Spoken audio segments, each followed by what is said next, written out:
Chapter 180. The power of the wooden sword having annihilated the pirates, Li Hao ascended into the void.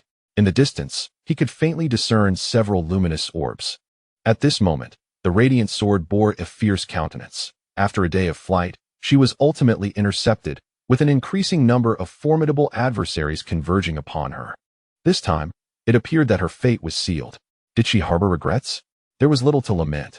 If one were to speak of regret, it might be that her strength was still insufficient, her foes not vanquished in sufficient numbers, her intimidation factor lacking, and the silver moon was too distant from this location. Clutching her longsword, which remained sheathed, the radiance of her power spilled forth. Her form was already stained with blood, both her own and that of her enemies. Radiant sword, surrender the Windrunner Boots. A voice called out sharply, "We have no intention of killing you. Hand over the boots, and settle your grievances with the Sioux family yourselves." Indeed, their sole interest lay in the treasure. As for the demise of the Radiant Sword, that was a matter for the Sioux family. The Radiant Sword was evidently in a desperate struggle. Under such circumstances, these Silver Moon warriors were tenacious and could easily retaliate against even the strongest amongst them. Achieving the state of dawnlight was no simple feat, and none wished to be dragged down by this ancient hag. The Radiant Sword advanced, and they retreated. Yet they did not depart. Instead, they continued to entangle her, akin to hyenas, poised to strike at the first sign of weakness. No one was inclined to launch a direct assault. From all directions, more and more powerful figures gathered. Some donned masks, others cloaks, and some, like Li Hao, were clad in armor, their identities obscured. Many sought to conceal their true selves, wary of the Sioux family and others, as well as the Silver Moon warriors. Despite occasional internal strife, the Silver Moon martial artists maintained a semblance of unity in public.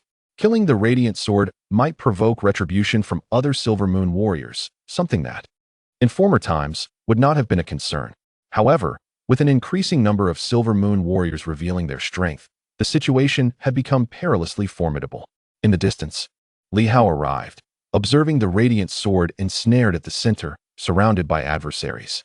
With each step she took forward, they retreated, yet none were willing to vacate the premises. If this continued, the Radiant Sword would undoubtedly perish. Li Hao had already caught sight of the chaotic orbs that represented the Radiant Sword's essence. They were tumultuous and disordered, a consequence of the superpower lock fracturing upon the eruption of energy, leading to a chaotic overflow that was brutally suppressed. A mere glance sufficed to ascertain that the Radiant Sword's internal state was undoubtedly chaotic and disorganized. Yet, there existed a peculiar energy, seemingly striving to protect and mend. Though regrettably, its efficacy appeared limited. This, it seemed, was the essence of radiance. Li Hao chose not to approach, but instead surveyed the area with a sweeping gaze and exhaled softly. Remarkably, there were 14 large orbs nearby, signifying 14 dawnlight warriors. And among them, the weakest possessed mid-level dawnlight strength, with 2 orbs radiating an unsettling brilliance. The brilliance of the luminous orb, upon comparison, nearly rivals the strength of the 4 great demons. It is certainly more potent than that great serpent, yet it seemingly falls short of the other 3. Perhaps it is also in a transformative phase, albeit not as formidable as the demon race. It appears to have surpassed the pinnacle of radiant light. In the transformative phase of radiant light, there are typically 2 individuals. At the peak, for our expected and later stages may see 6. While the mid-stage might only encompass 2. Li Hao felt an excruciating ache in his teeth. The arrogance he had just displayed had vanished. How perplexing. Where did all these powerful beings emerge from? He had initially presumed that a few radiant light pursuers would be formidable enough, yet here he stood, confronted by the region's most elite warriors. Had the distance not been so great, perhaps even more would have arrived. Was it truly necessary? The pursuit boots are merely one of the 8 legendary weapons, so why were there so many formidable beings seeking to trouble him? After a moment of contemplation, Li Hao began to understand. Perhaps they were still wary of the Silver Moon. The few cunning individuals from the Silver Moon, while not frequently engaging, are certainly recognized for their might, Ho Xiaoqing being a prime example. Thus, although these individuals have not openly shielded Li Hao, it must be acknowledged that his current safety is, in part, due to the influence of the Silver Moon. First, it was Yuan Shuo, then Ho Xiaoqing. And now Li Hao himself is not weak. With the protection of the Silver Moon, there are not many who would dare to create trouble for him there. The more powerful one becomes, the more acutely aware they are of the perils posed by the silver moon. 14 radiant light warriors. Li Hao's head throbbed. This was merely the contingent gathered nearby. Who could say how many more powerful beings lurked in the shadows? At this moment, Li Hao silently submerged into the depths of the sea. Having just displayed a bit of bravado, it was prudent to adopt a more low-key approach. As a martial artist, concealing oneself is relatively straightforward. The radiant sword had shattered the super energy restraints. Otherwise, it would have been easier to hide. Alas, at present, its energy was scattered, making it impossible to evade detection. Underwater, Li Hao pondered swiftly on how to rescue the radiant sword. Despite the number of powerful beings, Li Hao was no longer the weakling he once was. Fear was absent from his heart. He had encountered numerous transformative phase warriors. Ho Xiaoqing and his ilk were among them. The earth-shattering sword and the southern fist had to surpass the level of radiant light upon their unsealing. Within the War Heaven City, those who had awakened in silver bore transformative phase strength, and the golden ones were exceedingly formidable. Having witnessed all of this, Li Hao's perspective had evolved beyond what it once was. He quickly calculated that the best course of action was to restore the radiant sword. Once it regained its strength, it would be more than capable of contending with those at the pinnacle of radiant light and in the transformative phase. As for the later and mid-stages, with 8 in total, his canine companion could certainly handle one, and Li Hao himself could manage a mid-phase opponent without difficulty. Yet, that would still be far from sufficient. Of course, this was contingent upon the radiant sword's restoration. Without that, all discussions were futile. Combat strength is not merely a matter of numbers. When the momentum builds, once the radiant sword is restored, who would dare to engage her in battle? As he submerged into the sea, he wondered if he could draw closer to the radiant sword. Li Hao lingered in the ocean, gazing into the distance. At that moment, beneath the radiant sword, there was indeed another super warrior, one of Radiant Light's later phase, a water-type super being, which was one of the reasons the radiant sword refrained from entering the sea. There were indeed others present in the depths. The presence of numerous formidable individuals poses a significant challenge, primarily due to the inability to restore the strength of the radiant sword. At this very moment, a voice reached Li Hao's ears. It seems she is on the brink of collapse. Allow me to intervene. Li Hao, brimming with confidence, indeed possessed a solid foundation. However, upon hearing these words, he furrowed his brow slightly and communicated, with so many of you possessing such strength and the existence of those in the metamorphic phase, this may not represent the entirety of your capabilities. The radiant sword is currently in a semi-disabled state. Should you choose to act, you must either eliminate all threats or be prepared for future complications. Shall I attempt to unseal? Are you not concerned about the depletion of energy stones, Master? As fellow Silver Moon martial artists and members of the Seven Swords, I find myself somewhat at leisure, while those in the central region are rather distant. After much contemplation, it appears that only I can take action. Indeed, Hong Yitong, given Li Hao's vigilance, he was well aware that a multitude of powerful figures would arrive, and he would not have approached without preparation. Even before departing from the ruins, he had sent a message to Hong Yitong when he was within a 1,000-mile radius of the Sword Gate, initially intending to ensure his own protection. Yet now, Hong Yitong seemed eager to engage. The rationale was simple. As a fellow Silver Moon martial artist, he felt compelled to act when the radiant sword encountered peril. Given his status as the earth-shattering sword, Master, should you also unseal in light of the radiant sword's circumstances, my assistance may not only deplete resources, but also prove time-consuming. If Hong Yitong were to unseal, combined with the radiant sword, the situation would undoubtedly become even more complicated than during the South Fist incident. The condition of the radiant sword was dire. Hong Yitong sent another message. A little trouble is acceptable, Li Hao. The Silver Moon is not vast, and martial artists are few. You may not yet grasp this, but once you venture into the central region, you will understand. When abroad, it's often the familiar faces that prove most reliable. At least, when faced with genuine trouble, there will be Silver Moon martial artists willing to step forward. It is precisely for this reason that the Silver Moon martial artists hold such renown. Otherwise, if we were to fight alone, even the mightiest of the Silver Moon martial artists would find it difficult to withstand overwhelming odds. Charging those individuals a fee is entirely justified. They deserve it. As for the grievances with the Radiant Sword, there is no need for resolution. If you cannot manage, allow your teacher to intervene. Nevertheless, we must prioritize the rescue. Should you save her, in the future, when you face adversity, a multitude of Silver Moon martial artists will come to your aid. I will first divert their attention while you seek an opportunity to rescue the Radiant Sword. If she can heal, then do so swiftly. And do not concern yourself with me for the time being. Every bit of recovery counts. Li Hao frowned. While there was no issue with Hong Yitong intervening, the current circumstances were precarious. If Hong Yitong unsealed, Li Hao could not guarantee he could swiftly suppress the turmoil for both individuals, especially given the danger present. Caution was warranted, as there might be greater threats lurking in the shadows. Moreover, Hong Yitong was not his subordinate. His arrival was not solely for Li Hao's benefit. Upon learning of the Radiant Sword's peril, he had resolved to come. Li Hao had merely relayed some information to him, just as Li Hao was deep in thought. The sea began to swell ominously. In the midst of despair, the Radiant Sword suddenly changed countenance. Simultaneously, several masked powerful figures turned their gazes toward a singular direction. In the distance, a figure wielding a long sword strode through the waves, emerging from the sea. Hong Yitong made no effort to disguise his identity, boldly approaching. Some seemed to recognize him, their expressions shifting, and a voice coldly echoed. The earth-shattering sword, Hong Yitong? The Silver Moon martial artist has arrived? In an instant, many turned their gazes, yet only found Hong Yitong. He bore a faint smile and proclaimed, "The 7 swords of Silver Moon may not see eye to eye. But do you not find it excessive to gang up on a lone woman?" Excessive? Someone scoffed. The arrival of the earth-shattering sword is laughable.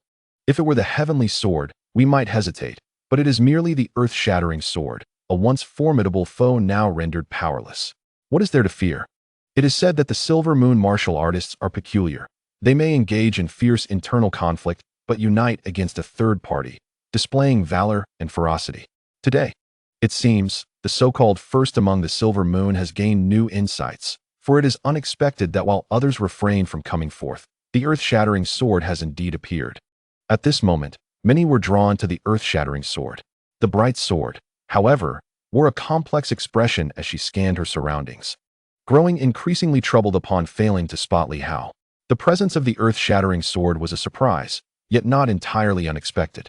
She yearned to see Li Hao, but she understood that someone like him would not risk coming to save her, especially after the last time she had threatened him and he had waited for assistance at Silver Moon. The Silver Moon martial artists are often an odd bunch. They may engage in a life-and-death struggle amongst themselves, yet when a third party intervenes, they unite to vanquish the foe, only to resume their own battles afterward. This group, proudly bearing the name of Silver Moon before their title of martial artist, distinguishes themselves from others, embodying their pride and belief. We are Silver Moon martial artists. Perhaps this is the very essence of their faith. The Silver Moon martial artists stand as the world's foremost. Hong Yitong remarked, "Where's the southern fist?" "Back to the central region," replied the bright sword. Hong Yitong chuckled and added, "It seems I am the only one who has come. The others are either unreachable or unable to depart. Alas, you are in a dire predicament." "Not too bad." The bright sword managed to smile, though it lacked brilliance, revealing instead a weary countenance. At that moment, a wave surged forth, crashing violently before Hong Yitong. Yet, he paid it no mind, merely waving his sword lightly, calming the tumult and restoring silence. He turned to the assailant. "You do not think I am merely a 3-yong, do you?" Hong Yitong grinned. "If you believe a single wave capable of slaying 3-yong could extinguish me, you may be underestimating my strength." A chilling voice retorted, "Hong Yitong, regardless of how much power you conceal, even if you are on par with the bright sword, today, you shall not take her away. To do so, the cost you must bear will likely exceed your capacity to endure." At that moment, the powerful figures around began to emanate their formidable auras. Even if Hong Yitong were to match the bright sword, he would find it impossible to carry away the dying bright sword today, unless he was willing to remain himself. In the distance, Su Zhen furrowed his brow as he gazed at Hong Yitong. "Are you truly willing to protect the one who betrayed the Silver Moon's master?" The earth-overturning sword? The martial artists of Silver Moon were formidable in their prime, and there are still powerful figures among them today. But consider this. She has betrayed the Duke of Dinghua's household. Let us not forget that during the establishment of the Tianqing dynasty, our Dinghua army has, indeed, trampled upon Silver Moon in a show of force. Hong Yitong chuckled derisively. "Do not speak of the Dinghua army. The black-armored troops of the Tianqing royal family are worth mentioning as well. When the first Duke of Dinghua led the Dinghua army into Silver Moon, they were nearly obliterated. If not for the timely assistance of the black armored troops, they would have been vanquished. Moreover, this was 200 years ago. Do you still consider it a point of pride? Does your family lineage not record these humiliations? Sujin frowned. Nonsense. My family certainly keeps records, albeit primarily of their glorious achievements, such as suppressing Silver Moon. The Dingwa army was indeed a crucial force in that endeavor. However, all of this is written by the victors. The specifics are known only to those who experienced them, and even Hong Yitong has only heard tales from the older generations. These individuals are not particularly eager to take action at this moment. With the earth-overturning sword arriving, its power may indeed be formidable. Delaying time poses no detriment to them.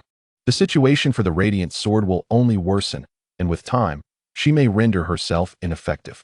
Meanwhile, beneath the waves, Li Hao moved silently. The appearance of the earth-overturning sword had captured everyone's attention, and at this moment, he was approaching the late-stage aquatic radiance practitioner submerged in the water. Continue your discussions above. I have no objection to launching another surprise attack. Once I eliminate this late-stage practitioner, I shall rejoin the radiant sword, and perhaps offer her some sword energy to aid in her recovery. Li Hao advanced stealthily. The late-stage practitioner was not easy prey, yet he possessed experience and a well-coordinated partnership with his companion, making a swift kill achievable. Step by step, he drew closer, inching towards his target. Although he could not see the individual, he discerned a large orb of light. The opponent likely employed some unique method to conceal themselves, but to Li Hao, such tactics were utterly ineffectual. At approximately 30 meters from the target, he halted his advance. Above him lay the vicinity of the radiant sword. At this moment, she seemed to sense something amiss. Aware of a presence beneath her, she refrained from entering the sea, yet now it seemed someone else was approaching. Who could it be? It felt unlike a superpower. It resembled more a martial artist. In the water, Li Hao remained quiet for a moment. Above, the earth-overturning sword continued its idle chatter, as if engaged in casual conversation. Everyone seemed unhurried, with perhaps only the radiant sword feeling urgency. Meanwhile, Li Hao revealed a small sword in his hand.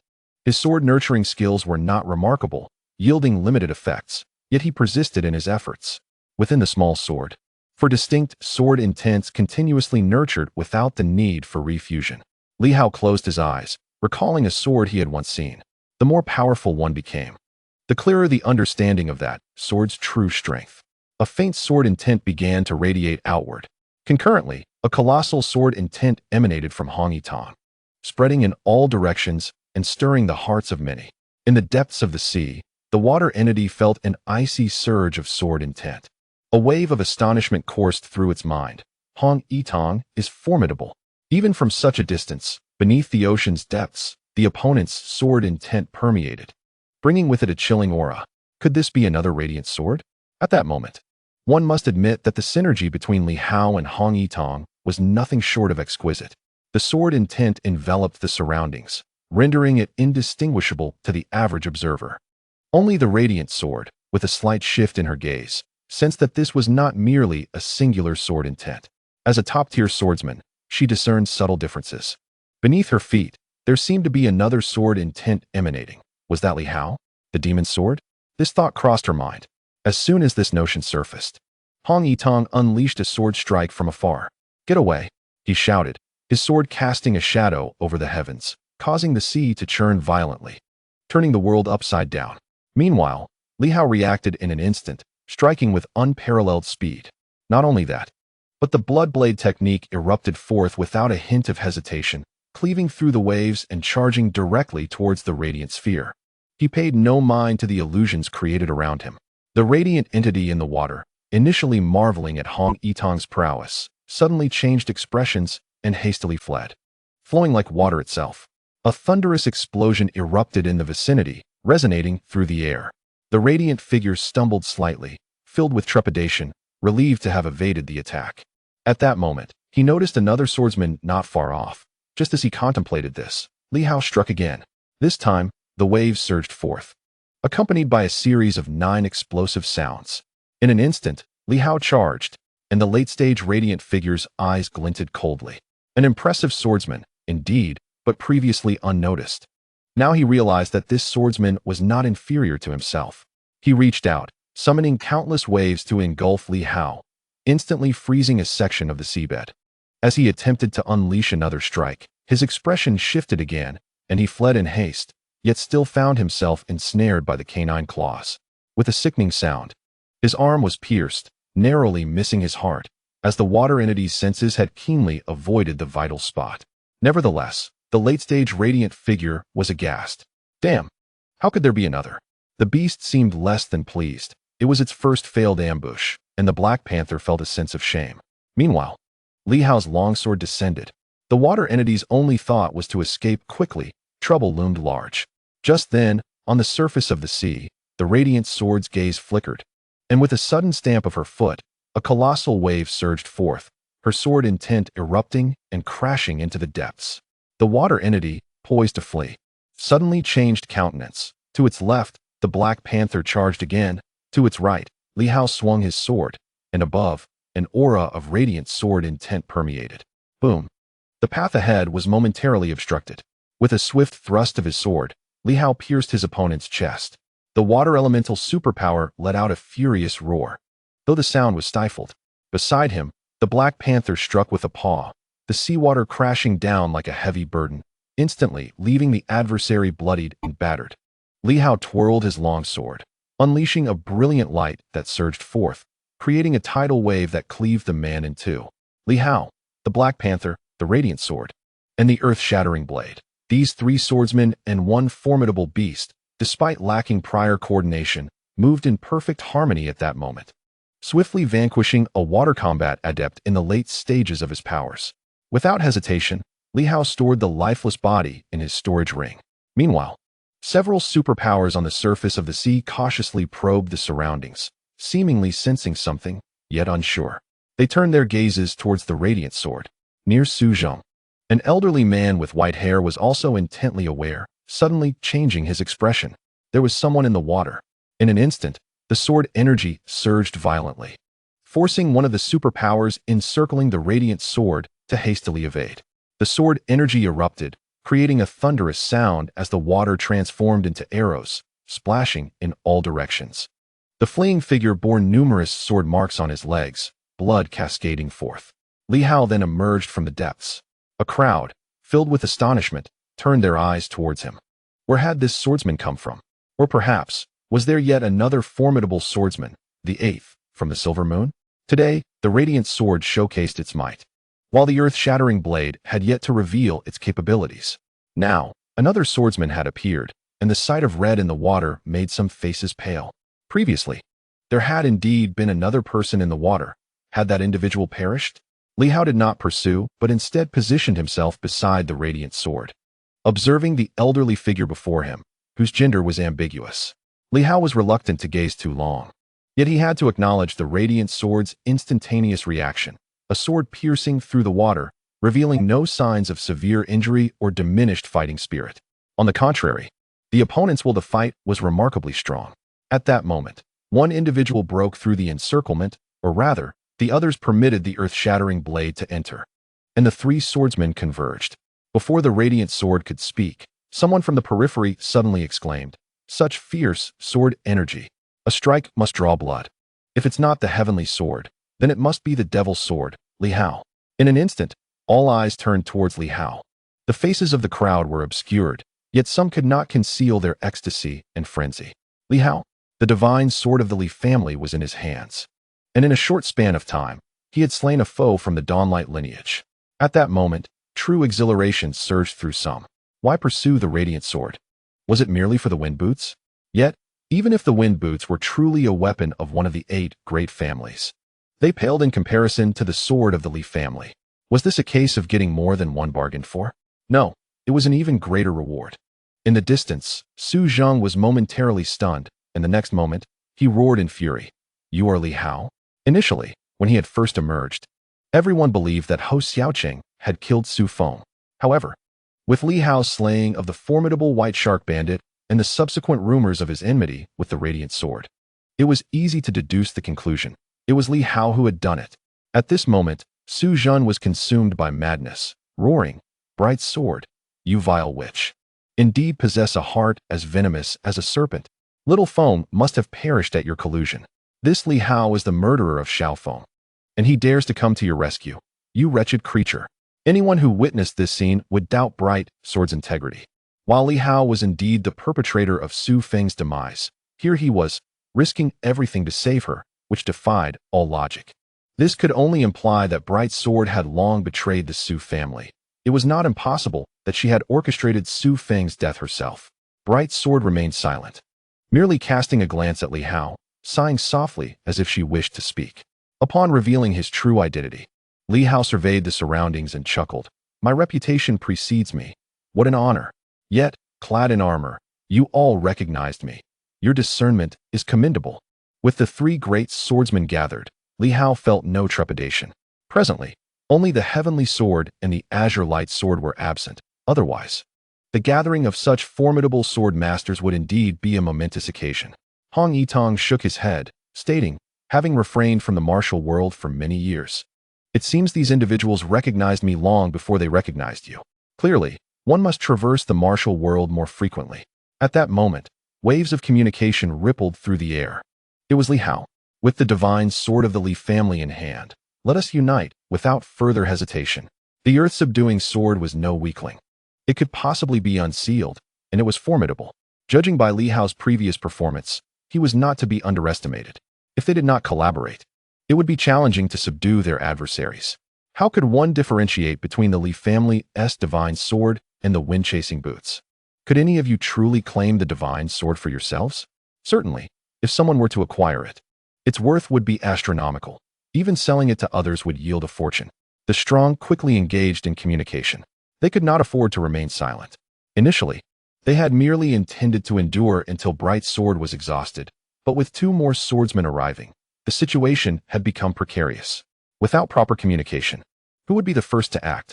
The first to strike would face considerable peril, yet, if they hesitated, their targets might escape. In that moment, they desperately sought consensus to facilitate a mutually beneficial exchange. Meanwhile, Bright Sword glanced at Li Hao with a complex expression and communicated, "Your direct intrusion into the encirclement may prove ill-fated. Rescuing someone is not this straightforward. Indeed, this arrangement left her the safest. Otherwise, if the two of them were to create distractions on the periphery, it might alleviate some of her pressure, yet she would still need to break through herself, which would be genuinely perilous. Now that the three were united, she found herself secure, but the two were in danger. She understood that the earth-subduing sword was powerful. Yet strength alone did not equate to invincibility. There were still more than 10 formidable Su Guang experts present, along with powerful entities in their transformative phase. "Can you still fight?" Li Hao inquired. Bright Sword responded telepathically, "I can, but not for long." Li Hao felt a pang of conflict. Yet having arrived, what was there to ponder? In the realm of martial arts, impulsiveness was sometimes an essential trait. The members of Silver Moon had not paid for their lives, but merely for their healing expenses. They should have remained outside. Yet it was Hong Yitong who had instigated the trouble, insisting on making an appearance. He tossed a small vial to Bright Sword. As a result, before they could reach their destination, they automatically returned. Li Hao glanced at Hong Yitong, who also produced a vial that had now fallen into the hands of the Radiant Sword. "Take this, the Fountain of Life. I cannot suppress your injuries in the short term, so make do for now." Li Hao retracted his own Fountain of Life, somewhat surprised that Hong Yitong possessed one as well. With a sigh, Hong Yitong remarked on the perilous nature of their companions. Nan Quan had expended a highly pure divine energy stone, and now the Radiant Sword was using his own Fountain of Life. The benefits collected from the last encounter in Battle Heaven City had dwindled to merely 2 high-purity divine energy stones. Money falling from the sky. Yet he had failed to grasp it. The Radiant Sword said nothing and swiftly consumed the potion. Meanwhile, those on the periphery witnessed this scene and were suddenly alarmed. Quickly transmitting a message, "Stop deliberating. It seems they have brought a treasure for healing. Now is the moment to seize it. Any delay may result in a greater cost." In an instant, the powerful figures reached a consensus. Everything would be addressed after capturing these few individuals. Otherwise, it was mere empty talk. At that moment, Su Feng gritted his teeth and shouted at the two beside him, "Kill. If we do not take action, how can the Duke's estate hope to prevail?" The two beside him, an elderly man with white hair at the peak of radiance and a middle-aged man in the late stages of radiance, were both formidable. Hesitating for a moment, they ultimately resolved to fight together. The elderly man appeared to belong to a special system of strength, possibly having transitioned from a martial master. He unleashed a punch that shattered the heavens and the earth. The middle-aged man followed suit, striking with a blade that surged like a tidal wave. With these two as the vanguard, the remaining individuals no longer hesitated and swiftly joined the fray. In an instant, superpowers erupted around them, and the entire sea area was thrown into chaos. Li Hao and the earth-shattering sword also sprang into action. The long sword swept through the air, the sound of its clash resonating across the heavens and the earth. The earth-shattering sword suppressed all directions, while Li Hao's four-sword technique struck with a determination that severed all ties, with no retreat. Boom! The collision of sword force and superpowers exploded in an instant. Li Hao coughed up blood, and the earth-shattering sword stumbled slightly. Around them, the superpowered individuals were left in shock. The Silver Moon swordsman, someone murmured, visibly shaken. How formidable! The true strength lay with the earth-shattering sword, which, with a single strike, suppressed multiple superpowered beings, granting Li Hao the opportunity to attack. Li Hao's sword was indeed powerful, but it did not evoke the same level of astonishment. In contrast, the earth-shattering sword had subjugated several top-tier strongmen, which was truly terrifying. As the two swords coordinated their efforts, they clashed once more. The outcome was that Li Hao was injured, the earth-shattering sword's internals trembling, yet the superpowered side also suffered. The elderly man's fist bore a trace of blood. Behind them, Su Zheng's expression shifted slightly, and in the next moment, he growled, "Let us all attack together. Leave nothing in reserve. Hong Yitong has yet to unseal. He may still be able to do so. Act quickly." Yet, no one heeded his words. Someone coldly remarked, "Su Zheng, are you merely an observer? We must act together." This fellow was also in the late stages of radiance. Regardless of the Su family's state, they were not entirely without merit. There remained some strength within them, yet he commanded others, questioning his qualifications. Su Zheng felt a surge of frustration. The precious body, not meant for the fray. Was it not enough for his esteemed guest to take the stage? To think he must descend himself, a perilous endeavor indeed. Yet, he found himself unable to contain his impatience, gritting his teeth as he declared, "The sword of light seems to be regaining its strength." In the next moment, he leapt into action, delivering a powerful kick that conjured a whirlwind. Although he had practiced martial arts, his innate talent was rather mediocre, and he had struggled to grasp the essence of combat. However, upon the emergence of superpowers, he transformed his path, and now his training had yielded considerable results. With him taking the lead, the formidable warriors surrounding him finally reached a consensus. They would strike together. In that instant, the world froze, and thunder crackled. Boom! A tremendous roar erupted, as the earth-splitting sword unleashed a relentless barrage, creating a defensive barrier spanning over 10 meters to thwart the onslaught, while Li Hao's sword surged forth, inflicting damage upon the outer warriors. Yet, despite the solid defense, the offensive power fell short. Li Hao's attacks were somewhat feeble. Hong Yitong sighed, lamenting, "What a pity. You are not the heavenly sword." Those words stung, clearly indicating Hong Yitong's belief that had the heavenly sword been present, their combined efforts would have rendered these foes inconsequential. In truth, Li Hao's combat prowess, at the mid-stage of radiant light, was indeed lacking in offensive strength. Outside, there were only two warriors at the mid-stage. The rest were either in the late stages or at their peak, with some even at the metamorphic stage. How could Li Hao's sword energy hope to slay them? Inflicting even minor injuries seemed an arduous task. At that moment, the Sword of Light was still absorbing the essence of life to heal its wounds. Without recovery, Li Hao struggled to suppress the turmoil within. This predicament forced the two to adopt a defensive stance. Li Hao remained silent, feeling a sense of frustration and melancholy. Where did these formidable beings arise from? Such a multitude of strong adversaries. In this moment, Li Hao's offensive power waned further, yet his swordplay appeared ethereal. Akin to willow catkins drifting in the breeze, combined with the shadowless sword, it evoked an elusive quality. However, for the warriors on the periphery, this made their task easier. Previously, Li Hao's swordplay posed a genuine threat, but now they sensed a diminished danger. Hong Yitong felt a pang of regret. He lamented his choices. What was Li Hao doing? Acting as a shield, while he hid behind, using others to hone his skills with the catkin sword. My heavens, did he believe this place was secure? While the Sword of Light recuperated, Li Hao remained engaged in battle, yet he had retreated into the defensive circle, his strikes appearing soft and lackluster. How could he withstand such adversity? Li Hao, however, remained unfazed.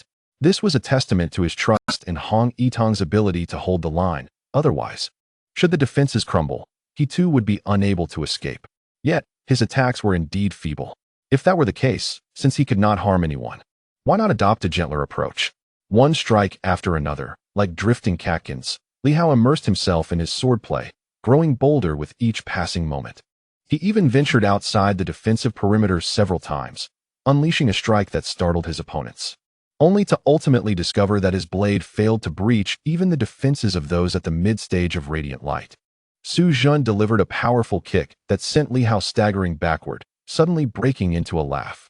He had employed the Bloodblade technique, but now that its effects had waned, he found himself in a period of backlash, his strength significantly diminished to that of an early stage of radiance. Merely a fraction of his true power. Li Hao's condition was akin to that of someone weakened after exhausting the Bloodblade technique.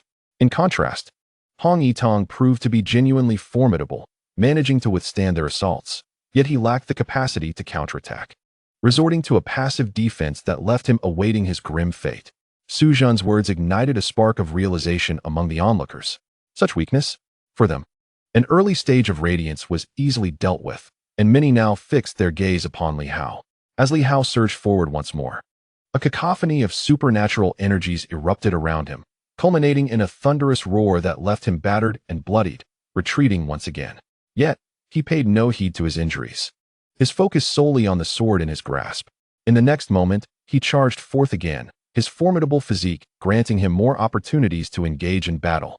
With each stroke of his willow-like sword, he grew increasingly adept, yet the momentum of his swordplay still failed to manifest. Li Hao, Hong Yitong called out sharply, his defensive circle wavering slightly. As Li Hao charged again, a cloaked adversary seized the opportunity, lunging forth with a claw that tore a significant chunk from his arm. The assailant aimed straight for his longsword, but after a previous attempt, which had resulted in a cut, they now sought to sever Li Hao's arm. Even his robust physique could not withstand such an attack, leaving his flesh raw and torn. Li Hao retaliated, his sword sweeping toward the opponent, but was met with an overwhelming force that sent him reeling back, blood spilling from his mouth as he barely managed to retreat. The foe sought to pursue him, only to be repelled by the earth-shattering strike of the overturning sword. Meanwhile, Hong Yitong's complexion gradually paled, his only role now to defend as the radiant sword continued to absorb energy, while Li Hao practiced his swordplay. He acted like a caretaker, diligently guarding against any opportunistic strikes from their enemies that could disrupt their trio's defense. Hong Yitong felt utterly drained. Had he known, he would have preferred to launch a solo ambush against these adversaries. None among them were easy to handle. Yet at that moment, Li Hao was entirely absorbed in his craft, his swordplay becoming increasingly fluid, akin to branches swaying gently in the breeze.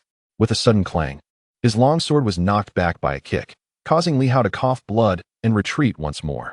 He glanced at Su Zhen, revealing a hint of a smile. "You seem to be enjoying yourself, don't you? Soon, I shall use you as my sparring partner. The first sword of the 5 elements shall be yours." The wood sword's essence began to manifest subtly, and indeed, this life and death struggle was the most exhilarating, the most capable of igniting the spirit of the sword. Li Hao returned to their side, while Hong Yitong was drenched in sweat. The overturning sword was executed with an almost divine finesse. With the sword unleashed in all directions, it sealed off their surroundings like an inverted bowl. Only at this moment did Li Hao take the time to scrutinize their defense, and he could not help but admire its impenetrability. A total of 13 Radiant Stage opponents were relentlessly assaulting them. Initially, there were 14 individuals, but one was slain by Li Hao and his companions, leaving 13 formidable adversaries. Perhaps out of fear or a desire to let others engage in combat first, they hesitated. But regardless, at this moment, Hong Yitong stood as a lone figure against 13, exuding immense strength. It was only when Li Hao retreated that he could truly sense the looming danger and pressure. Hong Yitong's bronze armor appeared somewhat distorted, a testament to the immense force it had endured. Unbeknownst to many, Hong Yitong had subtly begun to unlock his seal, entering a state of partial unsealing. However, unlike others, his release was not characterized by reckless fervor. Each unsealing was akin to the shattering of super-energy locks. In Tsongshan and Zhantian City alike, he refrained from a grand display of breaking these locks, opting instead for a delicate and silent unsealing, a far more terrifying prospect. This indicated that he had begun to harness the potential release of some of these super energy locks. At this moment, Li Hao was also catching his breath and did not immediately rush to assist. His attention was fixed on Su Zhan, one of the 5 surviving late-stage powerhouses present. However, his identity was peculiar. Accompanying him were another late-stage fighter and a peak Su Guang, both of whom had come with him. Should this individual perish, it would plunge the Duke of Dinghua's estate into despair, compelling them to either fight to the death or flee in abject terror. Yet, as the son of the Duke of Dinghua, this individual was not easily dealt with. With a deep breath, Li Hao turned his gaze towards Su Zhan. At that moment, a subtle aura emerged, swaying delicately like willow catkins. The willow catkin sword. The force generated by this sword lacked the vibrant vitality of other wooden swords, embodying instead a gentle essence, as if it could be swept away by the slightest breeze, timid yet infinitely enduring. Li Hao's swordsmanship drew primarily from 2 sources, the willow catkin sword technique and his comprehension of the primordial power of the sapling. Interwoven within the willows was a hint of the sapling's characteristics. What defines a sapling? It clings tenaciously to the verdant mountains, persevering, unyielding, and ceaseless. For tens of thousands of years, it has stood alone outside the palace, resolutely committed to one truth for a lifetime, never looking back. At this instant, Li Hao found a deeper understanding of the sapling's path. It seemed akin to that of a great tree, perhaps merely a pure inheritance or rebirth, rather than a divergent journey. Thus, the legacy passed from father to son, in Li Hao's perception, had always been the chronicle of the great tree's growth, now gone. While the sapling took root and flourished, perpetually extending its mission, Li Hao, Hong Yitong bellowed once more, for his defensive perimeter was shrinking. And Li Hao appeared to be lost in thought, on the verge of breaking free from his protective embrace. Should he stray beyond this safeguard, Li Hao would find himself in grave peril. Like a willow catkin, Li Hao floated gently backward a few steps. At this moment, the light sword's complexion had turned pale, tinged with red, as if it were nearing awakening. Hong Yitong inwardly lamented the unreliability of these 2. Dismissing the light sword's condition, he had a dreadful premonition about Li Hao's current endeavors, realizing it was a matter of life and death. Meanwhile, within Li Hao's liver, a sapling seemed to begin taking root and sprouting, akin to a willow branch inserted into the earth, spreading and flourishing. The young tree began to flourish, chains emerging like roots, no longer binding the sapling but instead enveloping its roots, spreading throughout the entire liver region. At this moment, within the 5 vital organs, strange entities took residence. In the heart, a fierce tiger. In the kidneys, surging waters. In the spleen, towering mountains. In the lungs, a golden sun at its core. And now, the newly formed sapling in the liver. The sapling within the liver was the most fragile. The other 4 forces were evidently stronger. Each of these forces had consumed the celestial golden lotus or the spirit fruit, yet this willow branch remained delicate, having only just come into existence. At that moment, Li Hao coughed lightly, and a golden lotus seed materialized in his hand. This was given to him by Hong Yitong on that day. He had already consumed the petals of the celestial golden lotus. However, he had kept the lotus seed. The petals enhanced the forces, but what about the seed? Li Hao was uncertain, yet at this moment, he felt compelled to give it a try. Perhaps it would yield commendable results. If possible, he wished to strengthen the willow tree, for the imbalance among the 5 forces could easily lead to complications. The golden lotus seed entered his mouth and instantly melted away. A refreshing power surged forth, surpassing even that of the lotus petals. Li Hao's spirit jolted. This seed possessed a similar effect, and it felt even more potent. This force was swiftly guided into the liver. The sapling seemed to receive nourishment, promptly beginning to grow. Gradually, the sapling expanded. Bang! Just then, Hong Yitong's heart rate accelerated. The rhythmic thumping echoing as a fiery power appeared to seep forth. Li Hao was instantly awakened, glancing at Hong Yitong, who appeared to be engulfed in flames. One of his superpower chains seemed to have snapped. The overwhelming force caused his defensive barrier to expand slightly, yet the subtly erupting fire energy rendered him somewhat uncomfortable, as if his heart were ablaze. On that day in the city, when confronting Ho Xiaoqing and his group, he had not experienced such a situation. At this moment, the Sword of Light appeared to be on the verge of awakening. Hong Yitong shouted, "Continue your restoration. Do not waste the life spring." Clearly, the Sword of Light sensed a crisis and Hong Yitong's impotence. If this continued, he risked following the same fate. Yet, Hong Yitong knew that the Sword of Light was still in the process of recovery. Once it acted, the recently healed injuries would collapse, wasting the life spring, and subsequently, Li Hao might also be unable to provide further aid. They needed to wait until the power of the life spring fully permeated their bodies and healed their wounds before striking. The Sword of Light struggled momentarily, but gradually settled. The earth-shattering sword seemed to offer considerable reassurance to everyone. Even Li Hao could focus solely on his own cultivation, for he understood that the earth-shattering sword remained, instilling a sense of confidence within him. Meanwhile, the powerful assailants surrounding them were filled with dread. Had they given their all?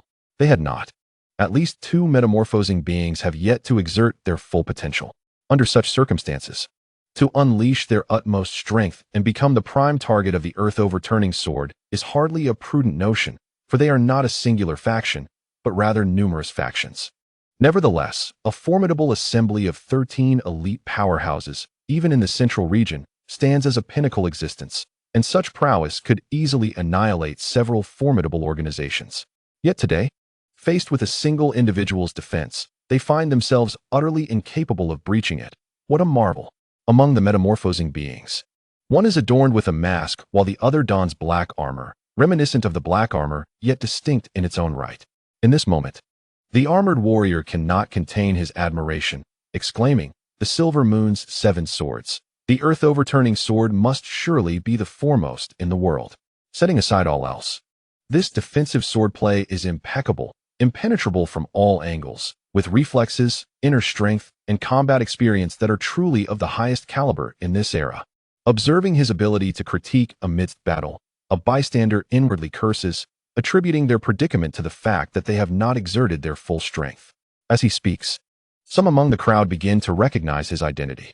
At this juncture, all are prominent figures. Who could truly conceal their identities?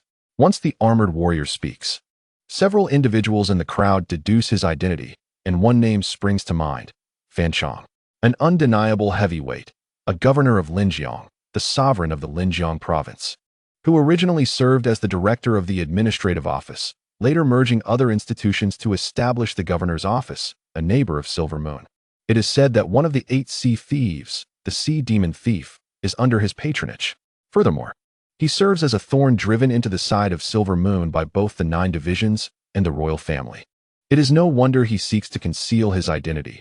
His status is unique, and should he reveal himself directly and slay the Radiant Sword, it may provoke retribution from the martial artists of Silver Moon. The proximity between Linjiang and Silver Moon is too great. However, in this moment, no one seems to care. The revelation of his identity holds little significance, for by now, the identities of all 13 present have likely been unveiled, with each able to surmise a few details about the others. Su Jun inwardly curses. Among the 2 metamorphosing beings, one is indeed Fan Chong, while the other, cloaked yet not of the celestial kind, if Su Jun's conjecture is correct, is the commander of a formidable force, the Plains King. Indeed, he has encountered this individual on several occasions, and the strength he possesses exceeds Su Jun's expectations. The Plains King is the superior of Ho Xiaocheng and his ilk, a figure instrumental in the establishment of the martial guard. His residence is not too distant from this locale, and clearly, the Plains King has also summoned powerful individuals to his side, one of whom is named Qian Feng, long recognized as the foremost general under the Plains King. Among the 4 peak-level powerhouses, aside from one from the Duke of Dinghua's estate, the remaining figure, hidden behind a mask, is none other than Cheng Yu, whom Su Jun has long since identified. The final 2 have also concealed their identities, yet they too cannot escape his discerning gaze. One is a notorious pirate of the North Sea, a duke under the North Sea King, whose exact name Su Jun does not know. But he has heard whispers of this self-proclaimed Duke of the Flat Sea and has previously mocked the ignorance of the North Sea pirates. At present, it appears that he is not lacking in strength. Indeed, he remains a formidable peak warrior of the Dawnlight. One wonders about the capabilities of the Northern Sea King. By all indications, he must be at least a transformative phase warrior, yet he has not made an appearance, leaving us to ponder his whereabouts. Another peak warrior of Dawnlight, Su Jun, has also been recognized. He is neither a celestial being nor a harbinger of death, suggesting that perhaps the 2 factions have yet to muster their strongest champions. Instead, each has sent forth a late-stage warrior of Dawnlight. This peak warrior seems to hail from one of the 7 divine mountains, specifically from the floating Stupa mountain, though their identity remains elusive. However, judging by their methods of engagement, their prowess is beyond question. The 7 divine mountains may not possess the same notoriety as the 3 great organizations. Yet those in the know are well aware of their formidable nature. The Sword Mountain is presided over by the Sword Master, while the Mountain of the Vast Heavens is ruled by the unparalleled sovereign, Haoyan. The Sky Pung Mountain is guarded by a legendary beast, notorious for having devoured a peak warrior of dawn light in one fell swoop, instilling fear in many. Floating Stupa Mountain is reputed for its inhabitants' ruthless mastery of slaughter, akin to a stupa descending to quell conflict, a feat reliant on sheer strength. Each individual carries their own ulterior motives.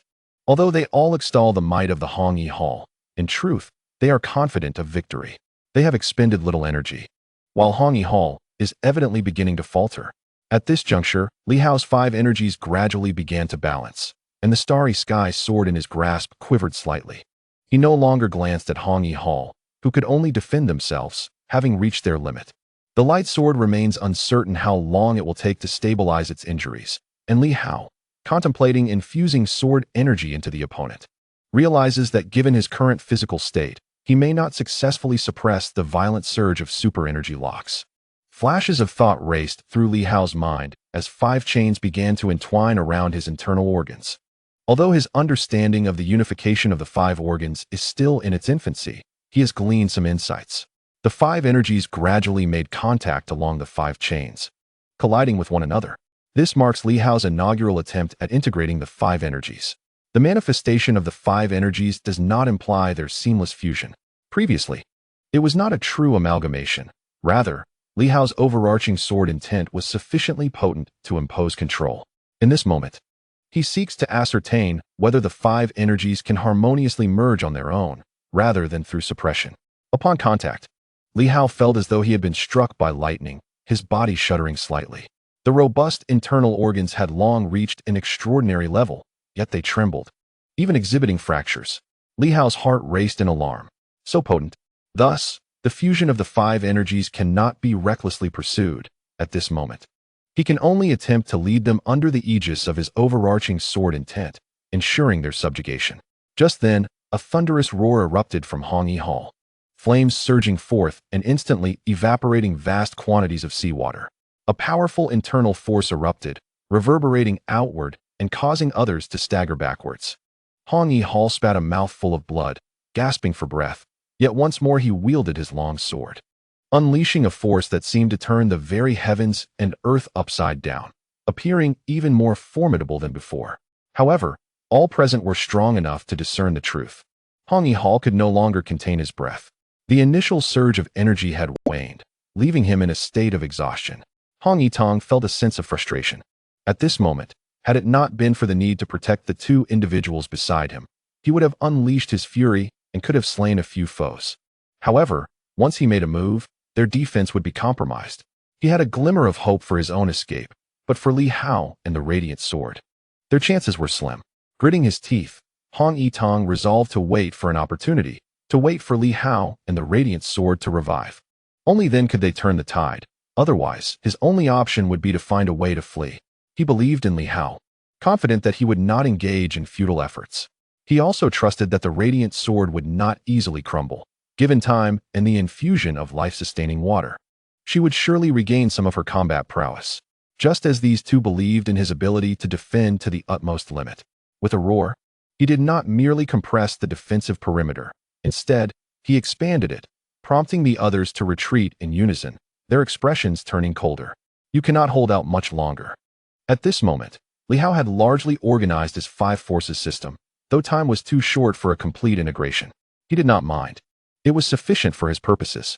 The 5 forces rapidly merged into the small sword, causing the starry sky sword to tremble slightly. Utilizing the sword nurturing technique, he now contained the 5 forces, causing the starry sky sword to dim and cease its quivering.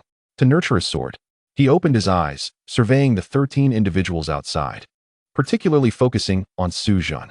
Should this man perish, it might yield different outcomes. Meanwhile, Black Panther should be continuously seeking an opportunity.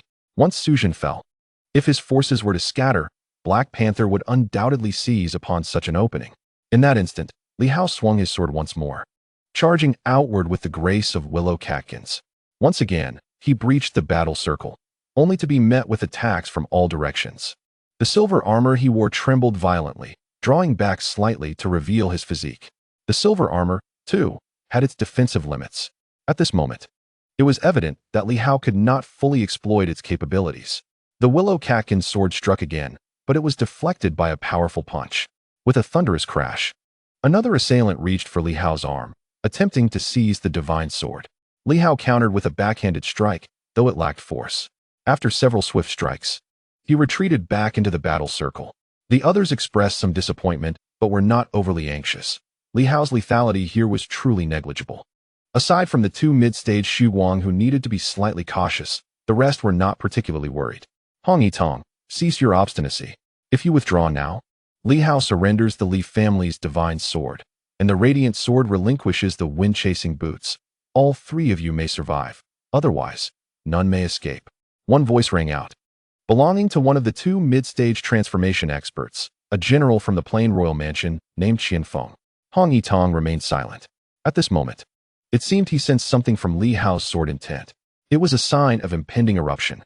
Li Hao was poised to strike and kill. Could he succeed? He did not know. However, he was willing to create an opportunity for Li Hao. As the words of Qianfeng faded, he let out a low growl, seemingly surrendering his defenses in an instant. With a single stroke of his sword, the heavens trembled and the earth quaked. The ocean appeared to collapse, as if the very sea were imploding. The crowd was taken aback. Several formidable warriors charging forward quickly retreated, while those of lesser strength lagged slightly behind. In the next moment, Hong Yitong sheathed his sword and resumed his defensive stance, inciting a torrent of curses from the onlookers, who felt deceived.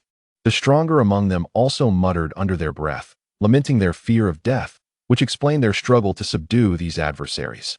At this juncture, a few mid to late-stage Su Guang cultivators surged to the forefront, having retreated just a fraction slower than their peers, thus positioning themselves ahead. Li Hao's eyes flickered with insight, seizing the opportunity for battle. Collaborating with martial artists was indeed a pleasure, and Hong Yitong was exceptionally adept at creating openings. In the moment when the other strong warriors retreated, he charged forth with ferocity. The leading figures, Su Zhen and his companions, hardly noticed, as they were accustomed to Li Hao's sudden assaults, provided he wasn't Hong Yitong. At that moment, Li Hao unleashed a thunderous roar, akin to a fierce tiger descending from the mountains, his voice reverberating through the air. An overwhelming aura of divine intent erupted forth, revealing to them visions of mountains, waters, tigers, and trees. The delicate willow-like sword glided effortlessly, yet this time it struck like a venomous serpent, gliding forth to lock onto a single target with unwavering resolve. Omnipresent and inescapable, 5 radiant beams illuminated the surroundings. The sea convulsed violently, surging waves crashing like thunder, propelling Su Zhen forward a step. His expression shifted as he kicked out, attempting to replicate his earlier maneuver of sending Li Hao flying. However, this time, the impact merely resonated with a loud bang, and Li Hao stood unyielding. "Be cautious," exclaimed an elderly man with white hair, alarmed, as he rushed forward and unleashed a punch. Yet, while Li Hao's sword appeared unhurried, it was drawn and swung down in a mere instant. With a single stroke, Su Zhen perceived sword lights encircling him from all directions. He could not discern the weakness in Li Hao's swordsmanship. In a fit of rage, he roared, attempting to break through the sword's brilliance, only to suddenly feel a sharp pain in his right leg. Li Hao's left fist connected, causing him to stagger slightly, fracturing his leg where he had just kicked Li Hao. In that moment, the web-like sword lights descended upon him. The sword light flickered and vanished. The next instant, Su Zhen escaped from Li Hao's vicinity, leaping away with a look of shock, followed by a hearty laugh. "You little rascal, what a clever tactic. How dare you ambush me?" Meanwhile, Li Hao retreated in an instant, breathing heavily as he began to gather his sword intent once more. Su Zhen laughed heartily, feeling a twinge of fear. Behind him, the white-haired elder and the middle-aged man drew closer to Su Zhen, still shaken from their recent encounter, relieved that although Li Hao's sword seemed perilous, it lacked true lethality. The young lord was unharmed.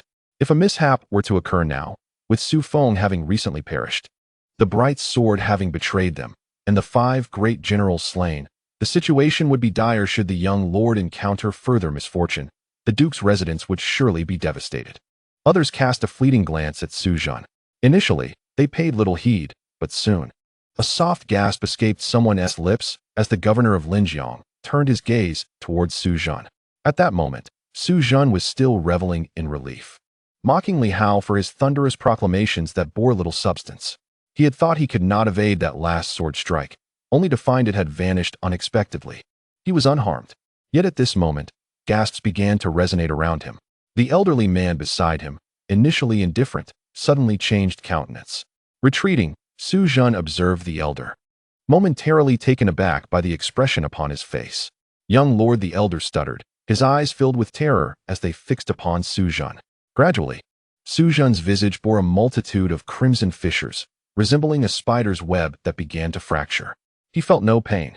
Merely an itch on his face prompted him to scratch, and in an instant, his features collapsed, his hand also fracturing instantaneously, akin to porcelain, revealing countless cracks.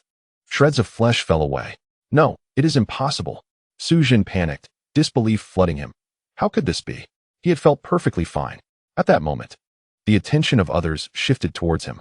And just then, Li Hao re-emerged silently, his sword aimed at a mid-level Shuguang practitioner who had turned to look back. Hong Yitong seized the opportunity, unleashing a fierce roar and thrusting his sword forward, abandoning defense. Others remained fixated on Su Zhan, who now resembled a porcelain doll, shattered into countless fragments, plunging into the sea. The white-haired elder and the burly middle-aged man were struck with utter horror, feeling dizzy and disoriented. In that instant, they had no mind left for anyone else. This was Li Hao's chance. With a sword stroke, no longer gentle and feeble, but rather fierce and explosive, a thunderous sound erupted. The mid-level Shuguang practitioner, about to flee, suddenly felt ensnared by countless tendrils, momentarily halted. That fleeting instant was enough to seal his fate. The sword fell, and he met his end with swifter ease than Su Zhan, cleaved in two by the starry sky sword in the blink of an eye. In that moment, Li Hao had slain two individuals with 2 strokes.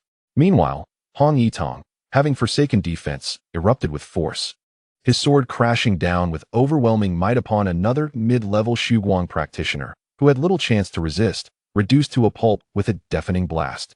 Hong Yitong swiftly regained his defensive stance, while Li Hao, in an instant, retreated back into the protective circle. In the blink of an eye, others hastily withdrew. Yet at that moment, the expressions of the crowd shifted dramatically.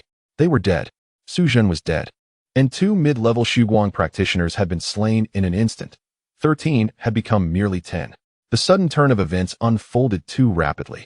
Young lord, at this juncture, the white-haired elder had become somewhat deranged, clutching pieces of bloody flesh, teetering on the brink of collapse. Su Zhan had truly perished, and in such a wretched manner, as if subjected to 1,000 cuts. If news of this were to reach the duke's residence, even if the duke faced severe losses, would he show mercy to the 2 of them? The elderly man with white hair cast a glance at the middle-aged man, whose expression also shifted slightly as he turned to look at him. Both were formidable in their own right, one at the pinnacle of radiant aura and the other in the later stages. Yet, while they remained unharmed, Su Zhan, the legitimate heir of the duke's house, had been slain. How could they account for that? Regardless, they could not linger here any longer. In an instant, they reached a consensus.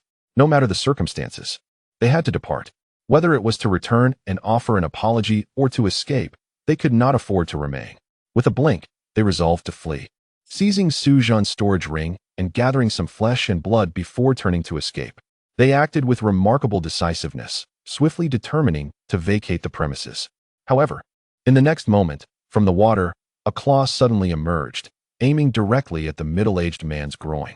With a swift strike, the claw penetrated his lower body with a resounding thud, leaving him in disbelief as he looked down to see the extent of his injury.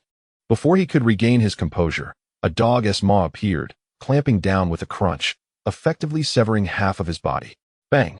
The white-haired warrior unleashed a punch that sent the Black Panther reeling, dragging the half-mangled middle-aged man into the depths of the water, where crimson blood soon surged to the surface. In an instant, a dog materialized, its eyes glinting with ferocity as it regarded the astonished elder. Just as Li Hao had anticipated, although the Black Panther had seen little combat, its timing in battle was second to none. This series of events left the onlookers in shock. In the blink of an eye, four powerful beings had perished. Meanwhile, the one attempting to escape found himself locked in a standoff with a dog. What was happening? Having just endured an ambush, Hong Yitong finally found a moment to breathe, casting a look of relief toward Li Hao, who had indeed not disappointed. Although only the weakest had been dispatched, the remaining strong were still a threat. Yet, with four less, the danger they posed was significantly diminished. Of the 13, four lay dead, and one was entangled with the Black Panther, leaving only 8. The unfolding chaos stirred the crowd. The governor of Linjiang wore a grave expression as he regarded the others, contemplating retreat. Yet, he also feared that turning back now would render them targets for the remaining combatants. The earth-overturning sword and the demon sword were as formidable as their reputation suggested. The governor, deeply troubled, spoke again. In light of this, let us conclude this matter here. Among the 8 powerful figures, only he remained silent, all visibly shaken. How could Li Hao have so swiftly dispatched a being in the later stages of radiant aura? And from where had that dog emerged? The earlier plan to exhaust them had utterly backfired. Regret began to seep into the minds of the onlookers.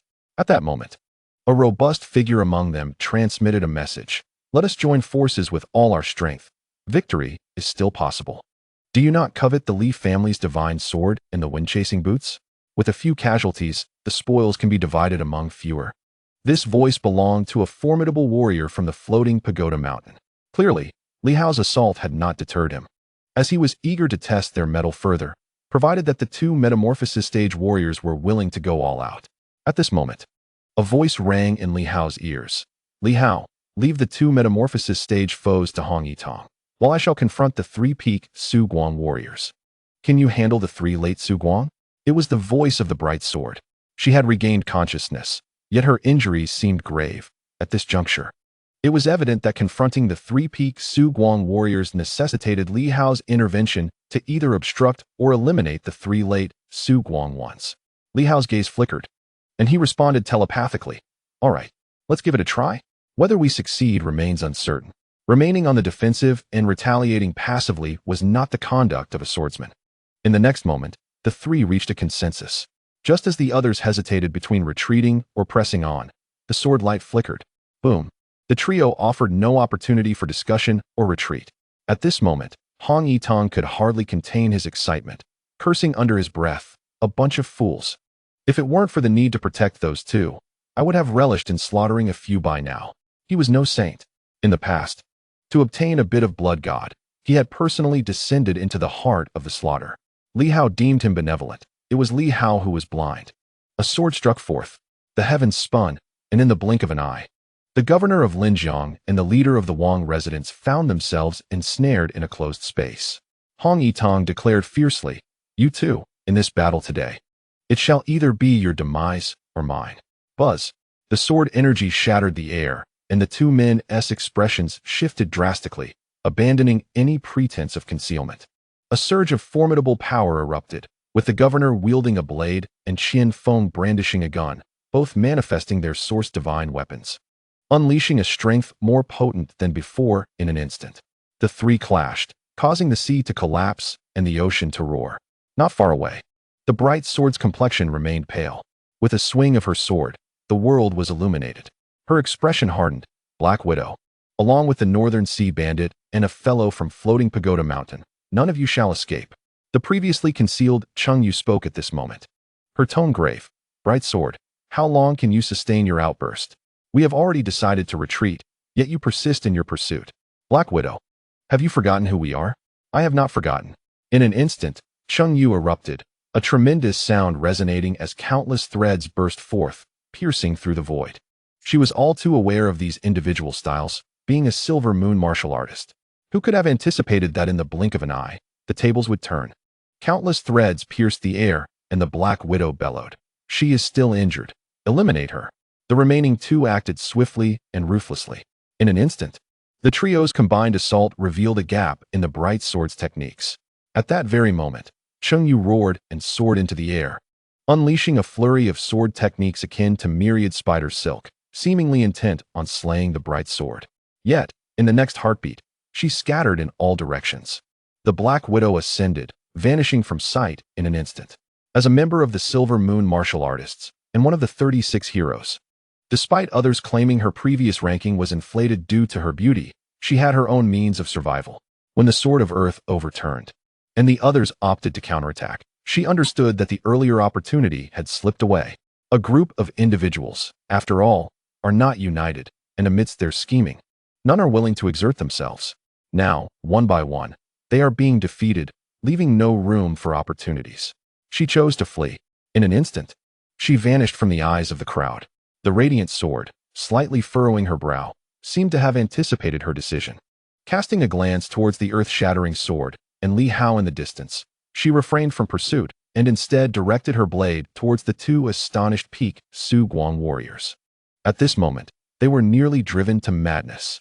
The Black Widow had managed to escape in an instant. On Li Hao's side, there were three late-stage Su Guang warriors, Yin Luo, Fei Tian, and another whom Li Hao did not recognize. However, he easily identified Yin Luo and Fei Tian. At this moment, Li Hao cared little for the other directions. With a single strike, he unleashed a fusion of 5 forces. The 3 formidable opponents also rose to resist. The sound of thunder echoing continuously. Engaging 3 foes at once, Li Hao was evidently at a slight disadvantage. Yet, he was undeterred by injury. Unafraid of losing an arm or a leg, with the willow fluff sword in hand, he cast a vast net over the trio, denying them any chance of escape. His sword techniques flowed seamlessly, while the 3 retaliated fiercely, their roars resonating through the air. At that moment, sword lights crisscrossed over the North Sea. Among the 3 swordsmen, Li Hao, though the weakest, wielded the sharpest techniques that, while seemingly gentle, aimed directly at their lives. Hong Yitong remained as grand and imposing as ever, pressuring the 2 transformation stage powerhouses, forcing them to retreat while howling in defiance. The governor of Jiang, with a thunderous roar, declared, "Hong Yitong, do you dare to kill me? If I perish here, the consequences are beyond your capacity to bear." With a resounding crash, a sword descended upon him, nearly causing an explosion. Fan Chong roared once more, wildly slashing with his blade, while the other wielded a spear that swept through the heavens and earth, uttering little in words. At this moment, threats and intimidation held no significance. Fan Chong, long accustomed to a position of power, had forgotten these nuances. The Silver Moon warriors cared little for such matters, often engaging in battle first before exchanging pleasantries or communicating with the fallen. On the battlefield of the 3, or perhaps 4, factions, the first to conclude their struggle was the Radiant Sword. Her sword energy soared through the heavens, a brilliant flash piercing the void, accompanied by a thunderous roar. The notorious pirate of the North Sea, the Duke of Pinghai, was slain by her blade on the spot. The strong man from Putuo Mountain could only roar, "I am the brother of the master of Putuo Mountain." His elder brother is one of the peak powerhouses of this era. With a decisive strike, the Radiant Sword shattered his skull, her demeanor chilling. "The master of Putuo Mountain? I believe I should know him. Was he not the one who called himself the king of Putuo, who came from the west to Silver Moon, only to have his arms broken by Yuan Shuo and his head shaved bald, hanging near the Silver Moon monument? I had thought he was long dead. Yet here he is, still alive." Yuan Shuo always leaves behind some trouble. Regrettably, the man before her was now lifeless, unable to hear her words. In the distance, seizing the opportunity while the 3 strong warriors were momentarily dazed with fear, Li Hao unleashed a powerful strike. The golden swords might erupted, resulting in a thunderous boom that tore the elder of Fei Tian asunder. With a swift backhand punch, akin to a roaring tiger, a colossal beast manifested, devouring one individual whole. The other, gripped by terror, fled instantaneously. Just as he vanished into the void, a radiant sword surged forth, piercing through the heavens and pinning him in the abyss. Meanwhile, 2 metamorphosis stage powerhouses in the distance watched in horror, their expressions drastically altered.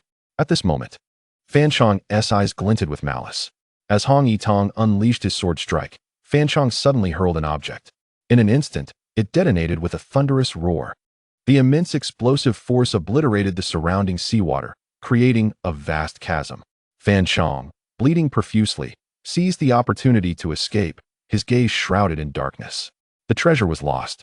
It had been acquired from a relic, a formidable energy bomb said to have annihilated countless formidable beings during the era of ancient civilizations. He had once possessed 3, expending 2 to eliminate top-tier adversaries. Yet today, it was merely a means of survival. As anticipated, even the bomb's tremendous power could not shield him. A sword gleam shot forth from the depths of the ocean, severing one of Fan Chang's arms with a piercing sound. Without glancing back, he vanished from sight, prioritizing his survival. As a governor, he was acutely aware of the stakes involved. The other powerhouse from the Plain King's manor was also caught in the blast, grievously wounded and spitting blood. He cast a sorrowful glance in the direction of Fan Chang's escape, lamenting that if this scoundrel continued to fight, even in defeat, Hong Yitong would suffer greatly. Yet he had fled. The man's cloak tore away, revealing a weathered face as he looked at Hong Yitong, blood flowing from his mouth. And with a sardonic smile declared, "The prince will exact vengeance for me. You cannot conceal the earth-shattering sword."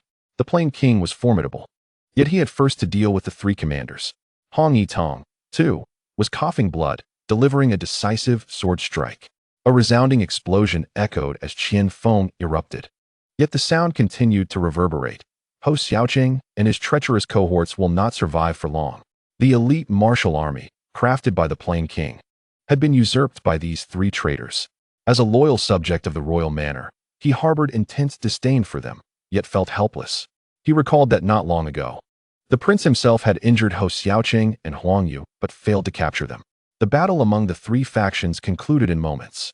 In the distance, an elderly man with white hair sent the Black Panther flying with a single punch before hastily retreating, fear etched in his eyes.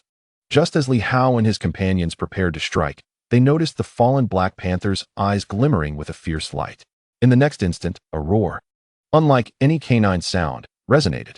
In that fleeting moment, a golden dog materialized. The former Black Panther, bloodlines surging, transformed into a massive golden hound, its size swelling exponentially.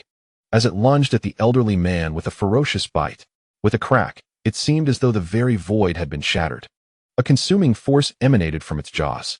The elder let out a harrowing scream as he was bitten in half, while the Black Panther's eyes glowed crimson, as if intent on devouring the remains. Witnessing this, Li Hao urgently shouted, "Black Panther." The Black Panther seemed to regain consciousness, swaying slightly before reverting to its original form, displaying a hint of confusion. Soon after, it expelled the corpse from its mouth, plunging swiftly into the depths of the ocean. Taking a gulp of seawater, it rinsed its mouth and resurfaced, looking innocently at Li Hao and pondering, "What happened? I do not consume humans. I have no idea how this person ended up in my mouth." Meanwhile, Hong Yitong and his companions exchanged glances, their expressions shifting subtly. Hong Yitong quickly transmitted a message to Li Hao. "This beast likely possesses an ancient demon bloodline. It must have been stimulated, causing its bloodline to awaken. Exercise caution. When this bloodline is activated, it tends to lose some consciousness." Li Hao nodded slightly, furrowing his brow, but soon a smile graced his face. "And so what?" he thought, glancing around with a tinge of regret at the realization that Black Widow and that metamorphosing individual had managed to escape. Suddenly, the light sword coughed up blood, gasping deeply, and spoke in a low tone. "I intentionally let her go." Li Hao was taken aback. After a brief silence, the light sword continued, "She is a Silver Moon warrior. One of the 36, which is why I did not pursue her." Li Hao frowned, but refrained from commenting. Hong Yitong interjected diplomatically, "Even if we had chased her down, we might not have succeeded in killing her. She was a warrior in her own right, and is well aware of our tactics. Moreover, she is one of the most trusted individuals of the Red Moon. Her strength cannot be underestimated, and she may possess some hidden trump cards." He then mused about Fan Chang, who had unexpectedly wielded a powerful explosive artifact, questioning where he had unearthed such a treasure, as even a peak Su Guang could easily be obliterated by it. Li Hao expressed his regret. "It is truly unfortunate. It seems Master Hong's true strength cannot remain concealed any longer." Hong Yitong chuckled. "I do not mind. I never intended to hide it. For many years, no one has compelled me to exert my full strength, and those who have managed to do so are no longer alive. Just because no one knows does not imply that I fear anything." In the distance, the Black Panther swam closer. Li Hao surveyed the surroundings and remarked, "Never mind. It is all the same. There are still some powerful beings nearby, merely observing from a distance, likely having witnessed the outcome of the battle and fled. Such news cannot be concealed. Let us find a quiet place to tend to the injuries of the two, as I too require some healing." "Your five-sword technique is commendable," Hong Yitong praised. Li Hao smiled and shook his head. It is merely stitching together. Hong Yitong instantly grasped the implication, nodding in understanding. The notion of stitching indicated that Li Hao had not truly achieved full integration. Nonetheless, even so, he possessed the strength to slay Peak Su Guang, showcasing the considerable potential yet to be tapped in the five-sword technique. This was indeed a favorable sign, indicating vast potential. Initially feeling somewhat disheartened, Li Hao suddenly laughed, nodding in agreement. Master Hong truly has a way of comforting others. In an instant, the trio and the dog vanished from the scene. Of course, the Black Panther did not forget to collect the bodies, as it was apprehensive. It vaguely recalled certain events, such as nearly consuming a human while transformed. It feared that Li Hao might drive it away, leaving it without any delectable morsels. Thus, it approached the task with exceptional diligence. It was only long after the trio and the dog had disappeared that others arrived to survey the battlefield. In the void, sword energy surged, and remnants of Su Guang were even injured by the lingering sword aura. After a considerable time, someone sighed. The Silver Moon swordsman is exceedingly formidable. This day heralded yet another transformation in the world. A multitude of Silver Moon warriors emerged from the water, each more formidable than the last, overwhelming in their prowess. The news of the battle in the North Sea spread swiftly. As soon as Li Hao and his companions departed, organizations with communication networks received the information without delay. Deep within the West Sea, a solitary island floated, appearing to harbor a celestial mountain. At this moment, a powerful being practiced martial arts upon the mountain. Soon, a formidable figure broke through the void and stood at the periphery. The practicing warrior ceased his movements. Mountain Lord. The newcomer bowed his head, presenting a jade pendant. The Lord of the Floating Pagoda glanced at him, his tone calm. So, Chi Yu has perished, has he? The visitor's expression changed, and he dared not say more. Lowering his gaze, he is dead. The bright sword had been unsealed for quite some time, perhaps unable to perform its duty. Which Silver Moon warrior intervened? The earth-covering sword and the demon sword. The elder nodded slightly. The earth-covering sword was not entirely unexpected. But what of the demon sword, Li Hao? Did the two swordsmen venture forth to rescue the bright sword? The Lord of the Floating Pagoda shook his head, uncertain of what to articulate. After a long while, he took the jade pendant, examined it closely, and smiled. 3 individuals and a dog, united in their efforts, indeed caused a disturbance in the North Sea. That dog must possess a trace of ancient demon blood. The demon sword Li Hao truly lives up to being Yuan Shua's disciple. As for the death of his brother Chi Yu, he seemed rather indifferent. Mountain Lord, Lord Chi Yu was too greedy. His demise was self-inflicted. The Lord of the Floating Pagoda replied calmly. Were the wind-chasing boots of the bright sword so easy to seize? I warned him that the proximity to Silver Moon could attract attention and provoke the Silver Moon warrior's intervention. He refused to believe or heed my counsel. He sought his own demise, and I anticipated it. Yet, I could not dissuade him, so I let it be. The subordinate's expression shifted slightly. Mountain Lord, you had foreseen this? The Lord of the Floating Pagoda refrained from elaborating, instead lost in recollection. After a moment, he shook his head, dismissing the memories. The earth-covering sword and the demon sword. According to the records, the earth-covering sword had reached its zenith. Yet, it remained uncertain how many super energy locks had been filled. 5, 6, or perhaps more. Unsealing combat power is not something everyone can achieve, nor is it attainable by just any warrior. It requires the saturation of super energy locks. Though the exact number remains indeterminate. The bright sword, the earth-covering sword, Ho Xiaoqing, Huang Yu, names flickered through the Lord of the Floating Pagoda's mind. Had they all arrived at this juncture? The Silver Moon warriors were indeed formidable. And Yuan Shua, who had vanished without a trace.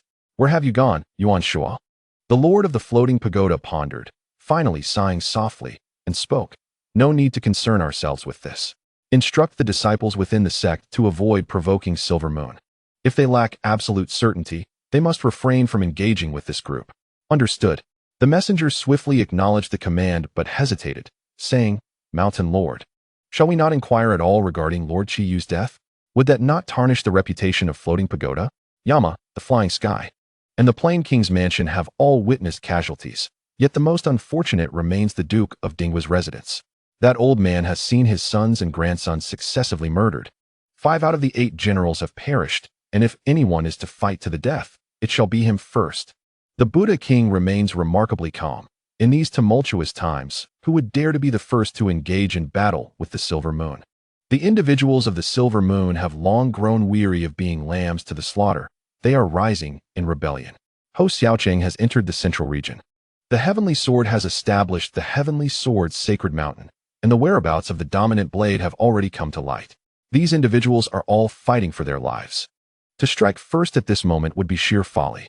The terms lambs to the slaughter and rebellion left some subordinates puzzled. Yet, the Buddha king offered no further explanation. Those who understood did so inherently, while those who did not were beyond help. The earth conceals countless secrets, and the powerful gaze hungrily upon them. While the Silver Moon martial artists refused to allow others to interfere, their previous probing resulted in the loss of thousands of superhumans, marking merely the beginning and demonstrating Silver Moon's unwillingness to share this sacred ground.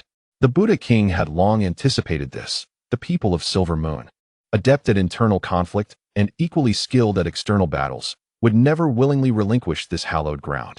The Silver Moon martial artists, aware of the situation, are engaged in a frenzied counteroffensive.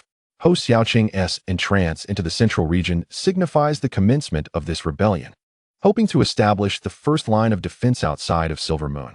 But alas, such endeavors are far from simple. As more powerful beings reach their bottleneck, Silver Moon will inevitably breach this blockade. As time passes, superhumans rapidly advance, and the number of those in the transformative phase increases. Perhaps Silver Moon possesses a superior strategy to facilitate their progression. With those thoughts swirling in his mind, the Buddha king waved his hand dismissively. Depart. The central region is your training ground for now. Let Silver Moon be for the time being. Yes, the attendants dared not linger and swiftly departed. The Buddha king resumed his training, though his mind was somewhat restless. Images of Silver Moon and many individuals resurfaced in his thoughts. As the leader of the Western martial world, he had once ascended to the level of 1,000 fighters, earning the title of Earthly Immortal. He swept through, entering the Silver Moon martial world, where he regarded this so-called sacred ground with disdain.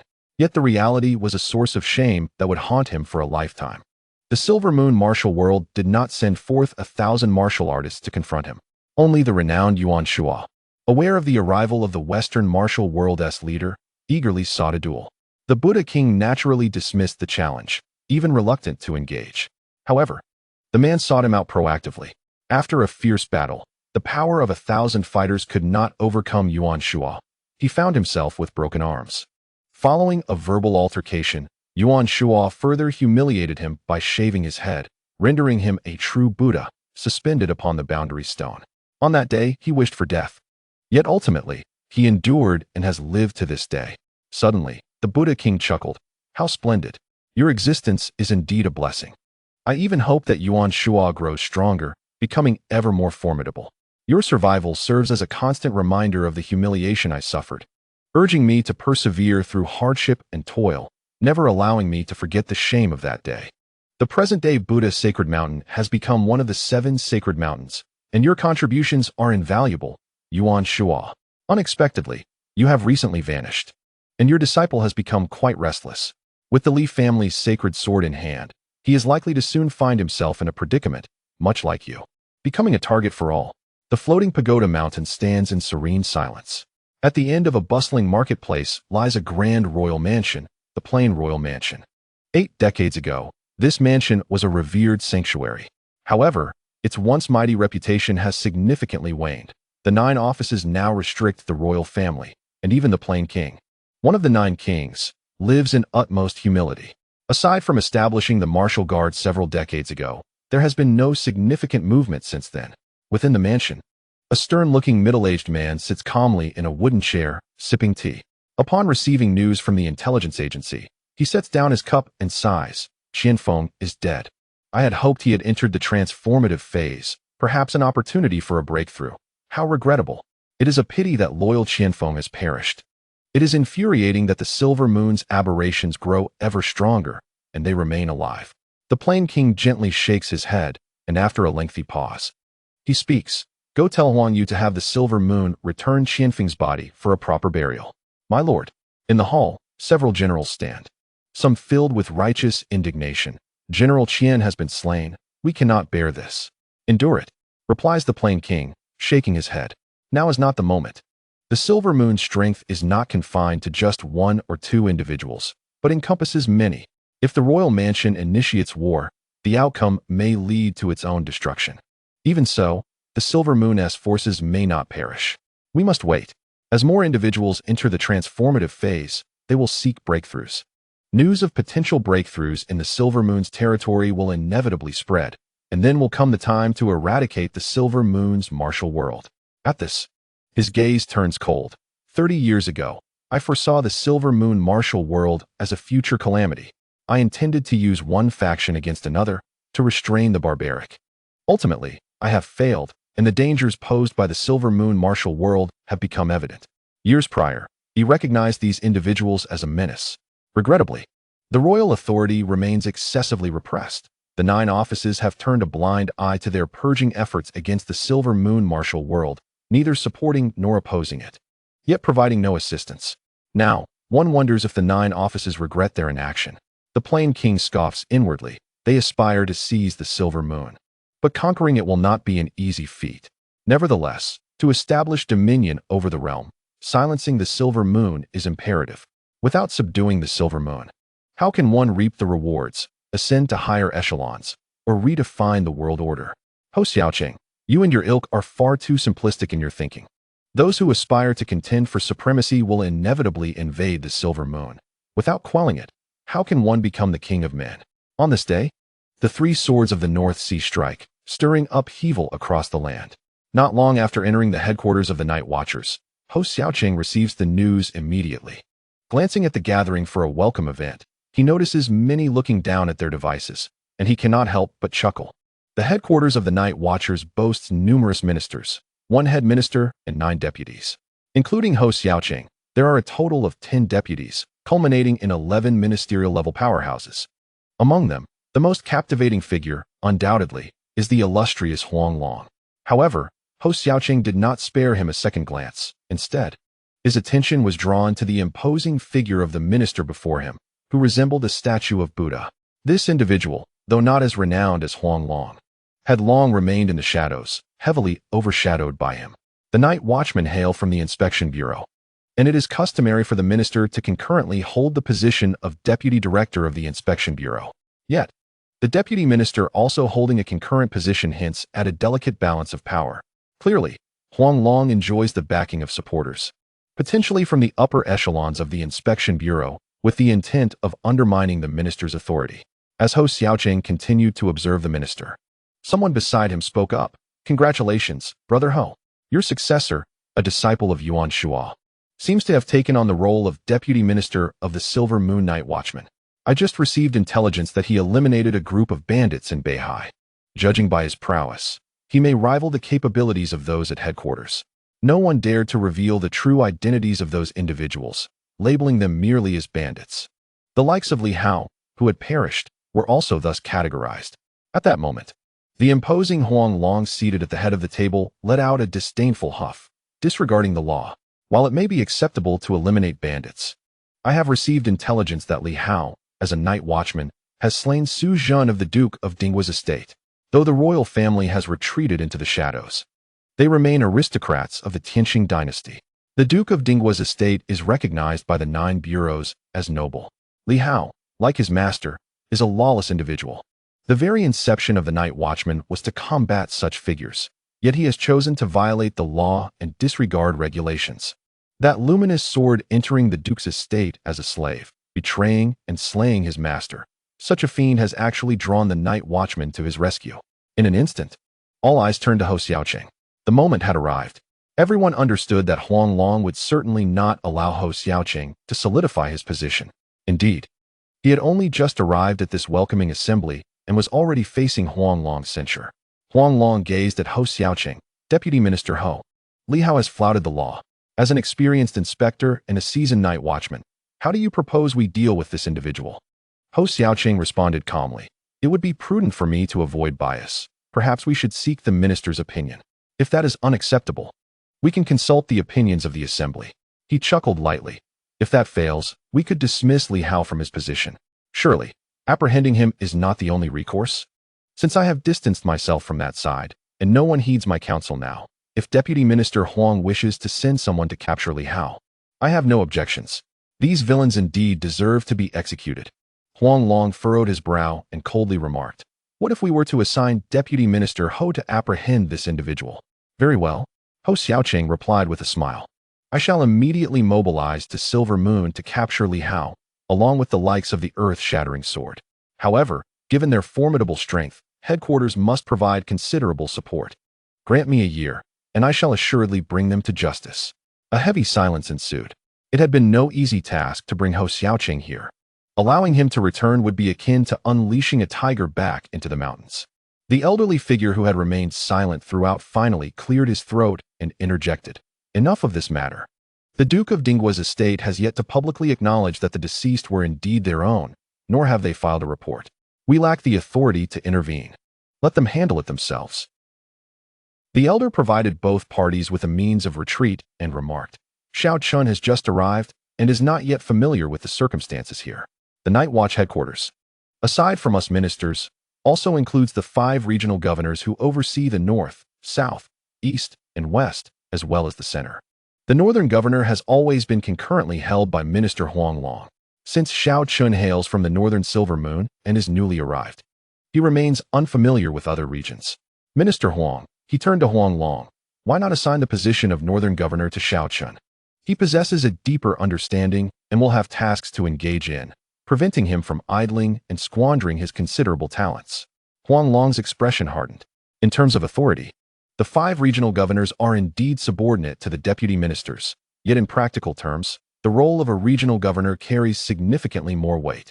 They oversee the Night Watch in their respective regions.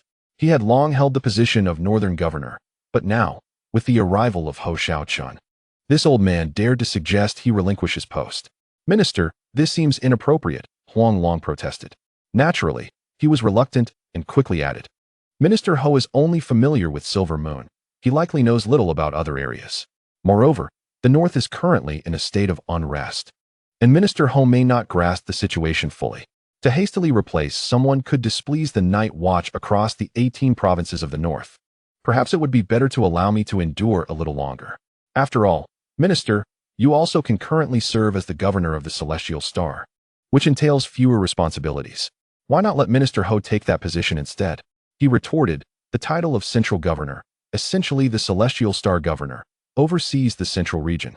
Yet in reality, it is merely nominal, with numerous powerful institutions, including the 9 courts and the royal family, as well as various princely and duke houses in the central region, who would heed the Celestial Star Governor. That position is truly inconsequential. The other 4 regional governors can still exert some control. Even if some do not comply, it is unlikely that all would resist.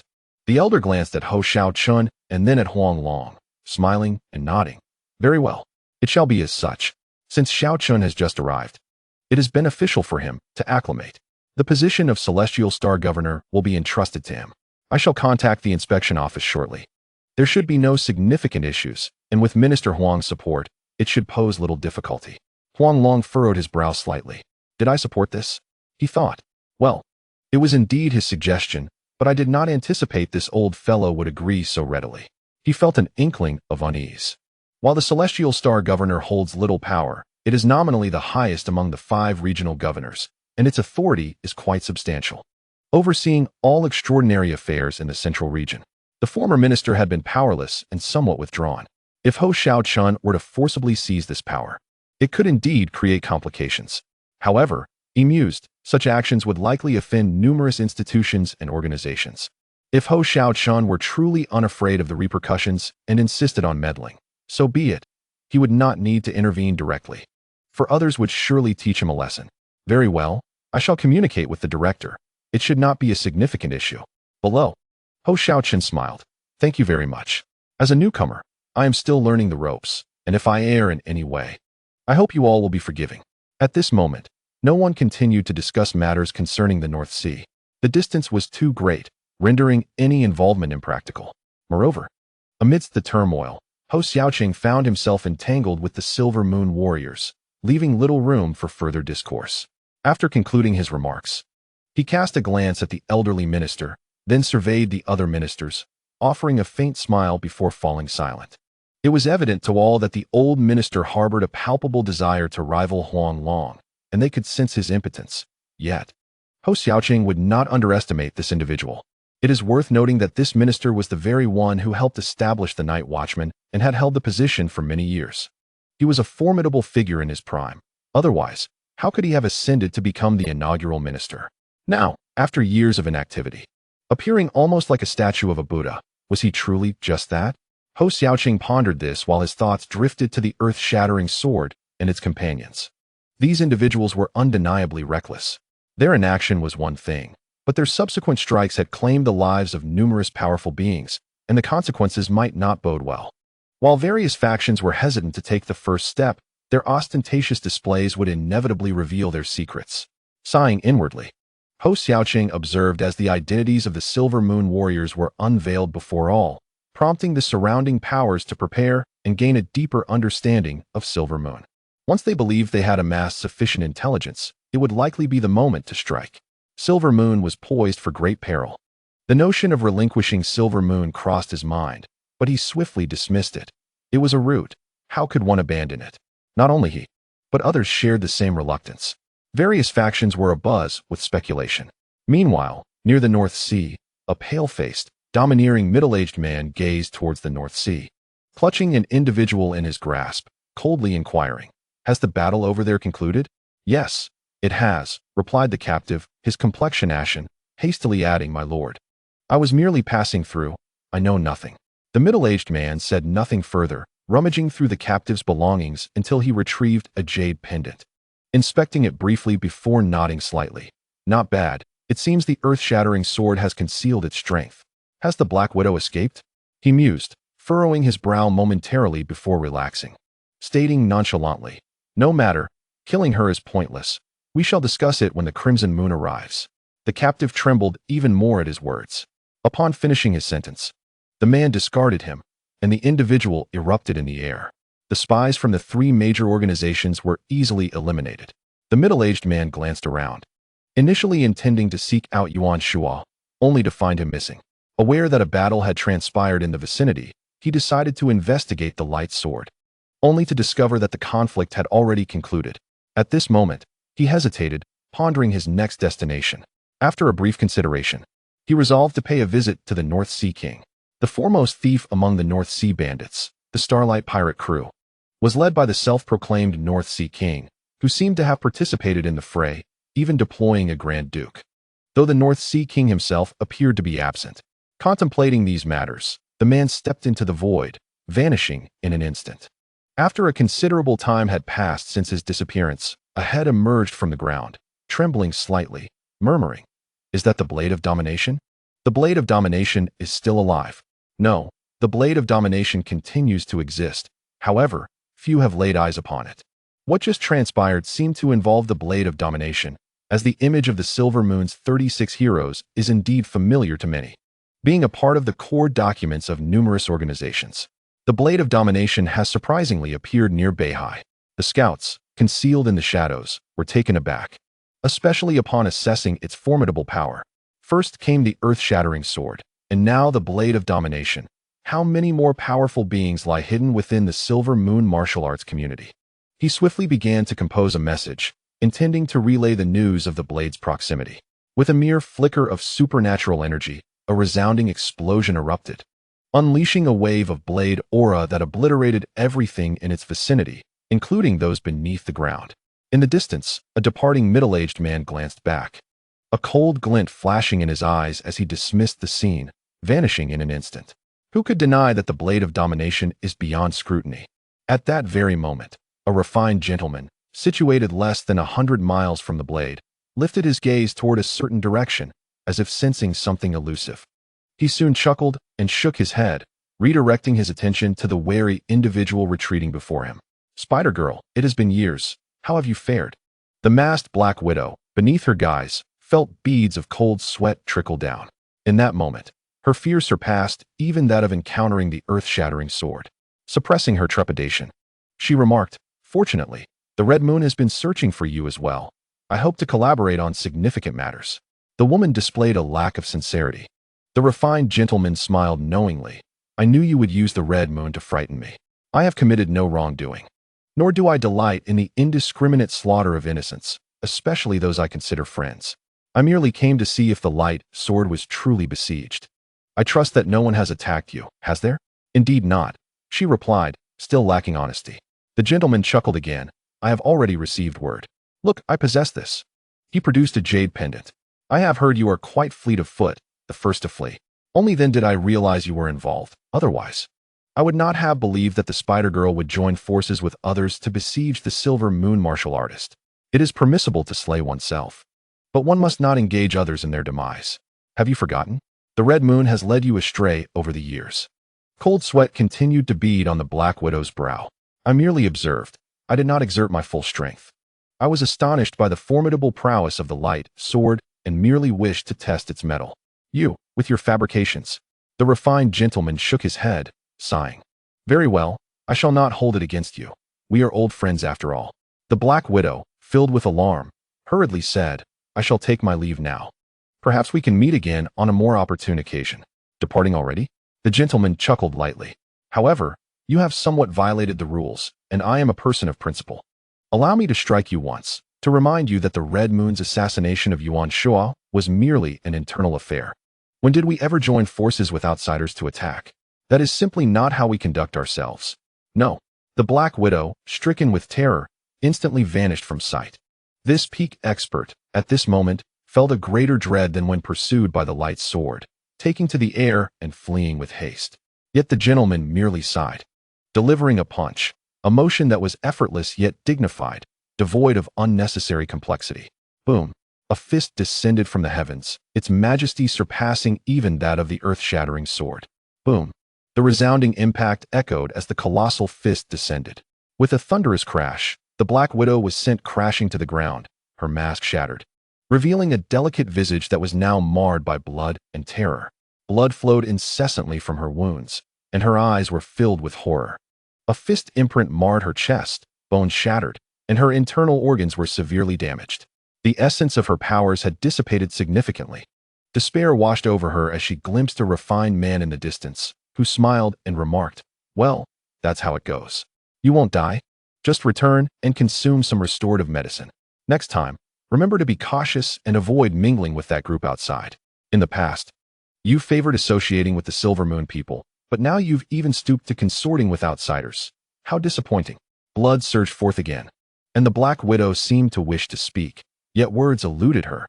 She felt as though she were on the brink of collapse. Her eyes filled solely with fear and dread. The North Fist. She recognized its formidable power, but never anticipated that a single blow could nearly spell her demise, leaving her utterly defenseless. Just how far had the North Fist advanced?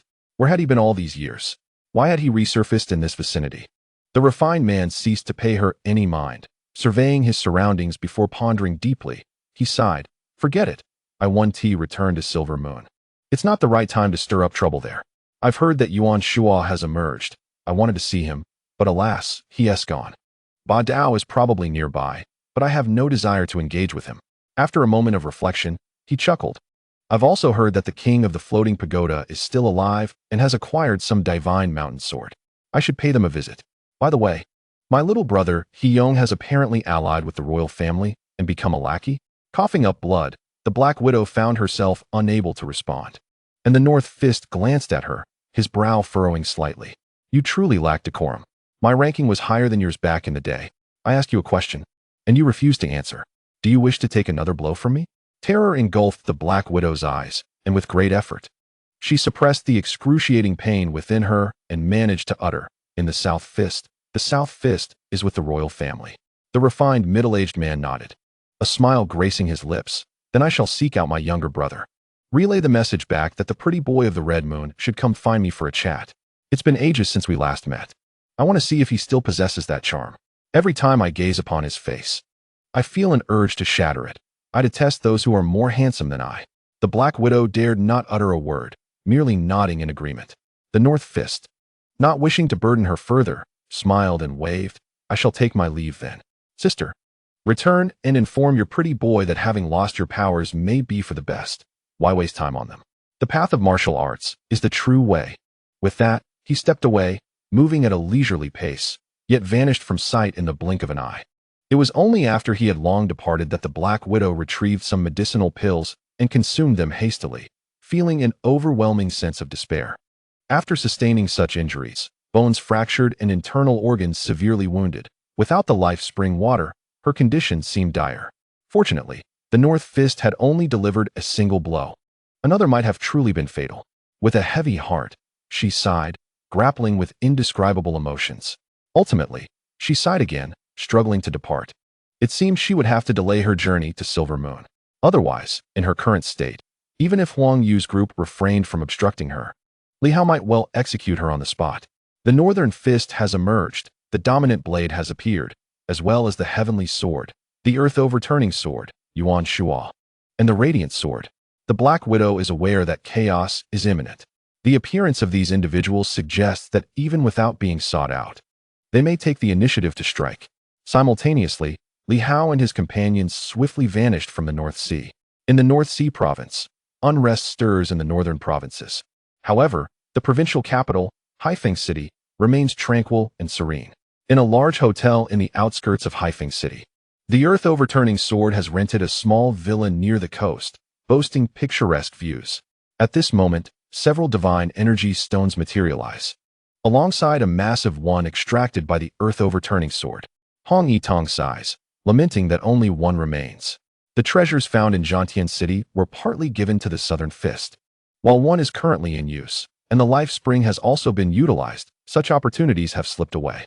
Li Hao refrains from commenting and thrusts his sword into the largest divine energy stone. There is little the Earth-overturning sword can offer him. The official Silver Moon has provided a substantial quantity of divine energy stones. As Li Hao absorbs them, he states, during this assistance, the officials have supplied numerous resources. I have no intention of rushing to the North Sea to rescue anyone.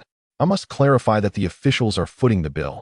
However, the quality of the divine energy stones they provided is subpar and their effects mediocre. Therefore, the stone that Master Hong possesses will be accounted for by the Radiant Sword, and I shall not acknowledge it. His words are candid and direct. The Radiant Sword remains silent, merely nodding slightly. Li Hao continues, consequently, there is no need to feel indebted to me. The suppression of the turmoil within you is covered by the officials, and your previous coercion of me still stands. Our relationship remains unaffected by your past transgressions. The Radiant Sword remains taciturn. Hong Yitong clears his throat, remarking, it is but a trivial matter.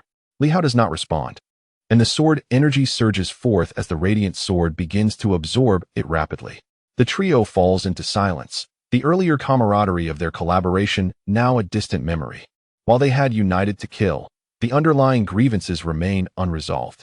As Li Hao releases his sword energy, he kicks the Black Panther, who gazes at him innocently. Li Hao shoots a glare at it, exclaiming, enough already. This is excessive, it's on the verge of death, and you continue to greedily absorb sword energy. Such a heartless creature. Meanwhile, the Radiant Sword opens its eyes, glancing at the Black Panther, and coughs lightly.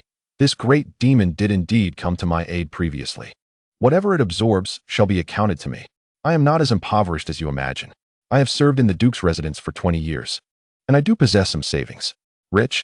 Li Hao's eyes flicker, and in an instant, a torrent of sword energy rushes towards the Black Panther. Why didn't you mention it sooner? The Radiant Sword's mouth twitches slightly as it lapses back into silence. The Black Panther, now delighted, begins to absorb the energy eagerly. What bliss! As the entire divine energy stone is consumed, it is still insufficient. This time, the Radiant Sword's superpower lock has fractured severely. Fortunately, the old man and woman have retained some connections, and a unique light power offers protection. Moreover, having absorbed a drop of life spring, otherwise, it would have been uncertain whether Li Hao could save her at all. Even so, the consumption is tremendous. Aside from absorbing a significant piece of divine energy stone, Li Hao relentlessly shattered divine energy stones, 100, 200, 500, breaking them in hundreds. After fracturing nearly 3,000 pieces, the absorption rate of the bright sword began to slow. Nevertheless, Li Hao continued to break more stones, this time for Hong Yitong, who accepted every fragment without hesitation, absorbing as much as Li Hao could provide, as if he were an insatiable abyss. Li Hao himself was also in a continuous state of fragmentation and absorption. On one hand, he sought to heal his wounds, On the other, he aimed to rapidly intake a vast amount of sword energy to replenish his super energy locks. His internal super energy locks, particularly around the heart area, had absorbed tens of thousands of elemental energy units previously without reaching saturation. Seizing this opportunity, he directly absorbed some sword energy, testing whether it could completely fill the super energy locks. The trio and their canine companion engaged in this boundless absorption. Gradually, more and more divine energy stones were shattered and consumed by them. The overflow of divine energy attracted some attention. Yet when a three-sun individual received word of this and approached, the sword intent dissipated in an instant. In that fleeting moment, the world fell silent, and nearby residents vanished without a trace. At that moment, the upper echelons of Beihai realized who resided there. However, no one dared to take action. Following the battle in Beihai, many high-ranking officials had received news. To confront these individuals without multiple metamorphosis-level powerhouses was utterly hopeless. Beihai had depleted its resources and could scarcely contend with them. This battle had elevated the renown of the earth-shattering sword and the bright sword throughout the entire dynasty. Although Li Hao's fame was somewhat lesser, it too saw a resurgence. Having slain a late-stage Su Guang, along with the former elimination of the second-in-command of the White Shark Thieves, some had doubted his prowess, thinking it mere rumor or the intervention of Silver Moon. However, this time, in the presence of many witnesses, he directly vanquished Su Jun, leaving no room for doubt regarding Li Hao's strength. The only regret was that his master had not received the news. The ruins had severed communication. Chapter 183, Wind-Chasing Boots, seeking subscriptions and monthly votes. This time, the restoration process lasted an extended duration, spanning an entire day and night. The fragments of divine energy stones surrounding Li Hao nearly accumulated into a mountain. Apart from the large stone belonging to Hong Yitong, Li Hao had expended a staggering 8,000 divine energy stones. Indeed, 8,000. Previously, the officials had provided a deposit of 10,000 stones, and Li Hao had nearly exhausted them. Including Hong Yitong's contribution, the consumption of divine energy stones exceeded 10,000. A staggering figure. However, it was not solely the bright sword that absorbed this energy. Li Hao and his companions had also consumed a great deal. Furthermore, within the small sword, a considerable amount was stored, ensuring that it did not require constant replenishment for usage. Ultimately, he intended for the bright sword to grasp the magnitude of the expense incurred this time. The deposit provided by the officials was insufficient to cover the depletion. Additionally, Li Hao had absorbed a significant quantity of sword energy, integrating it into his heart's super energy lock, yet he still did not feel saturated. This left Li Hao feeling quite fatigued.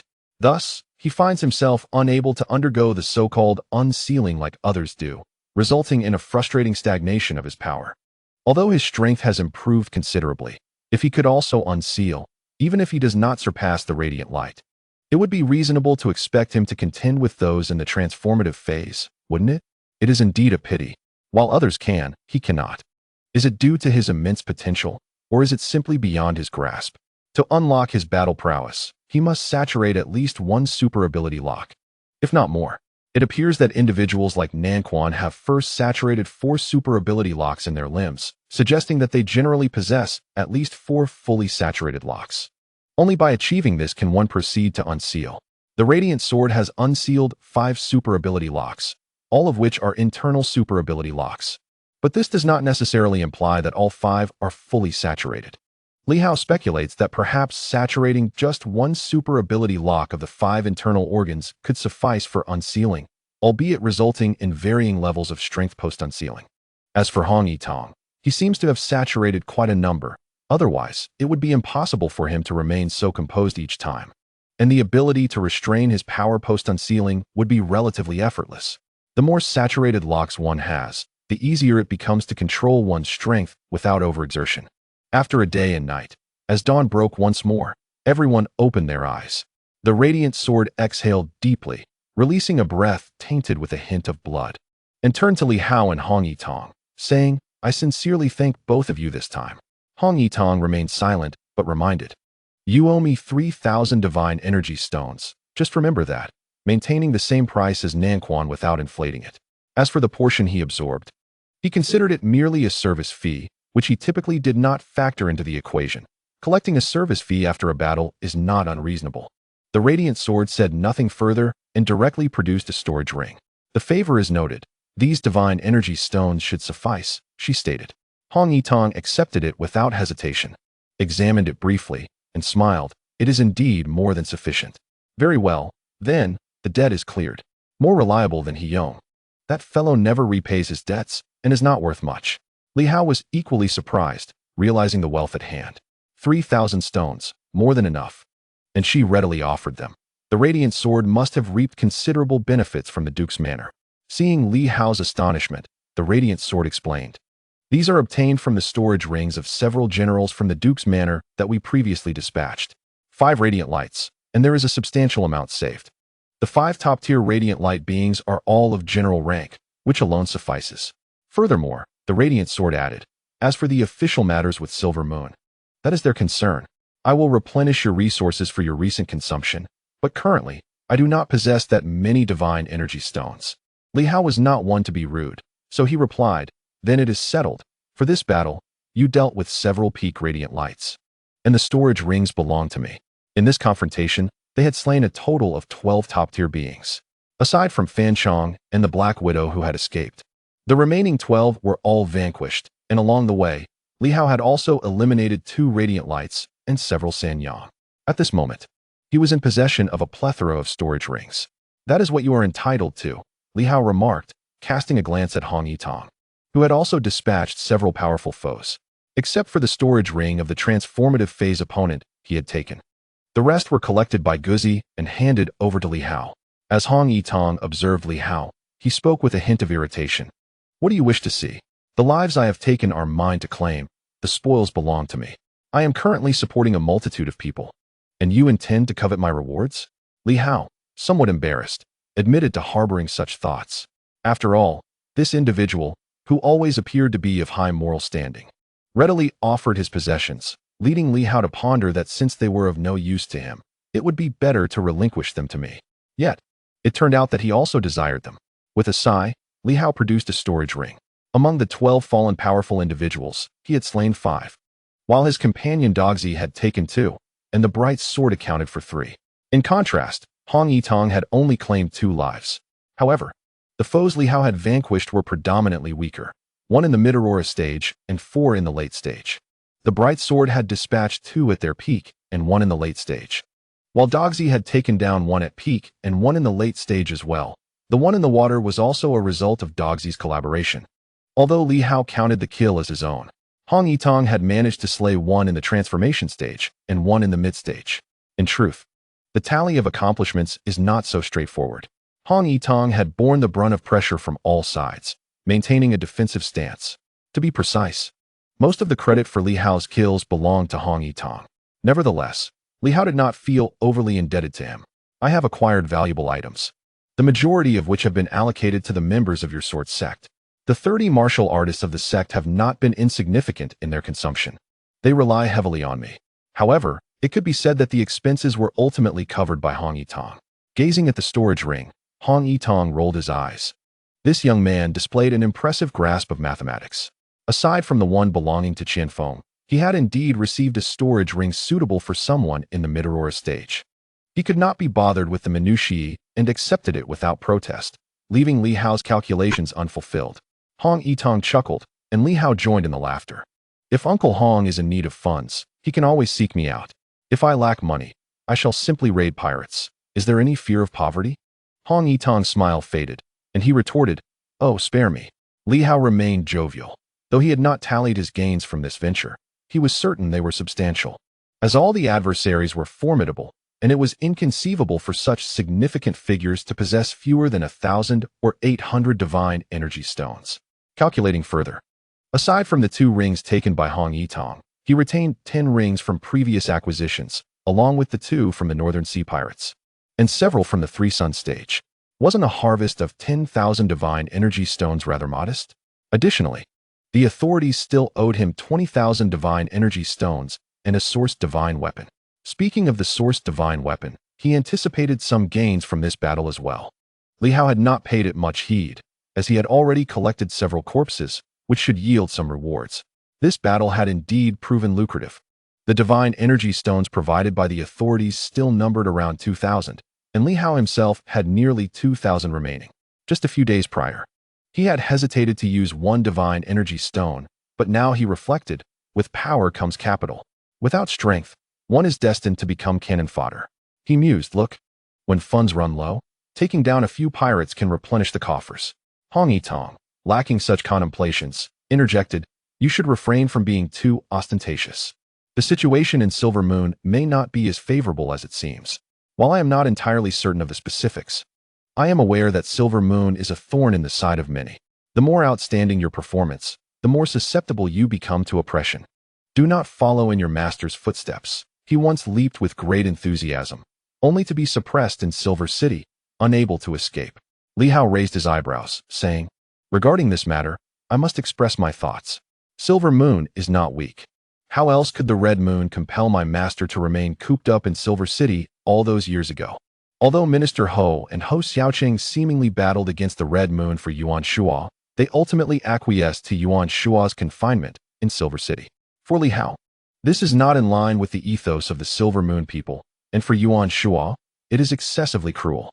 Others can depart and roam freely, while Yuan Shuo remains, akin to a prisoner for over a decade. Hong Yitong rolled his eyes, disinclined to speak. However, the bright sword was aware of certain circumstances and sighed softly.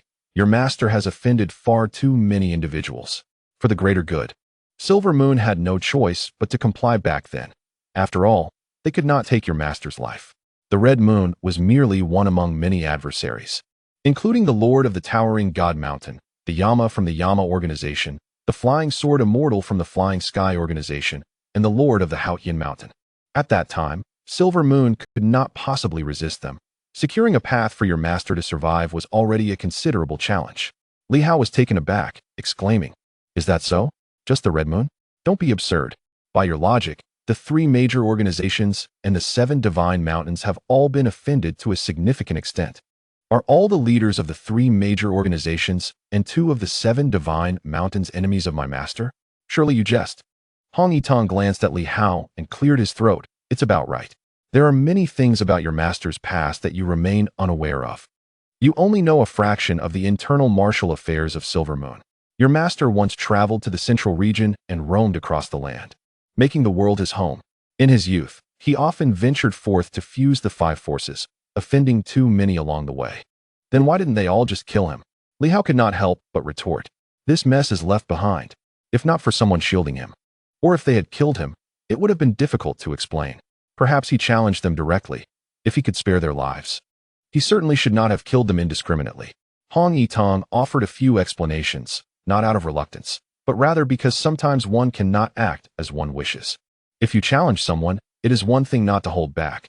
However, if you can spare someone and still choose to kill them, that is truly madness. Yuan Laoma is indeed a demon, but that does not imply he has lost all sanity. Consequently, he has inevitably accumulated many enemies. Others will not feel gratitude simply because you spared their lives. Are you suggesting that my master is surrounded by enemies, with nearly every major organization as his foe? Li Hao asked, incredulous. Quite so. Hong Yitong chuckled. Li Hao, intrigued, inquired, then how did my master dare to emerge just days ago? If it is so perilous, why did he return? This time, it seems, it was not as dangerous as anticipated. He did not encounter the onslaught of the 3 major organizations and 7 divine mountains. The time was nearly upon them. Hong Yitong elucidated. Many individuals currently face a pivotal challenge. Your master has emerged, potentially capable of assisting everyone in overcoming this hurdle. Thus, at this juncture, releasing him is a tacit agreement among some. Li Hao grasped the concept. The unsealing of the 5 organs had piqued the interest of certain individuals in his master's 5-animal secret technique. They believed that, at this moment, Yuan Shuo had fallen behind, yet it was time to let him out, perhaps to devise a countermeasure. Li Hao pondered, snorting softly and slightly furrowing his brow. Why such unwavering faith in my teacher? After deliberating, Hong Yitong chuckled. Talent and aptitude are one aspect, but they are not the crux of the matter. The key lies in your teacher's mastery of numerous ancient methods. You must understand, he was likely among the first martial artists to excavate ancient relics on the Silver Moon continent in his pursuit of cultivation. The ancient techniques he possesses are vast, Yet he has always relished them in solitude, unwilling to share with others. Many ancient texts, upon reaching him, have effectively become lost to time. His 5 animals secret technique, while you may perceive it as simple, is perhaps the most suitable for human cultivation, accessible to all, regardless of whether one is of humble talent or exceptional aptitude. There are no prerequisites, and anyone can practice it. When you engage in the 5 animals secret technique, did you not find it remarkably easy to begin? Yet, having practiced other methods, do you not perceive their greater difficulty? Li Hao reflected and nodded. Indeed, there were challenges. The shadowless sword, the willow fluff sword, and even the 9 forging force were all quite difficult to master. Were it not for Li Hao's formidable prowess, the initiation would have been far from straightforward. Conversely, the 5 animals technique was genuinely uncomplicated. Years prior, Li Hao practiced it as a form of health-preserving boxing, and subsequently, he seamlessly learned the 5 animals breathing method, which merely required a shift in breathing techniques, yielding a remarkably smooth experience. Moreover, when the 5 animals secret technique reaches its pinnacle, comprehending the 5 forces equates to simultaneously cultivating the 5 great paths of ancient martial arts within a single discipline. The intricacies of this may elude you now, yet the powerful recognize the challenges it entails. Li Hao gazed at him, slightly furrowing his brow. Isn't this akin to cultivating 5 separate techniques and comprehending 5 forces? Certainly not. Hong Yitong shook his head. You are the most evident example. Do you not realize how challenging it is for you to integrate those 5 forces? Were it not for your unique sword intent serving as a guiding principle, do you believe you could amalgamate 5 sword forces? Li Hao shook his head, deeming it impossible. Even one who rivals the dawn's light cannot achieve this feat if your master can merge them. Does that not strike you as peculiar? Li Hao was taken aback, having never considered this aspect. This illustrates the advantage of a singular technique. The 5 methods share a common origin. Otherwise, an ordinary person would find it impossible to fuse 5 forces, let alone 2 forces, which is almost beyond hope. Your master accomplished the simultaneous cultivation and fusion of the 5 methods during his centennial period, which is no small feat. Li Hao nodded, contemplating for a moment before stating. Yet, my teacher's strength remains insufficient. Why the haste? Hong Yitong chuckled. Your concern for him is better directed towards your own integration of the 5 forces. What Yuan Shua aims to achieve is rather straightforward, to strengthen the 5 organs while seeking opportunities to refine the technique. Once the time is right, the 5 forces will undoubtedly coalesce. Once the 5 forces successfully merge and he completes his essence of spirit realm, he will soon be able to ascend to the next level. What about you? Li Hao was taken aback. Me? Can you swiftly achieve the fusion of the 5 forces and enter the next phase of the essence of spirit? Li Hao shook his head, dismissing the notion. To this day, he is yet to find a clue. He does not fully comprehend the essence of spirit and only possesses vague conjectures about it. So, why are you so anxious for him? Hong Yitong chuckled, saying, if he advances to the next stage of the essence of spirit, he might very well surpass the dawn of light, just as we did after our unsealing. Therefore, there is no need to worry about him. Rather, you should contemplate your own path. At this stage, it is indeed time for reflection. The fusion of the 5 forces as a singular entity? You have not traversed as far as your master, nor have you grasped it with such finesse. Engage in deeper contemplation. Otherwise, while you may rapidly erupt and even surpass your master in the short term, he will inevitably catch up and surpass you once more. Li Hao pondered deeply, nodding in acknowledgement. Beside him, the radiant sword interjected, I perceive that your sword intent is somewhat disordered and unrefined. You possess numerous sword intents, yet, as you yourself have articulated, they are merely stitched together. At this stage, it would be prudent to attempt to streamline them, enhancing each one individually to achieve a harmonious unity. This may be a viable path forward. Having said that, it continued, furthermore, your comprehension of the fusion of the 5 forces appears to be progressing swiftly. Why not seek to understand additional sword intents? While they may not be as qualitative as your master-s, you could surpass him in quantity. The shadowless sword is a form of dark energy swordsmanship, should you wish. I can impart to you the radiant sword and the wind and thunder sword. Li Hao was taken aback, gazing at her, and after a pause, he shook his head. I want to learn it. That's absurd. I have no desire to study the radiant sword. The radiant sword seemed to sense his thoughts and sighed. The radiant sword holds little impact on men. I am a woman, which caused certain conditions after my cultivation. The balance of yin and yang cannot be harmonized. If I could cultivate the shadowless sword to its utmost, perhaps I could transform in some way. Alas, the shadowless sword's teachings vanished after its master's demise. They were likely taken by Yuan Shua. Li Hao nodded and inquired, "Is it true that mastering the radiant sword to its pinnacle leads to such transformations? To become a man? If that is the case, it holds little consequence for men." Moreover, the concept of the radiant sword stirred something within him. The fusion of 5 swords appears chaotic, lacking the systematic approach of his master. What if he continues to increase the number? 6 swords, 7 swords, 8 swords? However, where should the forces be concealed? In the limbs? In the head? These areas also possess superpower locks. Technically, it is not impossible. But Li Hao suddenly felt a twinge of apprehension. He was unafraid of merging the 5 organs, as his teacher had done it. Yet the thought of independently forging ahead filled him with trepidation. Nevertheless, he soon found himself compelled to reflect deeply. Perhaps this indeed presents a solution. For the time being, he suppressed these thoughts. At this stage, there are still numerous avenues for improvement, such as further enhancing his physical form or fortifying the 5 organs. Wholly merging the 5 forces. Each breakthrough represents a significant advancement for him. Moreover, the superpower locks remain unsaturated. He could also explore ways to continue their filling and devise a means to construct the 5 bridges of heaven and earth. Li Hao has yet to reach a dead end. The path ahead still holds promise. 3 swordsmen gathered together engaged in a discourse regarding their cultivation experiences. As the conversation progressed, Hong Yitong took the initiative to suggest, since Li Hao is present, why not bring forth the wind-chasing boots for inspection? He may be able to utilize them. Otherwise, your acquisition may ultimately prove fruitless. Indeed, Li Hao was curious but had refrained from inquiring until now. At that moment, with Hong Yitong's prompting, the radiant sword did not hesitate to produce an object, exclaiming with a sigh, "For this item, I have remained with the Su family for 2 decades." What emerged was a single boot, adorned in a shade of azure. It did not exhibit any remarkable characteristics. Appearing rather ordinary, much like Li Hao's stargazing sword, Li Hao furrowed his brow slightly and asked, "Is there an intrinsic connection between your radiant sword and the wind-chasing boots? Does the attribute of darkness suppress your light attribute?"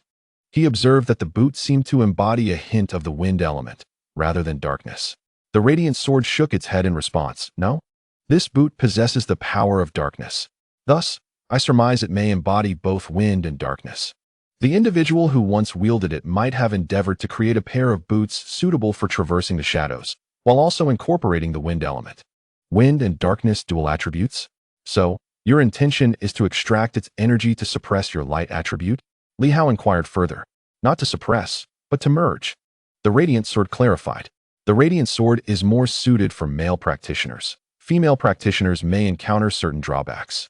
The optimal solution to rectify this is through the harmonization of yin and yang. However, my sword intent is overwhelmingly potent. Typical dark attributes are ineffective. They would be instantly vanquished upon entry into the body. Only treasures from ancient civilizations with dark attributes can provide the necessary balance of power." Pausing momentarily, it continued. Su Feng cultivated the water attribute. When water reaches its utmost chill, it transforms into ice, which also harbors a trace of darkness. He could extract some energy from the wind-chasing boots. Therefore, had Su Feng survived and reached the metamorphosis stage, he would have had the potential to draw forth sufficient dark energy to balance my yin and yang. Li Hao pondered this and nodded in agreement. Perhaps there was some truth to it. As for Su Feng, he found little desire to dwell on the matter. The man was deceased, and Li Hao seldom lingered on the memories of those he had slain. At that moment, Li Hao's curiosity piqued as he scrutinized the wind-chasing boot. Noting that it was singular in number, holding it in his hand, he found it unremarkable and devoid of any special attributes. Initially, when he acquired the Zhang family's blade, it had appeared similarly ordinary. Channeling the 5 animal breathing technique, a faint energy emanated from him, surging into Li Hao's body, causing the radiant sword to be taken aback. Exclaiming, "You can extract it?" Li Hao cast a sidelong glance at her, bemused by her astonishment.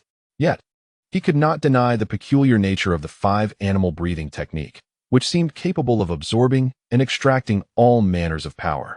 Other breathing techniques did not yield such effects. Reflecting on this, Li Hao contemplated that even without the bloodlines of the 8 great families, One could wield these weapons as long as they mastered the 5 animal breathing technique.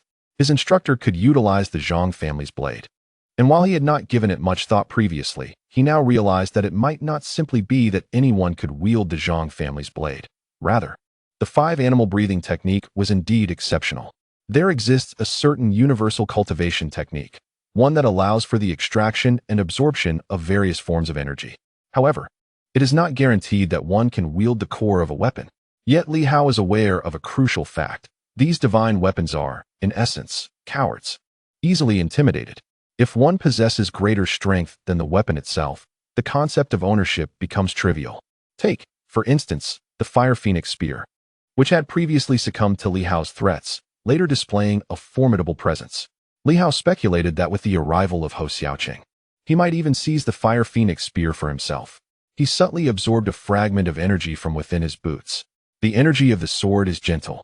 That of the blade is domineering, while the energy from the boots exuded a delicate yet sinister aura. The sword energy nourishes the body, and the blade energy is primarily for offense. But what of the shoe energy? After some contemplation, Li Hao decided to integrate it into his being. In an instant, the energy penetrated his body, seemingly burrowing into his feet. He discerned, albeit vaguely, the emergence of a superpower lock within his legs, which absorbed this energy. After the absorption, Li Hao attempted to circulate his inner strength, but found no peculiar changes. Was it merely enhancing the superpower lock? As this thought crossed his mind, he abruptly removed his shoes and donned the boots. The radiant sword hesitated before finally saying, "The Su family uses these for offerings. No one truly wears them." Meanwhile, Hong Yitong, with a somewhat disdainful expression, remarked on the absurdity of wearing shoes that might harbor foot odor or athlete's foot. Li Hao was at a loss for words, incredulous at the absurdity of such concerns regarding a divine weapon. Dismissing the thought, he focused on the boots, contemplating his next move. He activated the 5 animal breathing technique, unleashing the deer leaping skill, and in a fleeting moment, he vanished. Hong Yitong felt a jolt of surprise, and the radiant sword's expression shifted as it gazed skyward. Moments later, Li Hao touched down, his complexion pale from the immense consumption of energy, yet he was astounded. Incredible speed, so swift that it bordered on teleportation. How could the Su family not utilize this, instead choosing to revere it? Wearing these boots demands a significant expenditure of energy, with inner strength surging uncontrollably. Yet this is a remarkable escape tool. I just employed it and instantly traversed over a kilometer. Even if Master Hong were to pursue, it would take him a moment to catch up. The radiant sword was equally astonished. You can actually wield it? Hong Yitong stroked his chin in contemplation. Is the Su family's bloodline truly that formidable? Or could it be that the Li family's lineage allows for the use of any weapon? In truth, Li Hao understood that he had not engaged in any blood oath or ownership ritual. He merely employed the 5 animal breathing technique. Thus, it was this technique that facilitated the functioning of the boots. Much like the small sword, even to this day, Li Hao's extraction of sword energy was reliant on the 5 animal breathing technique. The small sword still appeared to lack a true master, as Li Hao had yet to fully incorporate it within himself. Therefore, strictly speaking, he was not the master of the small sword. He merely borrowed its power, with the core mechanism still being the 5 animal breathing technique.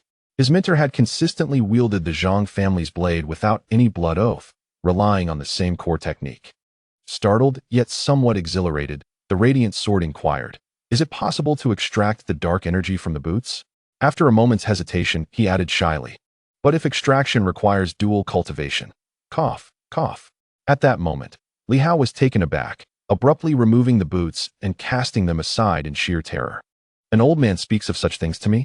Of course, he recalled a day when his teacher had also engaged in dual cultivation with him, absorbing an excessive amount of blood energy together. However, the radiant sword's implications seemed to suggest something far more sinister. How utterly horrifying.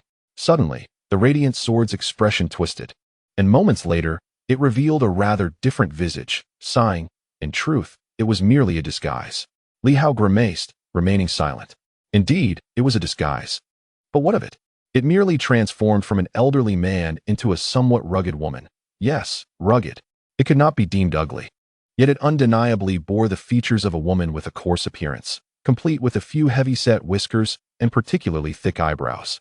Li Hao mused that he preferred the previous old man's visage, for at least he had looked like a benevolent elder. Now, upon seeing this transformation, he swore he did not judge by appearances. Well, perhaps just a tad, but this figure was undeniably masculine. Of course, if one had a particular taste, it might not matter. Observing Li Hao's reaction, the radiant sword sighed once more. Beauty is often prioritized. Just look at the Silver Moon warriors. The Red Moon favors the comely. And Yuan Shua does too. They show leniency towards the beautiful, as seen with the exquisite green light sword. Not just them, many Silver Moon warriors share this sentiment. Beautiful faces are their preference. Or perhaps it is simply the nature of men. Seeing Li Hao's expression, the radiant sword felt a twinge of sorrow. Did hope seem so distant? Li Hao could utilize the wind-chasing boots, which could be considered her greatest hope. Yet, seeing Li Hao in such a state was truly disheartening. Li Hao, equally speechless, was interrupted by Hong Yitang's gentle cough. Li Hao, what is your attitude? After all, this is your senior. Why the alarm? The radiant sword was quite handsome in youth, though as time passed and cultivation deepened. Cough, cough. In his early days, he was indeed rather striking.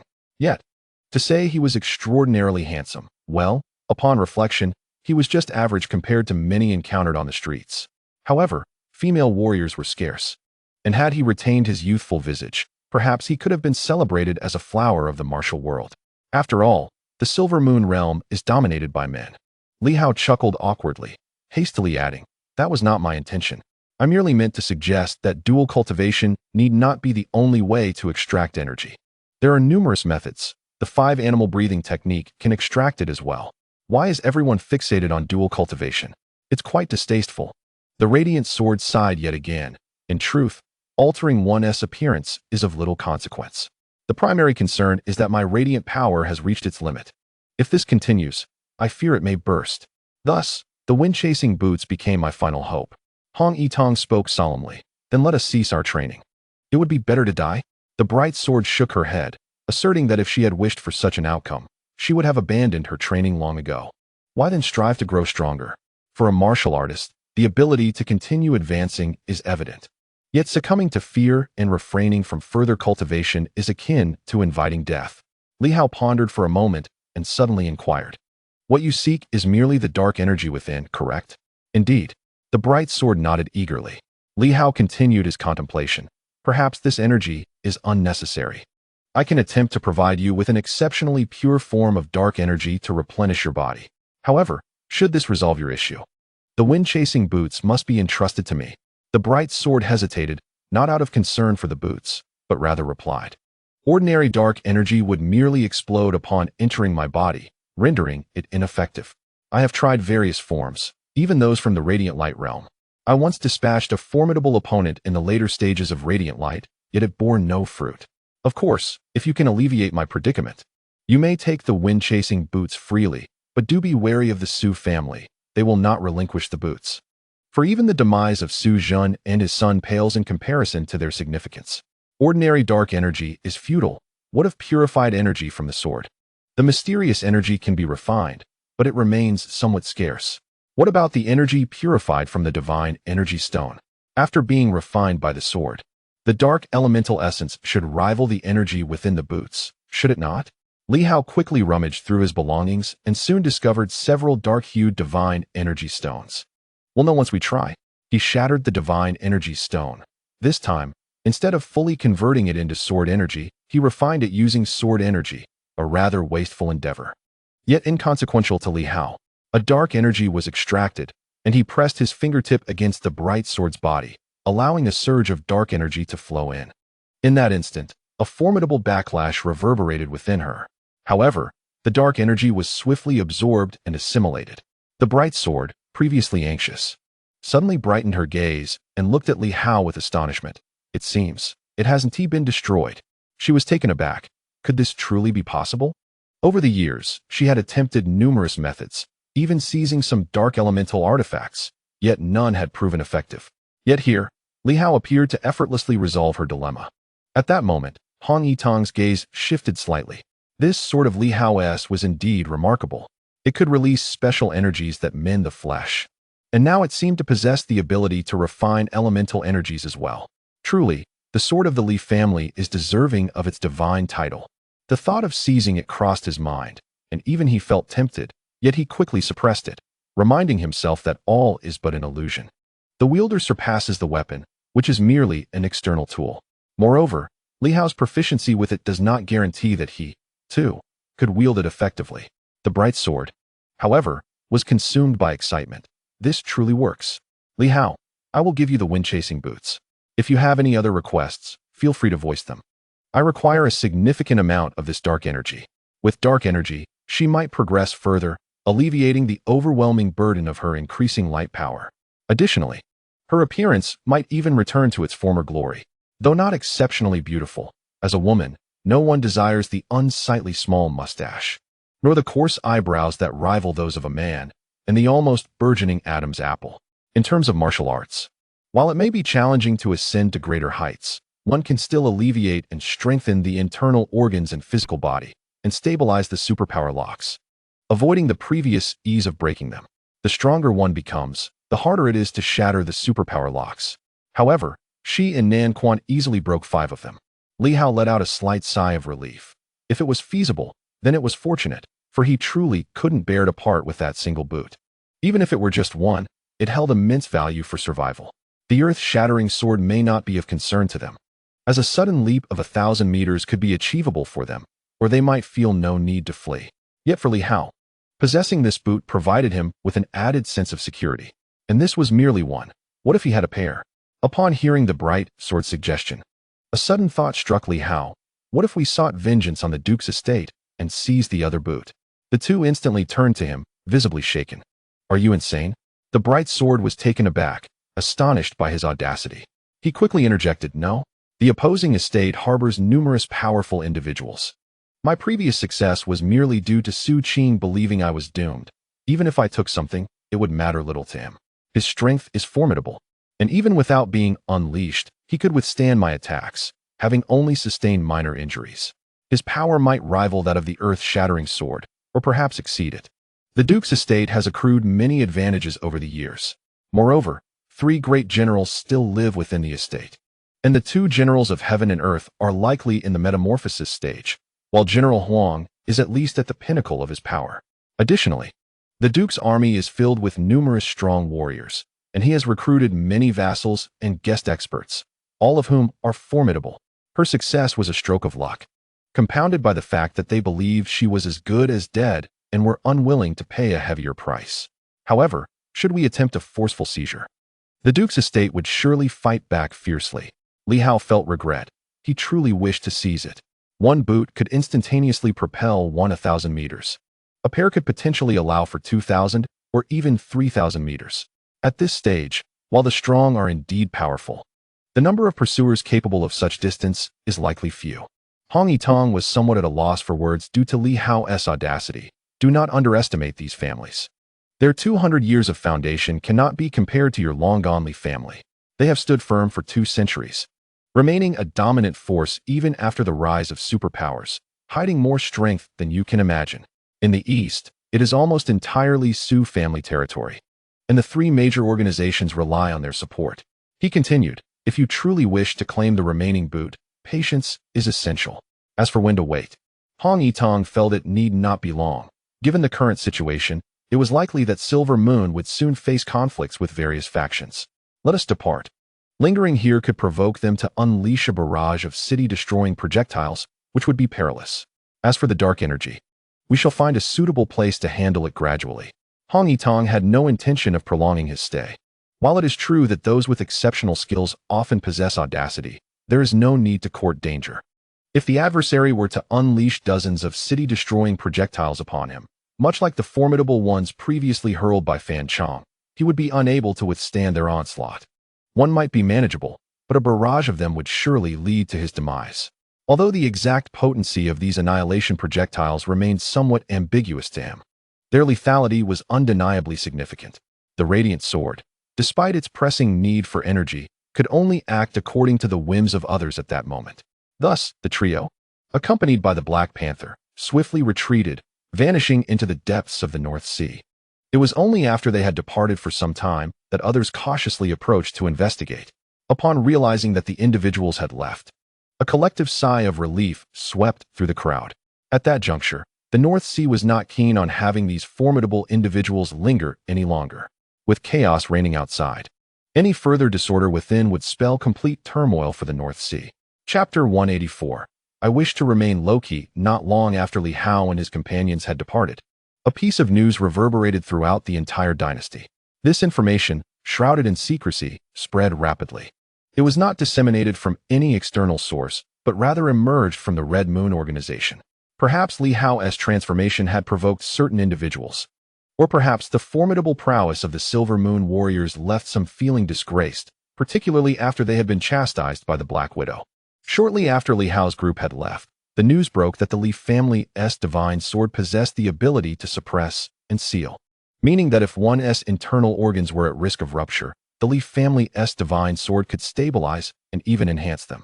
The Radiant Sword and the Earth-Shattering Sword dared to unleash their full combat potential only because of Li Hao's presence. Yuan Shua's shattered heart could be mended, thanks to Li Hao's intervention. Moreover, the recent stirrings of the Silver Moon, following Hou Xiaoqing's previous battle, were all attributed to Li Hao. Because of his existence and the presence of the Li family's divine sword, these individuals felt emboldened to act without restraint. Unsealed Silver Moon warriors, no matter how powerful, remained merely comparable to those in the metamorphic stage and could not surpass that threshold. The weaker ones were not even at that level.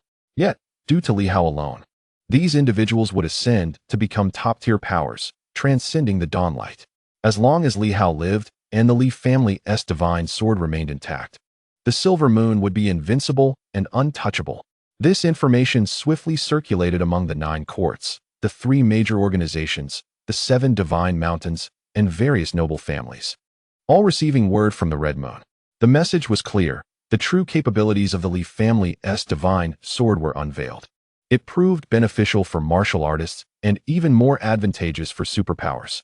Why is it that there are no entities surpassing Dawnlight among superpowers at present? Or, even if such beings exist, why do they refrain from appearing or taking action? The answer lies in their inadequate internal strength. To reach beyond Dawnlight, superpowers must unlock the 6th superpower seal, in addition to removing the seals on their limbs and 1 attribute seal. The 6th seal, under normal circumstances, can only unseal the 2nd level of the internal organs. This could lead to conflicts among the organ attributes, even resulting in their catastrophic rupture. Aside from a few exceptional individuals who have managed to break through the cranial superpower seal, others must follow the established path, necessitating the unsealing of the 2nd level of the internal organs. Everyone must undertake this journey. The intelligence report indicated that the Li family's divine sword might resolve one of the greatest troubles currently plaguing the superpower realm. This is not mere conjecture. The forthcoming events will reveal whether the Radiant Sword still lives and if the Earth-Shattering Sword has sustained injuries. This is an easily verifiable matter. The Radiant Sword has severed 5 superpower locks. If it survives, the emergence of Li Hao cannot be dismissed as inconsequential. It unequivocally validates everything. It demonstrates that the entire Silver Moon will swiftly transform into a perilous domain, where certain Silver Moon martial artists will become increasingly unrestrained, liberating their combat prowess indiscriminately, surpassing the Dawnlight, and slaying numerous formidable superpower warriors. Upon the release of this news, it sent shockwaves throughout the highest echelons of the dynasty. At this moment, Li Hao and his companions had yet to receive such intelligence, while the news had already instigated widespread upheaval. In the central region, Hou Xiaoqing had just assumed the position of the Celestial Star Governor when he suddenly received this intelligence. At that moment, he was momentarily taken aback, gazing towards a certain direction for an extended period before exhaling deeply. Yue, only the Silver Moon martial artists truly comprehend the intricacies of their own kind. Fortresses are breached from within. Outsiders remain unaware of the specific conditions of the martial artists, unaware of any peculiarities unique to them. However, Yue was fully cognizant of these matters, having been dedicated to the affairs of the 8 great families' bloodlines. When Yue publicly disclosed such information, a careful verification would still yield conclusions, despite the existence of certain speculations and even potential traps. Just as Hou Xiaoqing had previously conspired against Yue, at this moment, Li Hao had unequivocally become a target in the eyes of all non-Silver Moon martial artists, a must-eliminate figure. To seize the Silver Moon, one must first capture Li Hao, no matter the cost. This pursuit was not solely to apprehend Li Hao, but also to obtain the Li family's divine sword, a weapon capable of breaking barriers and surpassing the dawnlight. It could mend the internal organs and quell internal turmoil. Hou Xiaoqing inhaled deeply. This time, it was markedly different from before. Li Hao had been far too ostentatious. This time, it should not have been so. He speculated that perhaps Kong Jie and others had orchestrated Li Hao's actions. Yet, they likely did not anticipate that Li Hao would appear so brazenly before so many, directly rescuing the Radiant Sword and even bringing along the earth-shattering sword. They had initially contemplated a more clandestine rescue of the Radiant Sword, allowing it to lie low for a while. But now, that seemed implausible. This matter transcended the significance of a mere treasure. It pertained to the advancement of the entire superpower domain and the future of supremacy. In an instant, Li Hao had become the coveted prize in the eyes of the world. The notion of slaying Li Hao to gain dominion echoed in the minds of many, though not yet vocalized. Hou Xiaoqing gazed into the distance, his expression growing grave as he looked northward. He believed that this day would usher in an era of unrest throughout the Celestial Star Dynasty, with everyone hastily seeking the truth.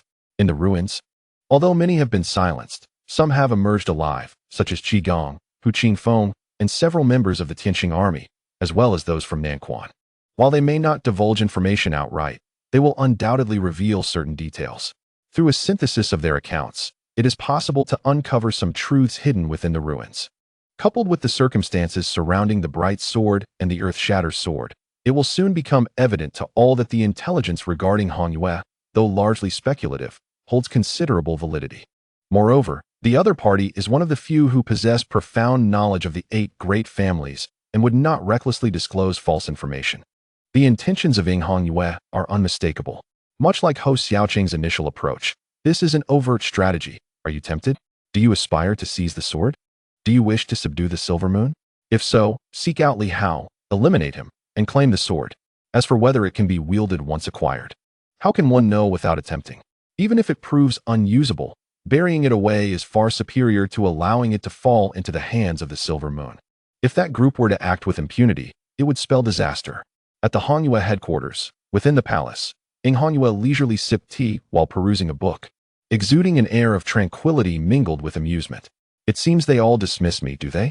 With the emergence of the Northern Fist, they seek to bully me further. The Silver Moon has shown no mercy, ruthlessly eliminating my handmaidens, showing no compassion, as they are all martial artists of the Silver Moon, having shared the same ranks. How cruel. If that is the case, let the games commence. Initially, Han Yue had no intention to speak or had not anticipated much. However, after deducing the trajectory of the Bright Sword, which was persistently heading towards the Silver Moon, and considering the seemingly idle revelations made by Li Hao, he began to piece together crucial insights. The Bright Sword, through its might, had likely witnessed similar actions by Li Hao within the ruins. Perhaps it was to subdue Hou Xiaoqing or to engage with the Earth-Shatter Sword. Yet, the Bright Sword must have seen something significant, compelling it to pressure Li Hao into compliance. Otherwise, it would not recklessly endanger itself. After carefully untangling the threads of thought, Han Yue surmised the likely purpose of the Li family's divine sword. While he lacked precise details, he believed he was close to the truth, which sufficed. Just as previously, when the role of the blood godchild was unknown, the news from Hou Xiaoqing prompted many to experiment, proving that in this era, those endowed with power can act with impunity. The superhumans may not fully grasp the implications of unsealing, nor understand the martial artist's circumstances, but Han Yue was aware. Thus, when he disseminated his information, it affirmed that even verification of this news would lead only to the truth. While savoring his tea in leisurely contentment, a masked powerhouse swiftly entered. Leader, Feitian, Yinluo, and many organizations or individuals wish to communicate with you regarding potential communication integration. Han Yue smiled. Are they so eager? Indeed. The Sword of the Li family addresses more than just the martial artist dilemma. It could suppress them and facilitate unsealing, but for the superhumans, this matter is one of life and death. Some individuals have indeed transcended the realm of dawn, yet now they have all retreated into their shells, paralyzed by fear. Any movement could spell their demise. Others find themselves ensnared in a transformative phase, hesitant to shatter the superpower locks. However, potent forces will inevitably break free, and once liberated, ascension follows. Though it is fraught with peril, as those who survive are akin to the current elderly figures, hiding and concealing themselves, too fearful to emerge.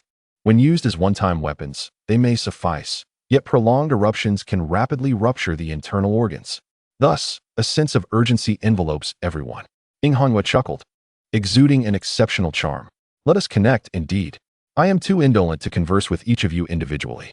If you prefer silence, then remain hidden and simply listen to my words. The lower-ranking beings were equally taciturn, swiftly preparing. Moments later, a colossal screen materialized before Inghonghua, revealing a multitude of boxes, each showcasing a figure. Some individuals displayed their true forms, while others remained elusive. Silence pervaded the atmosphere. Gradually, more and more figures appeared, filling the screen with a profusion of boxes. Inghonghua sipped his tea, appearing leisurely and at ease. Once every box glimmered and no new attendees emerged, he finally spoke, a smile gracing his lips. Do not inquire about my authenticity. Judge for yourselves. The likes of Guangming Jian cannot possibly remain hidden, especially considering that you should have received word of their overnight stay in Beihai. Were those two formidable men merely amusing themselves with the ancient hag, Guangming Jian? Even if Guangming Jian were to remain concealed, the truth of the situation is already apparent to all. Inghonghua continued. Moreover, your primary concern, I presume, is whether the Li family's divine sword can be wielded without a bloodline, is it not? From the screen, someone boldly interjected. Indeed, that is our utmost concern. I am indifferent to the strength or recklessness of Inu. My sole focus is whether it can truly suppress the turmoil within the internal organs and mend them. Presently, some individuals are pursuing alternative paths, either sustaining vitality through the fountain of life or enhancing their internal organs with blood divine children like yourself, or through other treasures. However, these methods merely address the symptoms, not the root cause. It is untenable to rely on them indefinitely, and we cannot perpetually shatter the second or third organs. Our journey ahead is long. If the Li family's divine sword can indeed help us eradicate future threats, that would be most fortuitous. Inghonghua regarded this individual with a smile. Ah, Brother Yanluo speaks plainly, unlike Feijian, who constantly lurks in the shadows. No one responded to him. He remained unfazed. Chuckling lightly, the absence of a Li family bloodline is not an insurmountable issue. I am aware of several methods that may allow the use of the Li family's divine sword, not without limitations, but such constraints can be transcended. What methods? Queried the imposing Yanluo, his authority palpable. Are you unaware? Inghonghua observed him, as Yanluo pondered briefly before articulating. Collecting Li Hao's blood for a transfusion? Or perhaps refining Li Hao to fully unseal the Li family divine sword, thereby enabling its seamless utilization. Alternatively, subduing the Li family divine sword, should its master perish. It could also be reclaimed under duress. You see, are you not well versed in numerous methods? Inghonghua chuckled. Why do you still ask me? Do you expect me to teach you step by step? After glancing at the crowd, she continued with a smile. Is there any confusion remaining? A slightly sharp voice emanated from the screen. Next to Li Hao, there are the earth-shattering sword and the radiant sword. What is the true extent of their power now that they have been unsealed? What is the current state of the Silver Moon Martial Master? When transformed into a superpower, what realms can they contend with? Inghonghua pondered for a moment and replied, this truly is difficult to assess. Each individual's circumstances differ. However, on the Martial Master front, it seems that no one has yet ascended to the next tier, namely above the dawn light. Even when unsealed, they can at most rival those above the dawn light.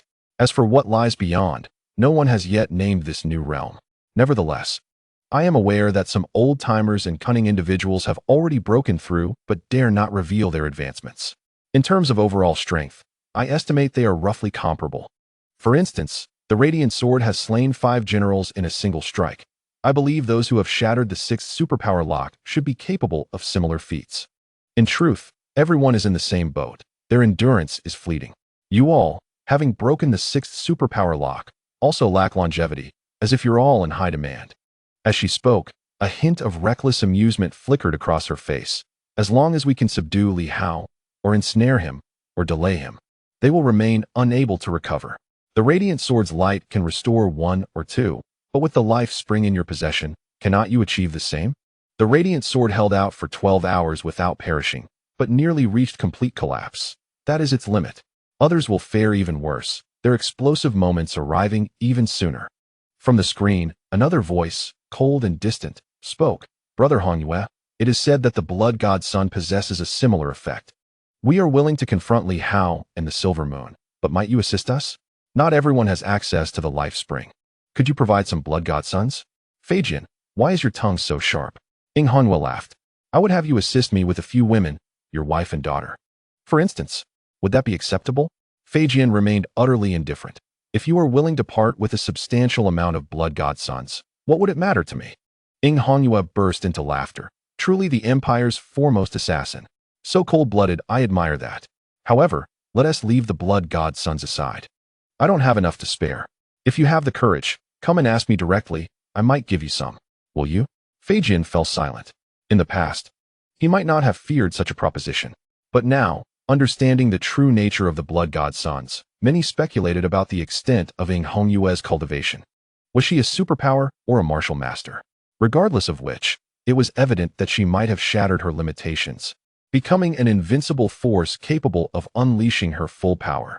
Such a being instilled trepidation in others, and they were reluctant to sever ties completely. Otherwise, the matter of the blood god suns would have erupted long ago.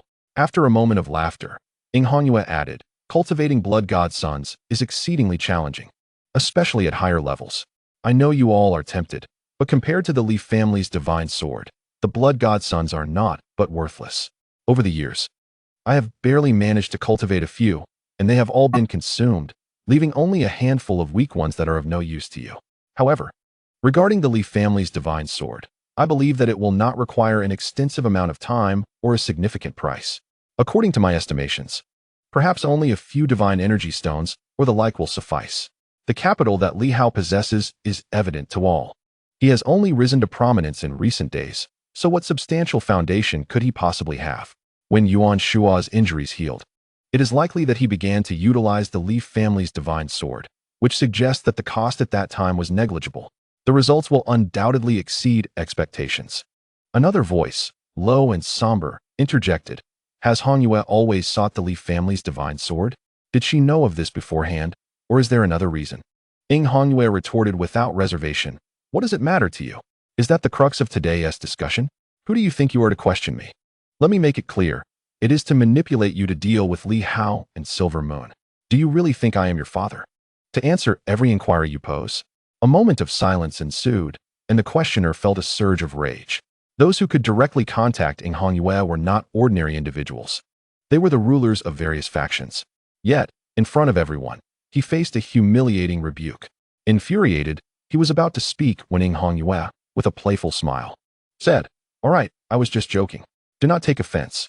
If you get angry, you won't be able to harm me. It would only be detrimental to yourself. Do you really need to provoke a formidable enemy to find joy? Be a bit more docile, don't create a commotion. Especially since everyone is watching, show a bit of decorum." In an instant, he fell silent, suppressing his ire. For he understood that speaking again at this moment would only bring him further shame. Silence was far more dignified. Very well, let us leave it at that. By the way, keep a close watch on those fellows. Baiquan and Baidu have emerged, and that fellow from Tiandao has been unusually quiet. Be cautious of him as well. And do ensure that Ho Xiaoqing does not falter. It could become quite troublesome. After conveying these thoughts, he raised his teacup with a smile. To combat Silver Moon. And for a brighter future, let us all drink together. Once we finish, we shall unite to eliminate Li Hao. Remember, such individuals are difficult to vanquish. So do not hesitate. Those expendable forces can be deployed. If they perish, it is merely death, but if we succeed, we shall enjoy wealth for a lifetime. I believe each faction has their own means to shatter the sixth superpower lock. Shall we seize this opportunity, with so many present, to bestow a name upon the sixth realm? He jovially suggested. Previously, Su Guang named it 9 sons, which I found quite unappealing. For the next realm, shall we choose a more melodious name? This is a significant transformation. Why not call it Absolute Pinnacle? To stand atop the summit, a peak of greatness. Yen Luo, with a cold demeanor, remarked, Enough. Do you think we have not perused those ancient texts? Why chase after the footsteps of the ancients? It bears no significance. Ing Honghua, ponder this yourself. If you wish to name it, go ahead. Once this level officially emerges and many gather, a name will naturally arise without your concern. You. Last time with Su Guang, were the first to propose that rather unpleasant name. Hangyue chuckled and replied, "Very well, let us leave this for another time. Once we capture Li Hao or seize the Li family's divine sword, do remember to notify me." No one acknowledged her, and soon, one by one, the screens dimmed. As the crimson moon dimmed all screens, smiles faded, and a sigh escaped. The suffering of living beings is truly lamentable. What a misdeed it is. Stirring up trouble for the silver moon once again. I wonder how many of my old friends will be lost this time. Such a pity. Yet, despite expressing regret, a radiant smile returned to his face. What of the azure moon? He inquired after a moment. In this vast base, only the azure moon remained. Yet no one else was in sight. Below, reports swiftly came in. Lord Azure Moon has gone to Star City. Nonsense. The crimson moon furrowed his brow momentarily but soon relaxed. Let her be. These individuals are spirited and often do not heed warnings, so they must be cautious. With that, he added with a smile, regardless, inform the Elder Council to summon the Grand Elder, Second Elder, and Third Elder to join me for a stroll. Each may carry a drop of the fountain of life, and, additionally, one shall be rewarded with a peak blood essence of the dawn's light. Do not rush into action. Observe closely. If the earth-shattering sword and the radiant sword become entangled, we may play the role of opportunists. Understood, came the prompt response. The Elder Council housed many powerful individuals, such as the Tsunami and the Crimson-Haired, albeit they held lower ranks. Today, however, the Crimson Moon had directly summoned the top 3 elders. Furthermore, he commanded the ancient guardians to dig 3 feet underground to locate Yuan Shuo, that groundhog. That old fellow has likely returned to his grave-digging antics. The Crimson Moon's brow furrowed slightly. In the past decades, he has been preoccupied with his excavations. One must be wary of what treasures he may unearth. Even if he finds nothing of value, he could still unearth formidable beings, which would suffice to quench our thirst. With a shake of his head and a sigh, he mused, the ignorant are fearless, or perhaps this fellow simply does not care. Should he unearth a living remnant of ancient civilization, we should brace ourselves for calamity. He will not concern himself with the consequences. However, it was the responsibility of the Crimson Moon to intervene. Excavations should not occur now. Uncovering something at this moment could lead to catastrophic upheaval. If they were to unearth a volatile entity with a fierce temperament, it would result in a massacre, and that would be most undesirable. Yes, came another report from below. Here, a multitude of ghostly figures remained ever vigilant, ready to heed commands and facilitate communication across realms. Additionally, let the northern 3 provinces descend further into chaos. The silver moon is currently quite stable, while those like Huang Yu are far too idle. Let us give them some tasks. The royal family had been unusually quiet. Surely, they must feel anxious. One must be cautious of the Li family's divine sword. Should they lose their Star City ruins, they may never have another opportunity.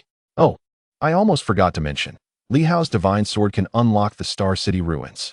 Haha, let us disseminate this news far and wide, allowing the royal family to revel in it as well. A ghostly figure spoke solemnly. Leader, this is not the moment to turn against the royal family. If news leaks, they may retaliate against us with grave consequences. The Crimson Moon contemplated this and then smiled, nodding. Indeed. Very well, these tidings shall suffice to mobilize everyone. With that, he turned away, maintaining his nonchalant demeanor, undisturbed by the troubles of the silver moon. Li Hao and his companions were making swift progress. But what of it? The silver moon. Administrative headquarters. A group of individuals stood in silence, the atmosphere thick with tension. Kong Jia, displaying a hint of irritation, spoke up. Could we not conceal the bright sword? I should have anticipated this situation with Ho Xiaoqing absent. No one reminded me, and I completely overlooked it. Did Director Zhao not foresee this either? Now that the capabilities of the Li family's divine sword have been exposed, troubles are sure to follow. Until now, he had not considered this aspect, for in his view, few would contemplate such matters. He had always believed that the supernaturally gifted did not truly comprehend the martial artists. Yet he had subconsciously neglected the fact that some individuals understood them all too well. Director Zhao exhaled softly. I did consider it. But we still need to save the person.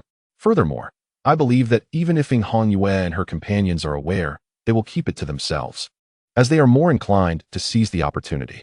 The more who know, the worse it becomes. I did not anticipate he would make it public. Didn't he anticipate? Kong Jie replied, somewhat exasperated. How could one not foresee this? We all know what sort of person he is, a quintessential madman, engaging in self-sabotaging actions. And this is hardly his first instance. Huang Yu interjected, enough? There is no point in discussing this now. His voice was grave. In our haste to save, we had to act pragmatically. The best course of action is to let Li Hao undertake the rescue. Kong Jia, visibly vexed, retorted, but now, Li Hao faces monumental troubles. I was the one who conferred with him about the rescue, and I suspect both of you have manipulated me into this situation. Perhaps this was all part of your plan. With Ho Xiaoqing gone, are you two scoundrels deliberately scheming against me? The two remained silent, ignoring his accusations. Kong Jia scoffed. I say it's highly probable. Speak plainly, what are your true intentions? Are you attempting to force Li Hao to abandon Silver Moon? Or are you aiming for him to divert everyone's attention for your own schemes? It seems the agreement for our collective defense has been rendered void. And I have been excluded, Haven Ti? He had rarely pondered such matters, as over the years, he had often aligned with Ho Xiaoqing, who had a wealth of ideas. Typically, he followed Ho Xiaoqing's lead. However, now with Ho Xiaoqing gone, perhaps these two had forged some deeper agreement. Leaving him on the periphery, Director Zhao furrowed his brow slightly, clarifying that this was not his intention. First, it was indeed unexpected. Second, we had to act out of necessity. Third, the uncertain dangers are far more significant than the fall of the bright sword, and moreover, Li Hao accepted compensation. He must also consider the risks involved, as he did not act solely to fulfill a mission. Fourth, while he is within Silver Moon, we will continue to protect him. If this escalates, it will also pose a problem for us, so no one seeks to create trouble intentionally. Lastly, the situation relates to Li Hao's impulsive actions. Had he chosen to lie low and wait rather than charging in directly, many issues could have been avoided.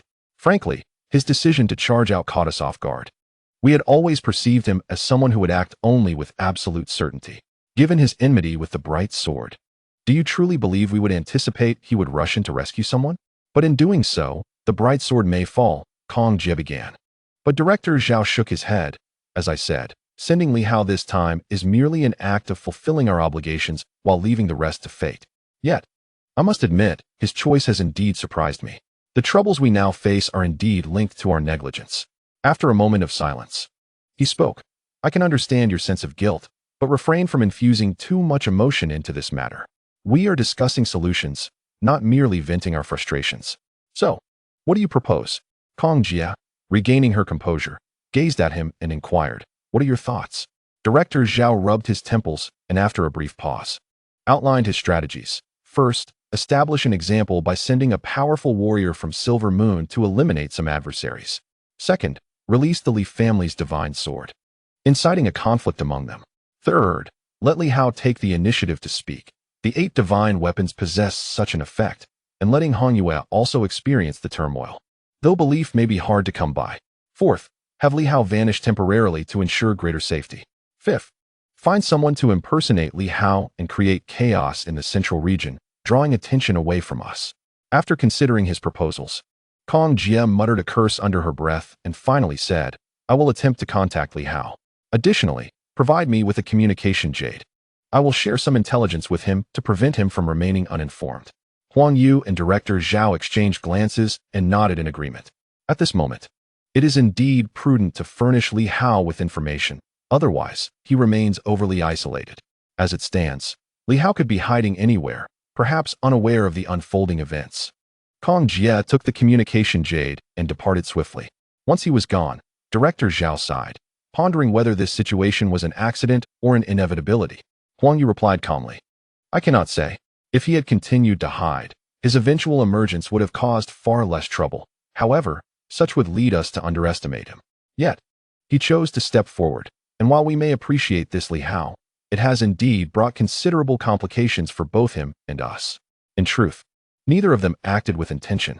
They had made some predictions, but never anticipated that Li Hao would actually take decisive action, which was beyond their expectations, leaving them uncertain whether to feel joy or sorrow. Director Zhao sighed again, resigning himself to the circumstances. We must face whatever comes. Li Hao's willingness to venture out to save others signifies a change within him. Thus, we must not dishearten him. You should go and keep an eye on things to ensure we can manage the situation. If I go, it will leave West City vulnerable. Huang Yu frowned slightly and added, and there are military matters to consider. Others may not be entirely reliable. No matter, I will keep watch. He then instructed, bring along the stock of life springs. Li Hao is quite unpredictable, and if he is overwhelmed with ideas, he may not be inclined to assist us. Huang Yu fell silent, refraining from further discussion, and turned to leave. His prolonged stay with the military had kept him relatively insulated, and departing now would minimize the risk of detection. Once everyone had left, Director Zhao leaned back in his chair, lost in contemplation. After a long while, he murmured, "Ing Hongyue, this individual has engaged in far too many detrimental actions without benefit to himself. Why pursue such a path? Yuan Shuo, you seem to attract trouble daily without resolution, and now you have left us with significant dilemmas. Meanwhile, you are living carefree, perhaps off to unearth graves once more." Outside, tumultuous events unfolded, as countless individuals grew frantic and distressed over Li Hao. Li Hao, along with his companions, found themselves in a state of ignorance, surrounded by individuals who were equally uninformed. While they possessed some communication jade, such information remained undisclosed and was primarily intended for the elite. Li Hao and his companions had received no news, and he had long since discarded the communication jade to avoid being tracked. At this moment, none of them were contemplating such matters, not even Hong Yitong, who was preoccupied with thoughts of minimal consequence. He reasoned that since few were privy to the knowledge, and given that the Southern Fist practitioners wouldn't divulge any secrets, those outside the martial artist circle would hardly grasp the intricacies of the martial arts system. As for Li Hao, he occasionally pondered these issues, but as the circle of aware individuals grew, his concern waned. At times, he even fantasized about embracing chaos, relishing the sensation of being universally adversarial. This inclination stemmed from his extensive reading. Having immersed himself in tales of heroes, he often yearned to experience such fervor himself. After perusing the chronicles of the Battle of Nanjing, Li Hao felt an exhilarating sense of liberation. Otherwise, in his former demeanor, he would never have acted so recklessly, especially if he lacked assurance in vanquishing all foes. Hence, even if Li Hao were aware of certain truths, he might not have cared much, perhaps even reflecting with a sense of satisfaction, "How fortunate I am to be where I am today." Yet, all of this remained unknown to outsiders, including Hong Yitong, who was oblivious to the tumultuous and restless heart that stirred within Li Hao. At this juncture, Li Hao and his companions were concealed in a secluded town. Unknown to others, Li Hao was meticulously counting his spoils while simultaneously infusing some dark energy into the bright sword. He did not forget to inform Hong Yitong about the exchange rate of divine energy stones for sword energy. Li Hao was aware that he had taken a storage ring from a metamorphosis-level superhuman and was contemplating how to extract its worth. The metamorphosis level represented one of the strongest factions in the world today, with treasures aplenty. Li Hao did not seek too much. A half commission would suffice, as most individuals would not be granted such a privilege. Hong Yitong was exasperated, but, after some contemplation, acquiesced. There was no alternative. Li Hao's unique enterprise allowed for the enhancement of one's vital organs, a prospect that no one would wish to forego, especially given the current challenges faced by martial artists and superhumans alike. Additionally, with a divine energy stone remaining and the bright sword repaying its debt, he found himself with a modest capital, allowing for a rare indulgence. The bright sword, observing the situation, was equally eager to part with its reserves. Both were thoroughly drained by Li Hao, the proverbial vampire, leaving them feeling utterly empty. Apart from the sword they personally wielded, they were almost willing to sell everything else to Li Hao in exchange for some sword energy. Thus, Li Hao navigated this tumultuous yet joyous period, until both formidable individuals were entirely emptied of their resources, unable to produce even a single coin. Only then did Li Hao cease the supply of sword energy, leaving Hong Yitong in a state of wistful loss. What a delightful experience! Regrettably, he had even sold the last substantial stone to Li Hao in exchange for a sword, leaving him utterly penniless at this moment. In truth, he still possessed some treasures, such as a heavenly golden lotus seed, of which he had one remaining. After much contemplation, he decided against selling it, choosing instead to retain a treasure as a backup. It would be quite embarrassing to have an empty storage ring. Should he ever be killed and his ring seized, how would he endure the mockery? A dignified top-tier martial artist capable of slaying those in the metamorphosis stage. Yet his storage ring was devoid of any valuables. Meanwhile, the radiant sword sighed, a hint of melancholy in her demeanor. The dark energy had absorbed much. leading to a reduction in her facial hair and even a slight diminishment of her Adam's apple, yet it was still insufficient. She desired more. But Li Hao had denied her. The wind-chasing boots had already cost too much. The primary reason was that Li Hao's divine energy stones had also been significantly depleted.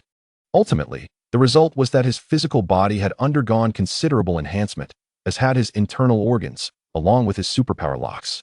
For the first time, he sensed that his heart's superpower lock might be nearing saturation.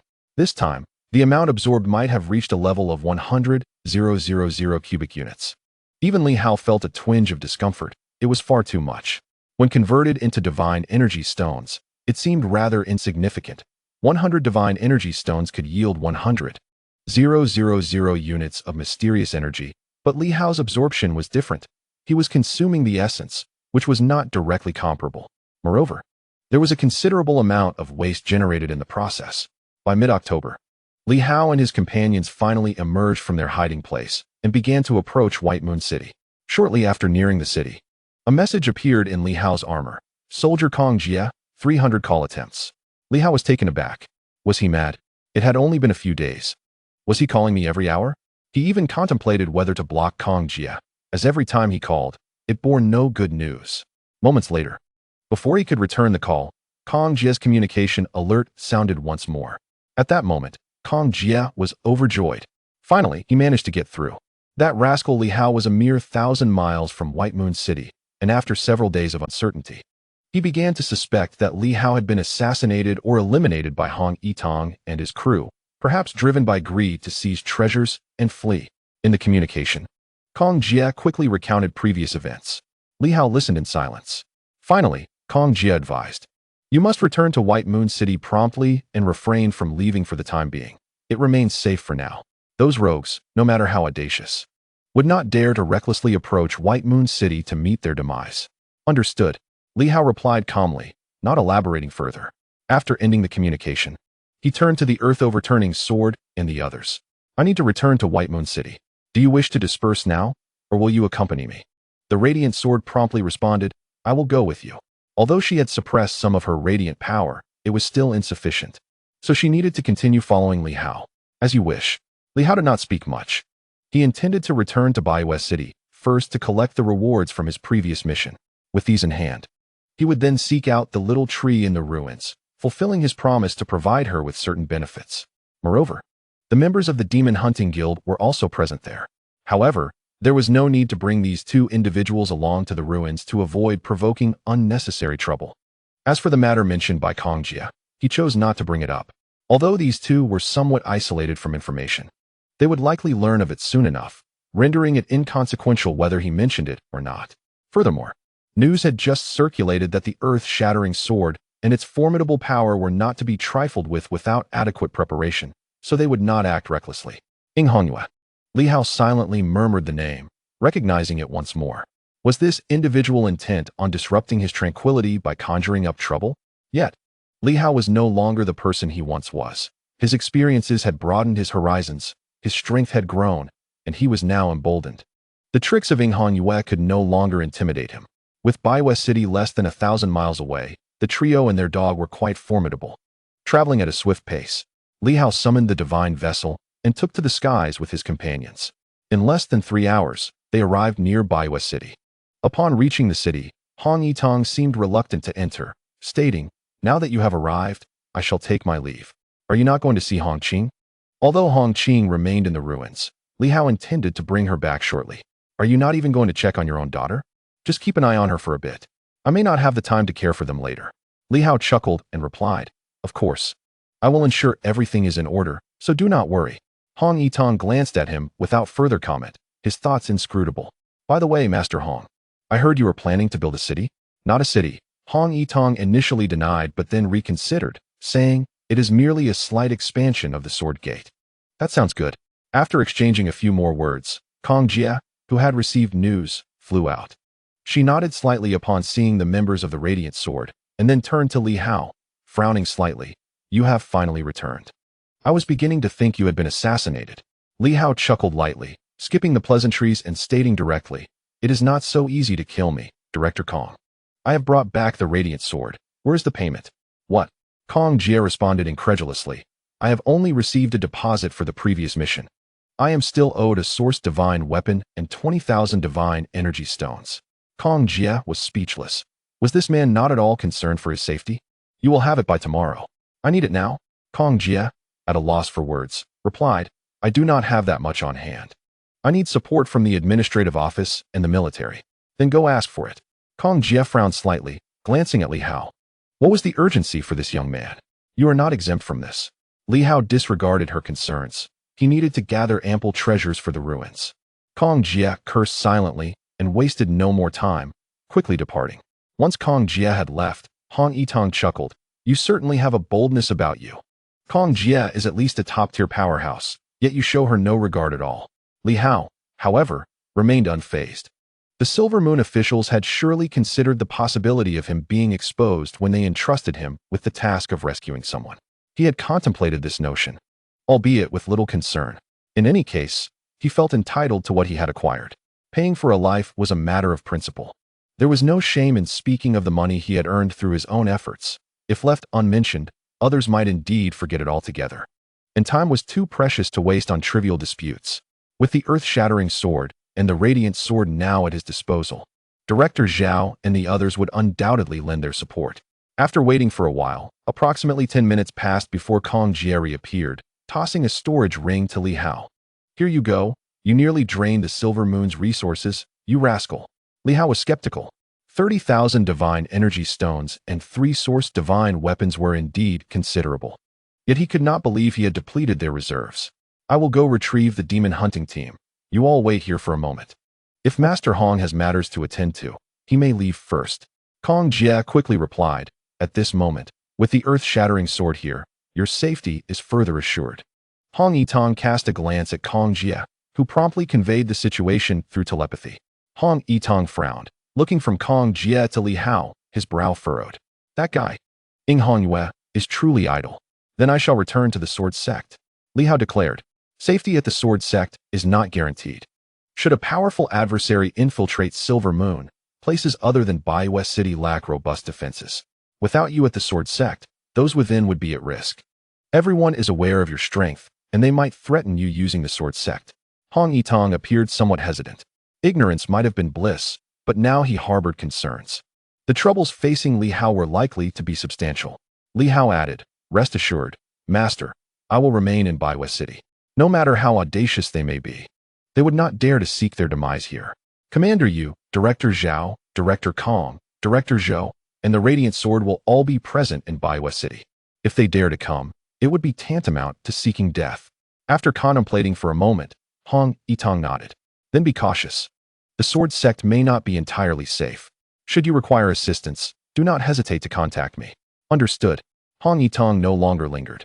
Indeed, Baiwei City offered considerably more safety. The Sword Sect, in his absence, would need to be vigilant against intrusions. With that, he departed without bidding farewell to Kong Jie.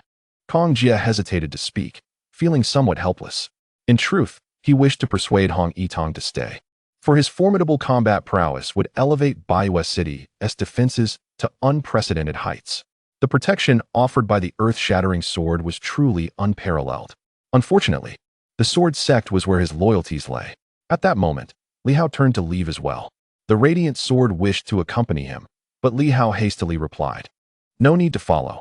It's south quite close, and I shall return shortly. Senior, you should converse more with Director Kong. He has provided considerable benefits.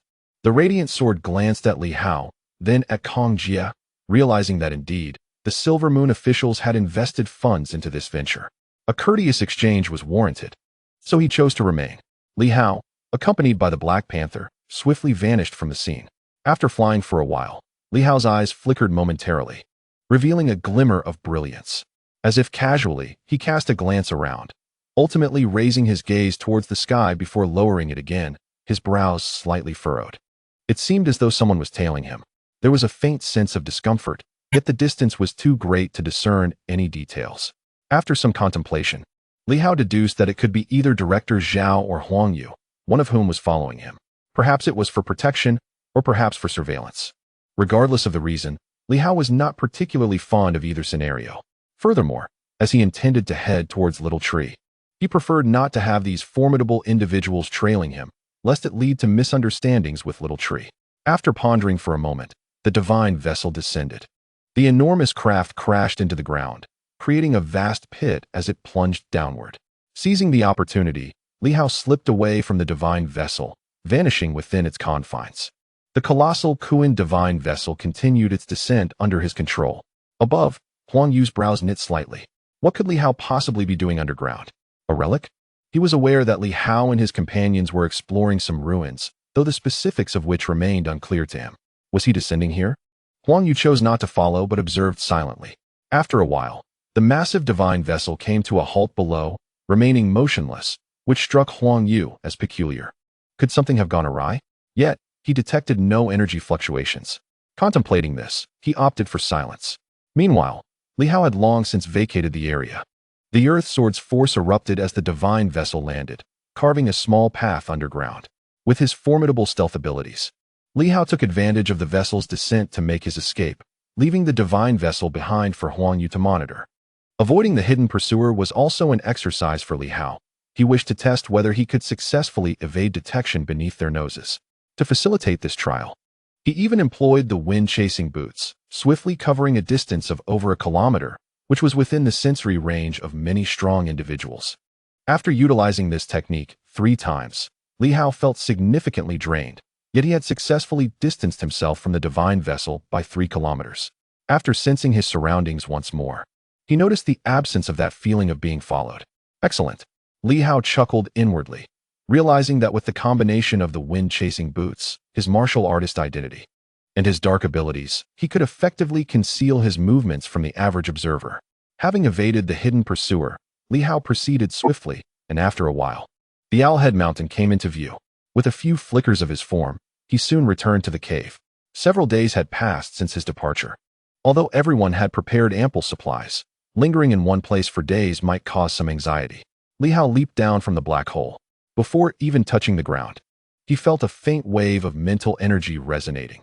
It seems you have acquired a remarkable divine weapon, and perhaps you have truly comprehended another path? The mental energy from Little Tree conveyed a hint of surprise. How swift! It is uncertain whether the individuals of this era possess greater talent, or if Li Hao's innate abilities are exceptional. Merely a few days have passed, and it was initially believed that Li Hao would require several sessions of profound understanding to attain enlightenment. Yet, upon his brief excursion, he remarkably achieved success in a rather fleeting period. It seems almost fortuitous. Li Hao responded nonchalantly. As he descended, the others noticed his return. Their anxiety dissipated significantly upon witnessing his safe arrival. Hao Lianchuan quickly interjected, "At last, you're back. It has been several days. Had you not returned soon, we would have set out to find you." Li Hao smiled, casting a surprised glance at him. "You've reached the pinnacle of the 3 suns? Quite impressive." Observing the others, it appeared that many among the martial artists had also grasped the essence of divine intent, though the improvements among them were less pronounced. The most notable advancements were seen among the superpowered individuals. Wang Ming, who had long been stagnant in his progress, was now at the initial stage of the 3 suns. Hu Hao, Li Ming, and Yun Yao had also made significant strides, particularly Li Ming, who had transitioned from the moonlit stage to the radiant sun realm. Before departing, he had left behind some divine energy stones for the small tree, allowing it to release energy for the others' cultivation. To his surprise, the results seemed remarkably positive. Hao Lianchuan laughed. "The cultivation here has proven highly effective for us superpowered individuals, despite the overwhelming nature of the mysterious energy causing numerous latent injuries. The energy you supplied previously has facilitated considerable recovery. However, the mysterious energy remains formidable in this environment, bringing a soothing quality that seems to restore even the life force expended." At that moment, the small tree resonated with spiritual vibrations. These individuals have significantly overdrawn their potential, especially this rotund fellow, who has exhausted his capacity to an alarming degree. The people of your era are quite unique. It appears they possess certain blockages within them that both restrict their potential and safeguard their existence. Yet, these martial artists venturing down the path of energy are somewhat different. Their life energy can assist in restoring some of their vitality. Alas, I can only emit a limited amount of life energy and cannot fully repair their condition. Li Hao understood. The superpowered individuals had indeed overextended their potential, which in essence translates to depleting their life force. This could lead to premature demise. The formidable beings of ancient civilizations could endure for centuries, with their golden bodies allowing them to live for a millennium without issue. Yet, contemporary martial artists and superpowered individuals fall far short of such longevity. One could perceive this through their own life force sensations.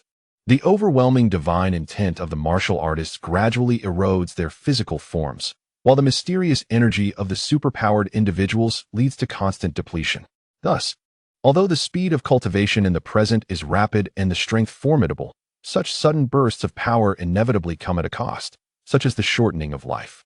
Li Hao remained silent, retrieving a wooden-sourced divine weapon along with 10,000 divine energy stones, which he promptly relocated to the roots of the small tree. These are your rewards. The small tree swayed, as if in a good mood.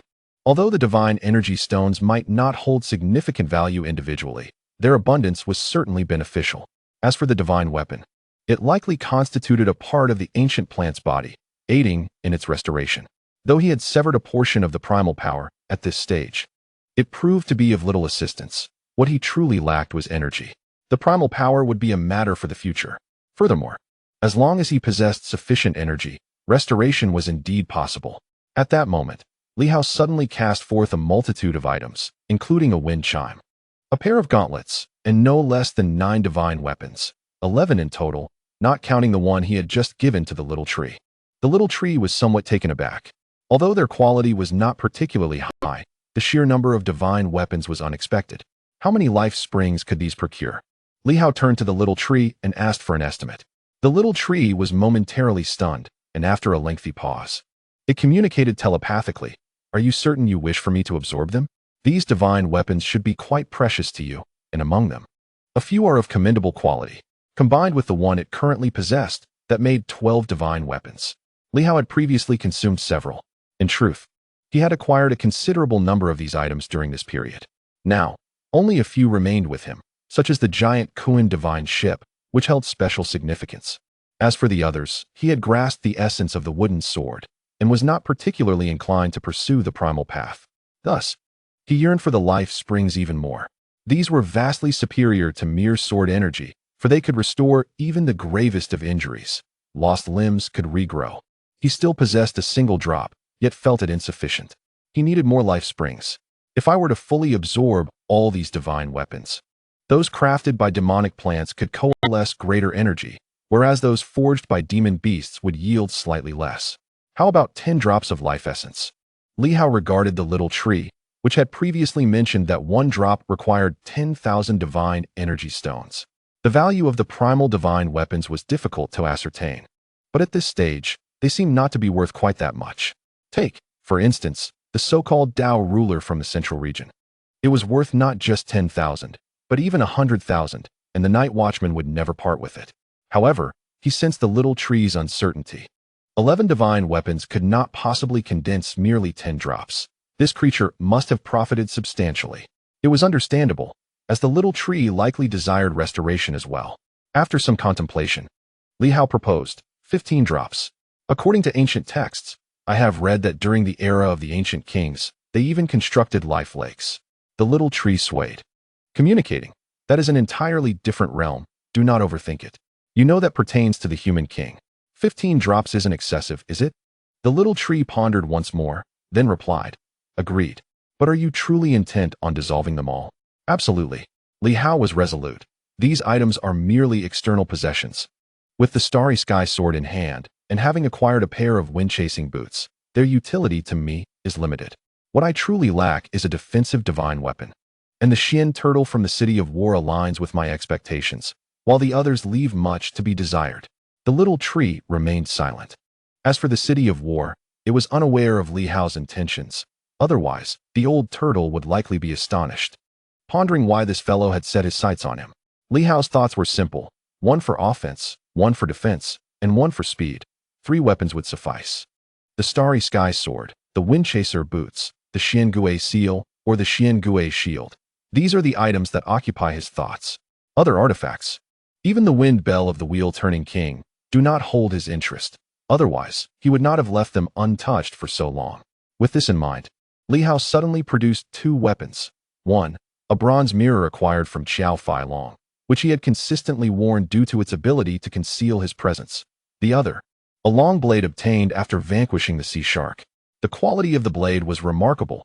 Even the starry sky sword was unable to sever it. Elder Tree, do you recognize these two divine weapons? Little Tree examined the long blade briefly before explaining. This is a divine weapon forged in the latter period of the new martial era. Its quality is exceptional, crafted not from the essence of demonic beasts or plants, but through exquisite skill and formidable forging techniques. This blade is of good quality and holds a respectable rank, but that is all. Li Hao nodded in understanding. Little Tree then turned its attention to the bronze mirror, contemplating for a long while before expressing, I am uncertain about this item, but it appears to be in a sealed state. It could possibly be a replica of some treasured artifacts. It recalled the memories of the old tree, which were abundant, and certain names of treasures surfaced in its mind. In the past, the foremost treasure among mirrors was the celestial insight mirror, which was shattered later. It could perceive everything and accomplish anything. The second treasure among mirrors is the sea-calming divine mirror, a replica of the celestial insight mirror, capable of suppressing the forbidden seas.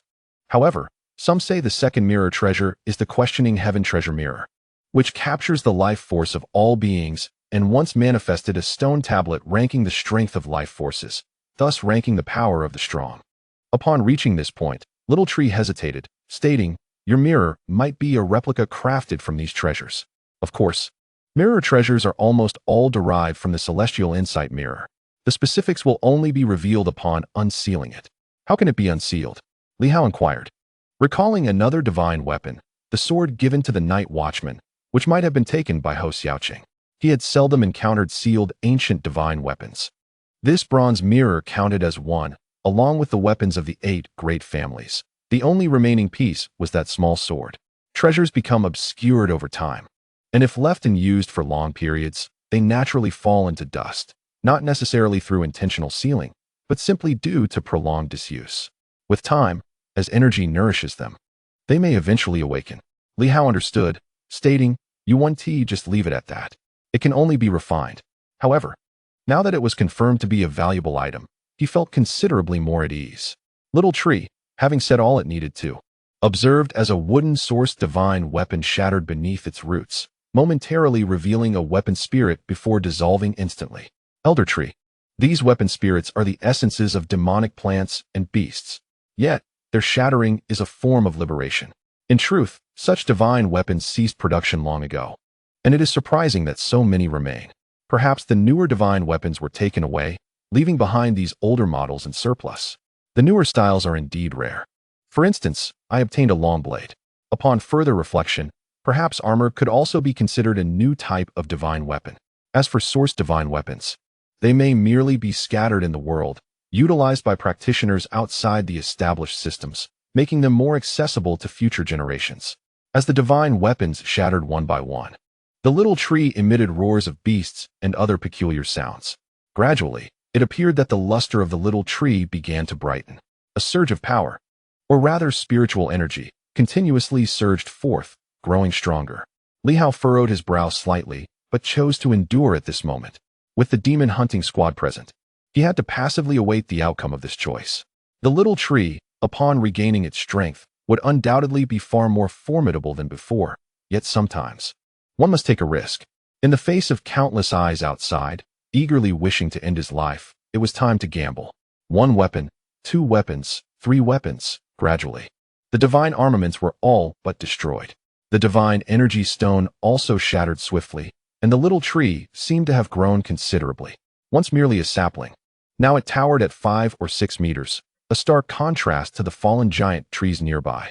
Within its trunk, a crystalline energy flowed rapidly.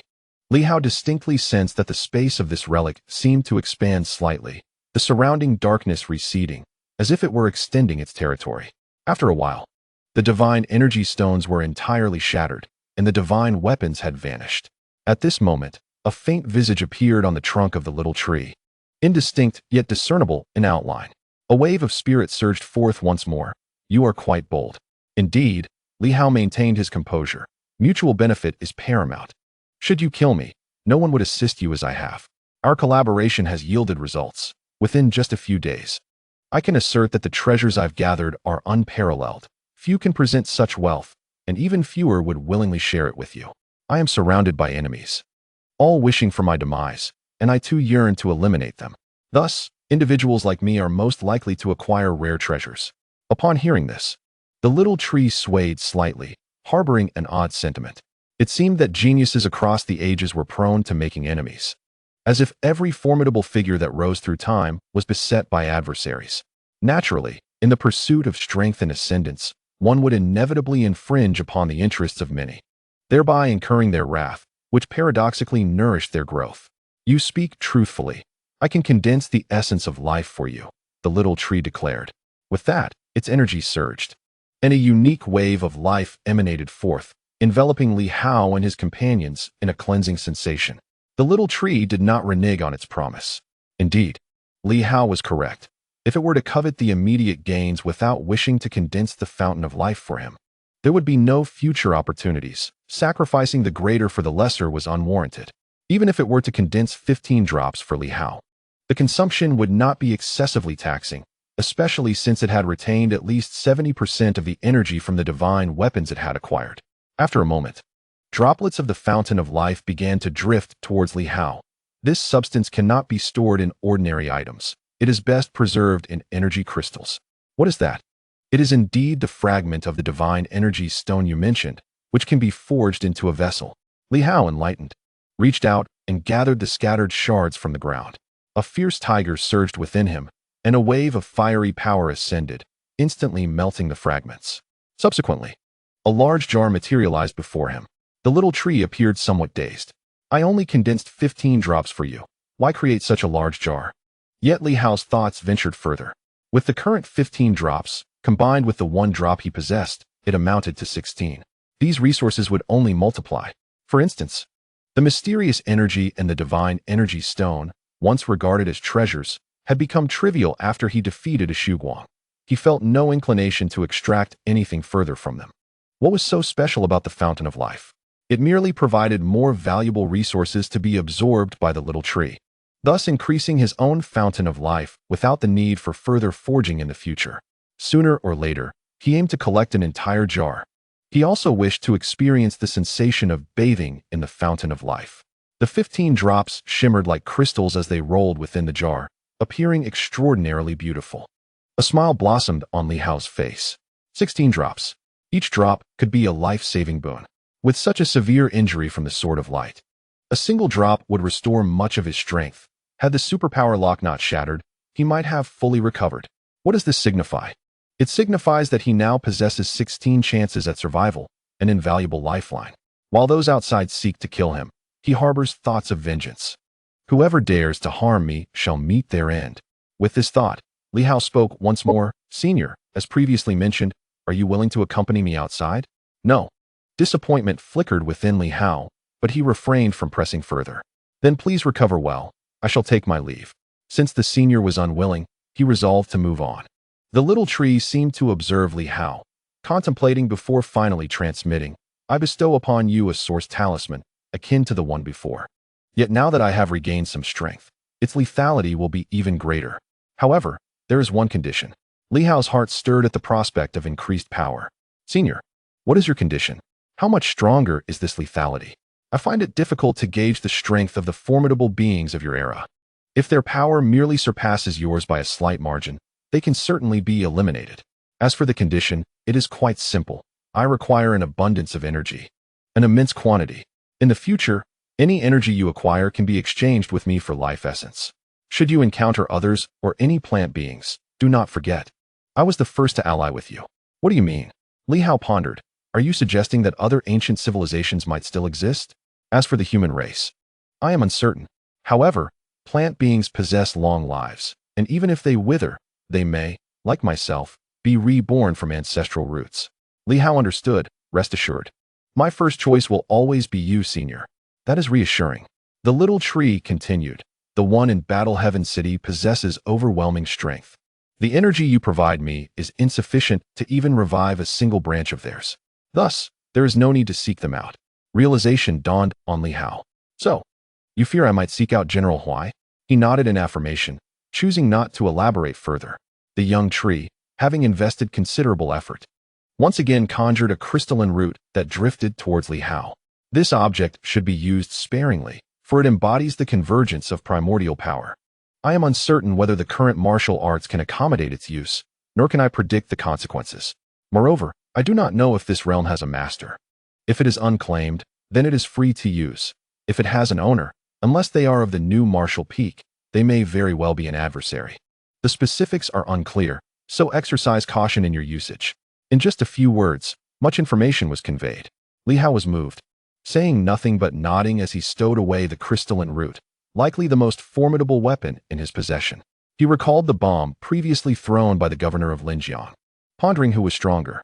That explosive had left even Hong Yitong somewhat disheveled. Could this root contend with the transformation phase? The young tree had previously exhibited strength only akin to the mid to late stage of radiant light, so whether it could face the transformation phase remained uncertain, as it merely gathered some primordial symbol and was not the tree's true essence. Regardless, something is better than nothing. Li Hao ceased his musings and addressed the others. Let us return. Each of you has gained something valuable this time. I hope you all can soon enter the Doqian realm. If we delay entering Doqian, the assistance from the demon hunting group will diminish significantly. Only by entering Doqian can our 5 organs strengthen, enabling us to progress rapidly, thereby providing substantial aid to me. The group remained silent, simply committing his words to memory. Soon, they all leapt from the ruins.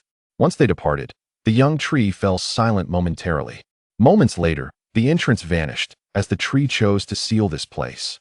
Likely anticipating that this individual would not return soon, the branches swayed, as if gazing at the distant abandoned palace. Would this forsaken palace ever see its master again? Perhaps that possibility had faded. Did the father's persistence truly hold any significance? A moment later, these thoughts dissipated. I am but a tree, having taken root here. I shall remain steadfast in this place.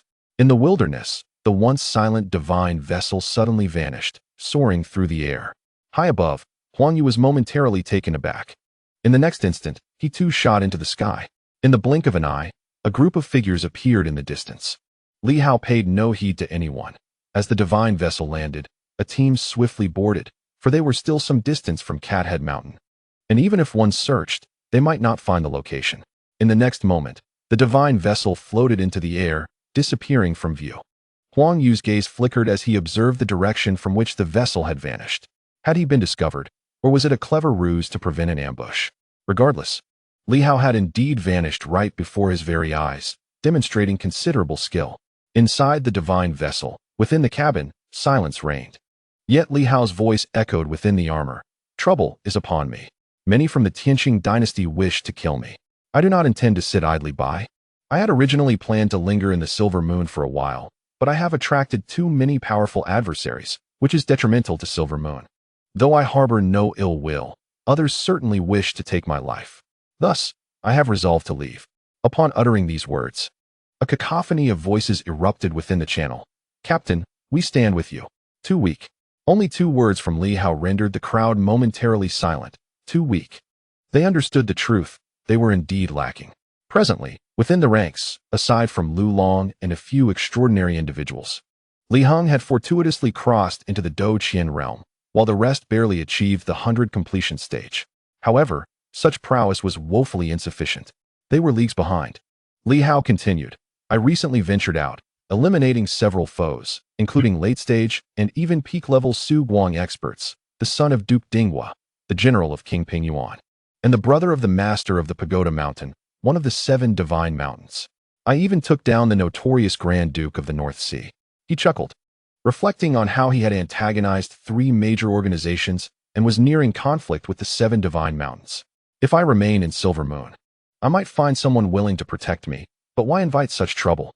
In the end, I would owe a debt of gratitude, and I despise being indebted. If a multitude of powerful foes converges upon Silver Moon, it would lead to ruin and despair. That would be a grave sin. I have no ties that bind me. Even if I leave Silver Moon, I can still live among you. Some of you, I can barely recall your names, and as time passes, I fear I might grow attached and find it hard to part. Thus, he resolved to retain these individuals within Silver Moon. Their futures would not be bleak. As long as they surpassed the Dou Qian threshold, they would inevitably become formidable. After their organs underwent reinforcement, they would come to understand the benefits of having followed Li Hao during this period. In an instant, the entire cabin, including the armored channel, fell into a profound silence. "Captain," Li Hong spoke, "I have entered the Dou Qian realm." He had indeed crossed that threshold. Furthermore, upon entering Dou Qian, he felt a rapid progression, even faster than during his 100 completion stage. Reinforced, he was now on the verge of embarking upon the path of spirit cultivation. Even with just a single aspect of spirit cultivation, once he fully entered that realm, he could rival the Sanyang. Indeed, Li Hao nodded, but what does it matter? Even if you achieve spirit cultivation? When Minister Ho departed, he took with him the martial guard. Why should the captain not take us along? The crowd turned their gazes toward Li Hao, who met their earnest looks in return. Was it due to emotions? Perhaps not. Their time together had been brief. It might be admiration, perhaps reverence, or the reluctance to miss an opportunity. Regardless, these individuals were now exhibiting a willingness to follow him. Even if the road ahead was fraught with peril, but isn't that the essence of being a martial artist? Captain, our 10-ring mountain ceiling formation is formidable. If we unite, centered around Dou Qian, even if we cannot defeat Su Guang, we can surely vanquish the Sanyang.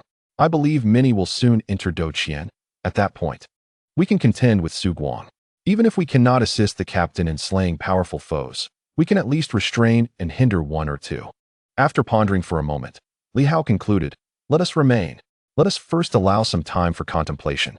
During this period, everyone has made considerable progress. However, sufficient time for reflection has not been afforded. Remaining in Silver Moon, one may eradicate minor pirates or confront members of the three great organizations. I hope that upon my return, everyone will have ascended to the realm of Dou Qian. If one feels a lack of motivation in Silver Moon to venture to the northern three provinces, that is acceptable. Conflict brews there, and upon my return, I even witnessed some superpowered individuals and martial artists engaged in combat.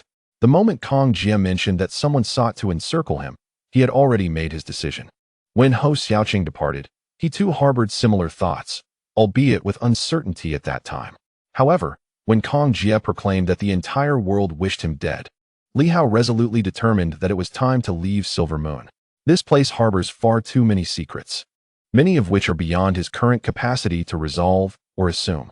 Whether it be the City of War, the Martial Science University established by the 8 great families, or the other 7 cities, the legacy behind the Stone Gate, the Celestial Bagua Diagram, the Imperial Palace, the King of Humans, and the Stargate. There are countless mysteries concealed here, sealed alongside the disappearance of ancient civilizations. He will return. Silver City, that small town, is where he grew up. His friends still lie buried there. Though his parents' graves have been disturbed, it remains his home. Yet, at this juncture, Li Hao understands that he must depart. The individuals in Silver Moon harbor secrets and bear responsibilities. Li Hao is unaware of their thoughts, but since they have chosen to conceal them, it is evident that there are unpredictable foes and formidable adversaries. Hence, he has no desire to compel them to showcase their strengths or reveal their trump cards for his own sake. The debts of human emotion are difficult to repay. By the way, you might want to visit Swordgate. Master Hong intends to establish a holy land. Hong Qing was taken aback. What holy land? A holy land for humanity. Hong Qing momentarily lost her train of thought. My father? To establish a holy land for humanity? Has the leader lost his mind today? You may not comprehend it now, and truthfully, I do not fully understand it either, but in due course you will. Li Hao borrowed the words of those old-timers. Smiling, the gulf between you and me widens. I need time for reflection, and you too must accumulate experiences and insights. The establishment of Master Hong's holy land will not be an easy endeavor. Many hail from Sword Gate, and once understood, creating a holy land for 1,000 may not be overly challenging, yet for 10,000, 100,000, or even 1,000,000, it may prove exceedingly arduous. I am uncertain of what is required, but I am aware that the establishment of such a place may benefit us all. It is a journey of refining the heart. The crowd turned their gazes toward Li Hao, their minds now preoccupied, no longer contemplating Hong Yitong's grand ambitions.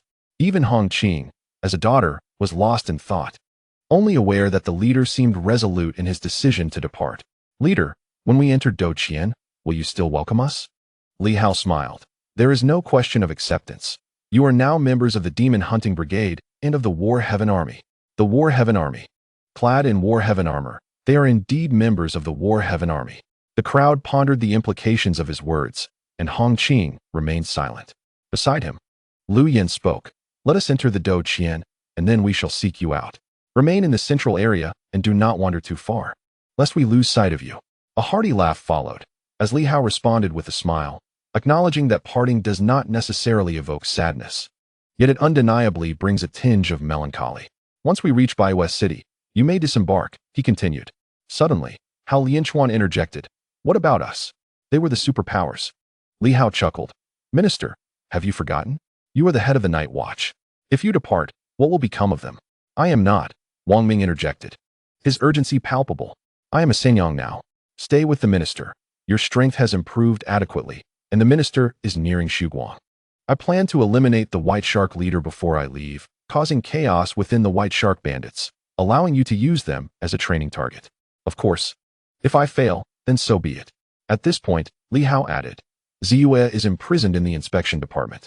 Given the current circumstances, Director Kong and the others may not permit me to take her.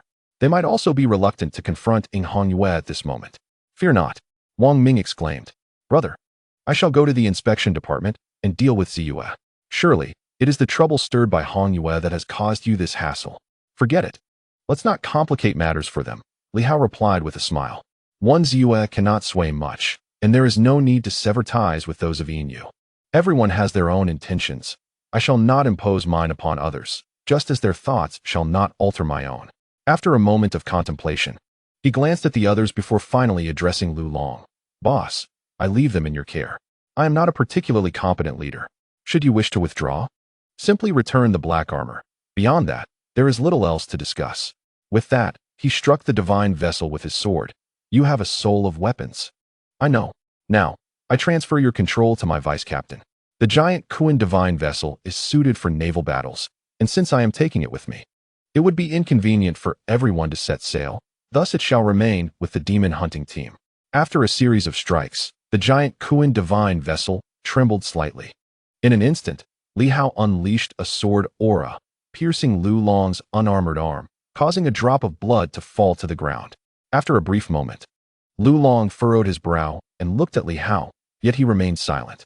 The giant Kuan divine vessel was now under his command. Ahead, Bai West City was drawing near. He took a glance forward and continued. If trouble arises, you may seek out Master Hong or the Bright Sword. Just mention my name. I shall return and assist her in thoroughly suppressing the power of light.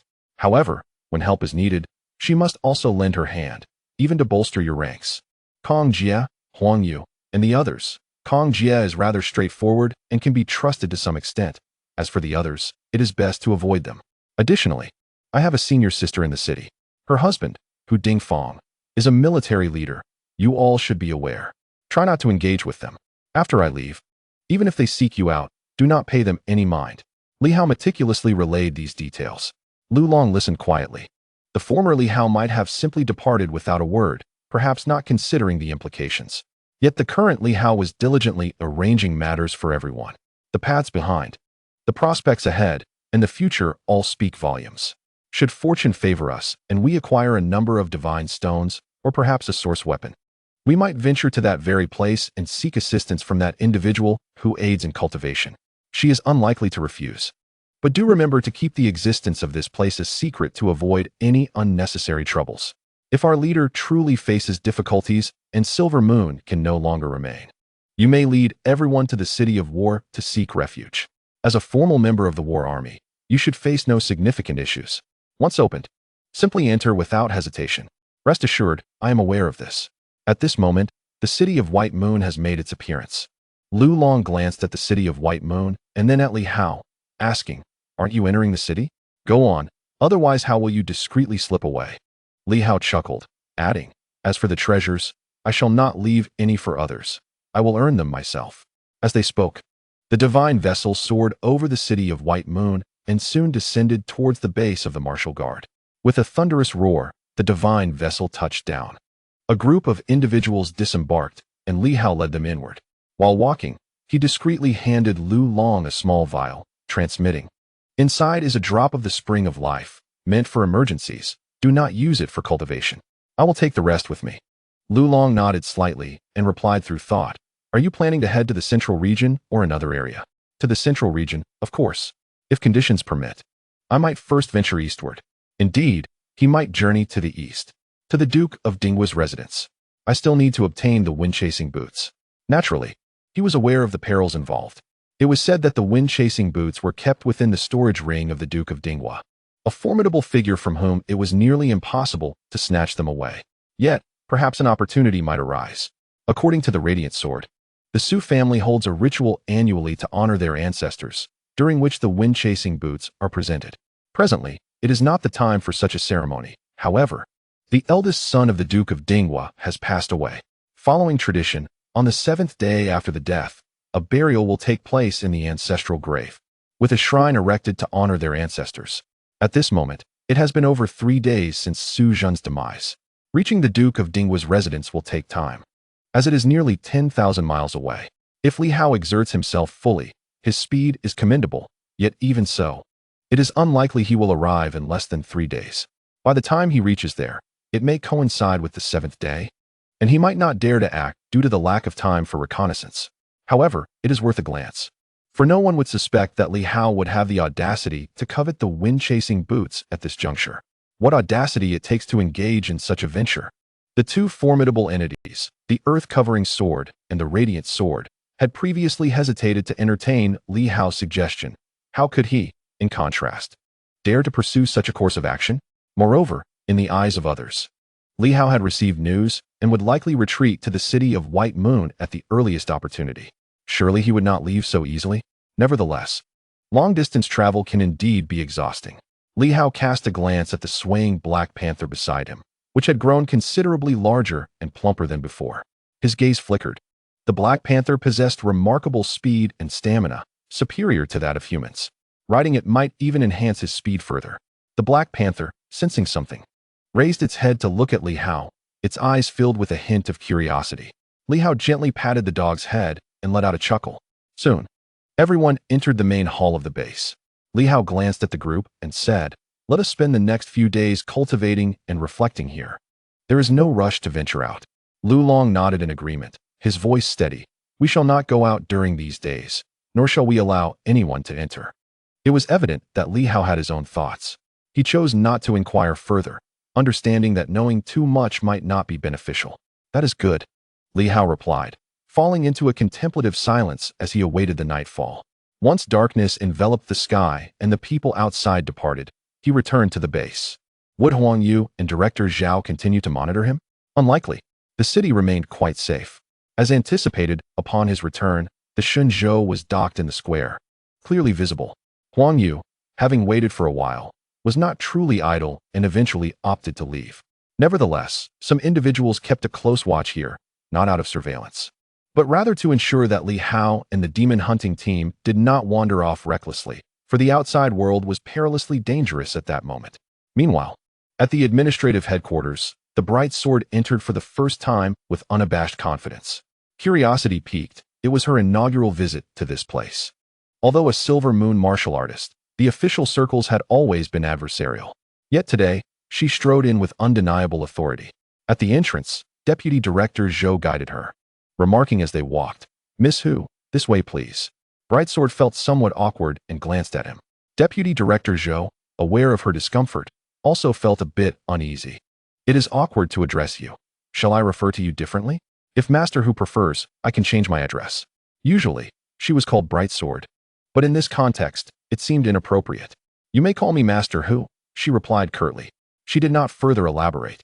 Even though the title of Master could be used for her, it carried connotations of self-sacrifice for righteousness, the people, the nation, and kin, qualities she did not embody. Thus, she did not wish to be addressed as such. Deputy Director Zhou refrained from further comment, leading her onward to the second floor where the Grand Hall's doors stood wide open. At that moment, both Kong Jie and Director Zhao were present. Just as they entered, Huang Yu stepped in as well. Director Zhao glanced at Huang Yu, who communicated silently, "The person has returned and is staying in the base. They just arrived and should not venture out again for a short while. Hence, I came to check in and greet Brightsword." Director Zhao nodded slightly, then stood, directing his attention to Bright's sword with a smile. Bright's sword, of the Silver Moon 7 swords, I have met everyone else, but I have yet to encounter you. It seems that seeing you in person is indeed more enlightening than merely hearing of your fame. Bright's sword internally scoffed. Had she not regained some semblance of her appearance, though not particularly beautiful, it was somewhat presentable, she would not have revealed her true self.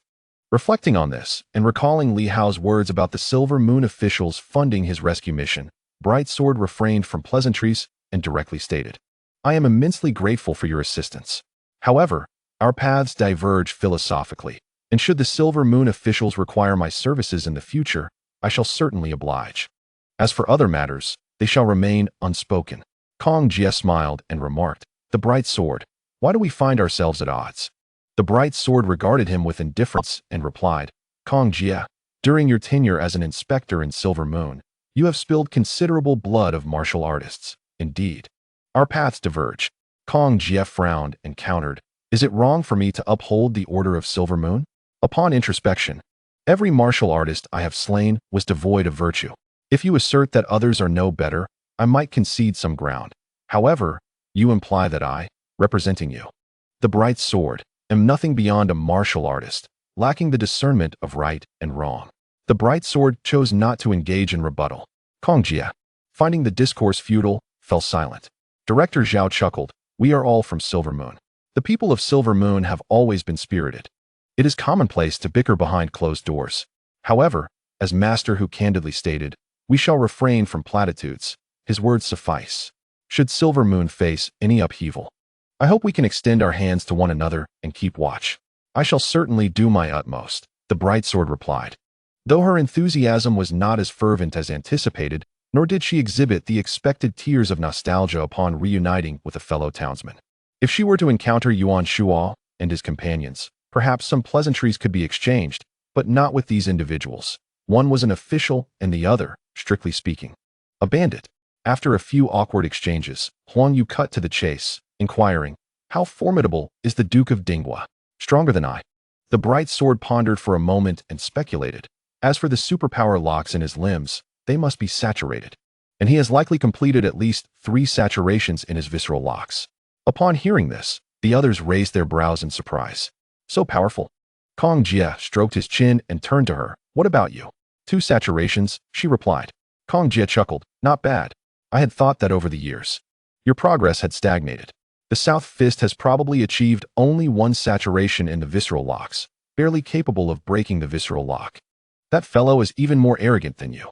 The Bright Sword retorted without hesitation. And what of your own progress? Me? Kong Jie laughed. I have also achieved 2 saturations, with the third almost complete.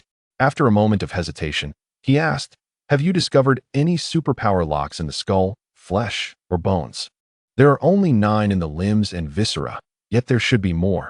The human body ought to be comprehensively sealed. As of now, there is 1 in the skull, which is widely acknowledged, though elusive. Whether in the flesh and bones, its existence remains a conundrum. I do not know. I have not sensed anything, she replied. Kong Jie nodded slightly and inquired, what aspect do you specialize in? Momentum. Kong Jie nodded again. Indeed, these aspects were few.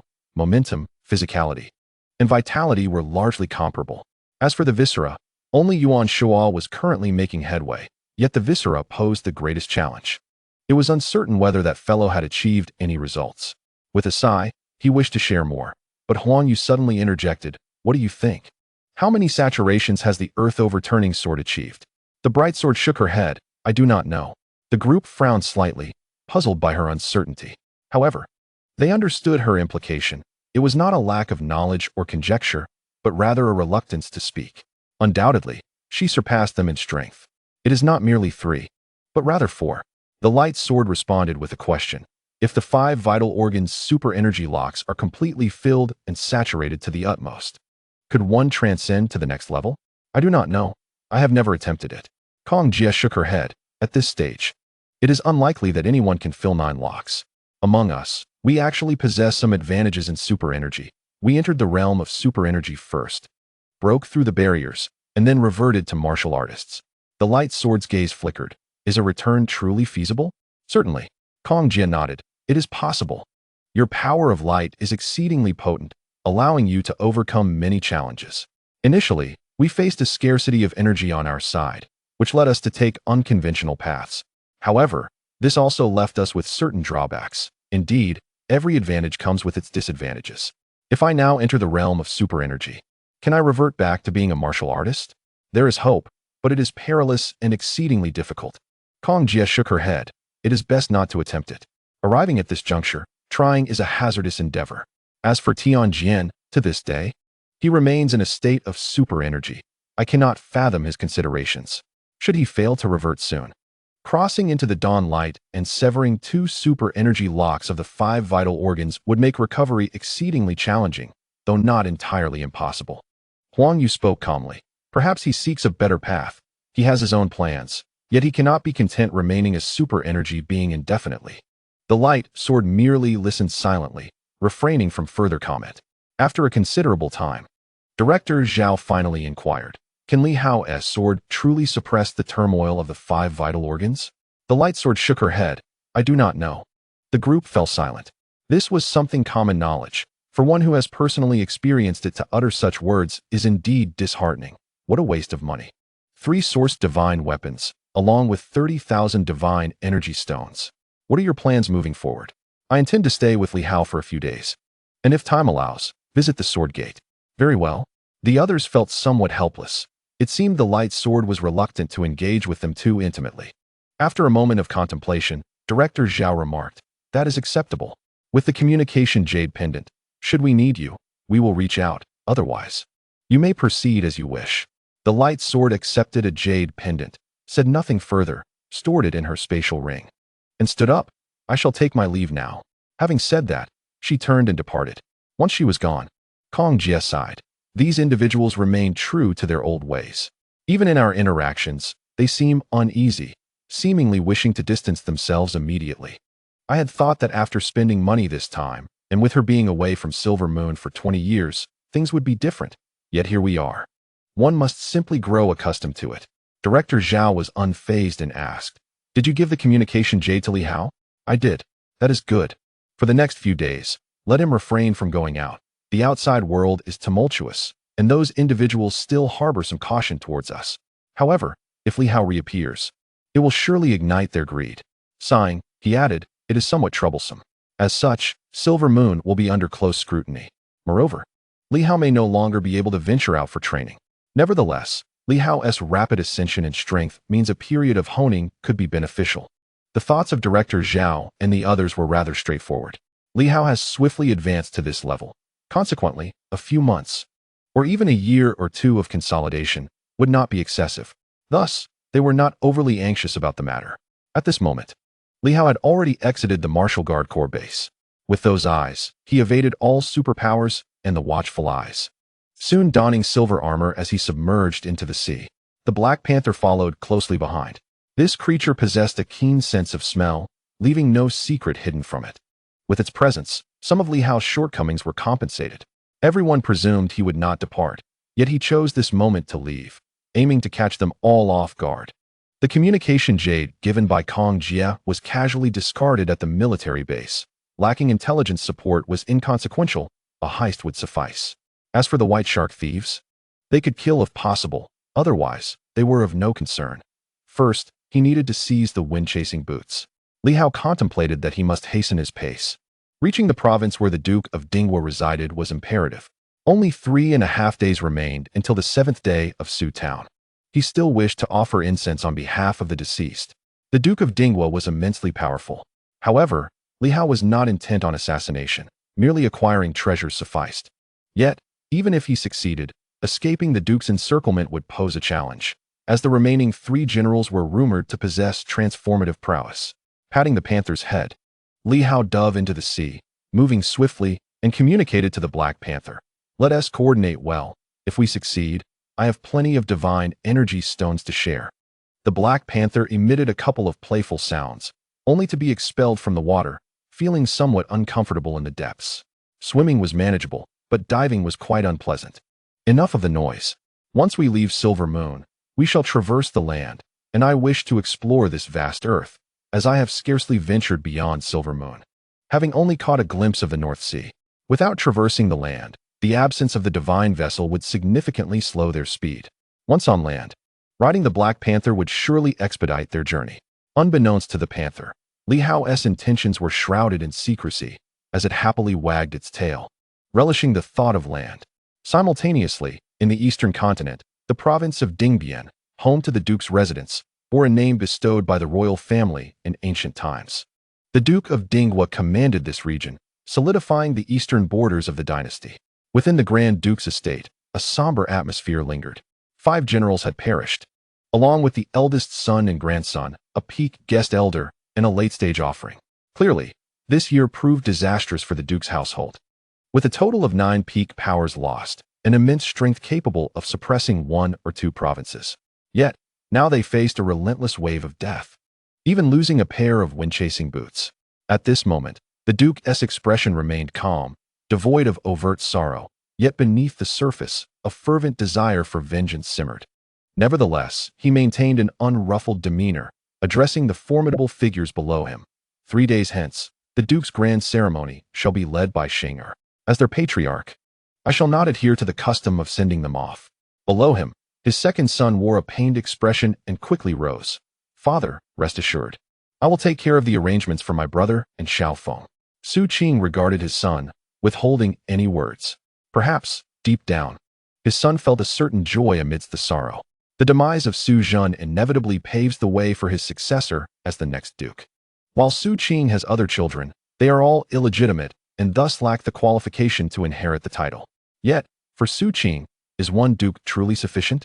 He refrained from voicing such thoughts and continued, according to ancestral customs, during the grand ceremony. The sacred artifacts of the Su family must be honored for 3 days to pay homage to our forebears. Alas, one of the wind-chasing boots has gone missing. With a deep sigh, he added, even so, we must not violate our ancestral traditions. However, the wind-chasing boots are of utmost importance, having lost one. The remaining boot holds unparalleled significance. On the day of the grand ceremony, you must be vigilant in guarding it. Su Qing hastily interjected, Father, in that case, why not use a substitute? Are you intent on deceiving our forebears? Su Qing regarded his second son with indifference and replied, if the Su family dares not present our ancestral relics, fearing they might be taken in the ancestral hall, then what purpose does the Duke's residence serve? Su Qing silently grumbled within, thinking it unreasonable for his father to admonish him about caution only to dismiss his suggestion. Su Qing paid him no heed and addressed the assembly. You are all the pillars of my household, and I appreciate your efforts for this grand ceremony. Once the ceremony concludes, I shall visit the military to honor the 5 generals at the Martyrs' Shrine of the National Defense Army. The 2 guest offerings will be cared for by the descendants until the Duke's residence ceases to exist. He offered reassurance to those present, and they expressed their gratitude, though the authenticity of their sentiments was difficult to discern. Soon, a middle-aged man spoke up. Duke, what shall be done about the bright sword and the young Li Hao? If we do not avenge this grievance, how shall the Duke's residence maintain its honor in the East? The uncrowned king of the East has suffered a grave loss at the hands of these barbarians, a reality that is hard to accept. Su Qing began to respond, but paused for a moment before coldly stating, nevertheless, Silver Moon is not without its vulnerabilities. First, we will seal off Silver Moon. If they remain hidden, we shall wait a while longer, for the National Defense Army will surely breach Silver Moon. Upon hearing this, the assembly felt invigorated. Some gritted their teeth, vowing, once we capture the bright sword and the young Li Hao, we shall render them into pieces. The Duke should rally the Eastern powers to seek justice in Silver Moon. Does the royal family and the 9 departments remain indifferent to the murder of the young lord? The Duke of the National Defense Army, tasked with safeguarding the East, has met such a fate, revealing the profound corruption and ineptitude of the dynasty. A wave of righteous indignation surged through the crowd as they began to denounce the 9 departments and the royal family. Some faces paled, and fear seeped into their expressions. Yet they dared not voice their concerns. A glance at Su Qing revealed that some had already surmised the implications. The royal family and the 9 departments' silence in the face of the young lord's murder only serves to underscore their ineptitude, fundamentally undermining the public's confidence in the dynasty. It was clear that the Duke of the National Defense Army had formulated his own plans. In no time, the assembly dispersed, leaving only the Duke and his second son. Su Xing observing the departing crowd, and then glancing at his anxious second son, the Duke remained silent for a moment before saying, "Your elder brother has left. Despite any rivalry you may have, no scandal should arise during his seventh-day memorial. He has departed, and you shall be the next Duke. As a Duke, you must possess the heart befitting your title and govern wisely. If you truly aspire to become the next generation's Duke, you must avenge the enmity between your elder brother and your nephew. Rest assured, Father Xinger knows what to do." Su Xing hastily bowed in assurance. But Su Qing appeared somewhat weary and refrained from further elaboration, tossing a ring. "This is the wind-chasing boots. On the day of the grand sacrifice, it must be offered to the ancestral temple. Do not be negligent." The child understands. Su Xing's heart swelled with joy. This sacred artifact was something he had never had the privilege to manage before, though his elder brother had held it for a time. Now it seemed, with his brother's departure, their father had no other choice, which was not entirely unwelcome. "Well done." Su Qing waved him off, wishing to rid himself of the sight and the burdens it bore. Only after his son had distanced himself did he let out a sigh. In this generation of the Su family, there were no exceptionally remarkable figures. Among the two legitimate sons, both had mediocre martial talents. The eldest had become an extraordinary being, while the second, though decent, had managed to surpass the threshold of power through the accumulation of countless resources and the aid of ancient weapons. Now he had achieved saturation in 3 limbs of extraordinary power. Upon saturating the last limb, he would enter a unique realm, a path that most top martial artists currently tread. He cast a glance towards the north, a cold glint flickering in his eyes. His son had been murdered, and vengeance was inevitable. However, the audacity of the bright sword was staggering. To have seized the wind-chasing boots assured that there would be no peace until blood was shed. Silver Moon. Su Qing scoffed, curious to see how long they could remain arrogant. That Li Hao, I suspect, is trembling in fear now, and for a while. He will likely not dare to step outside Silver Moon. Although the move of the Crimson Moon was effective, its widespread knowledge afforded them time to prepare for retreat. Consequently, reclaiming the wind-chasing boots in a short time would be exceedingly difficult. Chapter 187. Observations, a new update tomorrow. Tomorrow, I must step out and will only return in the evening for another update. I shall not rest on the weekend, maintaining 3 updates. It doesn't count as taking leave, for I have already taken 2 days off, and the monthly votes have plummeted. So I dare not claim a leave of absence. On solid ground, Li Hao was currently mounted upon the Black Panther. The Black Panther twisted its body, flicked its tail, then shook its head and turned to lick Li Hao. Li Hao swatted at it. "What are you doing? If you're unhappy, just say so. Silence means consent. Why all the licking? Woof, woof, woof. Speak human language. If you don't talk, it means you agree. Move faster. Don't take a wrong turn. We're in a hurry. Woof." The Black Panther, with tearful eyes, thought, "I cannot speak human language. But I also do not wish to be ridden. It's uncomfortable." Li Hao straightened its head. "Let us go. Speed up. The sooner we arrive, the less I have to ride you. The longer you delay, the longer I ride. Think about it. Isn't that the case? I don't wish to ride a dog either. It's rather embarrassing. Yet, you've grown so plump. You ought to shed some weight. Otherwise, in our next battle, if you're too heavy to move, I'm doing this for your own good. If I were to take you to the city of celestial warfare, and a powerful being awakening your bloodline sees you in such a state, they might very well torment you again, don't you think? There is some truth to that." The Black Panther pondered. But, never mind. The Black Panther, in a state of resignation, hung its tail low. Li Hao pointed in a direction, and the panther swiftly took off. One must admit, even if it were merely a dog, it was an extraordinary creature, its speed truly remarkable. Like a gust of wind, it darted across the sandy beach in an instant. A smile graced Li Hao's face as the howling wind whistled past his ears. He wished to lean against something, only to find nothing to support him. Thus, he remarked, "Raise your tail. Let me lean on you, as this seating is quite uncomfortable." "Woof, woof, woof." The panther roared.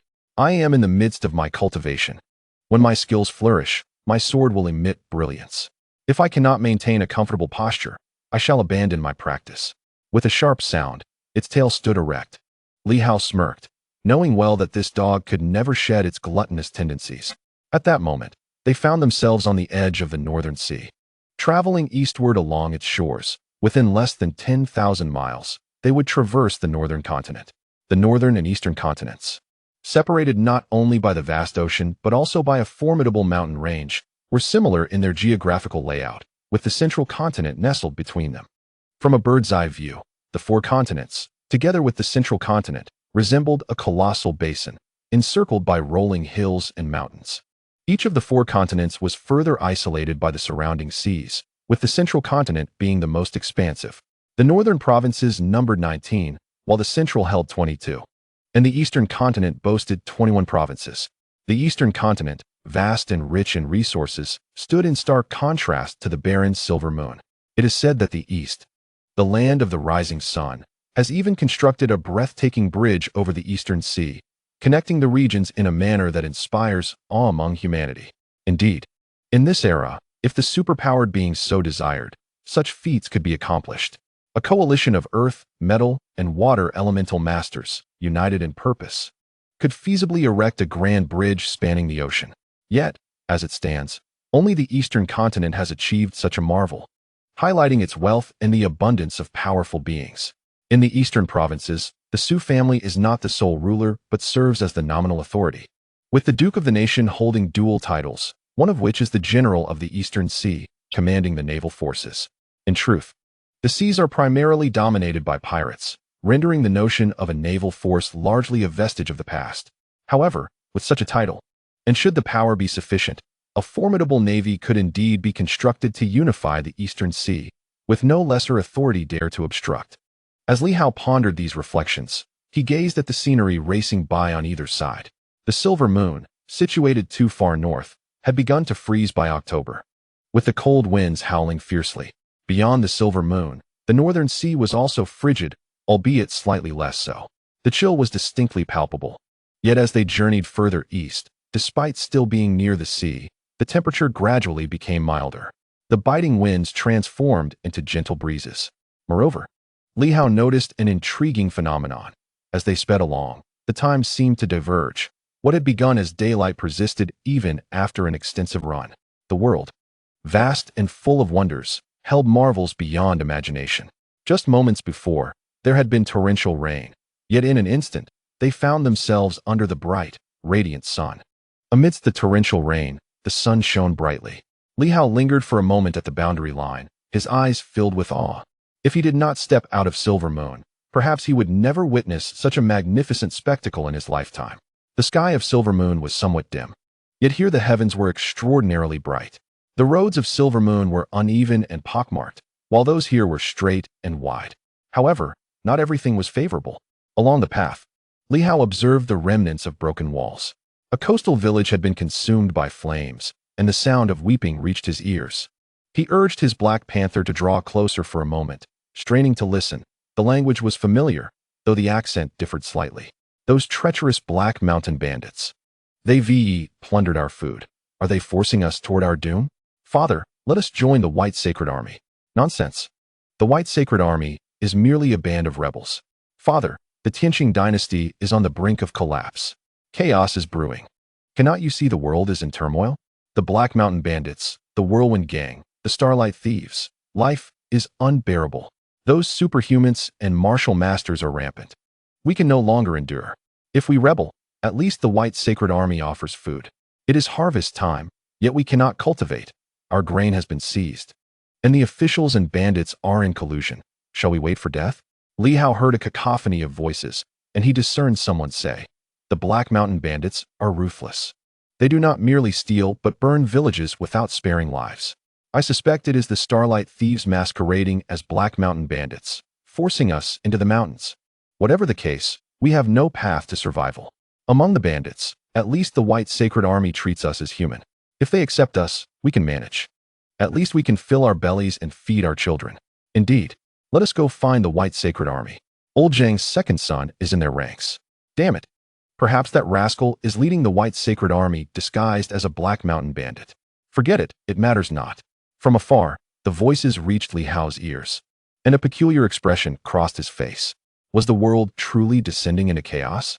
This place was a province in the northern lands, near the eastern continent, known as the Shuanglu province, symbolizing the crossing of two lands. From the tone of the locals, it was evident that the Black Mountain Bandits, the White Sacred Army, and the Starlight Thieves were rampaging unchecked, while the authorities seemed either powerless to suppress them or, perhaps, were willfully ignoring the plight. They had begun directly recruiting people to take to the mountains and become bandits. Suddenly, Li Hao's gaze shifted, urging the Black Panther to move swiftly. Moments later, he spotted several individuals clad in white, peering at a distant village from within a small grove. Burned to the ground. Good. Did Zhang Er go over?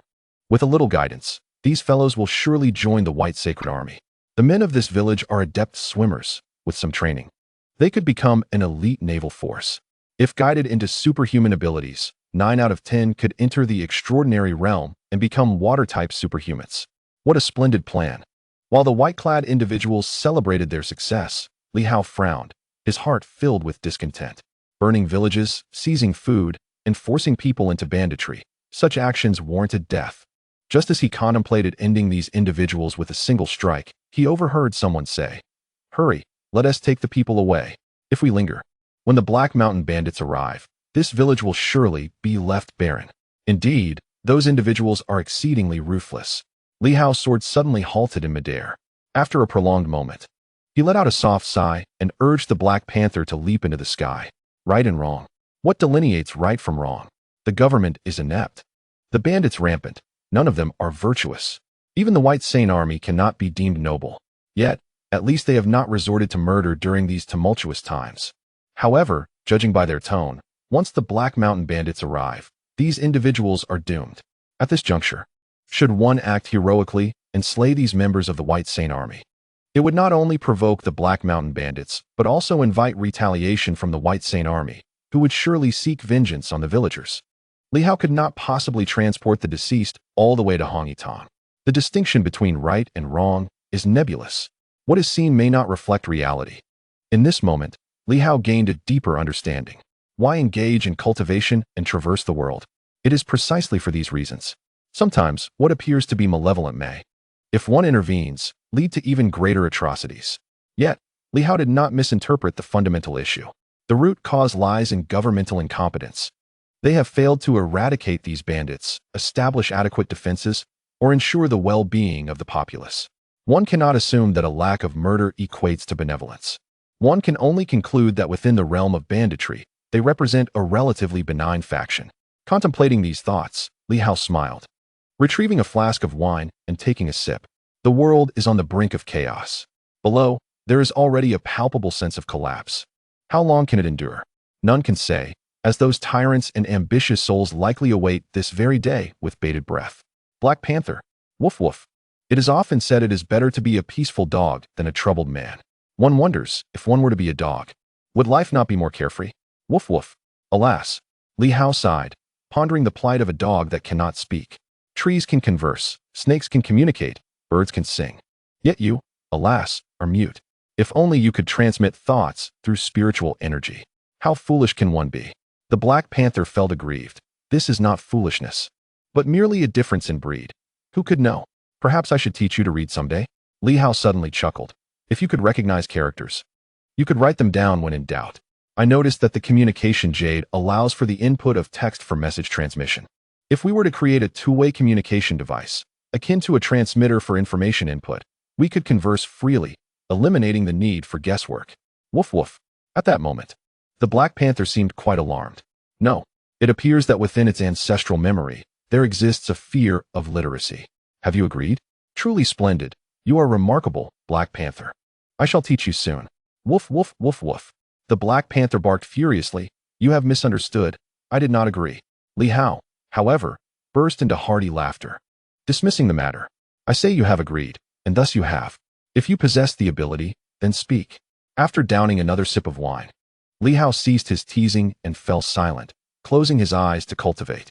This time, he would not focus on nurturing the 5 energies, but rather on filling the superpower locks. He was curious whether, should the heart be filled while the limbs remain unfilled, it could unlock his combat prowess. The practitioners of Southern Fist first filled their limbs, and indeed, after successful saturation, their combat capabilities saw an enhancement. For instance, the Southern Fist, under normal circumstances, possesses strength comparable to that of the mid-stage of the Dawn Light, having saturated 5 super energy locks in total, 4 in the limbs and 1 in the 5 organs. If it were to saturate 6 locks, With 2 in the heart, it would at least reach the late stage or even the peak combat power of the Dawn Light. The Radiant Sword has mentioned that it seems to have saturated 2 super energy locks in the 5 organs, under normal circumstances, without unsealing. It would likely be at peak strength. Moreover, Hong Yitong, without unsealing, is capable of contending with the Dawn Light's transformative stage, a fact that Li Hao is well aware of, as demonstrated during their last encounter in the mountains. The earth-overturning sword possesses at least 3, if not 4, super energy locks. Upon reaching the Dingbian province, it would take at least another day, during which the heart's super energy lock might achieve saturation, having absorbed a significant amount of energy. The energy absorbed by super energy locks seems boundless. The challenge lies in truly comprehending how much has been absorbed, as one can only assess it through consumption. From this perspective, Li Hao has expended several thousand pieces of divine energy stones. Li Hao contemplates embarking on an unconventional path by saturating the super energy locks of the 5 organs first, pondering if any anomalies might arise. With treasures such as the Fountain of Life and sword energy at his disposal, he is not overly concerned about potential issues. At worst, he might encounter signs of rupture, but he is confident in his ability to suppress it. Perhaps this could even enhance his combat prowess. At present, his 5 powers are merely stitched together rather than fused. True fusion is exceedingly challenging, and Li Hao believes he lacks the requisite talent. Achieving fusion in just a day or 2 is beyond human capability. Thus, he resolves to prioritize saturating the super energy locks. A torrent of sword energy, mysterious energy, and elemental energy begins to surge into the super energy locks. Within his heart, the caged tiger stirs, exhibiting signs of restlessness, continuously vibrating. The chains binding the tiger now feel somewhat corporeal. Li Hao disregards this and continues to absorb energy. At this moment, within his body, the super energy locks begin to manifest. For limbs, 5 organs, the forehead, the navel, and the spine, 12 super energy locks materialize in total. Indeed, 12. Currently, in the conventional sense, there are only 9, yet it is commonly understood that there is 1 in the skull. And many special types of super energy lead to the belief that they have transcended the singular lock in the skull. The variations in super energy may be attributed to mutation. Thus, in common understanding, it is accepted that there are 10 super energy locks. However, at this moment, Li Hao reveals 12 super energy locks. The spine represents the bone, and the Shunkei point signifies the body. Li Hao pays little heed to this. Perhaps the human body possesses more than 12 super energy locks. Occasionally, when he pushes his boundaries, he experiences a moment of enlightenment or introspection that allows him to perceive even more. The human body may indeed harbor more than 12 super energy locks. Perhaps his potential is insufficient, or he remains too weak, preventing the manifestation of others. If super energy could indeed continue indefinitely, it would be quite formidable. Severing 1 would represent 1 realm, while severing 12 would signify 12 realms. Yet, currently, it seems that the strongest have only severed 5. As for whether there are any beyond the Dawn Light, Li Hao is uncertain. However, the cautious demeanor of Hong Yitong and his companions suggests that there may be, though Li Hao remains largely unconcerned. At this moment, Li Hao was continuously absorbing energy, his mind occupied with contemplation. He pondered the possibility of breaking a seal. Should he attempt to shatter the superpower lock and unleash his battle prowess? Even if he could not ascend to a higher realm, gaining even a minor advancement would be beneficial. Presently, he was capable of defeating those in the later stages. If he succeeded in breaking the seal, he might even contend with those at the pinnacle of the dawn. Naturally, he did not intend to break all of it. Merely a portion would suffice. With his sword by his side, he felt no trepidation regarding this endeavor. Previously, Silver Moon had provided him with 30,000 divine energy stones. 10,000 were given to the little tree, and another 10,000 had nearly been consumed in his cultivation, leaving him with a remainder of 10,000. In truth, the divine energy stones he possessed were far more than that. After vanquishing numerous foes, he had amassed a considerable bounty. The resources expended in the past 2 days primarily stemmed from Hong Yitong and the Radiant Sword. Li Hao himself had not suffered significant losses, merely absorbing the transaction fees. As he practiced, a vast mountain range emerged before him, resembling a colossal line that divided the eastern and northern continents. This mountain range was known as Kuei Mountain. Why it bore this name, Li Hao could not ascertain. It was simply what the texts indicated, and he did not dwell on it. That Songshan, where Silver Moon resided, was home to formidable beasts. Within Kuei Mountain, rich in eastern superpowers, there might also exist great monsters. Li Hao opened his eyes, becoming more vigilant, and advised, be cautious. If we encounter a great monster, keep your distance. Your keen nose should be able to detect its presence. Woof. The Black Panther nodded, seemingly eager. It had never encountered a great monster before. What type of great monster might it be? Could there be a dog-like monster akin to itself? Li Hao had seen one, but that singular dog monster was the only one he knew of. Kuei Mountain stretched like a long serpent, winding sinuously for thousands of miles. From the map, it appeared unremarkable. However, upon arrival, it revealed its towering height. Standing majestically compared to a human figure, the Black Panther soared into the air, leaping with abandon, disregarding any conventional paths. For a creature of its caliber, the terrain was merely an obstacle to be traversed. At the foot of the mountain, there seemed to be people, perhaps local villagers. Li Hao thought he heard voices. Father, a celestial being. What nonsense. Don't spout nonsense. The next moment, screams erupted. Run, it's a monster. Li Hao felt weary. Such loud exclamations would surely attract the very monsters they feared. Yet, he was indifferent to their plight at this moment, unbothered by the thought of being seen, at least by ordinary folk. For common people, traversing from one continent to another would remain an unattainable dream throughout their lives. Meanwhile, deep within Kuei Mountain, a massive serpent with what appeared to be horns was undergoing a transformation into a dragon. Suddenly, its cold, emotionless eyes opened, revealing a chilling gaze. Its enormous body weaved through the mountains, swiftly spiraling towards a specific location. It continued onward with incredible speed, traversing the lofty peaks until it spotted something, a swiftly running dog. A black dog. At this moment, Li Hao initially paid little heed to his surroundings. Yet, after a brief interval, he suddenly opened his eyes wide, gazing into the distance. A glimmer of brilliance flashing within them. The next instant, he muttered a curse under his breath. What a fool, that Black Panther. Has its nose failed it? Not far away, a gigantic serpent, even larger than the great snake of Mount Song, coiled like a small mountain. At first, Li Hao mistook it for a mere hill. But upon closer inspection, a piercing radiance emerged. It was akin to the formidable beasts of Mount Song, an evolved creature of the highest order.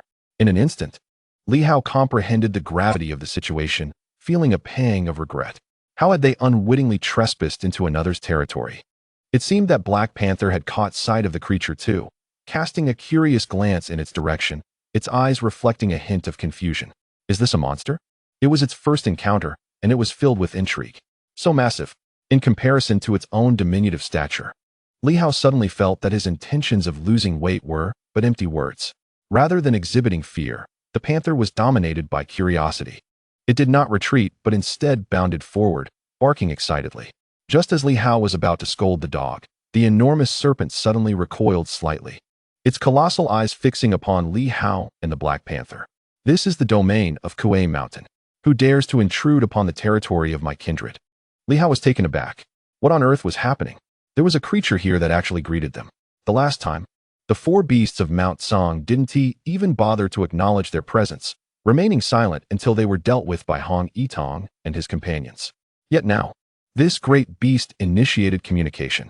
I merely passed through. Li Hao projected his thoughts, laced with an ancient resonance. I seek passage to the eastern continent and mean no disturbance. His mental waves carried a certain archaic charm, a habit formed from communicating primarily with entities such as the small tree, the golden, and the silver warriors. The great serpent's immense eyes seemed to reflect a tremor of understanding. Indeed, a descendant of ancient beasts. Could it be that this human belonged to a lineage of ancient nobility?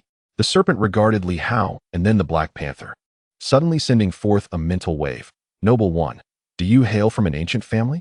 The lesser beast inhabiting Kuei Mountain lacks complete heritage and yearns to shed its skin and transform into a dragon. Yet, it finds itself at a loss. Might the esteemed one offer some guidance? Li Hao was left in a state of bewilderment. What was this? A serpent blocking his path, inquiring if he could assist it in its transformation into a dragon? By heavens, it was on the verge of becoming a dragon?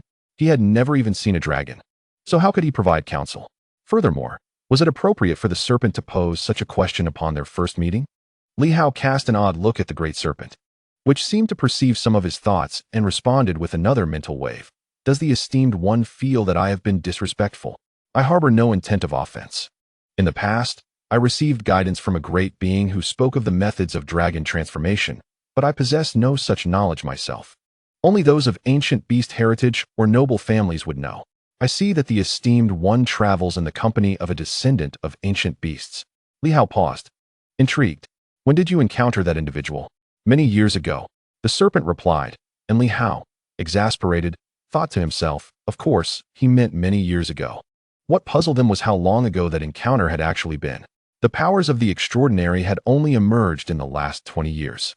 So, there were already those who were aware of the ancient beast heritage long before. Certainly, ancient families are often mere fabrications.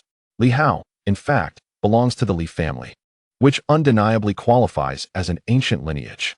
However, at present, he stands alone, a solitary figure with no substantial heritage to speak of, merely a sword in his possession. I am also devoid of the ability to transform into a dragon. When confronted by the great serpent, Li Hao could not articulate the situation clearly and thus explained. This mount of mine was bestowed with the guidance of the foremost experts within the city of Warheaven, awakening its bloodline. Warheaven City? One of the 8 new cities of Wu. Are you familiar? The serpent found this notion profoundly intriguing, steeped in mystery. And for a moment, it appeared somewhat bewildered. After a lengthy pause, it remarked, I believe I have heard whispers of it. In bygone days, that great being mentioned the land of the silver moon, where the 8 cities stand. Could it be that? Li Hao was utterly taken aback. You are aware of the 8 cities? Who might that individual be? The little demon was likewise unaware of the name. Was Warheaven City indeed one of the 8 cities? Indeed. The great serpent expressed even greater reverence and cast a covetous glance at the Black Panther. To awaken the bloodline. The ancient bloodline of this ancient demon descendant is rich and profound, incomparable to our own. Alas, it is a pity, our bloodlines are frail, and it appears we may struggle to awaken our own. Having said this, the serpent continued, might the great being permit this little demon to visit Warheaven City? Li Hao remained in a state of confusion. He could not fathom why a serpent had suddenly appeared, seeking his guidance, and why it seemed to anticipate his mention of Warheaven City. What was the meaning of this? Moreover, who had once guided this serpent? That is indeed possible. But at present, it is not feasible. Warheaven City is currently sealed. Li Hao's eyes flickered with intent as he swiftly replied, I am the commander of the Warheaven Legion, presently engaged in military duties. It is likely that I cannot assist you, dear demon. However, once I complete my task, I may be able to escort you into Warheaven City. Of course, I cannot guarantee assistance, as the ancient city is closed and resources are scarce, with the mighty barely managing to awaken. The little demon understood that the great being's intentions were already quite satisfactory. Then I shall not impede your military duties. Might there be any way I could be of service? Li Hao felt as though he were witnessing a ghost. Why was this? The serpent seemed to express a willingness to aid him. Feeling a stir within, Li Hao quickly replied, no need. My current military duties are of utmost importance and outside the Warheaven system. Thus I cannot participate. However, should you have the inclination, if I find myself pursued after completing my task, I would be grateful for your assistance, but the enemies are formidable, and you appear to be merely in the midst of your transformation into the dawn light. If challenges arise, I will certainly exert myself to the utmost. The great serpent, ever polite, hastily conveyed, this is Mount Kuei, I am not alone. The viper lineage has several formidable beings. While we may not compare to the ancient demon lineage, we can certainly intercept some individuals. Li Hao, feeling somewhat guilty, refrained from further comment and promptly stated, I still have military matters to attend to. Thank you for your assistance. Once my duties are fulfilled, I would be pleased to engage in further conversation with you, dear demon. Thank you, great being. The great serpent lowered its massive head, watching as Li Hao and the Black Panther swiftly departed. It was only after the pair had vanished that the serpent gazed in awe in their direction, pondering the richness of this ancient demon bloodline. Ancient civilization has once again begun to awaken. Indeed, the great sage of yore was correct. This world, sooner or later, will undergo a profound transformation. Yet, my serpentine form remains imperfect, and to ascend to greatness, I must seek the assistance of an ancient demon with a potent lineage. Who would have thought that a mere slumber could yield such fortune? By mere happenstance, I encountered an ancient demon, a scion of a venerable family, seemingly quite youthful. Is this individual hailing from the Silver Moon, one of the 8 cities of War Sky City, located to the north? The great serpent pondered, for it was said that the Silver Moon was teeming with powerful beings, fiercely insular. Though I have long known of its existence, I never dared approach. Yet here I am, meeting an heir from the Silver Moon, and they are so amiable. The serpent was overjoyed. Perhaps the transformation into a dragon is within reach. At this moment, Li Hao, somewhat bewildered, could not help but send a thought to the Black Panther. Is this demon tribe so naive? Or is this serpent truly dim-witted? Rushing to offer assistance without comprehending the situation, he too was a bit perplexed. Of course, he did not dare allow the great serpent to accompany him. It would be folly. Despite its might, during the transformation phase, it could still be discovered and endangered. However, Li Hao remained curious. Who had guided this great serpent? Regardless, with the serpent's assurance, should he find himself exposed and pursued, he could retreat to this direction. Li Hao had mentioned that during the transformation phase, it was unwise to engage, and the serpent had readily acquiesced. Perhaps within Mount Kuei, there exist formidable ancient demons. The Black Panther did not respond, nor could it. In truth, it had an inkling of the situation, perhaps due to its own circumstances. The last time, that old tortoise had mentioned its noble bloodline, claiming to be a descendant of the demon suppressor, governing the great demons of the world.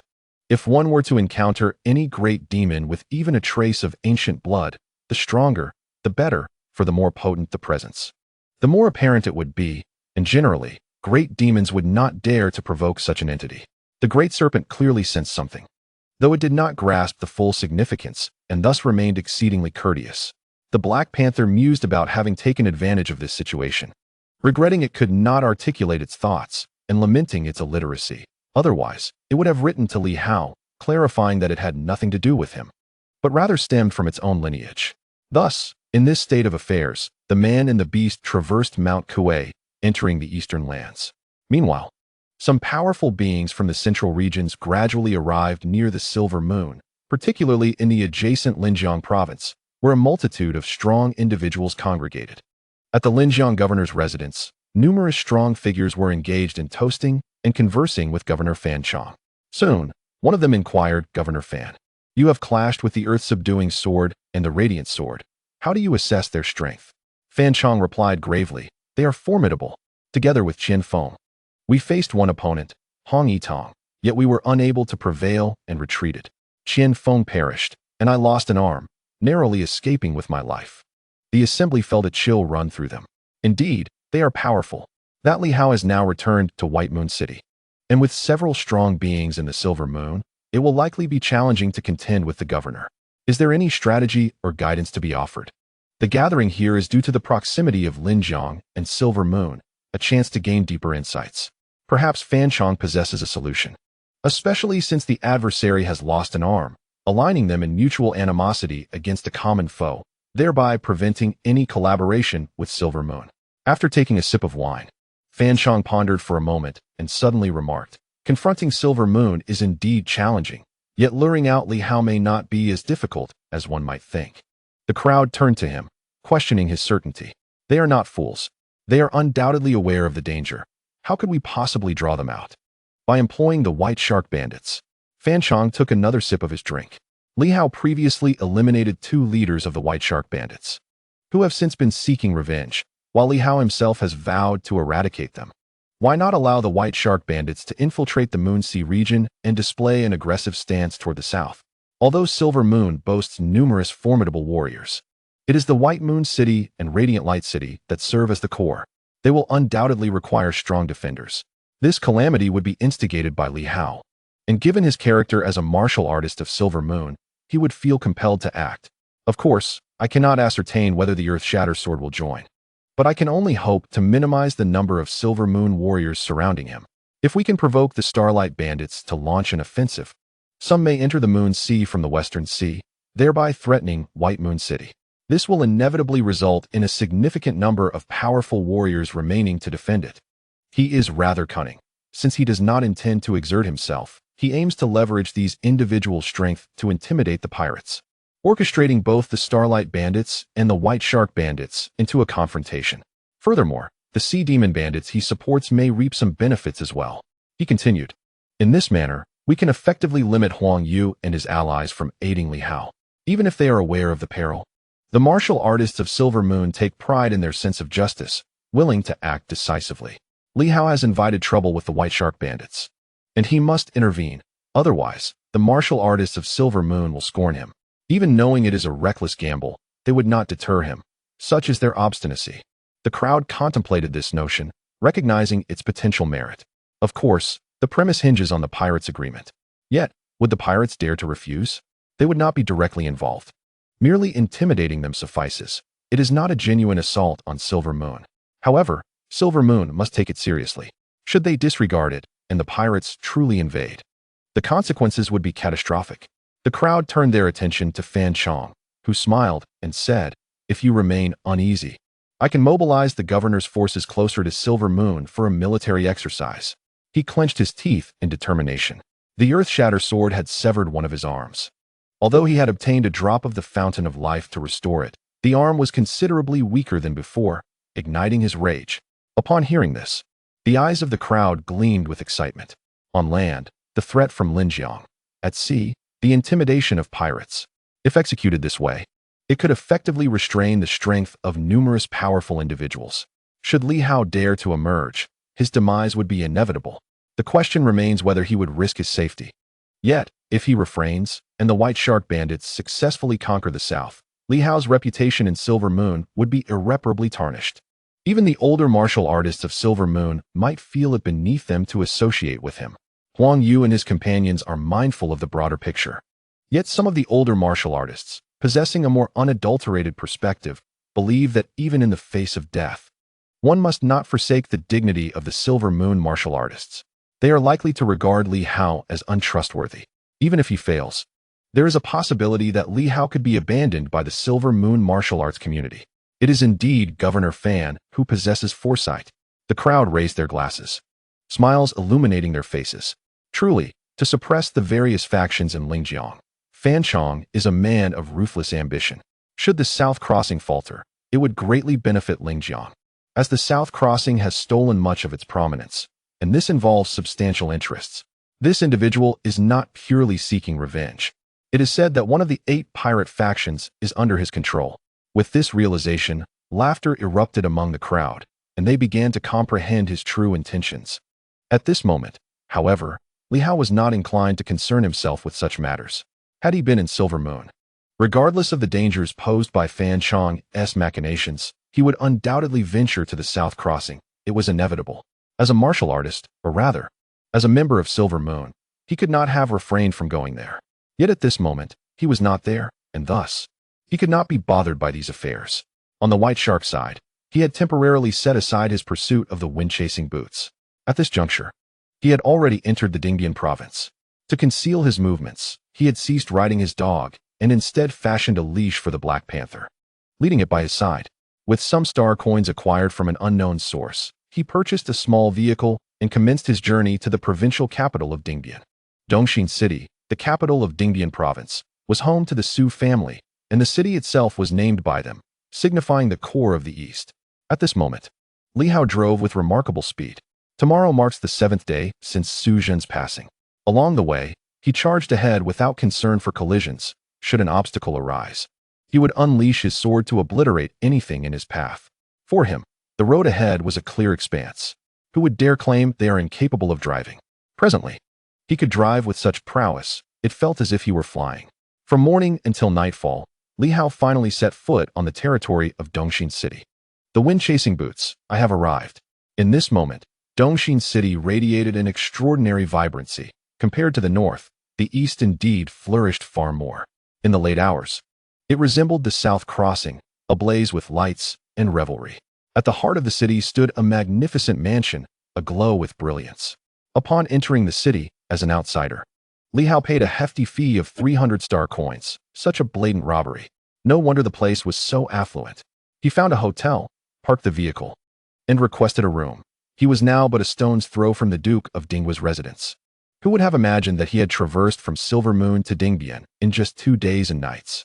Fortunately, amidst the prevailing chaos, With trade cumbersome and the dynastic system lacking cohesion, no identification was required, allowing Li Hao to check into the hotel with ease. The Black Panther, treated as a pet dog, accompanied him into the room. As he ascended the stairs, Li Hao mused that the eastern lands were quite liberal, far warmer than the north, with many flaunting their long legs. Upon entering the elevator, a stunning young woman gently caressed the head of the Black Panther, startling Li Hao into thinking the panther might erupt in fury. However, he soon realized that the creature was merely drooling over the lady's long legs, leaving Li Hao speechless. In this day and age, even a dog seems to have a penchant for women. No wonder the teacher ran off with the Baiguang's sword, disappearing without a trace and leaving no news behind. Poor Li Hao, venturing out alone, could only bring along a dog for company. Upon entering his room, he tidied up briefly and changed into a fresh outfit. Donning his glasses, he exuded an air of scholarly sophistication. After enjoying a hearty meal, Li Hao ventured out into the night, dog in tow. It was said that the Duke of the State, in a bid to connect with the populace, had seen his royal authority curtailed, resulting in the opening of a street that had once been part of his mansion. The last time, the Guangming sword had slain 5 generals there, and it was in close proximity to the Duke's residence. With little time to gather intelligence, Li Hao resolved to approach the area and observe. While discerning martial artists was challenging, the presence of superhumans could not be easily concealed from him. That night, outside the Duke's residence, amidst the bustling street, Li Hao strolled leisurely with his dog, even reaching the end of the road, which was merely a kilometer or 2 from the Duke's estate. At the terminus, a grand square unfolded, filled with people in love and dancing. While the Duke's residence was draped in white silk, Li Hao also spotted several formidable individuals passing by. Unlike the revelers, these strong men were remarkably discreet, appearing somber and burdened. Various conversations reached his ears, and soon he began to catch snippets of dialogue. It was rumored that the Duke's estate would host a memorial the following day, with prominent figures from various provinces in the east expected to attend. It seemed the Duke had suffered significant losses, causing instability across the eastern provinces. Perhaps tomorrow would witness momentous events, and Li Hao mused that such matters were far beyond the concerns of ordinary citizens like himself. Yet, he felt a stirring in his heart. Could there truly be influential figures from the eastern provinces? This warranted caution. He must avoid missteps. The greater challenge lay in how to infiltrate the gathering. Should he simply attempt to seize entry? Deep in contemplation, Li Hao recognized the complexity of the situation. Before long, others began to offer suggestions, voices whispering in his ear. The Duke's estate will be bustling tomorrow. Brother Zhang might have a way to help us gain entry. I've heard it's filled with dignitaries. But that's a memorial. You think it's just a spectacle? That would be akin to courting death. However, if one wishes to witness the event, it's straightforward. Bribe a reporter to obtain a press pass. Tomorrow, the Duke is set to meet with the prominent figures from various provinces, and an announcement regarding the heir to the Duke's title may be forthcoming. Many press agencies have received invitations. Is it expensive? Certainly not cheap. At least 10 to 8,000. Otherwise, who would dare to let you in? Then forget it, too costly. Li Hao stroked his chin, pondering the notion of being a reporter. Did such a profession even exist in Silvermoon? Yet, could he truly gain entry simply by spending 10 to 8,000? Could it be that easy? Li Hao cast a glance at the imposing Duke's residence in the distance, then surveyed the raucous crowd surrounding him, chuckling softly. The Duke, in a bid to appear approachable, had opened the streets in front of his home, drawing in a throng of people, though one could only wonder about his intentions. Time to leave. Li Hao shook the leash, and though the Black Panther seemed somewhat disgruntled, it followed obediently. As they departed, Li Hao could only shake his head at the dancing aunties, lamenting, "What a blind dog, so enamored simply because she is a woman." Chapter 188. Audacious boldness, seeking monthly votes and subscriptions. The terms reporter and newspaper were rather unfamiliar to Li Hao, but after a brief exploration, he grasped their essence, a product of civilizational evolution. The self-proclaimed, transparent Duke, by introducing newspapers in the East, effectively created a mouthpiece for public opinion, a means to indoctrinate the populace. Such concepts appeared to exist even in ancient civilizations, albeit in a form distinctly different from the present. Upon returning to his hotel, Li Hao came across several newspapers. He scrutinized the articles within, discovering the Duke's statement. The central region is in turmoil. The 21 provinces of the East are willing to open their doors to welcome refugees from the central region for a new beginning. Furthermore, The Duke's office announced a resolution in response to the chaos. In light of the suffering of the populace during the calamities in Tyne province, we shall allocate 1 million pounds of rice to aid the affected areas. The Duke's army was also recruiting new soldiers, inviting any Eastern citizen aged 16 to 30 to enlist, promising tax exemptions for their families. General Su Jun, the marshal of the left route, was reported to have inspected the East Sea today, expelling pirates and acknowledging the hardships faced by the people, thereby granting coastal residents a 3-year tax exemption. The newspapers, all published by a company named Eastern People's Daily, were plentiful in the hotel. For the populace, this era offered a relatively open flow of information. However, knowledge of the affairs concerning the powerful remained scant. Even for someone like Li Hao, an intellectual of this age, understanding was limited. While he was aware of the existence of the 9 ministries during his time in Silver City, he was oblivious to the specifics of which ministries they were. He was indeed one of the rare literate individuals of his time. For others, the sources of information were even more scarce. Now, these newspapers provided a conduit for information. Perhaps few could read, but as long as one person could, the news would swiftly disseminate. Li Hao's eyes glimmered with intrigue. What a clever strategy! The words within conveyed the Duke's compassionate intentions towards the common folk. Yet, in Li Hao's view, it was all mere nonsense. For instance, when Su Jun inspected the East Sea, was the claim of expelling pirates genuine? If it were, how could there still be so many pirates in the East Sea? As for the disaster relief of 1 million pounds, while it sounded substantial, it amounted to only 500 tons. Was 500 tons truly significant? A single province afflicted by disaster could encompass millions. If each person consumed half a meal a day, 1 million pounds would suffice for merely a day or two for a million people. Could calamities be resolved in just a day or two? Moreover, the Duke of Dingwa's residence is ostensibly the sovereign authority of the entire East, which is precisely their duty. Yet now, it is brazenly published in newspapers, disseminating throughout the East, evoking profound gratitude among the populace. Newspapers are indeed remarkable instruments. They serve as powerful tools for shaping public opinion. In this era, once one ventures beyond the city, communication with those within becomes impossible. Even the strongest can only relay messages through jade tokens. The existence of newspapers, with their widespread publications, easily misleads the masses and can readily win hearts. The Duke of Dingwa must have unearthed some relics, acquiring knowledge of ancient civilizations. Li Hao formed a tentative judgment in his mind. His understanding of newspapers was limited. In the realm of ancient civilizations, the most discussed medium was television, capable of projecting images across vast distances and reaching the entire world. Now that is a true weapon. However, this era is rather distorted. Though airplanes and cannons have been invented, such advancements have yet to materialize fully. Perhaps the rulers do not care, or perhaps there are those who deliberately hinder progress. If such developments were to occur, the rapid dissemination of information would undermine their control over the populace.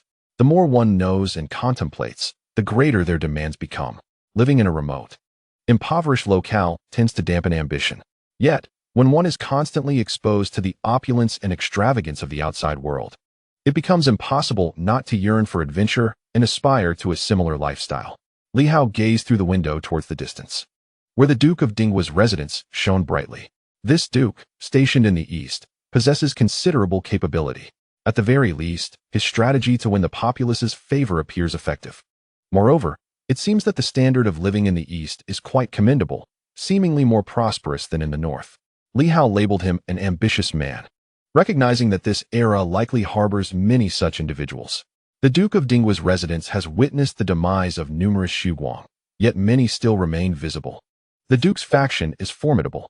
However, it appears that the East has not yet been wholly unified under the Duke's rule. Otherwise, there would be no need to involve prominent figures from the eastern provinces during the 7th day of mourning for his son. It seems he wishes to intimidate, ensuring that the loss of powerful figures does not embolden certain overlords in the eastern provinces to break free from his grasp. Could it be that they masquerade as journalists to infiltrate? It sounds rather simple. Yet, Li Hao pondered whether it could truly be so easy to blend into the Duke's residence. Would one merely need to spend a few thousand to witness the spectacle? At this moment, there are hardly any willing to part with such sums for mere entertainment. Those who would are likely of dubious intent. Clearly, these newspapers are under the secret control of the Duke's residence. and their own enterprises would allow individuals to pay a fee to gain access? After some contemplation, Li Hao glanced once more at the distant duke's residence. Suddenly, he chuckled. Casting a glance at the Black Panther, Li Hao remarked, "Dog. You previously transformed into that large golden dog. Your size could devour a person." The Black Panther shook its head. "I do not consume humans. Do not wrongfully accuse me." Li Hao chuckled, suggesting, rather than sneaking in clandestinely, it would be wiser to enter with integrity. The more furtive one is, the more one attracts attention. Those who enter openly are unlikely to be scrutinized, while those who slip in secretly are bound to be noticed immediately. How about the demon clan paying a visit during the grand ceremony at the duke's residence? The Black Panther appeared perplexed. Li Hao elaborated, "Aren't you a great demon? If you were to consume me, you would remain silent, yet I can communicate. I can emit spiritual waves without dispersing any aura. Furthermore, if I were to place a few divine energy stones in your belly, the energy would leak out, allowing you to masquerade as a formidable great demon. You are a martial artist, and no one would suspect otherwise. We could even create a semblance of the three-yang aura. What do you think of impersonating the lineage of the Quishan Great Serpent? Although you are not a serpent, there are no rules dictating that only serpents belong to Quishan. However, entering openly as a black dog may attract attention, especially since you have committed murder in the past and witnesses remain. Can you still transform into a golden dog?" The Black Panther stared at him wide-eyed. "Is that necessary? It sounds perilous." "Fear not, great demon of Quishan. I doubt this Eastern overlord is unaware of their existence. The Duke harbors considerable ambition and would not dare to provoke the great demons of Quishan lightly. Even if cautious, they wouldn't be overly concerned about a great demon visiting openly. The more overt one is, the less likely one is to draw suspicion. I sense that the Duke's residence is currently relaxed externally but tense internally. This is the instinct of a martial artist, corroborated by my observations. Within the Duke's residence, numerous strong individuals were present, though they were not congregated in one area. Some might be hidden away, but to Li Hao, they were all the same. Any superhuman abilities would manifest. At present, he was unaware of the distribution of martial artists. Moreover, masquerading as a Quishan great demon has its advantages. The other provinces in the East, lacking clarity about the situation, would certainly hesitate to confront the great demons of Quishan. The Black Panther blinked, somewhat baffled. So appearing openly is actually safer? Humans are so complex. Trust me. Li Hao laughed. This is the only way to approach the shrine.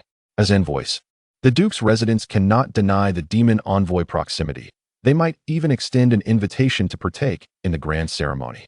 He stroked his chin thoughtfully. Of course, we cannot dismiss the possibility that the Duke's residence holds animosity towards the demon clan, though it seems unlikely.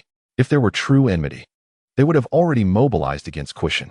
Regardless, even if animosity exists, these ambitious individuals would likely set aside their grievances upon recognizing the potential for collaboration. On the Quishan side, we have a transforming great demon, and perhaps even several Radiant Dawn great demons. Such a force, the Duke would undoubtedly hesitate to provoke. The Black Panther scratched its head, reflecting Li Hao's teachings. Confused yet silent, it decided to follow Li Hao's lead. Let us head outside the city. The grand ceremony begins tomorrow, and we shall fly in directly. The Black Panther, unable to comprehend Li Hao's intentions, resigned itself to obedience. Soon, the pair departed the hotel in their modest vehicle. Meanwhile, at the Duke's residence, a bustling crowd had gathered. In the ancestral hall of the Duke's residence, a lively scene unfolded as a group of servants busily prepared for the grand ceremony scheduled for the following day. This event was not merely a significant ritual for the Duke's household. It also attracted influential figures from various provinces in the East. It represented both a solemn occasion and a display of power intended to intimidate onlookers. The recent demise of several prominent individuals had rendered the East somewhat unstable, leading some to question their allegiance to the Duke's family. At this moment, Su Xing was diligently overseeing the preparations, conducting inspections throughout the premises. Before long, he was approached with a report. "Second young master, representatives from all major provinces have arrived and are settled in. As for the leaders of the three major organizations in the East, we are uncertain if they have arrived. But they assured us they would not interfere with the Duke's memorial. Some officials from the 9 ministries and the royal family have also made their presence felt, though a few are still absent. Additionally, some individuals have infiltrated the press, their intentions unclear, whether they are mere spectators or harboring ulterior motives. Su Xing nodded slightly, exhaling a breath of relief. Keep a close watch on them. Ensure thorough investigations to ascertain their backgrounds. Tomorrow, we may need to use their heads to intimidate certain factions. Understood. After issuing his orders, Su Xing pondered for a moment before continuing. Moreover, we must thoroughly investigate the envoys from each province, remaining vigilant for potential assassins.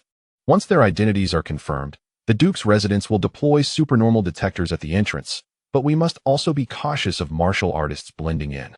His subordinate promptly departed to execute the orders. Taking a deep breath, Su Xing acknowledged that this was his first time managing such a significant affair as the heir to the Su family. He was determined to avoid any blunders and did not wish to provide fodder for ridicule among the powerful factions of the East.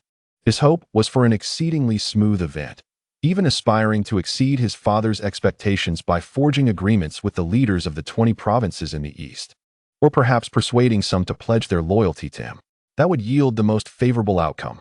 Lost in thought, he was suddenly interrupted by a slight tremor from the communication jade in his possession. He hastily retrieved it. Typically, it would not be activated for trivial matters. What could have transpired? Upon inspection, he was momentarily taken aback. An urgent dispatch reported that at the border of the boundary province, a golden beast was soaring through the air, having not harmed anyone. 3 formidable warriors approached to investigate, but the creature emitted strange waves of energy, proclaiming itself to be a dragon envoy from Quishan, seeking an audience with the Duke to discuss significant matters. Su Xing was momentarily dumbfounded. A beast from Quishan. At this juncture, a creature of the demonic clan had arrived. He quickly responded, immediately clear a path for the Quishan beast, ensuring it avoids the crowd and remains out of sight. After sending the message, his expression shifted as he hurried towards the rear courtyard. This was a matter beyond his control. Beasts of such caliber were not well understood by the common folk at this stage. Yet those in the upper echelons were acutely aware that the demonic clan was rising, becoming a formidable force. The Tianpeng Mountain and Phoenix Mountain within the 7 divine mountains were bastions of the demonic clan's power. Furthermore, within the 4 seas, there were strong demonic warriors emerging. In addition, the demonic clan was rapidly ascending within the surrounding mountain ranges.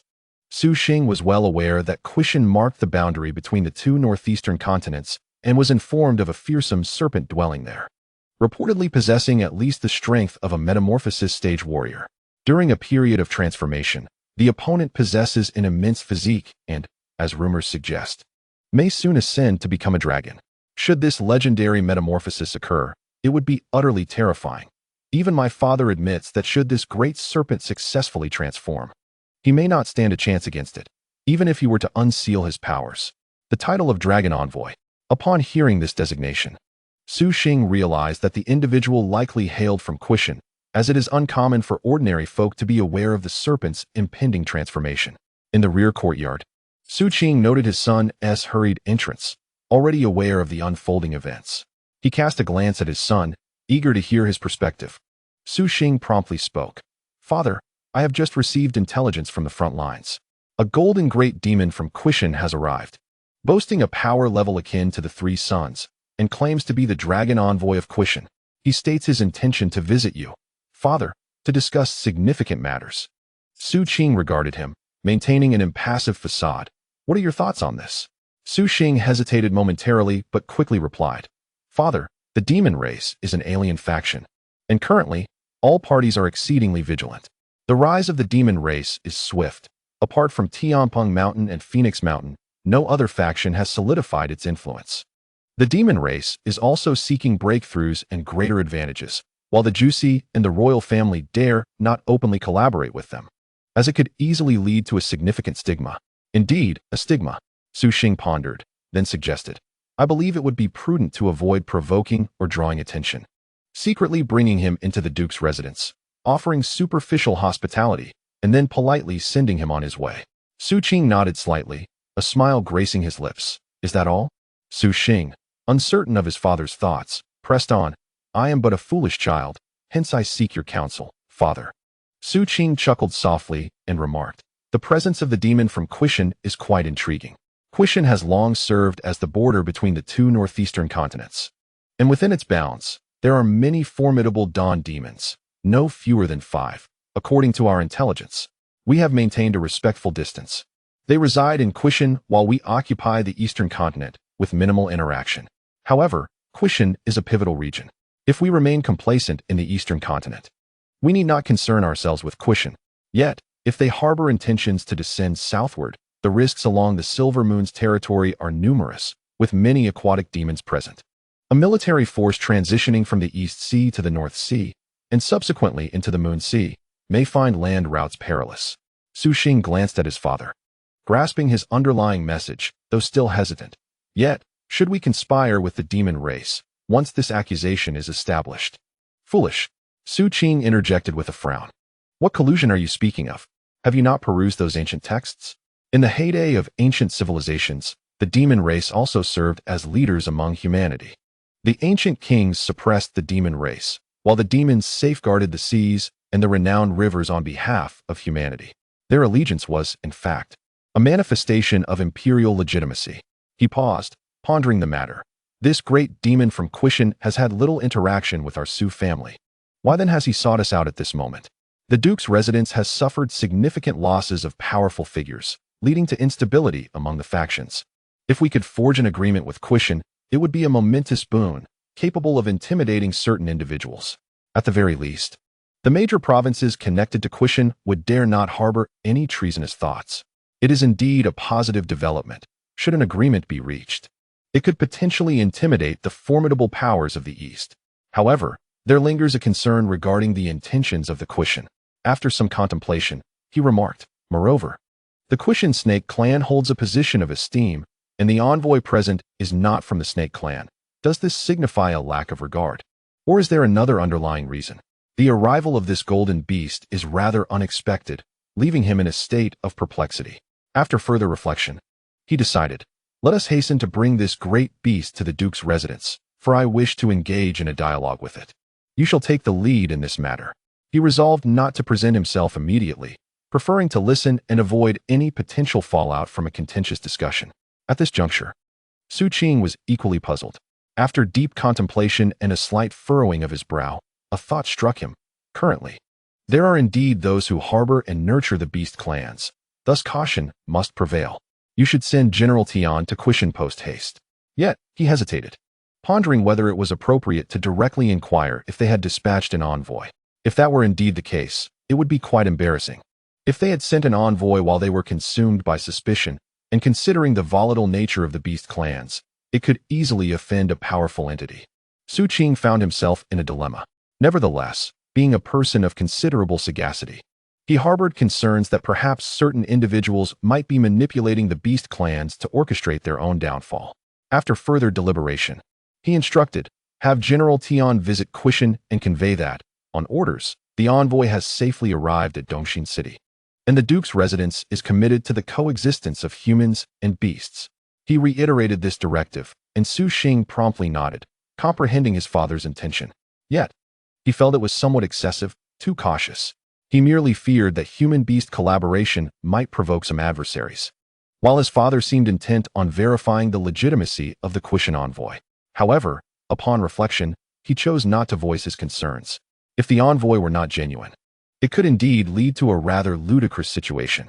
It appeared that his father wished to arrange an earlier meeting with this great beast to prepare for the following day. Meanwhile, at that moment, Li Hao had truly nestled within the belly of the Black Panther. Although the panther appeared diminutive, its interior space was surprisingly ample, and Li Hao finally comprehended why it could consume such a substantial amount. Remarkably, the Black Panther had transformed from its dark hue to a golden one. Initially, Li Hao had contemplated dyeing its fur, but the panther simply shook its head, and with a slight movement, its coat turned golden. Of course, the Black Panther's transformation into a golden dog and the consumption of the elderly man went unnoticed by all except for a few. As the transformation period had claimed Qian Feng's life, while Fan Chong had fled, and those observing from the shadows had long since scattered in fright, the Black Panther had morphed into a golden dog at the last moment. Thus Li Hao was untroubled by the possibility of being recognized in this form.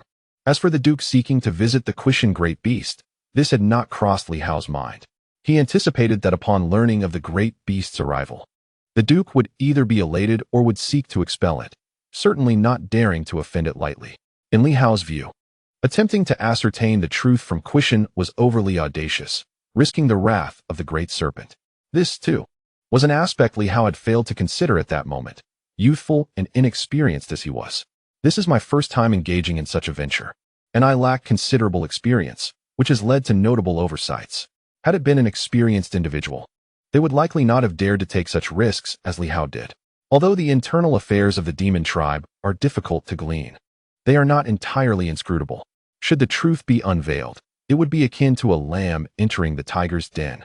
At this moment, Li Hao remains blissfully unaware, convinced that his strategy is sound. He has been aided along the way. Though he cannot see his benefactor, he senses their presence and feigns indifference as a Black Panther.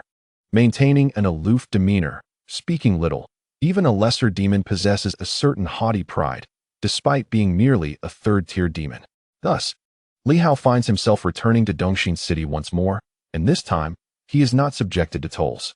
Upon entering Dongxin City, a formidable figure of the Suguang realm promptly arrives to greet him. Welcome, Dragon Envoy of Quishan.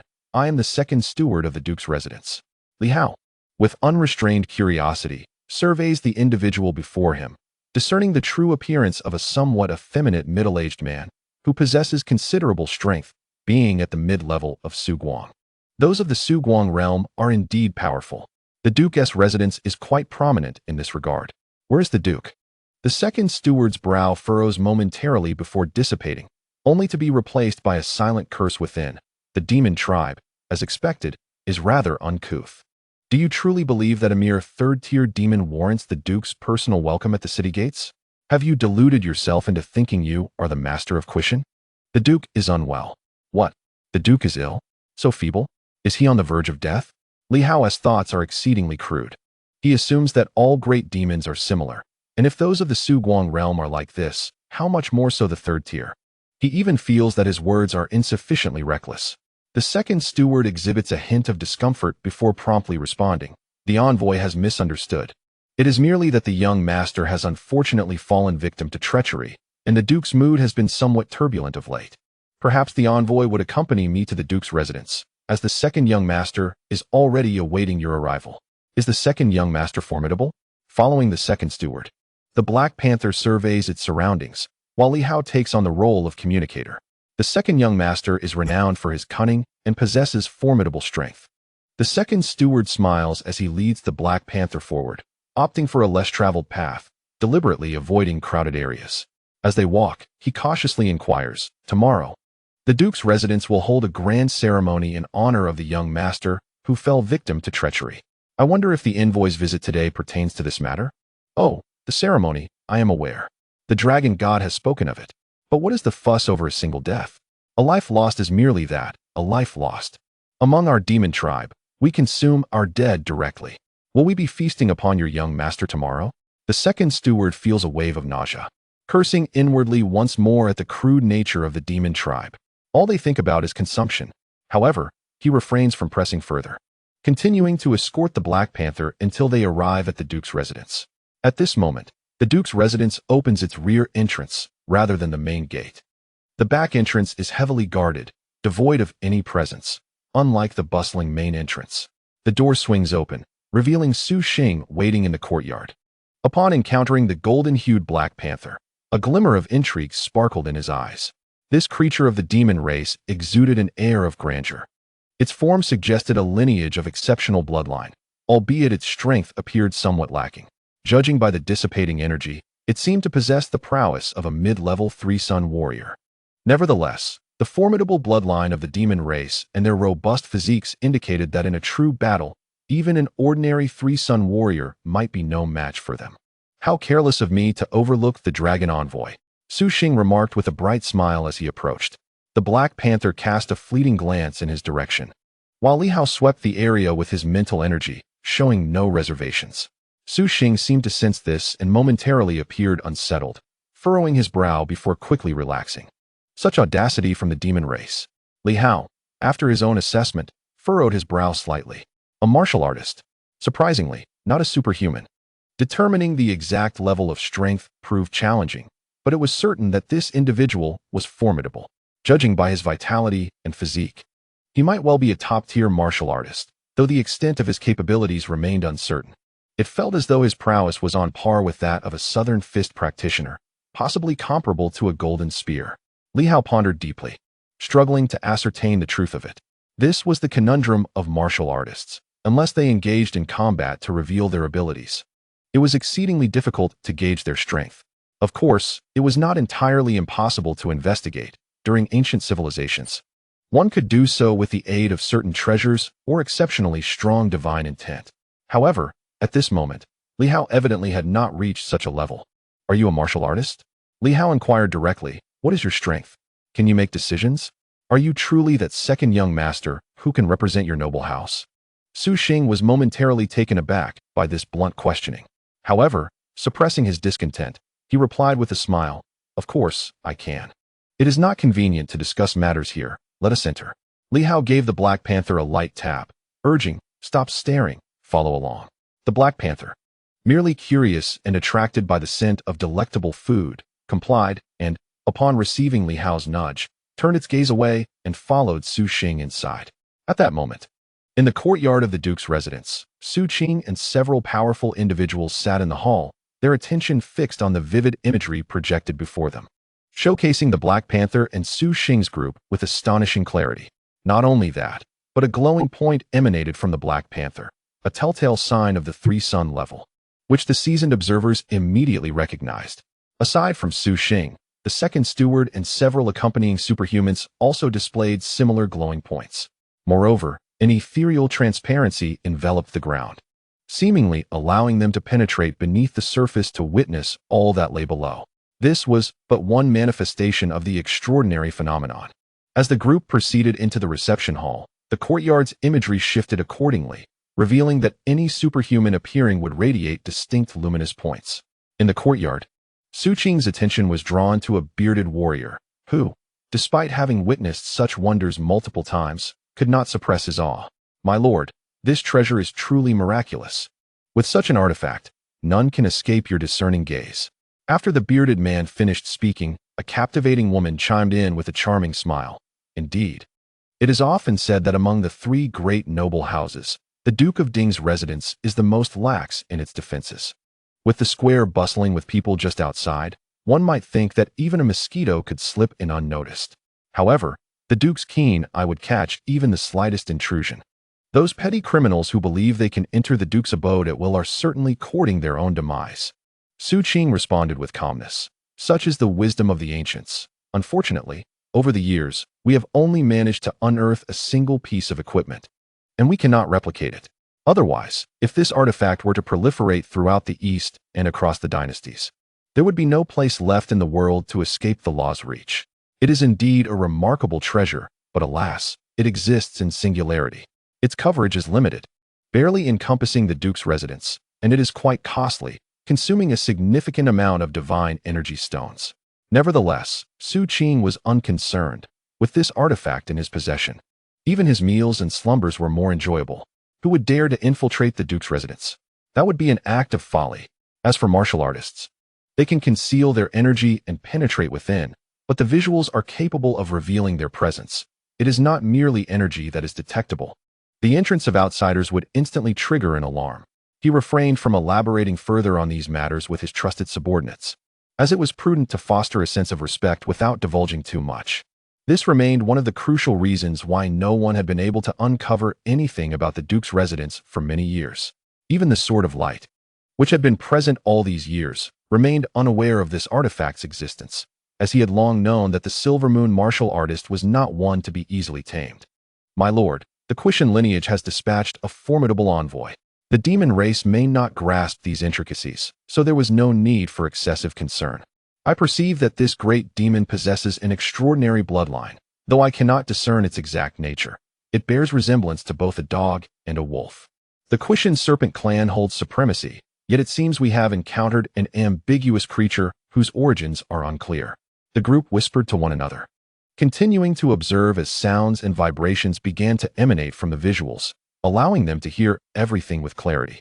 Just then, the ambiguous golden demon spoke. "This king comes on behalf of the Quishan dragon god. Let us not beat around the bush. The dragon god is on the verge of advancing, but is in need of certain items.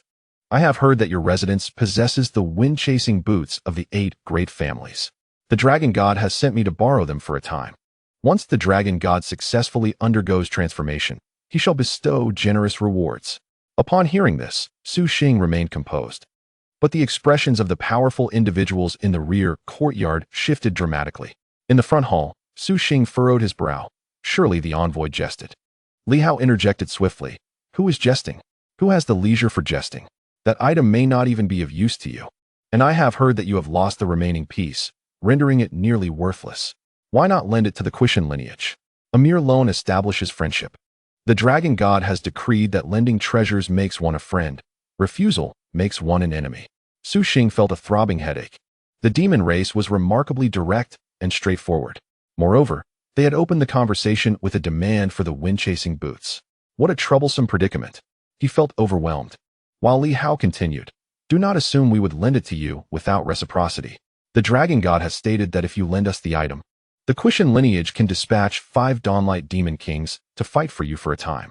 Additionally, we are willing to offer 5 drops of the Fountain of Life each year as compensation for the borrowed divine weapon.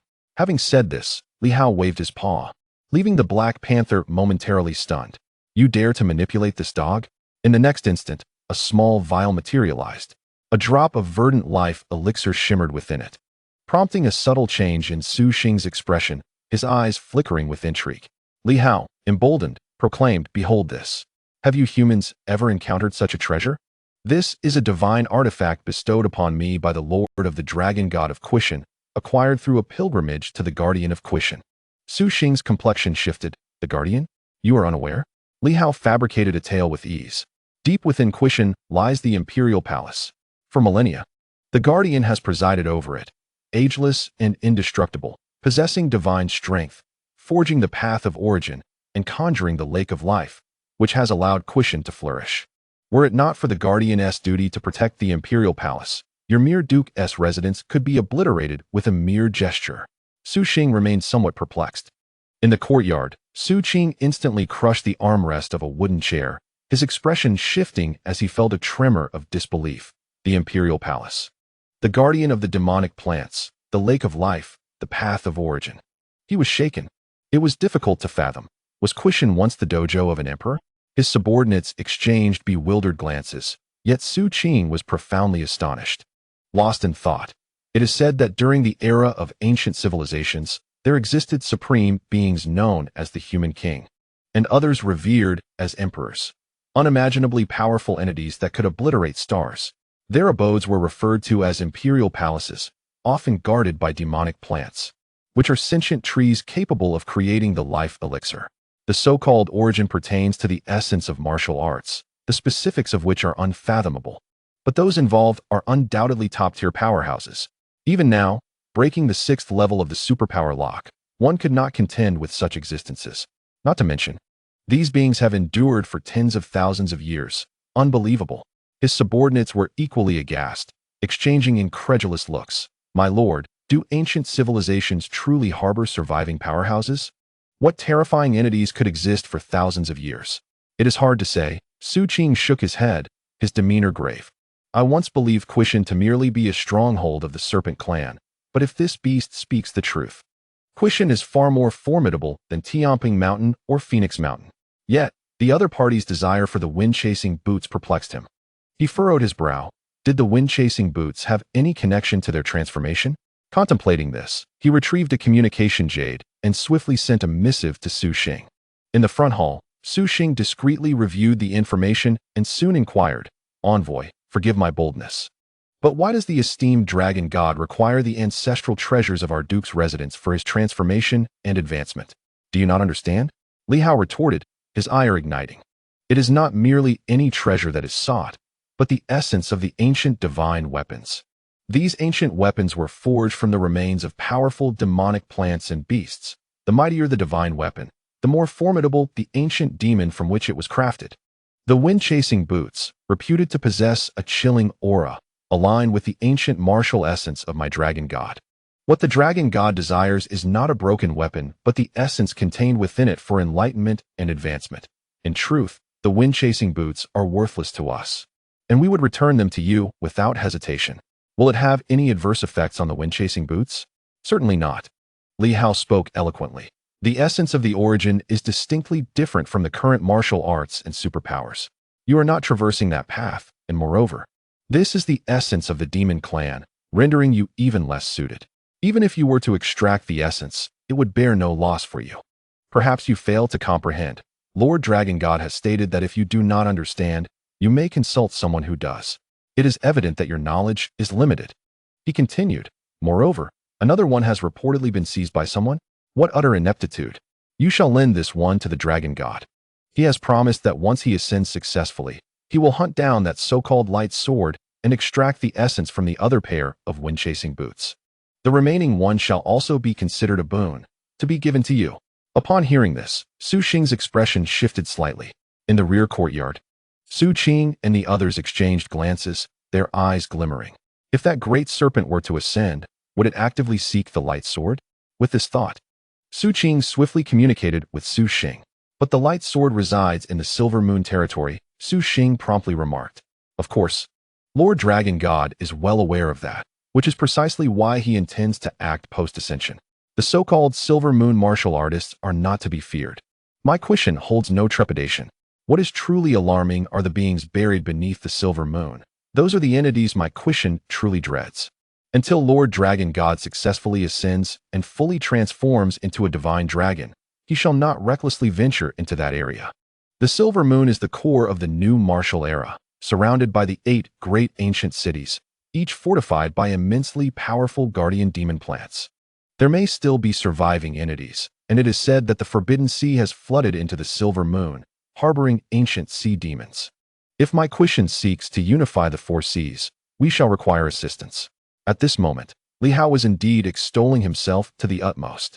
Believe it or not, he spoke in various ancient terminologies. Those who understood were enlightened, while those who did not were beyond help. Surely, there were individuals within the Duke's household who comprehended. It was impossible for them to be entirely oblivious. It would be best to directly deceive them regarding the wind-chasing boots. Even if that did not succeed, he needed to instill in them a firm belief that he was indeed a genuine envoy, privy to numerous secrets, and that Quishin held immense significance. If worse came to worst, he could simply claim he wished to borrow them for observation. His primary concern was that the Su family might, during a memorial, utilize counterfeit wind-chasing boots for deception, which would render their efforts futile. Li Hao's discourse indeed astonished Su Qing and the others. Even the astute Su Qing found himself gravely contemplative. This Quishin great serpent appeared to possess considerable knowledge of secrets. As even the lesser demons under its command were aware of it, it seemed likely that the existence of the imperial palace was genuine. Moreover, their ambition to unify the 4 seas was undeniably grand. Su Qing furrowed his brow, feeling a twinge of headache. If this were true, it would be imperative not to offend Quishin, yet the wind-chasing boots were down to 1.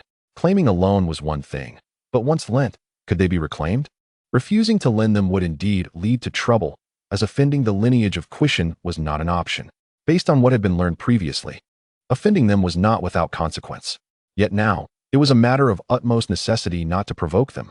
At that moment, the communication jade in his hand vibrated slightly, displaying a line of text. Your Excellency, I have arrived at Quishin. After several twists and turns, I met the Serpent King of Quishin. When inquiring about the emissary, the Serpent King merely stated that it pertains to the ancient demon's descendants, of noble lineage, and offered no further elaboration, subsequently expelling me from the mountain. Su Qing was momentarily taken aback. What could this mean? Ancient demon's descendants? The lack of further details, was it a denial, an acknowledgement, or perhaps a disdainful refusal to respond? At this moment, he found himself somewhat perplexed, yet it became evident to him that this golden creature held a significant identity, descendant of the ancient demon of noble status, to the extent that even this great serpent acknowledged its esteemed lineage. Could it be that the ancient demon's offspring spoken of by the golden beast hailed from the imperial palace?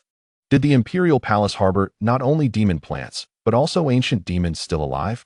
This thought sent a jolt through Su Qing's heart. Just how many secrets lay buried within Quishin? Meanwhile, within Quishin, the great serpent observed the departure of the human warrior with some perplexity. However, possessing considerable wisdom, it seemed to grasp something quickly and soon disregarded the matter. It had not confirmed anything regarding the emissary, nor would it tolerate any trouble from those who dared to challenge it. The claim of being an ancient demon's descendant was no mere fabrication. It was entirely truthful, and it had already shown considerable courtesy. As the king of Quishan, it had extended such grace, and should anyone harbor discontent and dare to seek trouble within its domain, it would not hold back. What intentions did the young man from Battle Heaven City harbor? The serpent pondered, but soon resolved to let it be. If he claimed to be executing military duties, it was no longer its concern. Previously, he mentioned assisting in thwarting formidable foes. Could that have referred to the Duke of Dingwa's residence? Truly, the ancient family lineage possessed immense audacity. The Duke of Dingwa was not to be trifled with. Nevertheless, Quishan was its territory, and it harbored no fear of the Duke. If that individual could assist in transforming it into a dragon and directly assaulting the Duke's residence, it would welcome such an endeavor. At this moment, Su Qing fell into contemplation. If this golden beast was indeed a descendant of the ancient demon from the imperial palace, it would be a formidable adversary. The great serpent could be dealt with. But who could truly ascertain the status of the ancient demons, whether they still existed, and how powerful they might be after all this time? Such a prospect was indeed terrifying and not to be trifled with. He again sent a message to Su Qing. Su Qing hurriedly replied, "Emissary, may I inquire?" As per the words of the dragon god of Quishan, it is said that the emissary hails from the lineage of ancient demons. Might I be fortunate enough to meet the emissary's ancestors? Li Hao felt a shock within. What? How long have I been here? You all went to meet the great serpent? At that moment, Li Hao felt a chill run through him, yet upon closer inspection, it seemed the great serpent had not disclosed anything, nor had it exposed his true identity. The lineage of ancient demons was thus referenced, and the serpent had only mentioned this? Terrifying. At this moment, Li Hao was filled with apprehension, realizing he had been somewhat careless. He had assumed that Quishan was distant, not anticipating that they would arrive so swiftly, and had thought that by disguising himself as a great demon, he would not raise much suspicion. Yet it turned out to be quite the opposite. Fortunately, it seemed the great serpent had not revealed his true nature. Otherwise, the situation would likely be quite different now. However, this could lead to some complications for the serpent in the future. A myriad of thoughts surged through Li Hao's mind, yet he still boasted with bravado. Do you think you are worthy? Moreover, the ancestors lie in slumber. Only significant matters may rouse them. The world may have transformed, but you would not comprehend it. Should you wish to meet, wait until you become a formidable being. Then I may escort you to the imperial palace. But do you dare? Su Qing, feeling somewhat awkward, was certain of one thing. He truly hailed from the imperial palace. How terrifying. No wonder a mere minor demon could ascend to the position of Quishan envoy. There was clearly a grand origin behind it. At this moment, neither refusal nor acceptance seemed appropriate, so he could only say, "This matter is of great significance. Please, envoy, remain patient while I report to my father." What a bother! Li Hao exclaimed irritably. The human race is so indecisive. Or perhaps you have lost a pair of them. Not just one. Do not attempt to deceive me into believing that your kind truly lost something. If so, just admit it. Do not try to fool my demon clan, or else the consequences will be beyond your capacity to bear. Let us set aside the question of lending. I wish to see those wind-chasing boots to ascertain whether they are indeed in your possession. If they are not, your family has no standing to engage in discussions with me, wasting my time. Furthermore, I am not certain whether the wind-chasing boots are treasures of the 8 great guardian families. We can only discuss it once the genuine article is presented. If not, you, Su family, will be exposed for deceiving Quishan, and you should await our retribution. Su Qing wore a face of utter disbelief, rendered speechless. Retribution? Who has deceived you? It was you who sought us out, and now, before even negotiations commenced, you speak of vengeance. Indeed, demons lack patience and reason. Out of the blue, he nearly provoked a horde of demons, leaving Su Qing feeling overwhelmed. Without uttering more, he hurriedly reassured a few words, instructing the second steward to escort Li Hao to the guest quarters to rest, while he swiftly made his way to the rear courtyard. Knowing that his father had been observing the situation and he could only seek his father's counsel at this moment. Meanwhile, Li Hao was also quite shaken. He was still too young. In the future, he must meticulously plan every detail before engaging in such matters. Had the great serpent outright denied the existence of any envoy, he could have found himself in serious trouble. He reminded himself to learn from this lesson. As he pondered, He considered whether to inquire with the great serpent about the method of transformation into a dragon, although he himself certainly did not possess it. As for whether there was such a method in the Battle Heaven City, he was uncertain. He could also consult with Xiao Shu about it. The wind-chasing boots, at the very least, provided him with an opportunity to seize a treasure. With these thoughts swirling in his mind, Li Hao sensed that something was amiss within the Duke's residence. From the moment he entered, an unsettling feeling lingered, as if he were being watched. Su Xing had been glancing at a communication jade, believing him unaware, but in truth, Li Hao recognized it. Thus, could it be that Su Qing was covertly monitoring him? If so, that was rather alarming, as he had not even seen the person. Of course, he had noticed some large orbs of light in the rear courtyard. Perhaps Su Qing was situated there, suggesting that the other party could monitor the front courtyard and even hear voices.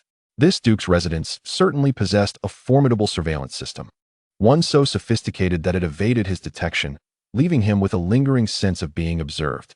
Li Hao silently expressed gratitude for not daring to infiltrate directly. He had initially contemplated burrowing through, but fortunately, he had refrained from acting on that impulse. In the 189th chapter, the Black Panther was escorted to a small building designated for hosting guests to rest. Meanwhile, the others in the courtyard began to deliberate. In truth, the Black Panther did not rest.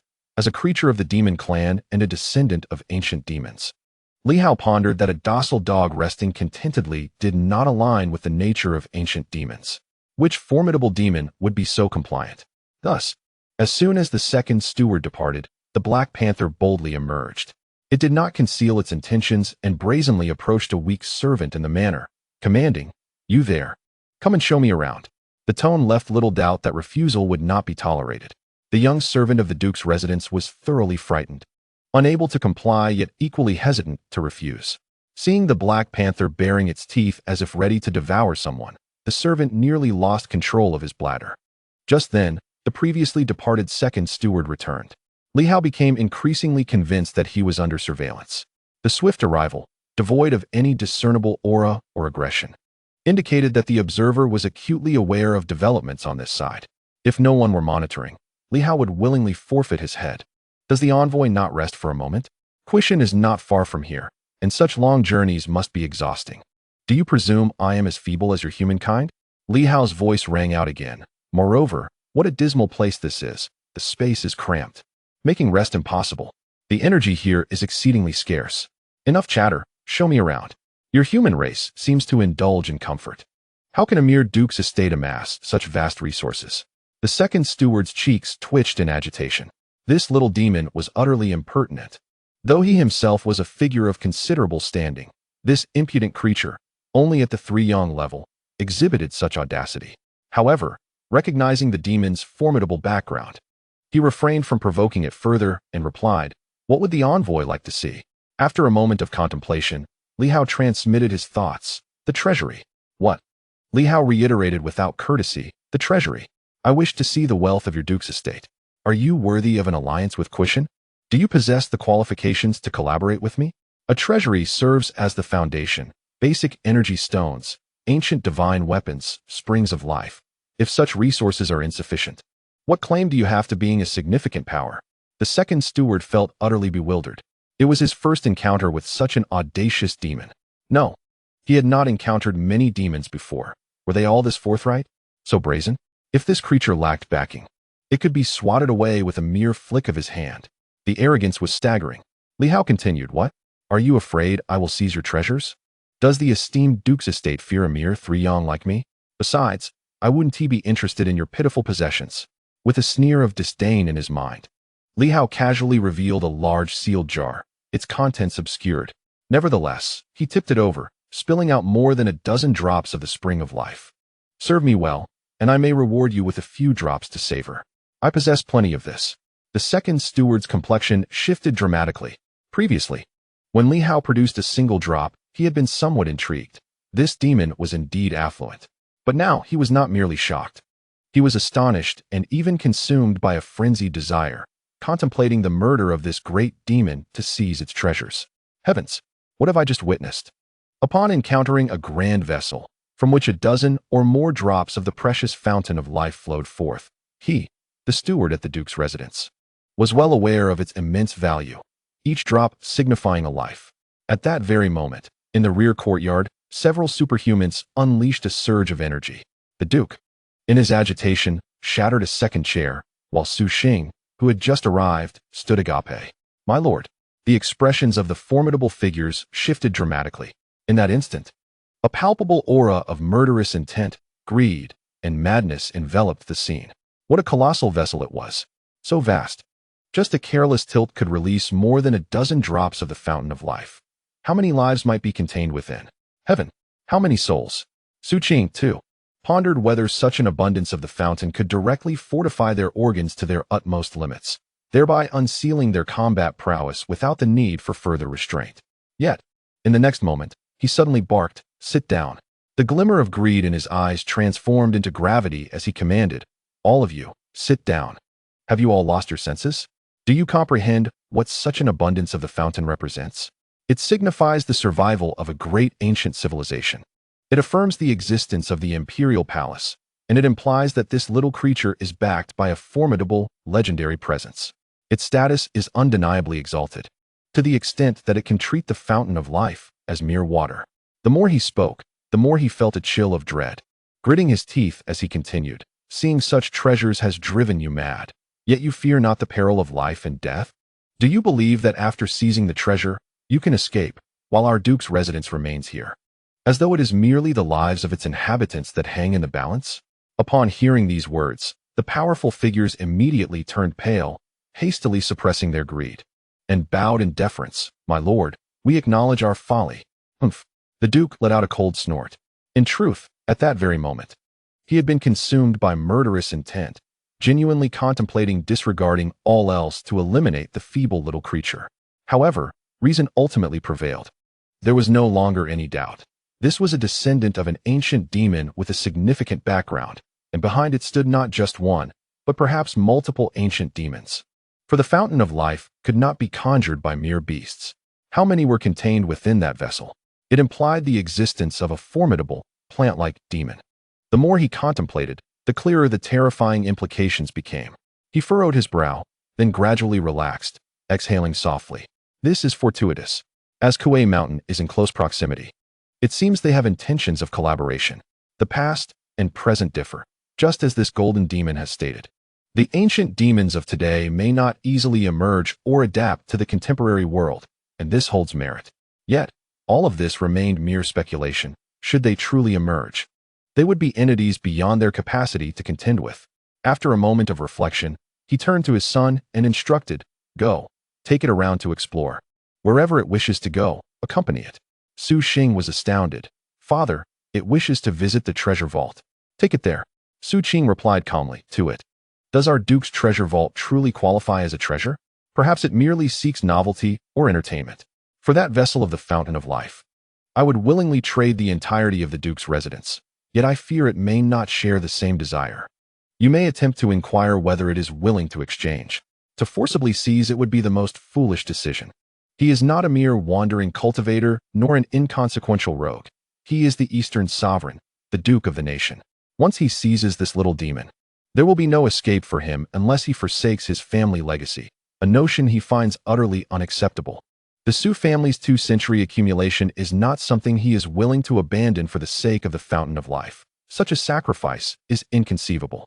Not only must he refrain from taking it, but he must also ensure its protection. Contemplating this, he turned once more to the individuals present. Speaking in a somber tone, "You are all the pillars of my household. I hope we do not encounter any disappointments. The fountain of life is indeed precious, but opportunities will abound in the future. If we can forge a complete alliance with the Quishan lineage, I believe we shall not suffer for the loss of this fountain. Let us not forsake the long-term benefits for the sake of immediate gains. If cooperation can be achieved, even a little demon can be procured without exorbitant cost." After a moment of reflection, the crowd recognized the validity of his words. Soon, someone began to flatter him. "Such is the fortune of the Duke. Your esteemed name has moved the Quishan lineage to send forth descendants of ancient demons to discuss an alliance." Su Qing smiled, saying nothing, but inwardly felt a swell of pride. Nevertheless, a troubling matter lingered. The wind-chasing boots. Indeed, the wind-chasing boots were the source of his greatest concern. What they sought were those very boots, That was the crux of his dilemma. If it were anything else, he would consider an alliance with Quishin without hesitation, especially with the backing of ancient, formidable entities. However, the wind-chasing boots were a different story. He found himself torn, recalling the pair that had been taken from him, and hesitating over the one that remained. It was evident that these ancient beings desired the wind-chasing boots, underscoring their extraordinary value. Yet, he could make no use of them himself. Regardless of their significance, they could not be transformed into military might or tangible benefits. Numerous thoughts danced through his mind, but he resolved to wait a little longer. He turned to his son. You go ahead. If it makes any demands, do your utmost to accommodate. If it brings up the wind-chasing boots, tell it that once I emerge from seclusion, I shall allow it to observe, but for now, that is not possible. Understood, father. I shall take my leave. Su Xing offered no further words and quickly departed. Once he was gone, Su Qing surveyed the remaining individuals in the household. Inhaling deeply, we must pacify this ancient demon from Quishin. Everyone, prepare yourselves. At dawn, the grand ceremony will commence. Our primary concern is to guard against those troublesome entities. If we can instill fear, that would be ideal. If not, he gazed at the golden demon depicted in the image, contemplating whether to leverage this little demon. Although the alliance remained unestablished, utilizing the Quishin name to instill trepidation across the realms was not out of the question. In the guest house, Li Hao clamored to visit the treasury, leaving the second steward in a state of exasperation. It was only when Su Xing appeared that the steward felt a sense of relief.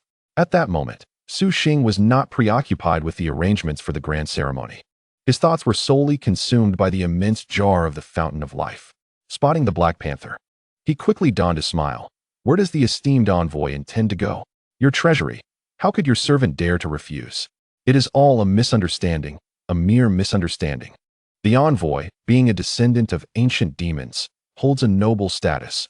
A trivial treasury is hardly of consequence.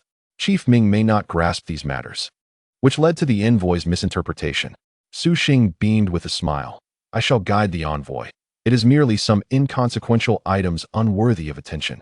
Should the envoy take interest, it would indeed be an honor. At this moment, Li Hao was secretly reveling within the belly of the Black Panther. Indeed, adventure may carry its risks, yet for the astute and ambitious, it hardly qualifies as perilous. Had he encountered someone like Nan Quan, he would never dare to flaunt himself so brazenly. That would truly be courting death, for Nan Quan would undoubtedly slay the Black Panther and seize the treasure. As for the ensuing troubles, what concern were they of his? Regarding Kuei Shan's confrontation with the royal family, Nan Quan might merely relish the spectacle. Thus, when dealing with different individuals, one must employ varied tactics. Evidently, Li Hao's approach was quite effective here with the Duke of State. As for Nan Quan's associates, they must be met with force. Li Hao, in his delight, remained unabashedly audacious. What treasures could you possibly possess? If there are any, they were merely unearthed, yet sometimes you fail to recognize their value. My greatest interest lies in treasure hunting. There are things you might not comprehend, but I do. Ha ha ha. When I set my sights on something, how about you part with a few items for me? It's a trivial matter. Su Xing nodded with a smile. His father had instructed him to accommodate the descendant of the ancient demon, and he had no objections. Moreover, the items within the treasury were, in truth, of lesser quality. Truly exceptional treasures would never be stored in such a vault, would they? Were the storage rings merely ornamental? The genuine treasures of the Su family were concealed within his father's storage ring, treasures to which even he, Su Xing, lacked access. Without further ado, Su Xing led the Black Panther deeper into the courtyard, while the panther surveyed its surroundings. Li Hao, with unrestrained mental prowess, was probing the area. Its bold demeanor suggested it considered this domain its own. Su Xing feigned ignorance, allowing the investigation to proceed. Judging by the appearance of the ancient demon's descendant, it seemed less interested in gathering intelligence and more intrigued by its first encounter with the human world. In truth, both Li Hao and the Black Panther were filled with curiosity. As Li Hao continued to explore, he inquired, by the way, what is your name? Su Xing, taken aback, eventually replied, Su Xing. Ah, Little Star is a delightful name. Li Hao praised, then remarked, Little Star, is there something amiss in this place? Su Xing found himself at a loss for words. Li Hao, seemingly casual, added, since my arrival here, I felt quite uncomfortable, as though something were watching me. Has a powerful entity set its sights on your family? Su Xing's heart jolted. The creature could sense this. This little demon, indeed a descendant of the ancient, exhibited extraordinary sensitivity. Many formidable figures had entered the Duke's residence without eliciting any feelings at all.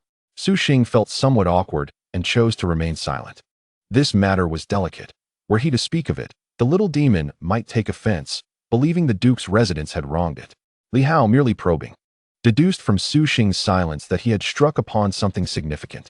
His investigation suggested that what he sensed was no ordinary item, but rather an extraordinary artifact. Otherwise, it would not have remained so concealed. The Duke of State possessed no shortage of treasures. Indeed, a lineage that has endured for 2 centuries. In this era, such a legacy is not to be taken lightly. It truly qualifies as a prominent family, even a distinguished one. It is no wonder that Su Feng was so audacious that day, firmly believing that Li Hao would not dare to take his life. After a series of twists and turns, the group, accompanied by a dog, soon arrived beneath a grand loft. This is the treasure vault of the Su family, Su Xing introduced. Li Hao conducted another inspection. The defenses here were reasonable, with 2 formidable individuals stationed in secrecy.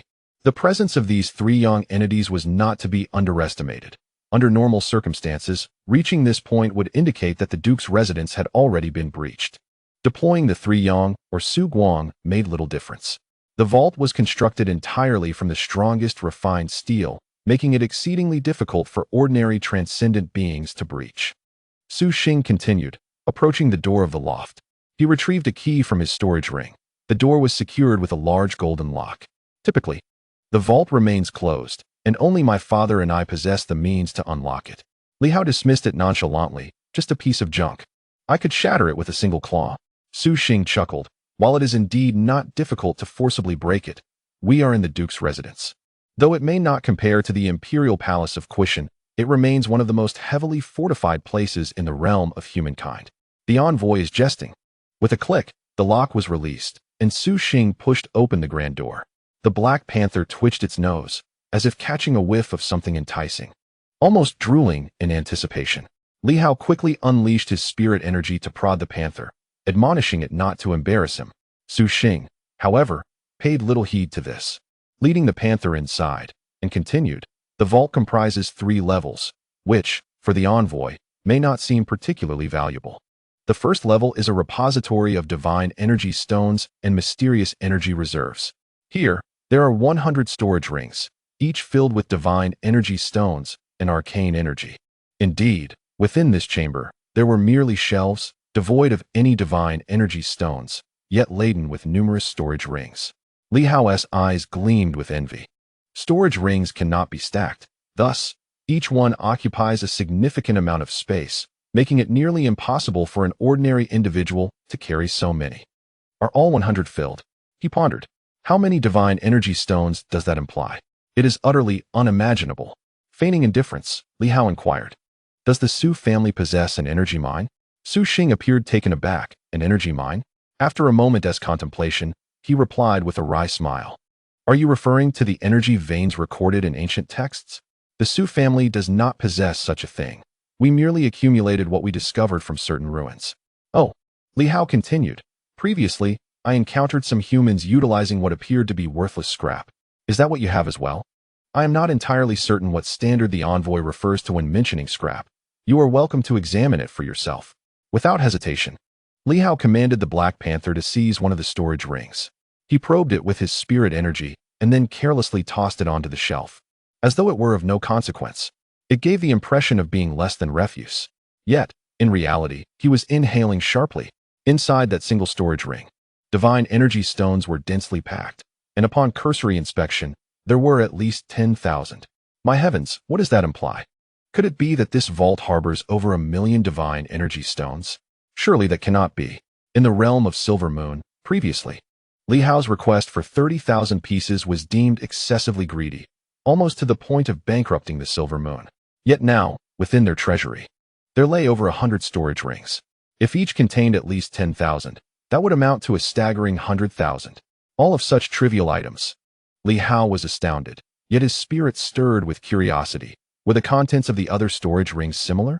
Su Xing, feeling awkward, realized that anyone entering the Su family treasury would be left in utter shock. Yet now, he found himself the subject of derision. No, it was the demons who scorned him. Yet, he had no retort, only managing to say, "These are all we have. While we do possess some high-purity divine energy stones, they are with my father. Here, we have only these, and the quantities of the purer ones are scant, merely sufficient for our own cultivation." Oh, Li Hao feigned indifference, surveying the spacious area. Aside from the rows of shelves displaying the storage rings, there were various other items. He maneuvered the Black Panther to explore further, casting a disdainful glance and remarking, "Are you collecting scraps? Do you truly desire these things?" In addition to the shelves, there were numerous boxes, each containing a suit of armor. The quantity was substantial. Su Xing, once again subjected to ridicule, could only explain, "These aren't mere scraps." Perhaps the envoy is unaware, but these are armors belonging to a legion known as the Sky Sunder Army, discovered in an ancient ruin. Unfortunately, we have yet to find a method to reactivate them. The Battle Heaven City armors and the Black Armored Army's gear are all remnants of a powerful ancient civilization. Li Hao's heart stirred, yet he responded, "Of course. I am aware. However, these were nothing more than scraps in the past, mere junk in the Imperial Palace, with countless superior items. These are worn by lowly soldiers. What else could they be but worthless debris?" Su Xing's heart quivered. Does the envoy mean to say that there are troops within the Imperial Palace? Of course. Li Hao scoffed. The Imperial Palace, the abode of the Emperor, surely has its own guard forces, selected from thousands of elite soldiers. As for the Battle Heaven armors you speak of, I have heard from my ancestors that while Battle Heaven City is formidable, it was merely an ancient city named by an emperor, not comparable to the Imperial Palace itself. The Battle Heaven Army pales in comparison to the Imperial Army within the palace. Su Xing felt enlightened. So that was the case. At this moment, he was not alone. Su Qing, who listened in secret, also felt a sense of enlightenment. It turned out that Battle Heaven City was named by an emperor during the age of ancient civilizations. Even so, it remained formidable, with rumors suggesting that the golden armored warriors within still possessed incredible strength even to this day. At that moment, Su Xing's communication jade trembled. He picked it up and, with a flicker of intrigue in his eyes, asked, "Does the envoy possess extensive knowledge of Battle Heaven City?" Battle Heaven City? Li Hao pondered. "I do not know much, just that back in the day, it was home to a vast human populace, reportedly numbering in the millions, with 100,000 in the Battle Heaven Army. Is it known to the envoy that among them were warriors donned in golden armor?" "Oh, you mean those command-level officers?" Su Xing exclaimed with delight, realizing that this envoy truly knew everything. What strength lies in ancient legacies, indeed. Countless individuals have yet to grasp the essence of the city of war, yet it was effortlessly articulated by the other party. Li Hao seemed to be reminiscing, his mental waves echoing. A commander oversees 10,000, right? I can't recall precisely. It was a long time ago when I heard this. The city of war likely has only a couple of hundred commanders, with generals and legion commanders above them. A commander is merely a minor leader. Su Xing inhaled sharply. How could that be? The envoy, they say, is merely a golden warrior. Preposterous. Li Hao erupted in indignation. How could that be? It's almost blind naivety. Besides, who among the commanders dons armor? I recall our ancestor mentioning that the lord of the city of war is purportedly a distant relative of an imperial sovereign. A certain Wang, an elderly fellow, yet quite formidable. Su Xing was increasingly astonished. So, the rumors circulating now are all false. The city of war is far from simplistic. He wished to inquire further, but Li Hao, growing impatient, interjected, "Why bother discussing this? Who remembers all that? Aside from this trash, there are no genuine treasures here." Su Xing felt somewhat helpless. Is all of this truly trash? An abundance of divine energy stones, countless mysterious energies, and thousands of ancient civilization battle armors. If they were usable, each piece would be a treasure on its own. Indeed, they come from significant backgrounds and have seen much. He promptly added, "There are some treasures on the second floor that might interest the envoy. They are all source divine weapons, though their levels are not particularly high." Some? Li Hao's astonishment was palpable. What does some mean? He wasted no time and directly ascended to the second floor. The arrangements on the second floor were markedly different, with individual cabinets displaying a dazzling array of items. Although many cabinets stood empty, at least 20 to 30 were filled with objects, some emanating faint energies, revealing extraordinary qualities. There were fiery red long knives, earthy yellow great swords, and bows and arrows as frosty as ice. At that moment, Su Xing cautiously glanced at the Black Panther, fearing it would once again deride the items as trash, and quickly asserted, "These are all source divine weapons." "I know," Li Hao retorted dismissively. "They are still trash, and moreover, quite unfriendly to the demon race. These so-called source divine weapons were crafted from the corpses of the demon race, long abandoned. In the new era of weaponry, they were only employed in the early stages. Later, new-style divine weapons replaced them, rendering these source divine weapons obsolete, meant for scattered cultivators or rear personnel of the past." Su Xing felt as though his understanding had deepened once more. So that is how it is. The envoy had previously mentioned that the swift wind boots contained the essence of the demon race. He couldn't help but ask, by your logic, are the swift wind boots also considered trash divine weapons? Li Hao was momentarily taken aback, quickly retorting, "What do you understand? If the swift wind boots were divine weapons of the 8 great families, it would be an entirely different matter. Even if they are source divine weapons made from the bodies of demons, they are crafted by immensely powerful demons, incomparable to this trash." Very well. Su Xing surveyed the once proud treasury, feeling a sudden pang of sorrow. So, the treasures that others coveted so dearly were regarded as mere trash in the eyes of the powerful. It is essential to note that here lies 1,000,000 divine energy stones and dozens of source divine weapons. The most significant treasures of the Su family are all in Su Qing's possession. Yet, this place is also the very heart of the Su family, the cornerstone of their rise, and even their dominance in the East, as well as their supremacy over the Wang dynasty. In the eyes of this individual, however, it has been reduced to mere refuse. At this moment, Li Hao, concealed within the belly of the Black Panther, could barely contain his drool. Good heavens, what a fortune! Although he had previously acquired numerous source divine weapons, even bestowing a dozen upon the little tree at once, the sight of so many at once left him utterly covetous. At this juncture, he could only think of seizing them. Yet, after a moment's contemplation, he restrained himself. No, a moment's impatience could disrupt grand designs. He had yet to see the wind-chasing boots. If the second floor was filled with such refuse, could the third floor be any different? At this moment, Li Hao felt an overwhelming dissatisfaction. The Duke of Ding's estate, renowned throughout the East and hailed as the overlord of the region, is reduced to such trifles? If that is the case, I must reassess the strength of the Duke's estate.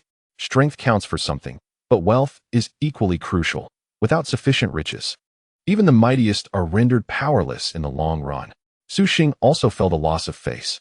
However, he found himself at a loss for words. Could he claim that these were treasures, which outsiders would fight over?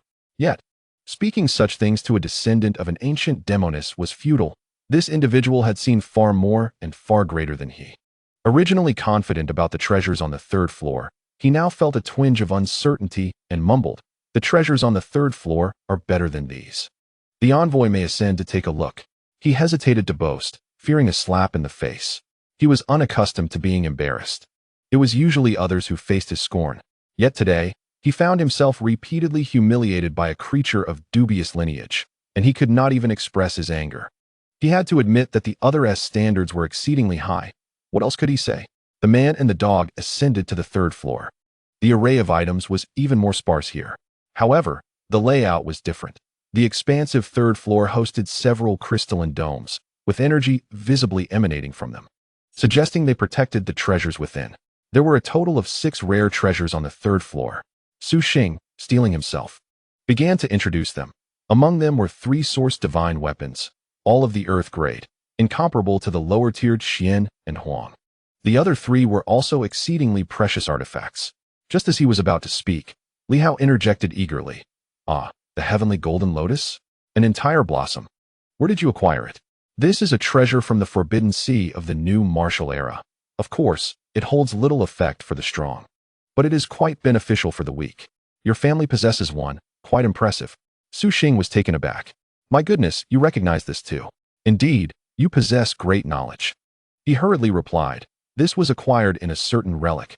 However, there is a slight drawback to it. In truth, when it was discovered, there were not just one but several, and it greatly aids in the amplification of a martial artist's divine intent. As the divine intent expands, the physical body struggles to endure, rendering it more susceptible to collapse. Initially, many were discovered. Subsequently, numerous members of the Su family consumed them, leading to the demise of several as their bodies disintegrated. Ultimately, only one remained, which was intended for my nephew upon his advancement. How tragic that he perished at the hands of a villain. Li Hao cursed under his breath, exclaiming, "Damn! My heavens! The Golden Lotus." There was not merely one but many, and the Su family squandered them all. From Su Xing's implication, they had obtained the treasure and used it indiscriminately, resulting in an overwhelming surge of spiritual power that their bodies could not withstand, leading to catastrophic failure. They deserved it. Undoubtedly, this substance is highly effective. It would provide immense aid to Li Hao and, indeed, to any martial artist. However, should one consume it in excess, and their internal organs lack strength, who would survive such an explosion? Aside from the three-source divine weapons, Li Hao recognized only the Golden Lotus among the other three treasures. He was unfamiliar with the remaining two. One appeared to be a fragment of a weapon, exuding an aura of mystery, possibly a remnant of a powerful weapon that had shattered. The other resembled a token, though its inscription was obscured, leaving him uncertain of its significance or if it was merely an ordinary square. The three divine weapons indeed surpassed the rest, feeling even more formidable than the previously acquired wind chime. The Su family, undeniably affluent, retained their status as the dominant force that had suppressed the East for 2 centuries. Crucially, this was merely a fraction of their wealth. The true treasures likely resided with Su Qing. Nonetheless, even this location was probably a significant repository of the Su family's riches. Li Hao felt an insatiable desire. Yet, at that moment, he could not reveal it. Feigning disdain. There's nothing of value here. The Golden Lotus is decent, but its utility for the demon race is rather limited. You may keep it. What a wasted trip. Su Xing sighed in exasperation. Your standards are simply too lofty. He had initially intended to propose trading some treasures for a vial of the Fountain of Life, but now he found himself at a loss for words. Who could have anticipated that even the Su family's treasury would face such disdain? Li Hao commanded the Black Panther and descended the stairs, mentally projecting. This junk is hardly impressive. When will I get to see the Wind Chaser Boots? Please wait a moment. The Wind Chaser Boots are with my father. As soon as he emerges from his seclusion, I will relay the information to you immediately. Efficiency is lacking. The human race is so sluggish. Certainly. Su Xing, resembling an eager grandson, felt no shame in his subordinate role. As they walked, he glanced at the communication jade, cautiously stating, "Messenger. If the Wind Chaser Boots do not meet the needs of Quishan, then the matter of collaboration." Li Hao interrupted without reservation. "We'll discuss that later." At this moment, Su Xing felt a tinge of urgency, hoping fervently that the Wind Chaser Boots would indeed be what the other party sought. He added, "Messenger, may I inquire further about the Quishan Dragon God? The Dragon God of the Imperial Palace is the guardian of the palace's periphery, an entity that cannot venture out freely. Thus, I offered some casual guidance. The Dragon God possesses considerable talent and has cultivated to this level, now enjoying a closer relationship with the Imperial Palace." Su Xing realized the truth. It was merely a gatekeeper. No wonder the mention of this golden great demon only evoked whispers of its noble status, leaving no room for further discourse. Contemplating this, Su Xing inquired, "If the wind-chasing boots are indeed a necessity for the Dragon God, then what the envoy stated earlier about the 5 radiant light great demons being at the disposal of our noble house, could that be true?" Li Hao felt a stir of excitement within. It seemed Su Qing, that old wretch, was pulling the strings behind the scenes. He puffed himself up with pride, his mental aura brimming with arrogance. 5 radiant light demons, you say? Should the Dragon God successfully ascend, the safety of the Imperial Palace's periphery will be assured. What significance do those 5 radiant lights hold?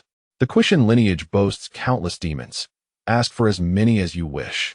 What we seek are true powerhouses, beings beyond the radiant light. Radiant light is mere child's play. If the Dragon God does not ascend, we shall have no further need of it. Su Xing was taken aback. He had grasped the underlying implication. Could it be that these ancient demons were preparing to emerge from the Imperial Palace? A sense of urgency surged within him, for Quishan was not far from the east. Was danger imminent? He cautiously posed the question. Are the esteemed ones within the palace planning to emerge? None of your concern. Li Hao declared haughtily. Even if they do emerge, they will not heed you. Your petty thoughts are transparent to me. Should they come forth, it will be to the Silver Moon realm. Our ambitions lie not here, nor even in this world, but in the depths of the cosmos. You would not comprehend. We shall tread in the footsteps of the ancient kings, following the path of the emperor. Your vision is too limited. This mere continent is insignificant. In the past, the core of the celestial star dynasty, what you refer to as the central continent, was not but a small celestial island. Now, that royal dynasty merely occupies the remnants of the former celestial star town, which provides them with some semblance of power. Su Xing felt as though his worldview was shattering. What did this mean? Meanwhile, Su Qing's expression shifted, murmuring to himself, Celestial Star Island, Celestial Star Town. So it is. The Silver Moon. So these ancient civilizations never aimed for this land. Indeed, the dynasty is but an island. Unbelievable. Yet, connecting this to information he possessed, he found himself believing it. His eyes reflected both astonishment and greed. Li Hao's proclamation instilled a sudden conviction within him. Quishan would likely have no interest in his noble house. Even if they seized the East, they would remain indifferent. However, he cared deeply. This opened the door for potential collaboration. The other party's pursuit of partnership might be temporary, as those ancient beings could genuinely struggle to emerge easily, presenting an opportunity for the noble house. Should this chance be missed, it might never return. The wind-chasing boots. He gritted his teeth. Having already lost one, he might as well consider the second gone too. Perhaps the other party would indeed return it. From the little demon's words, it seemed that if the Serpent King failed to break through, it would be cast aside. Once abandoned, what use would the wind-chasing boots serve? They would likely prove ineffective. At this moment, he ought to assist the Serpent King in breaking through. For only then could the Serpent King firmly establish himself and express gratitude to the Su family for their aid. With the Serpent King as a bond, a collaboration with the Quishan Imperial Palace could be achieved. Having contemplated these matters, Su Qing realized the course he must take. At this juncture, he had entirely come to believe in the identity of the Black Panther. It was undeniable that the latter possessed an abundance of knowledge, far surpassing what the Su family had unearthed over 2 centuries of excavating numerous relics.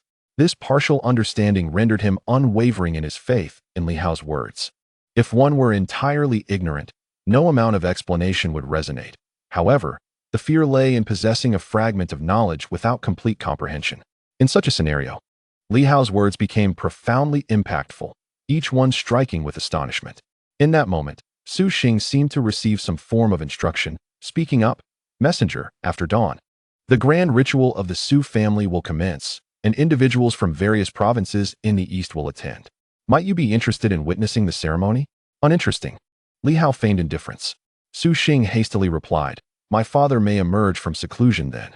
If he does, the wind-chasing boots can be presented." Li Hao promptly responded, "Very well. I shall attend to observe the festivities." Su Xing rejoiced, only to inwardly curse.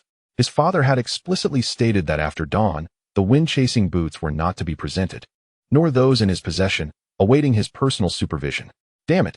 At this moment, Su Xing could hardly fail to grasp the implications. It was a deception. The wind-chasing boots his father had given him were mere fakes, a ruse. Yet now, with the arrival of the demon envoy, should he present these impostors and the envoy discover their inauthenticity, it would lead to a fallout.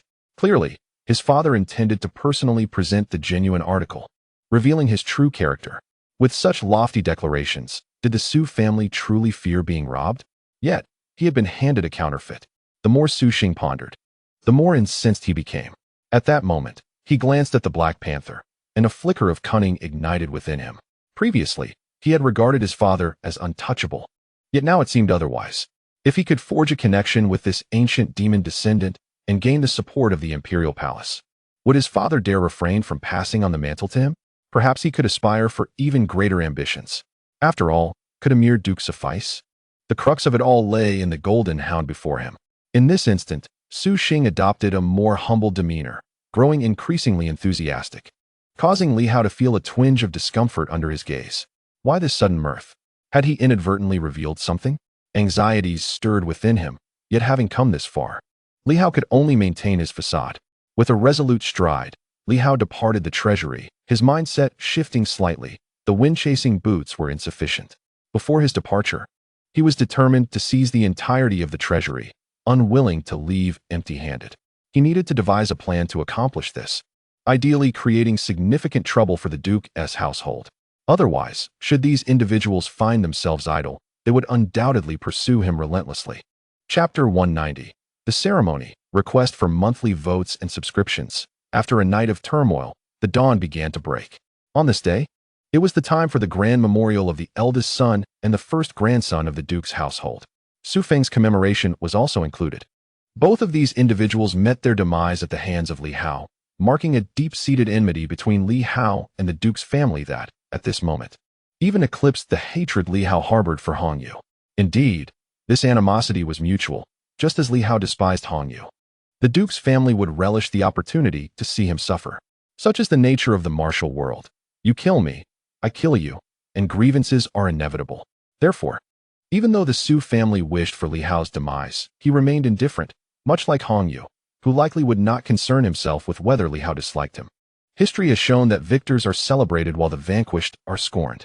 The Su family had captured and slain Li Hao, while he had slain Hong Yu, thus rendering the cycle of vengeance somewhat extinguished. As dawn broke, the duke's household began to bustle with activity. Voices could be heard from the square outside. The duke, known for his populist approach, had constructed a leisure square at his doorstep. Despite the death of his son and grandson, he maintained openness, a rare display of hypocrisy. Yet, should he ultimately triumph and seize control of the realm, such actions could be deemed virtuous and noble. This kind of individual can be quite formidable at times. Li Hao lay within the belly of the Black Panther, which was surprisingly spacious and not particularly filthy. The creature's innards seemed almost like tempered steel, devoid of the usual carnage. At this moment, Li Hao was preoccupied with thoughts of the treasure trove he desired. Should he attempt a mere deception to procure the wind-chasing boots and depart, or should he seize everything? This was the dilemma weighing on his mind. If he merely acquired the boots, they would likely be discovered within days. However, this path offered greater safety and the possibility of a smooth escape from the duke's household. Yet, borrowing such items would come with its own stipulations. The Snake King of Quishan would not genuinely dispatch 5 formidable oral demons, nor would he deliver a bounty of life spring as interest. Within a few days, this ruse would likely be uncovered. Nevertheless, this time frame would suffice for Li Hao's escape. Should he venture into risk, or simply abscond with the wind-chasing boots? Li Hao pondered this, with no one to consult. The Black Panther, perhaps sensing discomfort from having someone inside, rolled restlessly on the ground, unsettling Li Hao's thoughts. If chaos did not ensue at the duke's household, the acquisition of the wind-chasing boots would expose too many of his cards, likely prompting Su Qing to personally pursue him. Today, powerful figures from various provinces of the East had gathered here, and the Duke's invitation likely served as a means to instill fear, utilizing Quishan to intimidate others. The strength of Quishan was not to be underestimated. Publicly, they had a transcendent being among them, alongside several oral demons and a multitude of Sun Yang. For ordinary provinces, this constituted an enemy too formidable to provoke.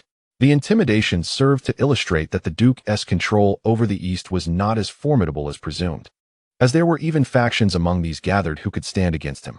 The strongest overlord in the East was the Su family, yet there appeared to be several others capable of contesting their dominance. Out of 21 provinces, if the Su family could subdue them all, they would have long ago established unilateral control. Thoughts flickered through Li Hao's mind as, outside, voices began to gather. The director of the administrative office of the border province has arrived. There were individuals outside from the Duke's household announcing his presence. The occasion was one of solemn tribute. Attended by prominent figures, a display intended to showcase the grandeur and connections of the Duke's residence. The Dingdian province lay directly beneath the watchful gaze of the Duke's estate, and its administrative chief was merely a figurehead. Nevertheless, this position held immense prestige. In the vast Tianqing dynasty, with its countless territories, there existed only 99 such administrative heads. The early arrival of this individual was evidently a means to honor the Duke's household. Li Hao listened in silence, exhibiting no outward reaction. Su Xing suggested he take a brief respite, mentioning that he would soon send someone to invite him. Li Hao speculated that the Su family would wait until all attendees had arrived before beckoning him, perhaps to catch certain individuals off guard. Outside the Duke's residence, carriages arrived one after another, some taking unconventional routes. Among the arrivals were armored warriors who rode directly on steeds, some being mystical beasts, others magnificent horses of remarkable stature.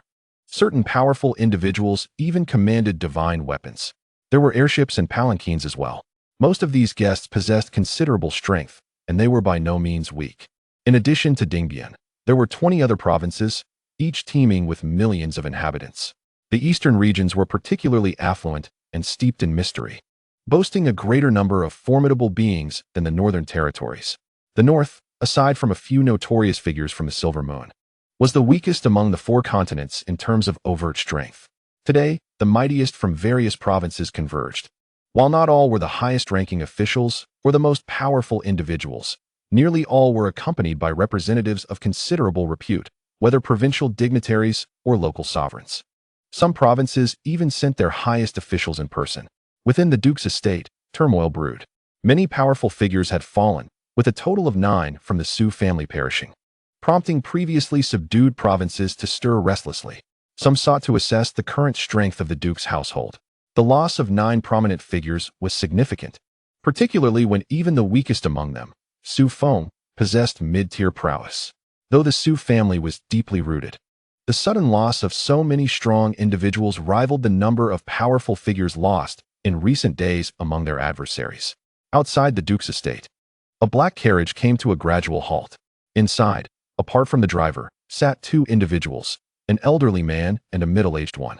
The elder, with hair turned white, appeared frail, while the middle-aged man, robust and muscular beneath his military attire, was less conspicuous.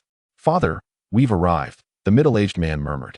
The elder opened his eyes, gazing out at the Duke's residence, fixating on the grand characters emblazoned above the massive entrance. He softly remarked, "I wonder what tricks Su Qing will conjure today. Once we enter, remember to listen more and speak less." "I understand, Father," the middle-aged man replied with a nod. They hailed from the Huoming province, one of the eastern regions renowned for its strength, characterized by numerous volcanoes that fostered a plethora of fire-based abilities. The Huoming province was also a thorn in the side of the Sioux family. The true ruler of the Huoming province, unlike other regions, is the chief inspector of the inspection office, the elderly man with graying hair who has commanded the military forces of the entire province for decades. He had previously clashed with Su Qing, becoming a thorn in the side of the Sioux family, who have long sought to eliminate him. However, the old man's formidable strength, having entered the realm of superpowers years ago and currently undergoing a transformation as a powerful fire-type superhuman, renders him a formidable opponent. He commands a fiercely loyal fire brigade, filled with many strong warriors, which deters the Sioux family from taking any reckless actions against him. This time, during the grand ceremony hosted by the Sioux family, the elderly man made his personal appearance, much to the reluctance of his middle-aged companion, who, despite his reservations, was unable to dissuade him from attending. As the father prepared to disembark from the carriage, the middle-aged man communicated once more through thought, "Father, I worry that the Sioux family may attempt to make trouble for you. I should have come in your stead. There is no need to be overly cautious when undertaking significant matters. Though the Sioux family is formidable, today is a public ceremony. While they may exert some intimidation, they lack the courage and resolve to take action against you in front of others. Su Qing is not the type to stick his neck out. The other factions remain stable. It is not the chaos he seeks. Besides, I am not opposing him alone. There are many who share my sentiments. Su Qing's ambition to unify the East is, at least for now, unattainable." The elderly man contemplated these thoughts, but chose not to elaborate further as he strode toward the Duke's residence. Upon his arrival at the entrance, the demeanor of the guards shifted, and one quickly announced, "The chief inspector of the Huoming province is here." This proclamation immediately drew the attention of many. Behind the elderly man, several strong individuals emerged, glancing towards the entrance upon hearing the announcement. Some appeared surprised, while others bore smiles. With his presence, they felt emboldened to assess the situation. To oppose the Sioux family, a figurehead was essential. In the East, there are 3 factions with the qualifications and strength to directly confront the Sioux family. One is Huoming province. The second is Dongji province, which is also vast in territory and population, boasting numerous powerful individuals. The Dongji province, while not structured quite like the others, hosts a significant aristocratic family. The Dongji Marquisate, which, although less renowned than the Duke's residence, holds a legacy from the founding nobles of the Tianqing dynasty. In addition to Huoming and Dongji provinces, The third significant opposition to the Su family in the East is not a province, but an organization known as the Divine Sun Society. Established for a considerable time, it ranks just behind the three major organizations, but has expanded at a slower pace. Currently, it remains deeply rooted in the East without spreading outward. Yet it possesses formidable strength and has attracted many scattered cultivators. Individually, none of the three major organizations can match the Divine Sun Society in the East. The members of the Divine Sun Society are widespread across the East, with some even holding distinguished positions. Rumors suggest that certain regional officials have joined their ranks, garnering support from influential figures, much like the Su family's clandestine backing of the three major organizations. Over the years, the State Defense Army has primarily engaged with members of the Divine Sun Society. As the elderly man approached the entrance, he captured the attention of many onlookers. Subsequently, other powerful figures from various provinces hurried forward, warmly greeting, "Director Yu has arrived. Had I known, I would have traveled alongside Director Yu." With him present, there is a sense of security. The elder turned back, smiling and nodding. "We can return together. Then I shall impose." A group congregated at the entrance, engaged in lively conversation, devoid of any semblance of mourning. Before long, Su Xing personally welcomed them, and upon seeing the elder, donned a feigned smile. "Director Yu is here. Please come in." Yet, as quickly as the smile appeared, it vanished, replaced by a somber expression. "It is indeed tragic that my elder brother has met with misfortune. Your efforts in coming here are greatly appreciated." The swiftness of his change and demeanor was astonishing. A smile signifies camaraderie, while sorrow reflects the loss of his brother and nephew, and given the occasion of the memorial, one must exhibit decorum. The elder, too, restrained his smile and sighed. "May you find solace in your grief. I never anticipated that the Bright Sword Group would be so audacious, that Li Hao's actions were particularly ruthless. It is a sorrowful irony that such a virtuous man as the Duke has to endure this loss.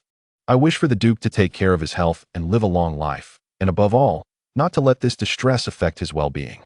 Su Xing inwardly cursed. Hypocrite. Naturally, the wish for longevity bore no sarcasm. Even those who attain mastery in martial arts or possess supernatural abilities do not guarantee prolonged life if the frailties of the body remain unaddressed. A century may sometimes be the limit. Thus, while this sentiment lacked malice, its utterance from his lips was disconcerting. "Director Yu, please." Su Xing was reluctant to speak further, his heart steeling, thinking to himself, "Soon you will comprehend that despite the heavy losses endured by the Su family, we are not to be trifled with." Originally, the Kuei Mountain lineage had hesitated to engage, but now, having reached an agreement with Kuei Mountain, the formidable demons and numerous radiant entities within it posed a significant threat. Although the Serpent King was at a transformative stage of power, his strong bloodline and formidable physique were not to be underestimated. When you realize that the Su family has allied with the Kuei Mountain Demon Clan, we shall see if you can still find humor in this situation. The elder ceased his discourse, leading his son and several other powerful figures into the assembly, guided by the servants of the Duke's estate towards the ancestral hall. Meanwhile, at the entrance, a strong man who had been greeting others noticed someone approach, his expression shifting slightly as he glanced at Su Xing, hesitating whether to call out. Su Xing also raised his gaze, his eyes subtly shifting. He gently shook his head, clearly indicating that there was no need for the other to announce himself. The newcomer was not of particularly reputable standing. Although everyone was aware of such individuals, they would not publicly acknowledge their presence. The individual arriving exuded a fierce aura. Accompanied by a number of others, somewhat disorganized yet clearly following this burly figure. The bearded man, clad in casual attire, appeared unkempt even for the occasion, and there seemed to be traces of blood on him. From a distance, he called out, "Is the Duke all right? That brat Li Hao is audacious. I shall seek an opportunity to take his head to honor the late young master." His loud voice attracted considerable attention. Su Xing forced a smile and stepped forward. "Island Master Hu has arrived. Please come in." The burly man, referred to as Island Master Hu, boomed, with the young master deceased. "Does that mean the second young master will henceforth be the little Duke? Congratulations." Su Xing's brow furrowed immediately, even though he harbored thoughts of protest within. He could not voice them in this setting. Was this fellow being deliberately provocative?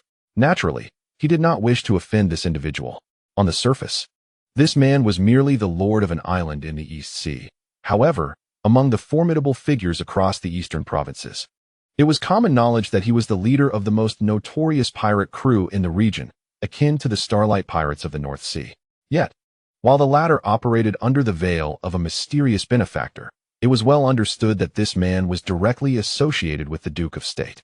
Although this connection had been acknowledged in the past, there had been little interaction between the two parties. Today, however, he had made a direct appearance. Reactions varied. Some regarded him with gravity, others with disdain, and yet others with indignation. The coastal provinces frequently suffered harassment from this bearded brigand, evidently under the Duke's direction to undermine their strength.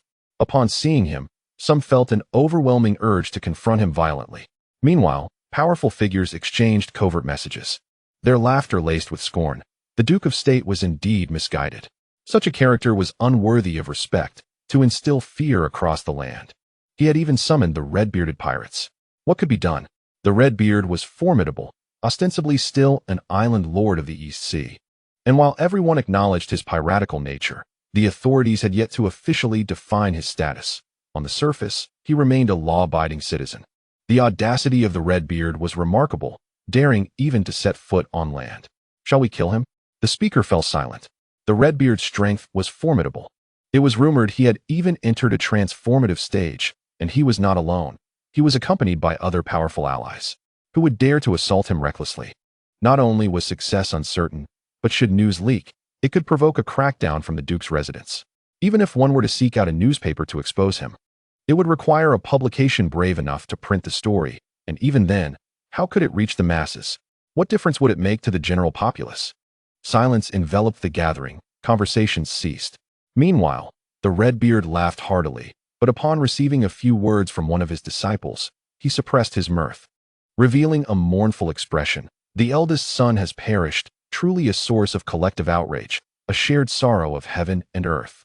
My condolences to the second son. Perhaps in the future, you could visit my abode to ease your heart. While the sea may not compare to the land, it offers an abundance of experiences and outlets for one's emotions. With that, he displayed a meaningful smile, which he quickly reined in. Su Xing, choosing to feign ignorance, wore a sorrowful countenance, exchanged a few pleasantries, and had someone escort the guests into the Duke's residence. Subsequently, local dignitaries entered one after another. Mysterious figures, who did not bow in greeting, also garnered Su Xing's attention and were ushered into the Duke's abode. Eventually, several individuals clad in black robes, adorned with a sun emblem upon their chests, approached. Su Xing's expression shifted slightly. Members of the Sun God Society. The Su family had not extended an invitation. Yet, the fact that they had chosen to come unbidden was noteworthy.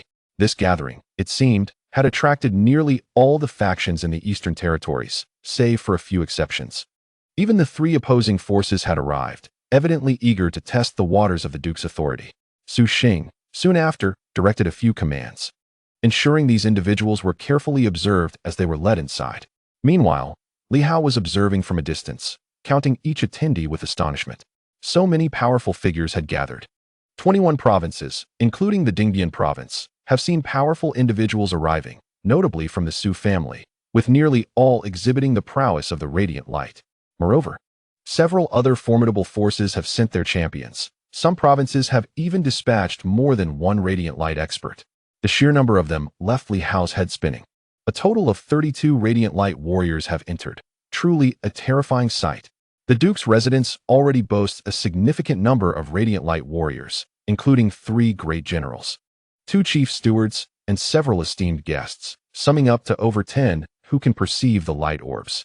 When factoring in the martial masters who cannot see the orbs, the gathering swells to nearly 50 radiant light elites. This is daunting. It is worth noting that this is not merely a coalition of one single faction. Rather, it represents the elite of the entire Eastern realm. With 21 provinces, it surpasses the total number found in the north. In a single silver moon, there exists such an abundance of those who transcend the radiant light. It is only natural that the eastern region, shrouded in mystery, would harbor such power. Indeed, had he not ventured forth, he would remain oblivious to the vastness of their strength. In light of such formidable adversaries, Li Hao had previously contemplated audaciously seizing what he desired.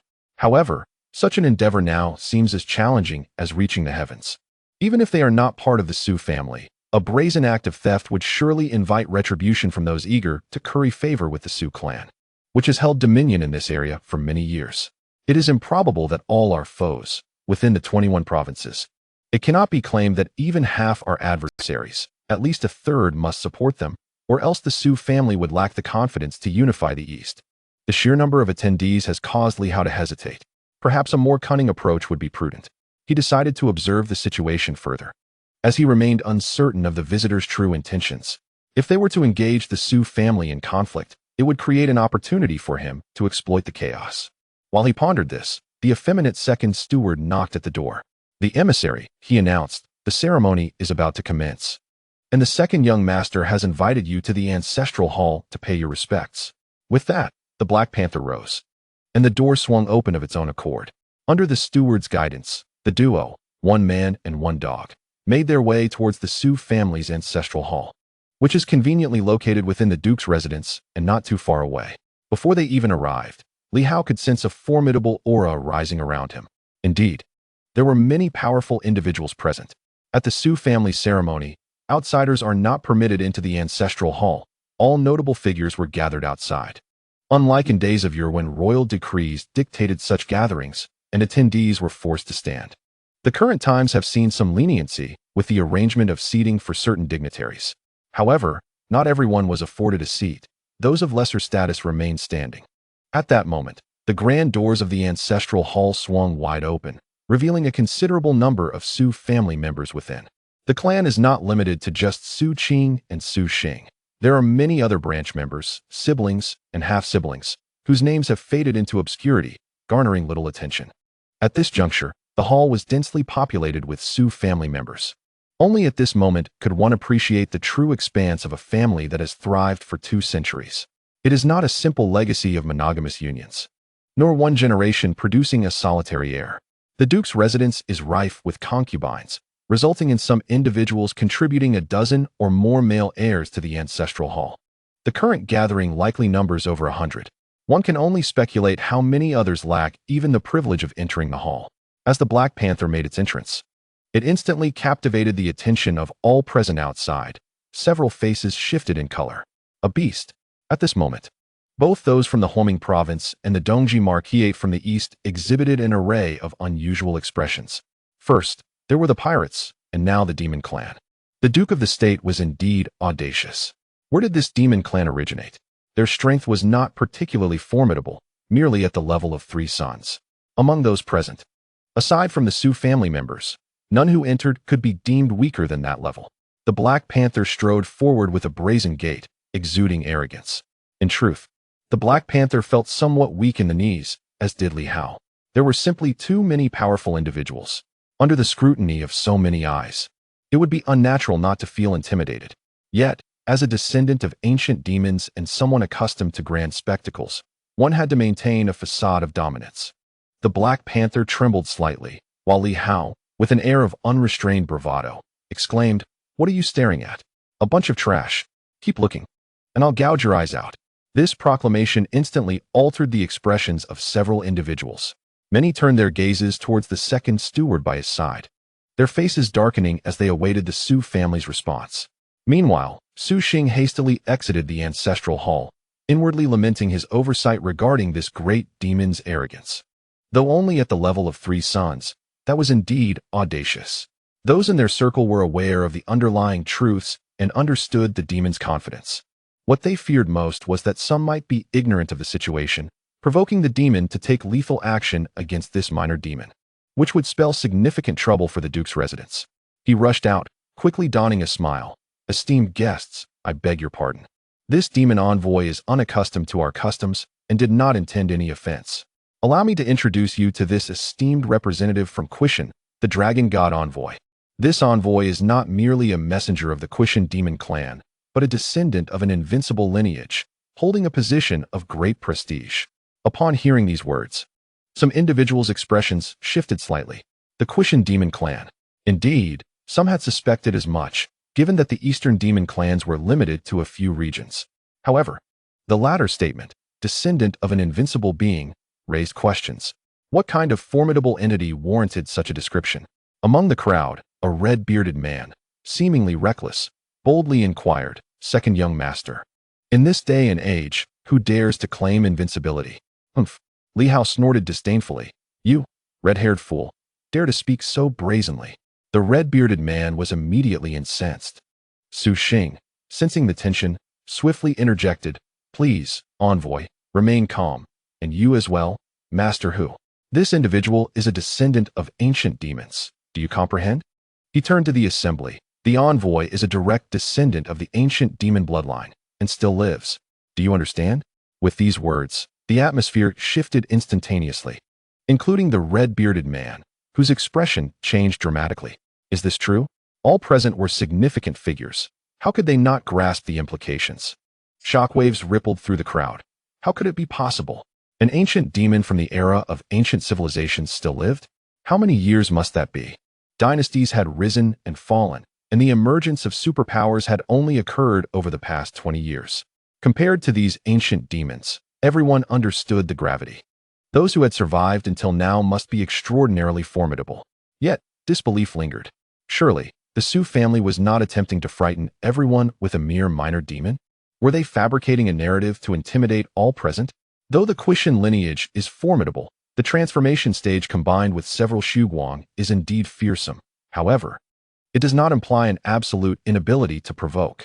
Yet, with the addition of an ancient demon, the situation becomes truly precarious. At this moment, even the red-bearded man exhibited a slight change in countenance, falling silent, yet harboring some suspicion. He glanced at Su Xing, uncertain whether the latter was merely attempting to intimidate or if there was genuine merit to the claim. Furthermore, is the ancient demon's direct descendant truly so weak? Merely at the mid-stage of Sanyang. As for Quishan, he held no fear, as he too was a formidable being in the transformation stage. Should he slay this young demon, he could always retreat to the sea. After all, Quishan was landbound, and he would make them aware that the East Sea was not to be trifled with. However, should an ancient demon remain alive, it would be wiser to avoid courting death.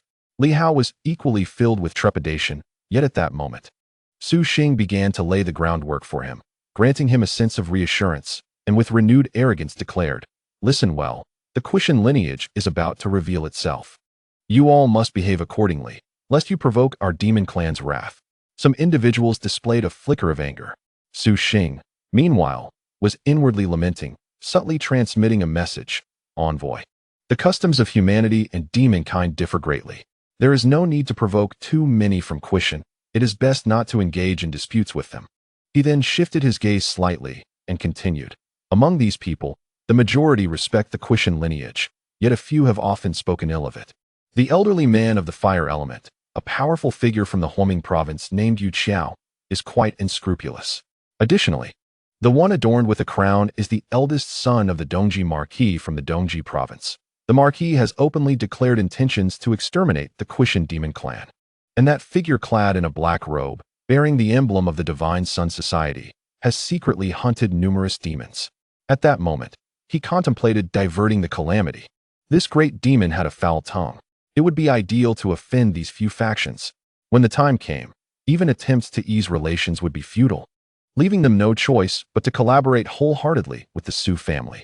It would be even more entertaining if a conflict broke out right there, allowing this great demon to taste some hardship, after which the Su family could intervene to mediate and rescue the demon, adding a delightful twist to the affair.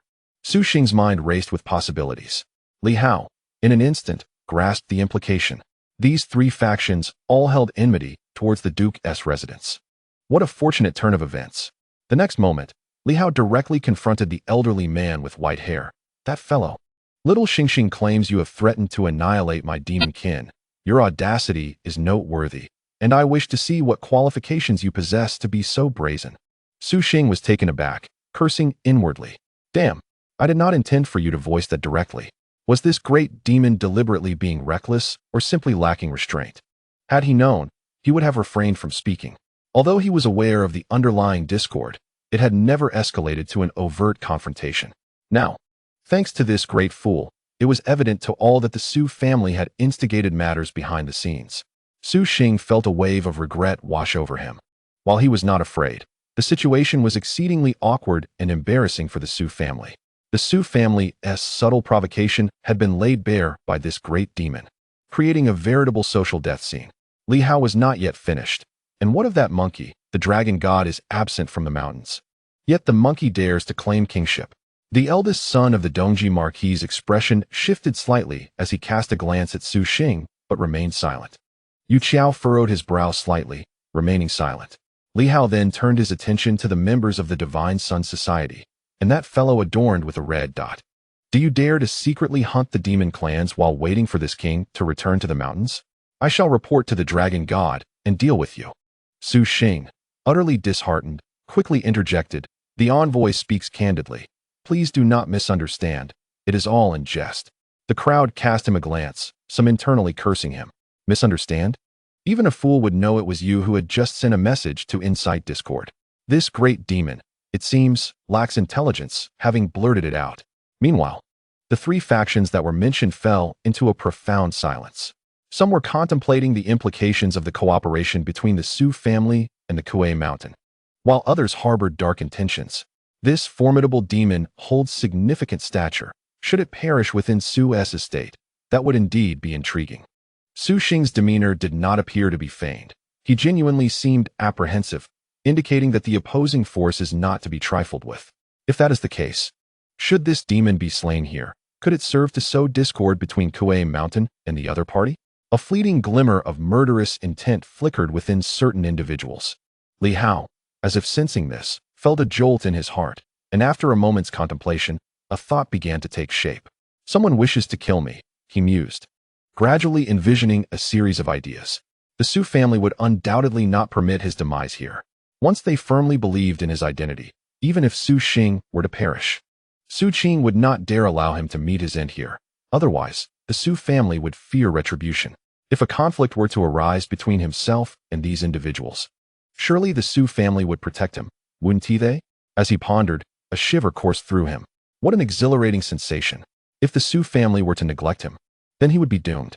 Conversely, should they indeed protect him, it would be quite amusing. Perhaps he could instigate a great upheaval.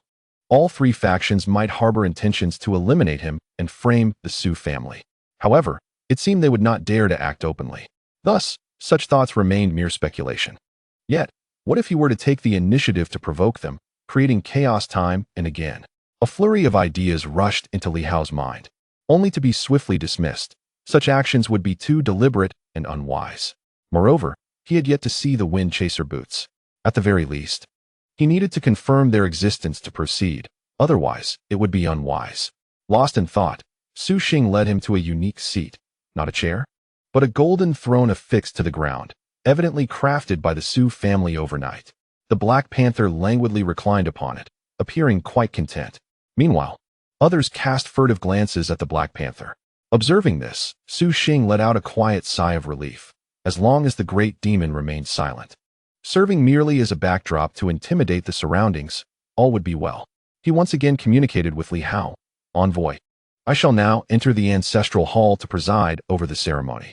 The Black Panther, growing impatient, waved a paw, prompting Su Xing to swiftly return to the ancestral hall. Li Hao, emboldened, extended his mental energy to probe the hall, prompting many to glance at him in astonishment. Such audacity.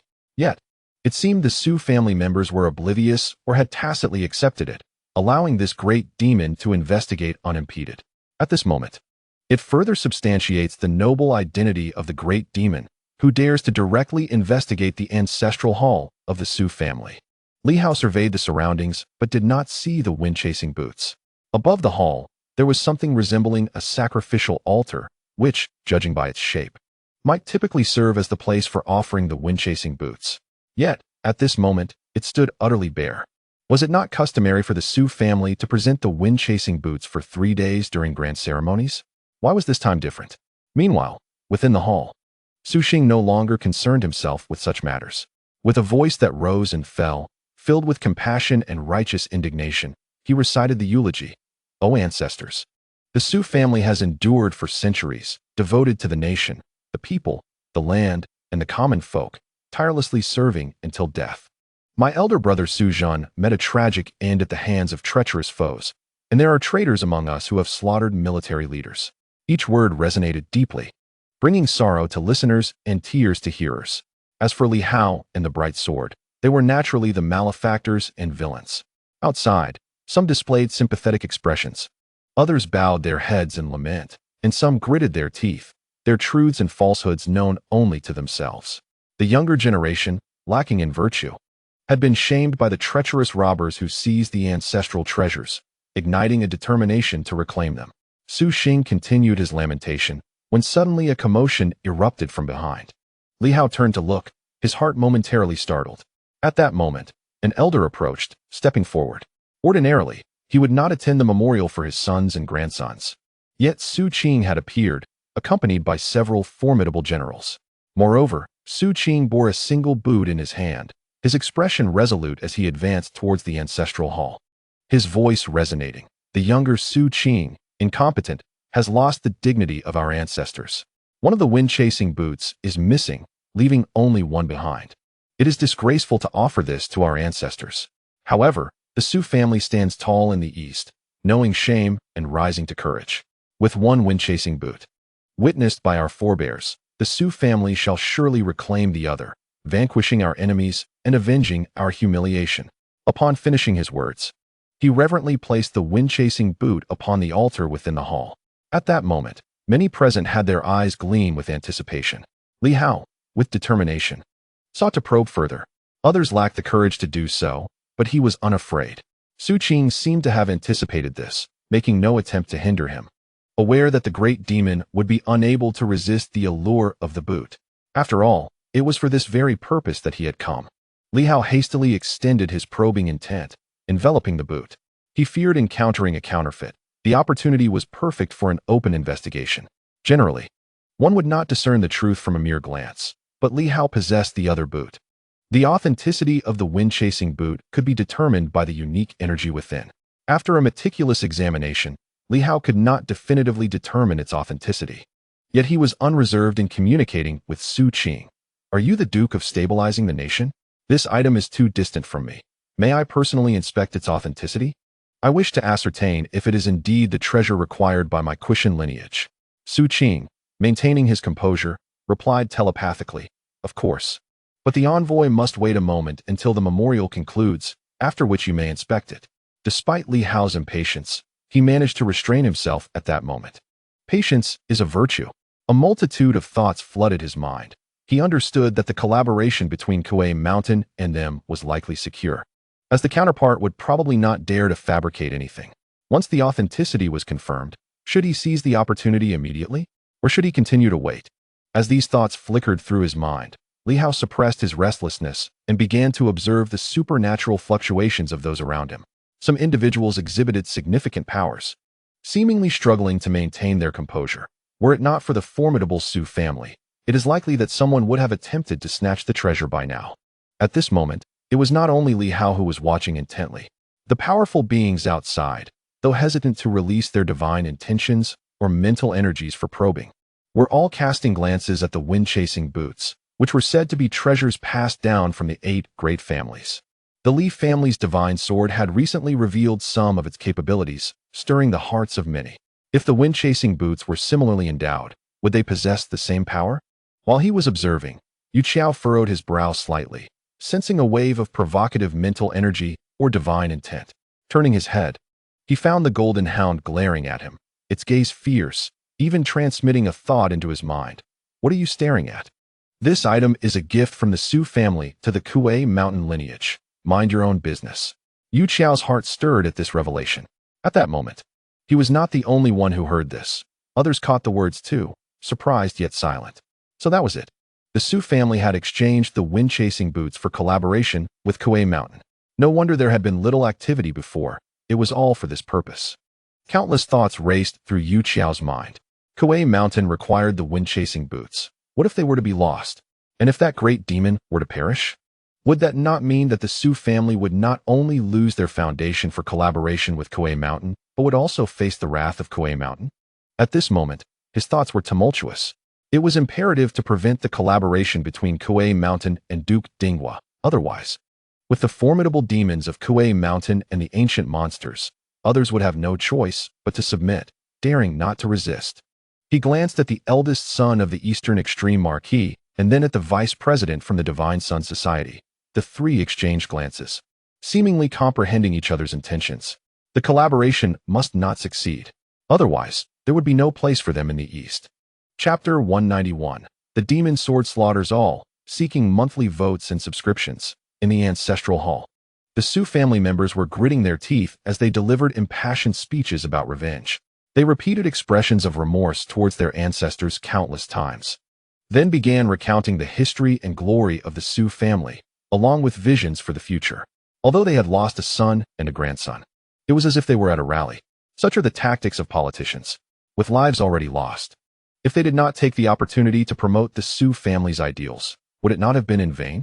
The crowd outside listened quietly, refraining from any rebuttal.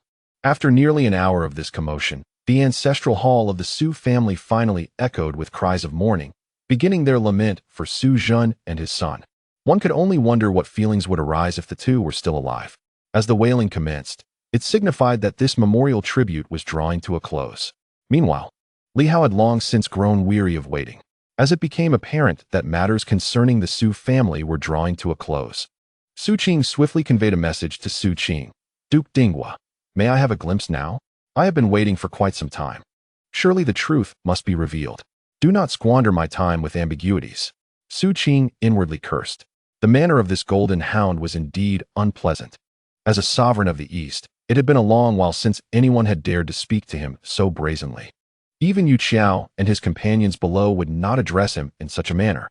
After some contemplation, Su Qing communicated with Li Hao. It is permissible to take a look, yet can the envoy ascertain whether the information is indeed useful? Of course. Li Hao replied with an air of superiority. It is a trivial matter. By manipulating the primordial forces involved, I can discern its utility. Naturally, this is beyond your comprehension. As soon as I lay eyes upon it, I shall know its worth. Otherwise, do you think it is by chance that I am the one dispatched, rather than any other member of the Shuguang demon clan? This was indeed true.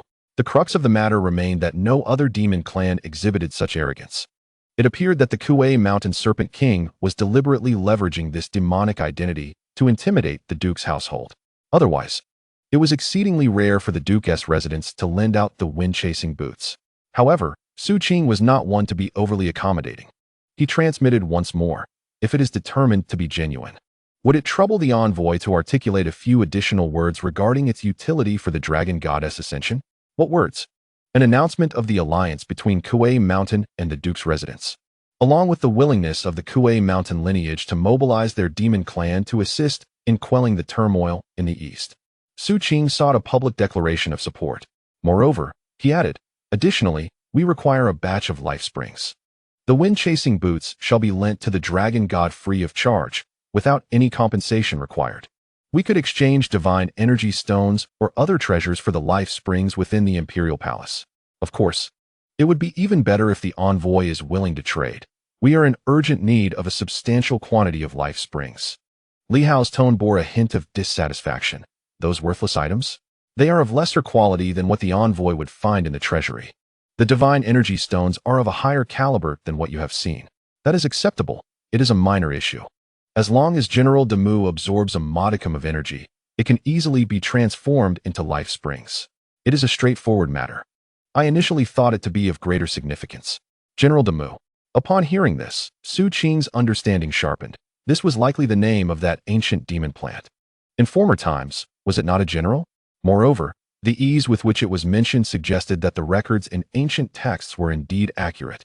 The more powerful the demon plant, the simpler it was to produce life springs. A twinge of envy arose within him. Unfortunately, the Duke's residents lacked such a demon plant. Life springs were likely in circulation among various factions, yet many were merely remnants procured from ruins or lifeless demon plants, including residuals found internally. A source capable of continuous production was indeed scarce. Reflecting upon this, Su Qing felt a surge of exhilaration. Possessing a vast quantity of life springs would significantly bolster the enhancement of the 5 organs. They could be utilized for direct strengthening rather than merely for life-saving purposes. If he could completely unshackle his combat prowess, the sooner the better. In the eastern lands, who could possibly stand as his adversary? Su Qing and Li Hao had conferred on these matters. Turning his gaze towards the ancestral hall, Su Qing spoke. Today, the Duke's residence pays tribute to my late son. It is not my place to speak at this moment, yet coincidentally, the emissary of the dragon god of Quishin has arrived and has an announcement to make. As the dragon emissary began to address the assembly, the Black Panther strode in with an air of elegance, unperturbed by its surroundings. Outside, the formidable individuals exchanged glances, their eyes glinting with uncertainty. Had they truly forged an alliance? Yet, at that moment, doubts lingered. This was the Duke's residence, not a venue for conflict. Yu Qiao and his companions were contemplating an ambush for the Golden Demon outside the city, rather than engaging in direct confrontation. A skirmish here would lead to chaos. With so many powerful beings present, including supporters from both sides and a third-party faction, any disturbance could escalate beyond control, making it difficult to conceal the aftermath. Should they truly wish to eliminate the Golden Demon, they would need to venture beyond the city to a secluded location, ensuring the involvement of Su's protectors as well. They were acutely aware that the Su family would undoubtedly have strong guardians accompanying the Golden Demon upon its departure. Su Qing was not naive enough to grant them that opportunity. The outcome depended on who possessed greater strength and superior skill. This was a game of wits between the two factions.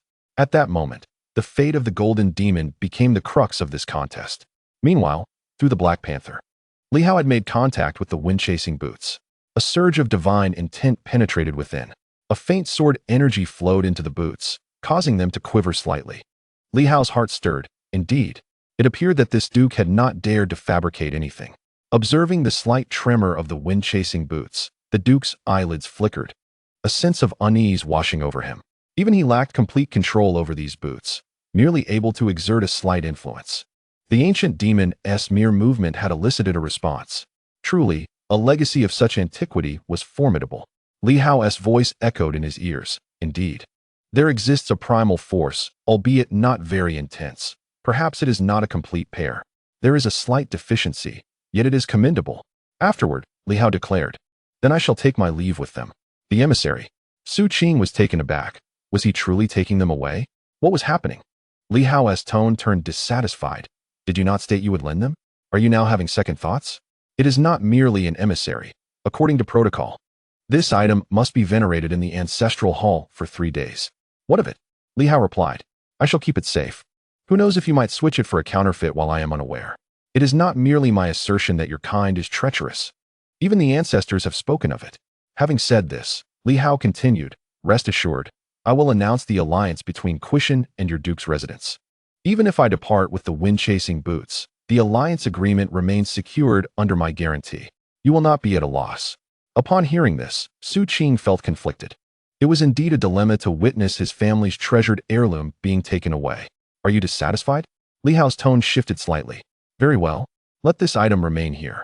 If Quishin cannot procure another divine weapon, we may revisit this matter, though by that time, it may not be I who comes. Upon finishing his words, Black Panther tossed the wind-chasing boots to the ground. Su Qing reached out to pick them up, his expression revealing a hint of complexity, yet he quickly stated, no. Esteemed envoy, you have misunderstood. I did not intend that. I merely feel regret for not being able to lend the complete wind-chasing boots to the dragon god. I am aware that, in the hands of that so-called light sword, they will eventually belong to the dragon god. With the dragon god's successful advancement, that light sword is doomed. Su Qing, upon hearing this, could only console himself for a while. The light sword had taken one without offering anything in return and had even slain many of their own. Now, the other one had exchanged for the support of a formidable force, which was not a loss. Do not blame me, ancestors. For the sake of the Su family's grand endeavor, once the Su family thrives and unifies the realm, we shall possess treasures beyond measure. Surely, the ancestors will not hold it against me.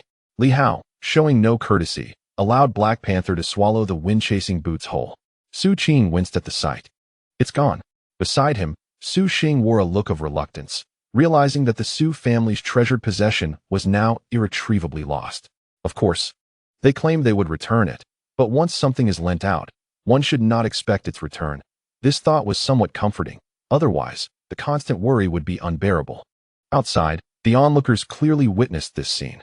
Yu Qiao and the others wore solemn expressions. At this moment, Li Hao transmitted a message. I shall go out and announce the news. Is it to intimidate those few fellows? Such trifling matters. They dared to insult our demon clan. Once I return to Quishan, I will certainly inform the ancestors, letting them know that the demon clan shall not be humiliated. This declaration sounded much more satisfying. Black Panther strode confidently outward, while within his belly, Li Hao pondered as he donned the wind-chasing boots, slipping both on. Not only that, he hesitated for a moment before transmitting to Black Panther. Later, I shall perform a brutal disemboweling on you. You will be severely injured, but after that, I will treat you to a feast. What do you think? Black Panther's eyes widened in shock. Are you going to kill me? Do you understand my meaning? When you are disemboweled later, just activate your bloodline power, become formidable in an instant, and strike at either Yu Qiao or the young master of Dongji. Then, feign defeat and be repelled. Li Hao spoke rapidly. It was all an act, intended to create chaos. He speculated that these individuals might not dare to act recklessly here. But without causing some commotion, it would be difficult for him to leave. While he might escape the Duke's residence, there was a chance they would ambush him outside. Moreover, the Duke's residence might also arrange for someone to escort him back to Quishan, which would complicate matters significantly. They would not allow him to return alone. Once he arrived at Quishan, even if the Great Serpent was willing to assist, Li Hao was reluctant to draw more trouble upon it. Previously, he thought having a powerful demon as an ally would be ideal. As for casualties, they were of little concern. However, the other party had concealed his identity, which was a favor in itself. Thus, before departing, Li Hao had to reveal his identity, ensuring that he was not associated with Quishan, merely borrowing its name. Once his identity was unveiled, everyone would recognize that he had no ties to Quishan, thereby sparing Quishan from unnecessary troubles, whether from humans or demons. Li Hao's principles remained consistent. Mutual assistance was paramount. If the Great Serpent was willing to lend a hand, it must not bring about utter catastrophe for the other party. The Black Panther appeared somewhat reluctant. Li Hao, sensing this, communicated telepathically. The sword will suffice. The Black Panther, torn between thoughts, finally brightened at the suggestion. I shall no longer ride you. You may ride me instead. Though the phrase evisceration sounded dreadful for the demon race, with their formidable physical forms, it was not entirely unacceptable. I shall return to the fountain of life and help you restore your body, Li Hao assured. And with each word he cast forth, the Black Panther's objections dissipated entirely. Li Hao understood. The canine had acquiesced. Come closer to us. Li Hao beckoned as the Black Panther strutted forward on its four limbs, exuding an air of arrogance. Meanwhile, Li Hao began to project his mental waves. The Quishan demon clan hereby expresses its willingness to formally ally with the Duke's residence. Upon my return to Quishan, the Dragon God shall immediately dispatch 5 from the Shuguang demon clan, 100 from the Sanyang clan, and 1,000 from the lesser demons to assist the Duke's residence in safeguarding the borders. As this declaration resonated, the expressions of those present shifted dramatically. Some beamed with joy. Those affiliated with the Duke's residence, upon hearing this news, felt their spirits lift, envisioning the arrival of 5 formidable Shuguang demons, alongside hundreds from Sanyang and thousands of other demons. Li Hao continued to boast. Moreover, the Quishan demon clan is prepared to provide 500 drops of the fountain of life annually. The revelation sent shockwaves through the crowd, and the Duke himself was taken aback, nearly cursing aloud. Such declarations could invite trouble for the Duke's residence, as possessing such a treasure could indeed attract envy. Yet, he quickly reconsidered, pondering that perhaps this could be fortuitous. With Quishan's support, there would be less to fear, and it might even present an opportunity to recruit some elite warriors. After all, 500 drops of the Fountain of Life represented an astronomical sum. In stark contrast, Yu Qiao and his companions were expressions of dismay. 500 drops of the Fountain of Life? Is this a jest? A threat? Yet, what if it were true? The prospect of such a bounty left them despondent. In an instant, Yu Qiao found himself engulfed in despair, cursing the unexpected emergence of the Quishan clan, especially with what seemed to be their genuine support, perhaps more than one ancient demon. Why must they resort to such measures against them?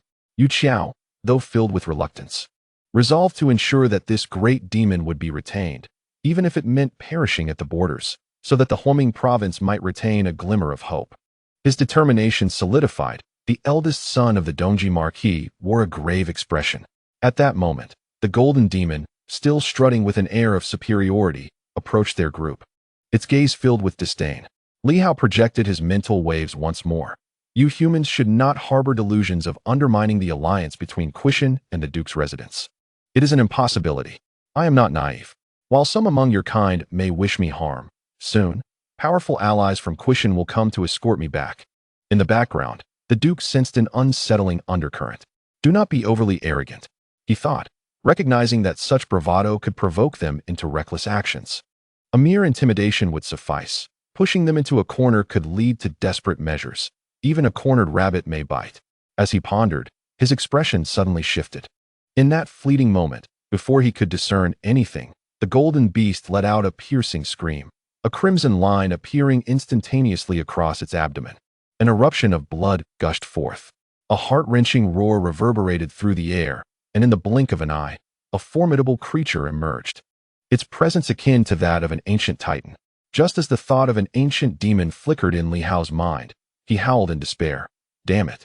How dare you ambush the noble bloodline of the ancient demon? With a ferocious roar that shook the heavens, the Black Panther lunged at Yu Qiao with a swipe of its paw. Yu Qiao, momentarily stunned, grappled with disbelief. Who had the audacity to do this? Yet, at this critical juncture, he could not afford to dwell on such matters. The great demon was assaulting him, and regardless of the assailant's identity, Duke Dinghua would not spare him. Kill! He bellowed, launching a punch at the Black Panther, roaring, Su Qing intends to eliminate us all. Colluding with the demon clan and the pirates, slay him.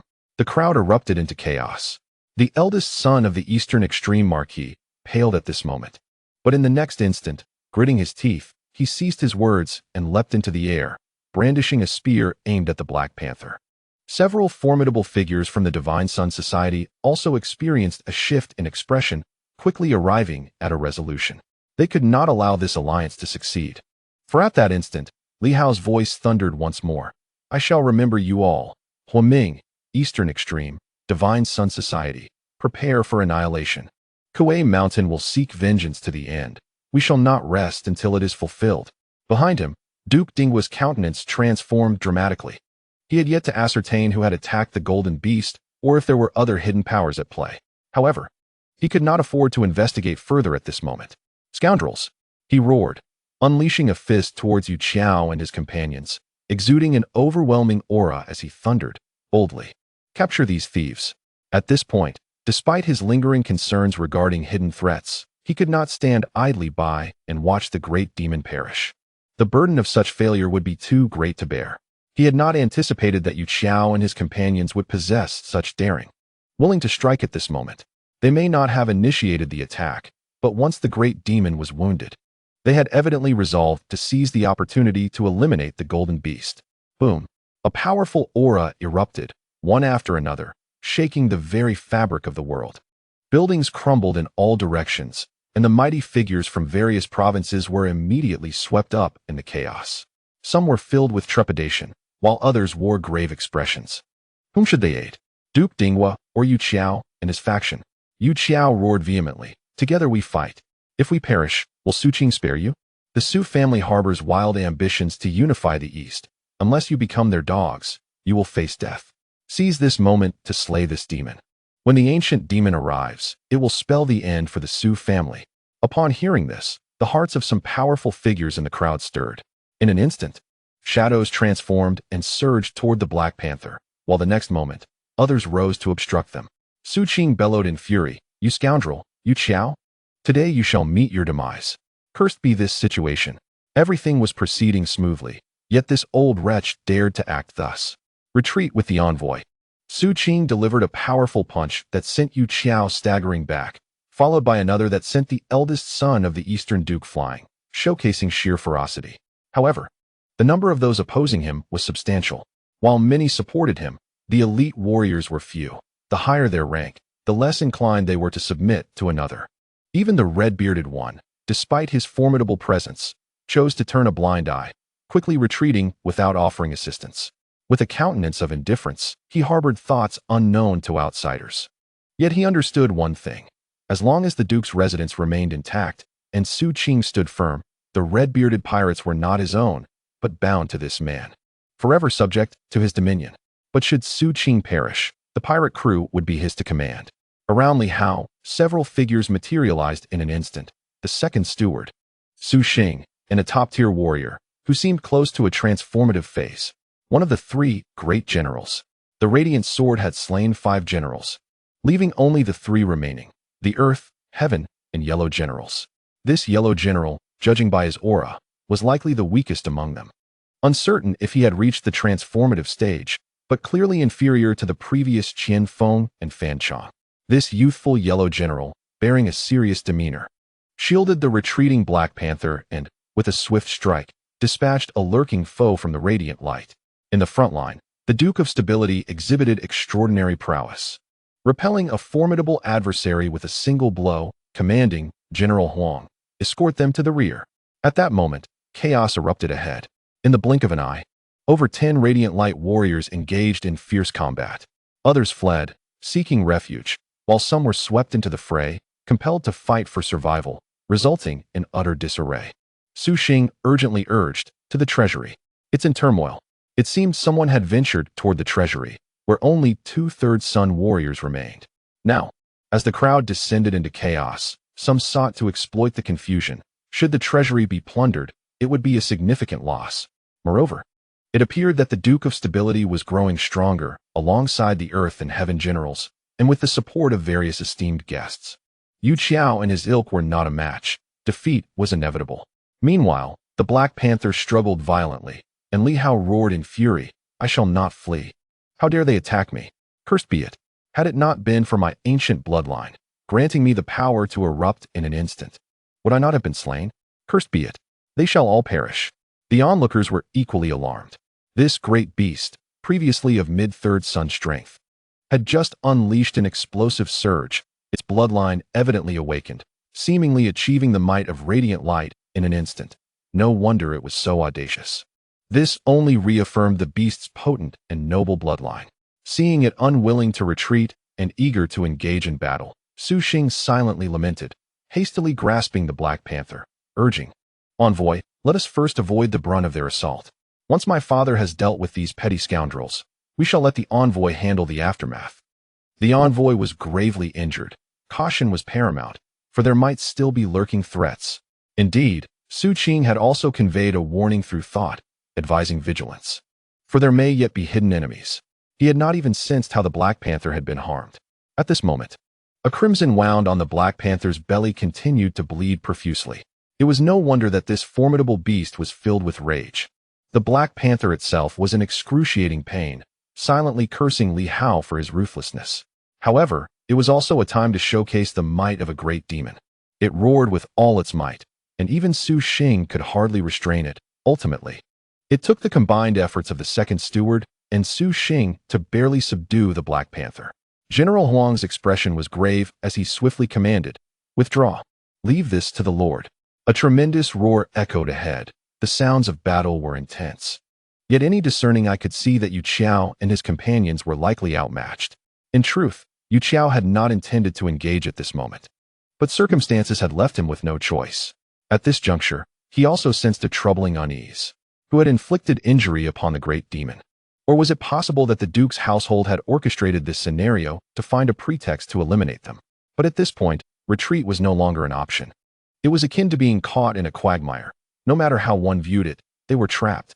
The great demon was wounded, and should he choose not to resist, Su Qing would undoubtedly seize the opportunity to deal with him. Thus, he roared once more, "Su Qing, we must stand our ground. The Duke's treasury is filled with countless treasures. If we slay the great demon, seize the treasury, and escape, who would be able to ascertain who was responsible?" With a thunderous crash, Su Qing sent him flying with a single punch, and the fleeing powerful figures exchanged glances. The Duke's treasury. If the great demon were slain, the Su family might face ruin. Yu Qiao and his companions might not be able to withstand Su Qing's assault. If they perished, wouldn't he that present an opportunity? At this stage, who among them was devoid of ambition? Moreover, some harbored ulterior motives. Representatives from the 3 major organizations and the 9 divisions had all arrived. To them, this was simply a case of dogs fighting dogs, and their demise would serve a beneficial purpose. In an instant, several figures surged toward the back courtyard, and Su Qing's face turned ashen. "Stop them," he bellowed, and once again, numerous formidable figures emerged within the Duke's residence, charging toward the powerful foes. Meanwhile, Li Hao, dragged along by General Huang and the others, swiftly fled toward the treasury. As Su Xing escaped, he quickly remarked, "Once we enter the treasury, although its defenses may seem ordinary, in truth, it possesses another layer of protective systems. Should Yu Qiao and his companions fall, the east will undoubtedly belong to the Su family and Kuei Mountain." Li Hao appeared disinterested, still seething with rage. "I shall ensure their demise." As he spoke, a drop of the life spring shattered and spilled across his wound, causing Su Xing and the others to gasp in astonishment. The injury appeared severe, yet for a demon, it was merely a minor affliction. Was this truly the use of the life spring? The second generation of demons was indeed remarkable. Previously, Su Xing had believed himself to be among the elite of the second generation, but in comparison to this great demon, what was he? Would he have been willing to expend the life spring so liberally? Please, emissary, temper your wrath. Once this matter concludes, the Su family will not let them go. They will surely eradicate any potential threats. However, Li Hao remained unresponsive. That was unacceptable. The forces resisting the Su family could not be allowed to perish. If they did, the Su family would truly dominate the East, thus inadvertently advancing their own agenda. His mind was a tempest of thoughts. In the blink of an eye, several individuals had arrived at the treasury. At this moment, with no one else in pursuit, Su Xing swiftly opened the treasury door and, accompanied by two companions, sought refuge within. Once inside, he paid no heed to the treasures and quickly ascended to the third floor. Upon reaching the third level, to Li Hao's astonishment, his companion produced a key-like object from his storage ring. In a mere moment, he traced the key above his head, and to everyone's surprise, a staircase materialized, leading to the fourth floor. Su Xing ascended the stairs hastily, with Li Hao urgently urging his Black Panther to follow suit.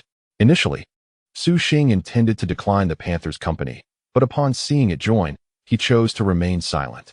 The fourth floor was rather confined, seemingly isolated by an illusionary array. Within this space lay but a single object, a shard resembling a broken mirror.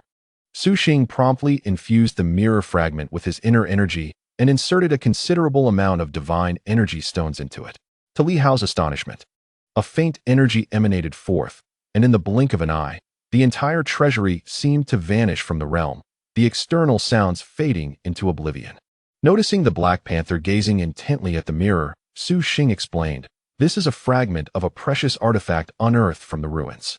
Its primary function is to provide concealment and isolation." He refrained from mentioning its surveillance capabilities.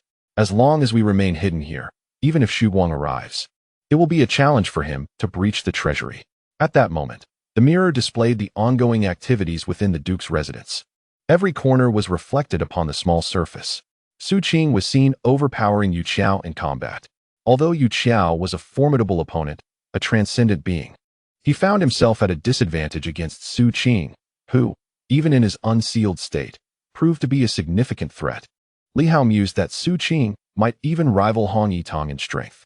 The revelation of such prowess was indeed astonishing. The silence within the treasury was palpable. With only General Huang, the second steward, Su Xing, the two companions, the Black Panther, and Li Hao present, the mirror soon revealed more figures appearing in the vicinity, swiftly converging upon the treasury, indicating that many were intent on seizing its treasures. Suddenly, Su Xing erupted in fury, exclaiming, "Scoundrel!" General Huang and the others hastily ascended the stairs, puzzled. Su Xing pointed outside and seethed, "Redbeard. This wretch has no idea of the sacrifices my Su family has made for his rise. Instead of aiding my father, he dares to bring his men here. What an outrageous fool!" His anger was palpable. The audacity of Redbeard was astounding. Otherwise, with an additional transcendent being and a few from Xu Guang's ranks, Su Qing would have faced far less difficulty. General Huang's expression turned icy. "Young master, allow me to eliminate him." Su Xing waved his hand dismissively. "That would be folly. He is also a transcendent being. While you are formidable, you have only barely crossed into that realm, and your strength is not significantly greater than that of Xu Guang at his peak. In this scenario, it is uncertain who would prevail." The group remained fixated on the mirror's display, while Li Hao contemplated in silence. Three figures emerged, with Su Xing barely qualifying among them. The second chief was only mid-level in the realm of Su Guang, which rendered him insignificant. The true challenge lay with General Huang, who had reached the stage of transformation.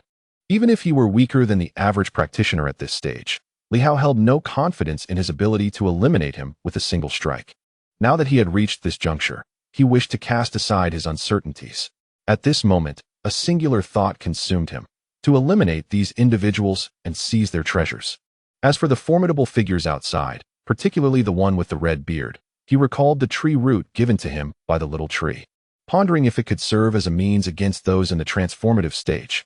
These pirates were hardly virtuous. Should he manage to vanquish them, it would be all the better. At that instant, General Huang stood nearby. The prospect of a surprise attack seemed plausible. Yet Li Hao was uncertain if he could assuredly slay him in one blow. An idea sparked within him, and he rolled within the belly of the Black Panther. The panther let out a pained howl. Upon hearing the sound, the others swiftly turned their attention towards him. Li Hao hastily exclaimed, "Damn it! It seems a peculiar force has invaded this king's body. Who among you is the strongest? Quickly, assist me in expelling this entity. It appears to be the essence of a martial artist." He gestured towards General Huang, who had no reason to refuse, and promptly replied, "Please remain calm. I shall assist you in expelling this force. Could it be that Yu Qiao and the others have intervened? Is this the work of a martial artist?" He commented. Just as Su Xing's voice rang in his ear, it could be that Yu Qiao and his companions are behind this. He cast a glare at General Huang. "Do you require me to defend you now? Of course, this is a scheme to frame them. Regardless of their involvement, the outcome remains the same. Let this demon envoy remember them. Even if they escape this time, Quishan will not let them off easily." General Huang understood, opting for silence. A surge of potent energy rapidly flowed into the Black Panther, which seemed to sense something and marvel at the panther's formidable physique. It indeed felt as though a force was stirring, reminiscent of the momentum of a sword. A swordsman? In an instant, a name came to mind: Light Sword, but it felt somewhat dissimilar. Regardless, he swiftly channeled his own energy to suppress this force. Although formidable, it seemed unlikely to claim the life of this great demon, whose physical form was truly robust. The Black Panther, resembling a bottomless pit, absorbed whatever energy he poured into it, vanishing in the blink of an eye. General Huang continued to channel energy, inwardly cursing. This ancient demon is truly strange. Gradually, beads of sweat began to form on his forehead. As a practitioner at the transformative stage, even a novice, he found himself at a slight disadvantage against this seemingly weak ancient demon, feeling as though his energy reserves were dwindling. "Huh!" He uttered another sharp exclamation, infusing even more energy, his focus intensifying. At this moment, Li Hao sensed that his opportunity had arrived. If he could not eliminate this adversary in a single strike now, the difficulty would escalate immensely. Just as General Huang was engrossed in suppressing the force for the Black Panther, a flash of astonishment flickered in the panther's eyes. General Huang took note, his mind racing with questions. What could be the matter? In the next instant, a shriek erupted from the Black Panther. It sounded like a dog's bark, filled with agony. This time, Li Hao was unrelenting. He thrust his sword through the panther's abdomen, merging 5 forces into a single strike that, in the blink of an eye, pierced General Huang's heart. Li Hao understood that, as a consequence, the Black Panther would also sustain injuries. Yet, in that moment, he could not afford to dwell on such considerations. After all, it was not a fatal wound. With a swift thrust, the blade pierced through the heart of General Huang, who was caught off guard, unable to retreat in time. Staring in disbelief, he pondered the situation. He was formidable. However, even the strongest could not anticipate that, while he was preoccupied with rescuing the envoy of the demon clan, a swordsman lay hidden within the envoy, who unexpectedly struck him down. Was it the very swordsman who had attacked the envoy moments before? How had he managed to conceal himself within the envoy's body? This question eluded him. Even at this juncture, he could not fathom that the Black Panther was a mere illusion. He was simply bewildered as to how one could stealthily infiltrate the envoy. Was it a special superpower? Surely, the opponent must be a martial artist. Thus, in that moment of confusion, the Black Panther unleashed a swift paw strike that shattered his skull. Only then did he grasp the truth. The envoy and the swordsman were allies. But it was far too late. In a seamless partnership, one man and one dog swiftly dispatched General Huang. At that moment, Su Xing and the second steward finally sensed something amiss. The second stewardess' immediate instinct was to flee, while Su Xing's first thought was to rush toward the mirror to unlock its restrictions. He had just sealed the area, and now that a death had occurred, no one was aware. If he opened it, Redbeard and his cohorts would enter. Even if Redbeard harbored treachery, he would not dare to kill him now, for Su Qing was still alive. Redbeard might even claim he came to protect him. Su Qing's reaction was remarkably swift. However, Li Hao swiftly emerged from the Black Panther's belly, thrusting his sword towards Su Qing with overwhelming force. Just as Su Qing's hand nearly reached the mirror, it was too late. With a sickening sound, the starry sky sword pierced through his neck. Li Hao swiftly made a slicing motion, distorting Su Qing's head as he looked at Li Hao, his eyes filled with shock. His lips parted slightly, clearly attempting to utter Li Hao's name. At that moment, he recognized the visage of his assailant, Li Hao. Even if he turned to ashes, he would still recognize him. The one who had slain his elder brother and his nephew. The entire Duke's mansion knew Li Hao's name well, for his appearance had long circulated. The demon sword. With a single stroke, Li Hao ended his life, then turned and delivered a powerful punch that obliterated the two fleeing Sanyang. In a swift motion, he pivoted and directed his sword toward the second steward, who was ensnared by the Black Panther. The second steward screamed in terror, "Demon sword! You are the demon sword, Li Hao." His voice quivered with unimaginable fear. It was inconceivable. How could the demon sword emerge from the belly of this dog? How could he infiltrate the Su family? Surely, he should be in White Moon City, and countless people were out to kill him. If it were not for the memorial, the Su family would have sent someone long ago. Yet, Li Hao had somehow arrived here. With a thunderous roar, the long sword reverberated as it struck forth. The Black Panther, using its powerful jaws, clawed out, disregarding its own wounds, and in an instant, its claw pierced through the lower body of its target, eliciting another scream. Li Hao brought down his sword once more. With a sharp sound, the piercing cry came to an abrupt end, plunging the surroundings into silence. Below, 5 lifeless bodies lay with eyes wide open, and General Huang, having lost his head, must have met a particularly unjust fate. Ah, the transformative phase. Had it been a face-to-face confrontation, even if Li Hao and Black Panther had joined forces in a direct battle, they would have been unable to slay him. Escape would have been their only option. Yet in this moment, he was so easily vanquished by Li Hao. A single drop of the fountain of life fell onto Black Panther's abdomen. Black Panther cast a resentful glance at Li Hao. Despite receiving 2 droplets of the fountain, he still felt aggrieved. The pain was too great. Li Hao said nothing, swiftly collecting the corpses. He then descended rapidly, gathering all 6 treasures from the 3rd floor into his possession. Next, he proceeded to the 2nd floor, collecting all the Source Divine weapons into his storage ring. Finally, he reached the 1st floor, gathering all the storage rings, quickly stringing them together with a rope to form an elongated necklace. The silver armor materialized, enveloping the necklace within the package that accompanied the armor. On the ground, he did not overlook the shattered void armor, despite being uncertain of its use. He extracted a storage ring and promptly gathered his findings. Outside, faint sounds of an assault echoed. Evidently, someone was attacking the treasury.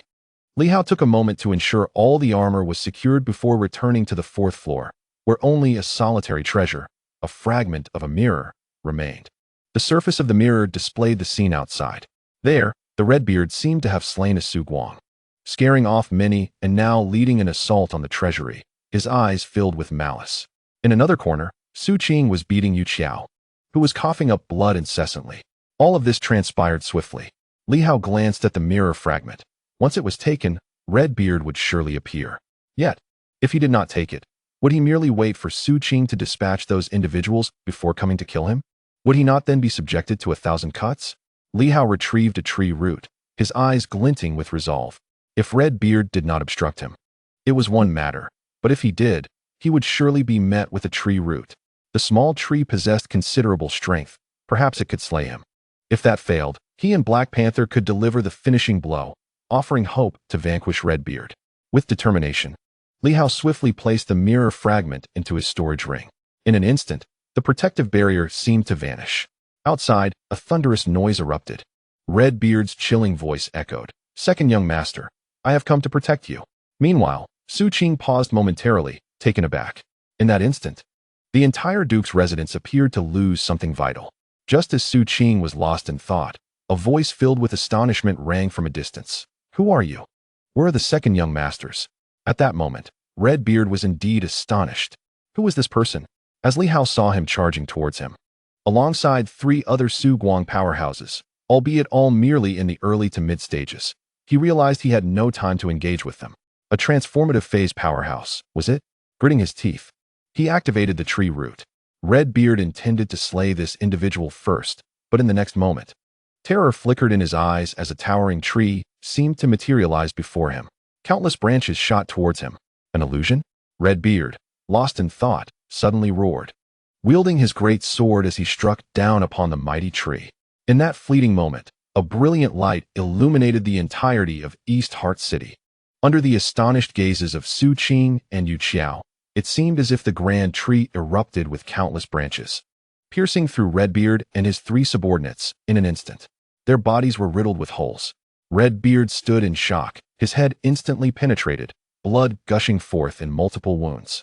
Li Hao, equally astounded, had no time to ponder. He swiftly unleashed a sword strike. With a splatter, a head rolled away. Black Panther, too, erupted with ferocity, dispatching the remaining foes, who were nearly all already slain. The tree, having unleashed its devastating blow, vanished in an instant. In the air, only Li Hao and Black Panther remained. Li Hao gathered a few corpses, glancing into the distance, and laughed maniacally. Su Qing, can you still hear my voice? Fool! What a ridiculous notion to believe the messenger of the demon clan. You handed over the wind-chasing boots willingly. My gratitude to Duke Dinghua for his generosity. Your two sons, your grandson, your general, your steward. I graciously accept them all. Oh, and your treasure vault. Ha ha ha. Thank you. Su Qing was momentarily dumbfounded. At that moment, the golden dog in the sky transformed into a black dog, barking triumphantly. Black Panther yelped, displaying his pride. Li Hao continued to laugh heartily. It is I. You truly believed my dog to be an imperial demon? How foolish. With that, he vanished into thin air, moving with astounding speed. Su Qing, still in a daze, felt a haze enveloping him. Had he been deceived? Li Hao, he bellowed, his eyes filled with fury, roaring, get lost. With a thunderous punch, he sent Yu Qiao flying. Pursue him. Kill Li Hao. I shall not rest until he is dead. In that moment, he had completely lost his sanity. His two sons, his wind-chasing boots, his treasure, his mirror-like divine weapon, everything was gone. At that instant, he no longer cared about Yu Qiao and the others. They could be dealt with later. But Li Hao must not escape today. The generals of heaven and earth, along with several esteemed guests, rushed towards that direction, their expressions shifting dramatically. Li Hao, what a scandal! What a farce! The esteemed Duke Dinghua, the Eastern Overlord, has been duped right at his doorstep, willingly offering treasures, and losing two legitimate sons. Yu Qiao, noticing that the Duke had abandoned them, was equally astounded. Amidst his shock, he turned his gaze towards the direction Li Hao had fled, brows slightly furrowed. This Li Hao was quite interesting. Had he been more discreet, perhaps he could have slipped away unnoticed. However, with Redbeard present, subtlety was not an option. Yet, if he had concealed his identity and not proclaimed himself as Li Hao, perhaps the Duke would not have descended into such madness. It was not merely because Li Hao had killed and plundered. The matter of the Li family's divine sword weighed heavily as well. His eyes flickered as he quickly commanded, let us retreat. Everyone, be cautious, but this moment presents an opportunity. After this battle, that old fool Su Qing has suffered significant losses. More critically, his reputation lies in tatters. Who would believe such a waste of a man could lead the East to glory? Hasten, return, and spread the news far and wide. Let the world mock Su Qing. He could not withstand Su Qing, and at this moment, remaining here would only lead to his demise. As for the weaklings of the Duke's residence, he had no desire to slay them. It would serve no purpose. As for rescuing Li Hao, it was better to let that be.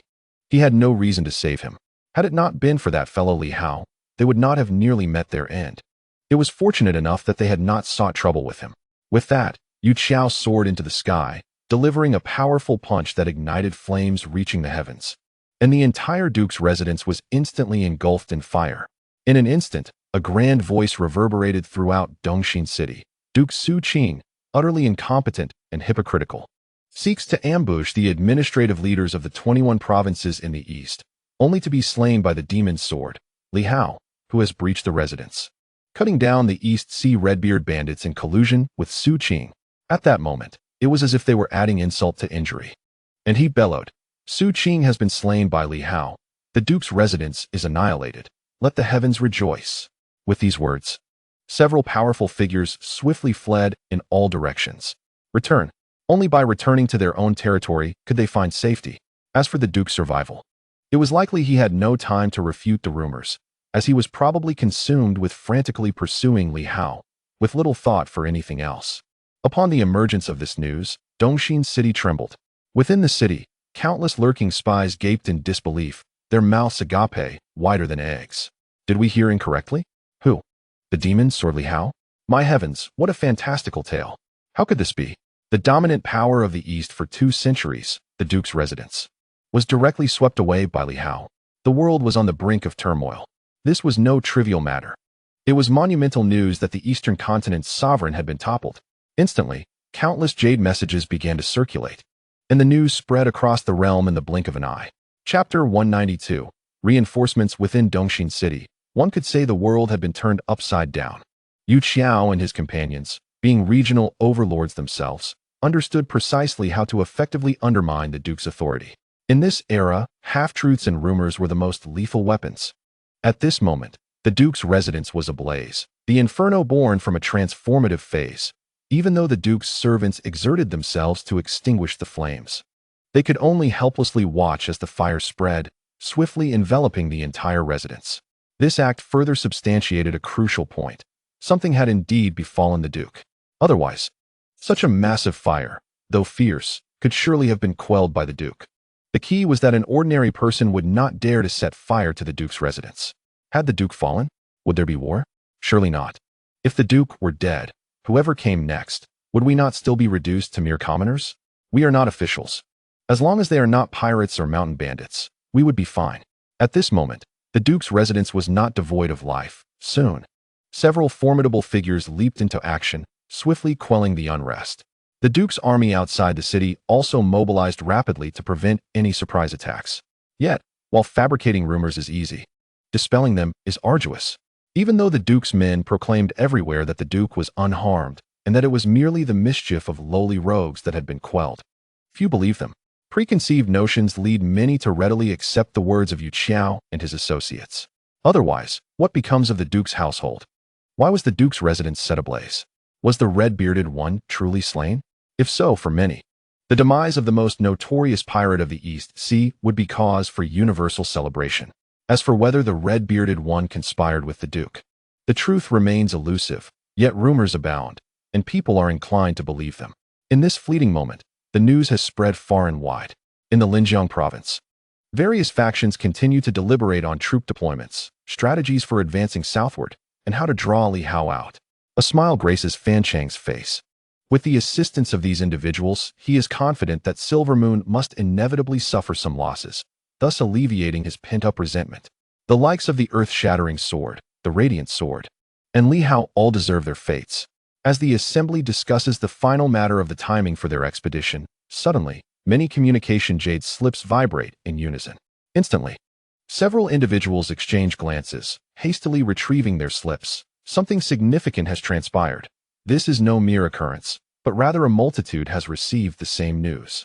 Fan Chang, despite his initial reluctance, takes out his communication jade slip, compelled by the sight of others' urgency. Upon reading the message, he becomes rigid with shock. It is not just him.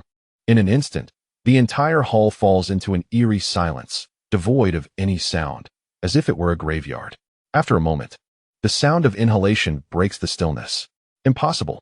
Rumors. Absurd. Utterly ludicrous. Some angrily protest, declaring this to be implausible. Others, however, wear grim expressions. While a single source of information may err, when multiple reports converge, how can such a consensus be mistaken, especially among the formidable powers present? After a prolonged silence, someone, their voice hoarse with astonishment, exclaims, "When did the demon's sword emerge from Silver Moon? Just days ago, it was said to have reappeared in Baiwa City. Unbelievable. They were still deliberating on how to force him out, and now, he has made his entrance. Yet, this appearance is more disconcerting than welcome. The Duke's household is replete with formidable warriors, and the red-bearded one is a transformative powerhouse. Moreover, it is rumored that the 4 great generals of heaven and earth, Xian and Huang, are also in the transformative stage, alongside the Duke himself, a top-tier martial artist. How could the Su family, which dominates the eastern 21 provinces, Leave Yu Qiao and his kin gasping for breath. Ever be vanquished by Li Hao? The intelligence remains scant, insufficient for a definitive judgment. It merely states that the Duke's residence has been engulfed in flames, without confirming the fates of the Duke and his kin. The assembly buzzes with discussions, all struggling to conceal their shock. The demon sword Li Hao? Among the 3 swords of Beihai, the demon sword was considered the weakest. Although formidable enough to slay a late-stage Su Guang, many believed that such a Li Hao could still be dispatched if the opportunity arose. Yet now, a chilling wave has washed over them, dousing their spirits entirely. A rapid advance of 10,000 miles. To them, this signifies Li Hao's retaliation and warning. Do you wish to kill me? Very well, then I shall strike first. The Duke's household is fated to a relentless struggle against him. He has preemptively attacked during their grand ceremony, making the first move with calculated ferocity. Fan Chong took a deep breath, his palm trembling slightly before he swiftly suppressed it, speaking in a solemn tone. Do not be hasty. Detailed information has yet to emerge, and we must ascertain the specifics.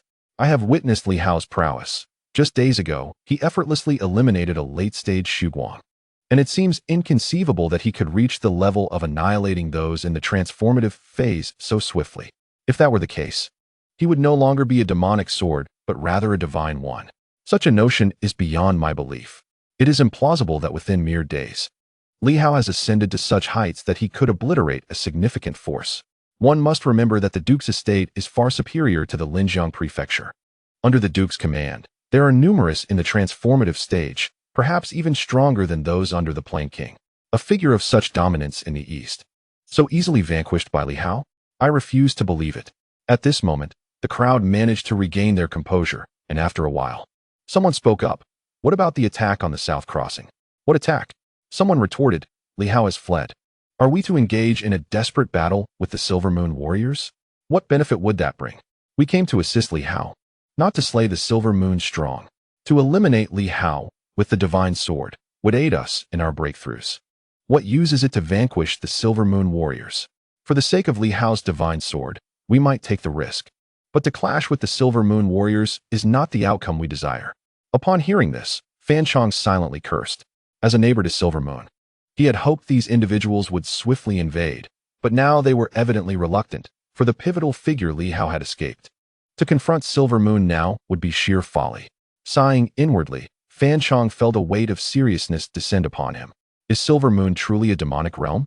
Li Hao had traversed countless miles to assault the Duke's estate.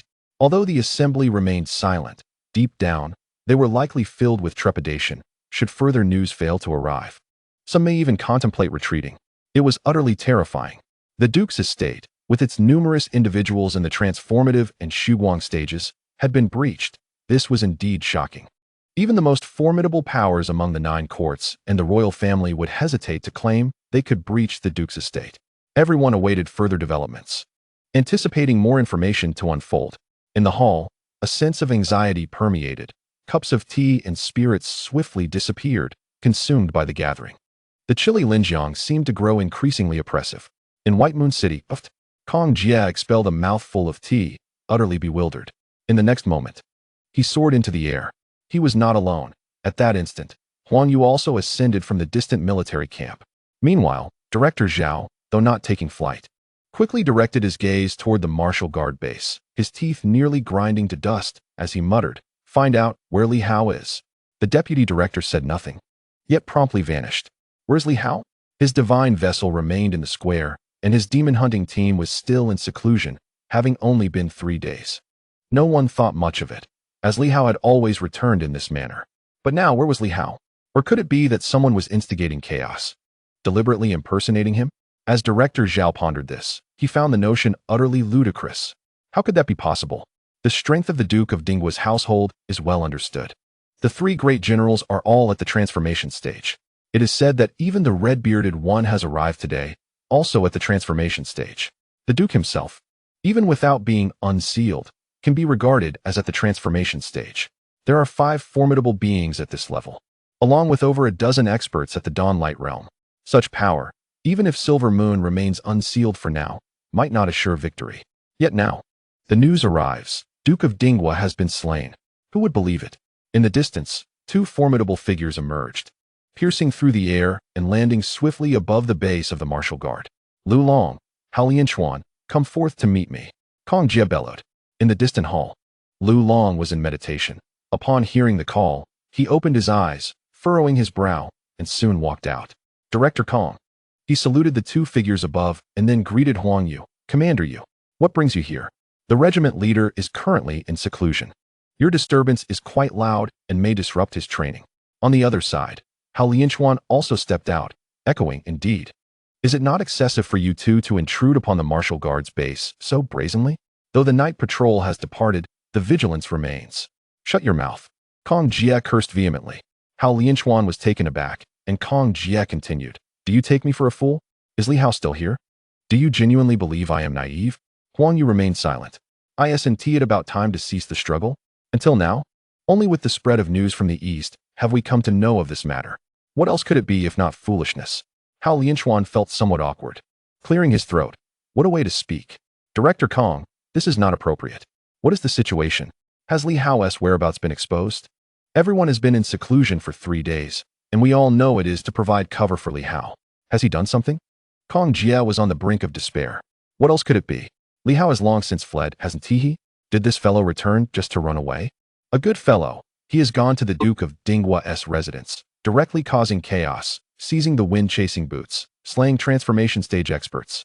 And it is said he even killed the Duke, exterminating his entire family. A great fire has consumed the Duke's residence, and now the entire dynasty is in turmoil. In the eastern 21 provinces, once the Duke of Dinghua is dead, the East will likely face a swift upheaval. Lu Long and the others, as if hearing a divine revelation, stood with mouths agape, utterly astonished. "What? Are you referring to Li Hao or someone else? Did Li Hao leave on the day he returned?" At this moment, Hao Lianchuan dared not conceal the truth any longer, feeling exceedingly awkward, and quietly said, I am not quite sure about Minister Li's whereabouts, nor would he disclose them to me." "Then you should remain silent." He turned to Lu Long, who slightly furrowed his brow and nodded. The regiment leader mentioned he had matters to attend to and stepped out for a while. "To hell with it. Is that what you call having matters to attend to? Well done. These fellows, one and all, have managed to keep their lips sealed." He felt a surge of frustration. Noticing the martial guard soldiers emerging behind, he fixed his gaze on one person and shouted, "Wang Chao, you come from the inspection office. Li Hao has left, and you helped conceal it, not even informing the inspection office." Among the crowd, Wang Chao and his companions were still in shock. Hearing Kong Jie's reproach, Wang Chao appeared utterly bewildered. "Director, we truly do not know." Whether they truly did not know or were feigning ignorance remained uncertain. Kong Jie felt an overwhelming urge to retch, yet words eluded her at this moment. Her purpose for coming here was solely to ascertain whether Li Hao had truly departed. And now that she had confirmed his absence, it seemed that the individual from the east must indeed be Li Hao. With a huff, she turned on her heel and left. Huang Yu, too, remained silent, swiftly disappearing in her wake. Outside the Wu Wei army base, Guangming Jian's gaze flickered as he soared into the sky, following Huang Yu and the others, his expression betraying a hint of suspicion. Kong Jie was at a loss for words. Previously, when she had sought his assistance, he had ignored her, claiming he was waiting for Li Hao. Well, now he could continue to wait. She tossed a communication jade towards Guangming Jian, who caught it and examined it. His expression shifted dramatically as he murmured in disbelief. How can this be? As the chief steward of the Duke's residence, she was acutely aware of its formidable power, not to mention the 3 great generals. Li Hao was not someone to be trifled with, and the Duke himself was exceptionally formidable, a match even for her. Had it not been for her unlocked combat prowess, she would never have stood a chance against the Duke in their last encounter. Yet now, she furrowed her brows. This news may not be entirely credible. The Duke was not easily vanquished. If pressed, he could unleash his full might, and there were few in the world capable of slaying him. This was simply implausible. Kong Jie and the others nodded slightly, yet she solemnly remarked, even if that man were not killed, something must have transpired. Otherwise, it is inconceivable that no one responded to the burning of the Duke's residence. If the Duke is alive and Li Hao also remains unscathed, it suggests that the Duke's people have pursued him. Otherwise, they would not have ignored the ensuing chaos. Upon careful contemplation, it was possible to deduce a few things. If this were the case, Li Hao would be in peril. What madness possessed him to provoke the Duke? Guangming Jian remained silent, vanishing swiftly from sight. Where are you headed? To the sword gate. Kong Jia was left speechless. It appeared he was preparing to seek out Hong Yitong. Was he intending to mount a rescue? She glanced at Huang Yu, who replied gravely, we should first locate old Zhao. If Li Hao is still alive, he is likely being pursued, but the distance is considerable. Moreover, this time is different from the last. Previously, Guangming Jian was only pursued by his son leading the charge. This time, Su Qing himself is likely directly involved in the hunt, and we may not be able to catch up. Furthermore, escape was uncertain, as the area near Linjiang was swarming with powerful adversaries who were all well aware of the situation. Additionally, pirates like the White Shark Bandits and the Starlight Bandits were also stirring, making it improbable for them to leave unscathed. Kong Jia took a deep breath. We should wait for detailed news to arrive, which should be forthcoming. The Duke's residence is hosting a ceremony today, with many in attendance. It is unlikely that all have perished. Soon, we will receive more information. However, we must devise a plan, for Li Hao's circumstances may be dire. Huang Yu nodded in agreement. This was inevitable. With a wry smile, Kong Jia remarked, Old Huang, this Li Hao is more troublesome than his master. His master would never dare engage in such audacity, directly assaulting a major duke. In the 2 centuries since the establishment of the Tianqing dynasty, it seems no one has had the gall to directly attack the 3 great duke residences. This is unprecedented. Such audacity is truly astonishing. And if Li Hao survives this assault, his renown will eclipse that of Yuan Shua. No matter how great Yuan Shua's fame, would he dare to attack a duke's residence? Yuan Shua enjoys considerable renown within the Silver Moon martial arts community, yet beyond a handful of seasoned martial masters. He is scarcely remembered across the vast expanse of the world.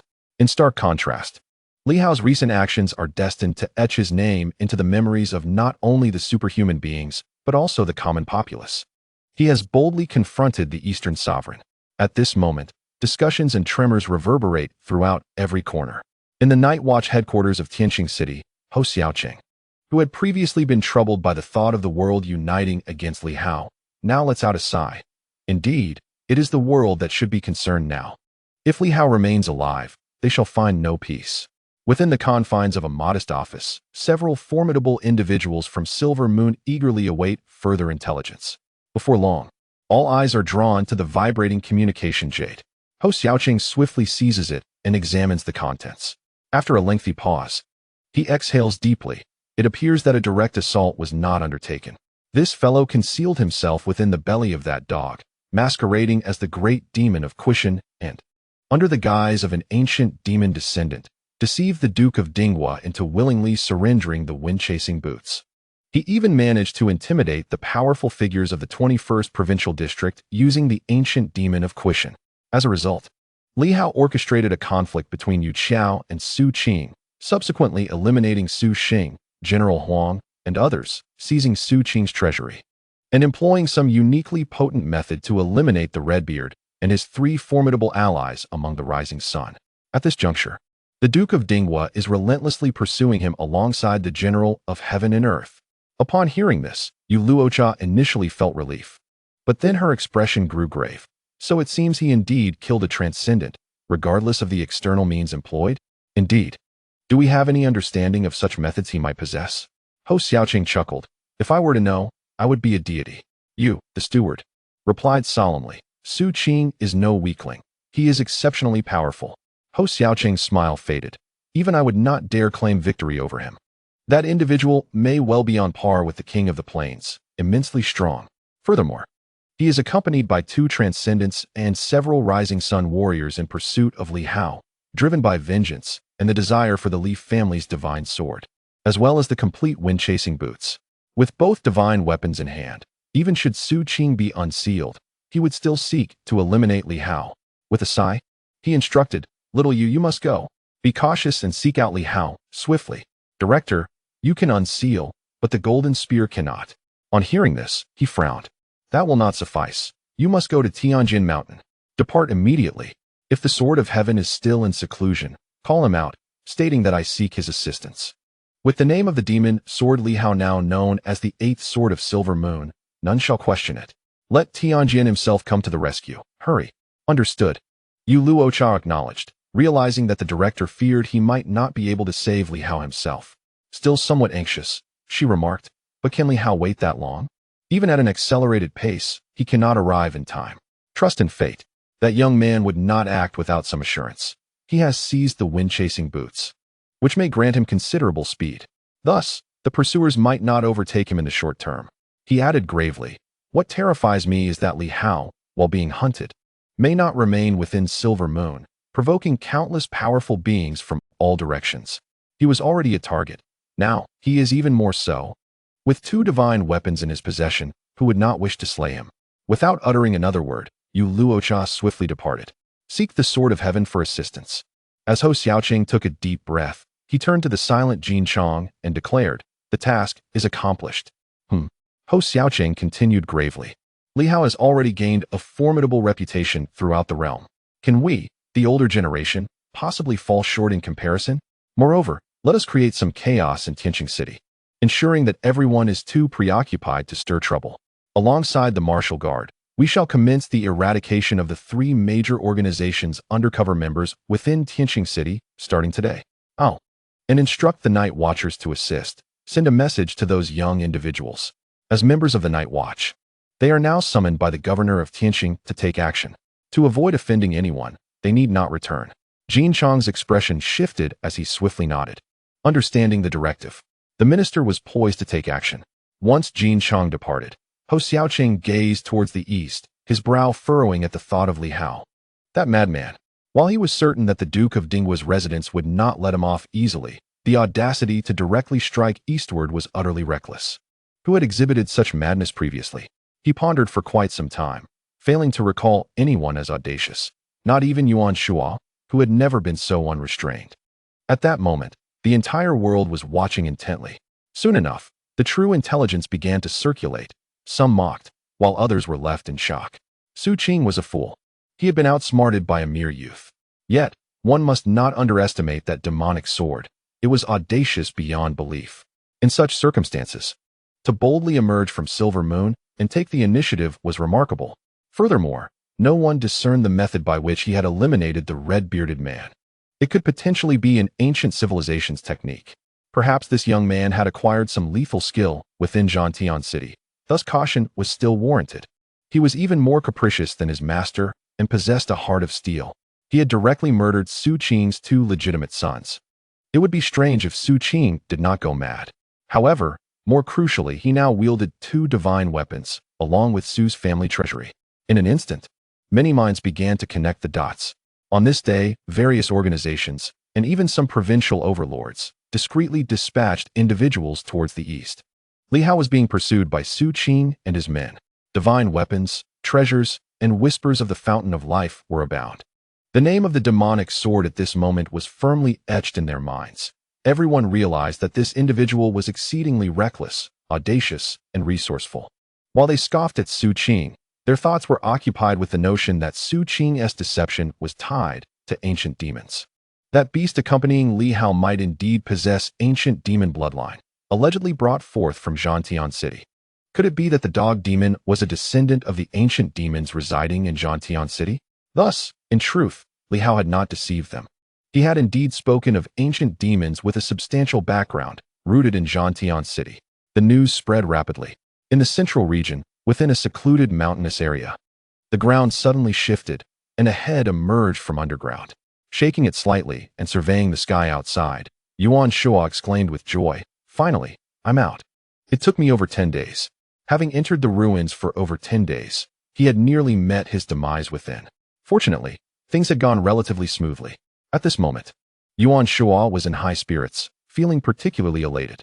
The benefits he had reaped were certainly not insignificant.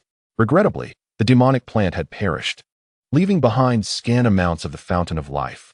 Otherwise, it would have been splendid. Yet, perhaps it was fortunate that it had died. Had it lived, he might not have been able to contend with it. He emerged from the ground, and behind him, the radiant sword appeared to have gained considerable benefits as well. Sporting a beaming smile, Yuan Shuo was indeed impressive. This time, as they tunneled and excavated the ruins, despite the myriad of traps, the rewards were plentiful. In just over 10 days, the radiant sword felt that its power had significantly increased. How delightful! Yuan Shua's smile was radiant, at last. He would not be accused of being outshone by his disciple. That lad merely killed the leader of the White Shark thieves, and it was uncertain whether he was even the one who dealt the blow. Now, with the fusion of the 4 energies nearly complete and the 5th energy on the verge of convergence, he contemplated testing his strength against someone in the late stages of radiance. If he succeeded effortlessly, he might even challenge those at the pinnacle of radiance. Old Yuan was exceedingly boastful at this moment.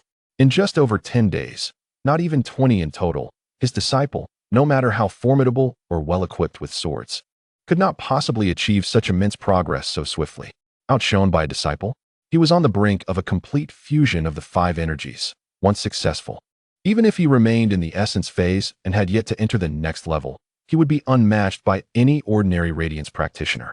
His spirits were soaring. This excavation of the ruins had not been in vain.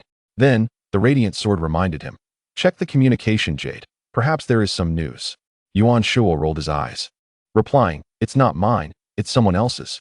Am I supposed to carry it while digging up graves? That would just give away my position. Radiant sword, think clearly.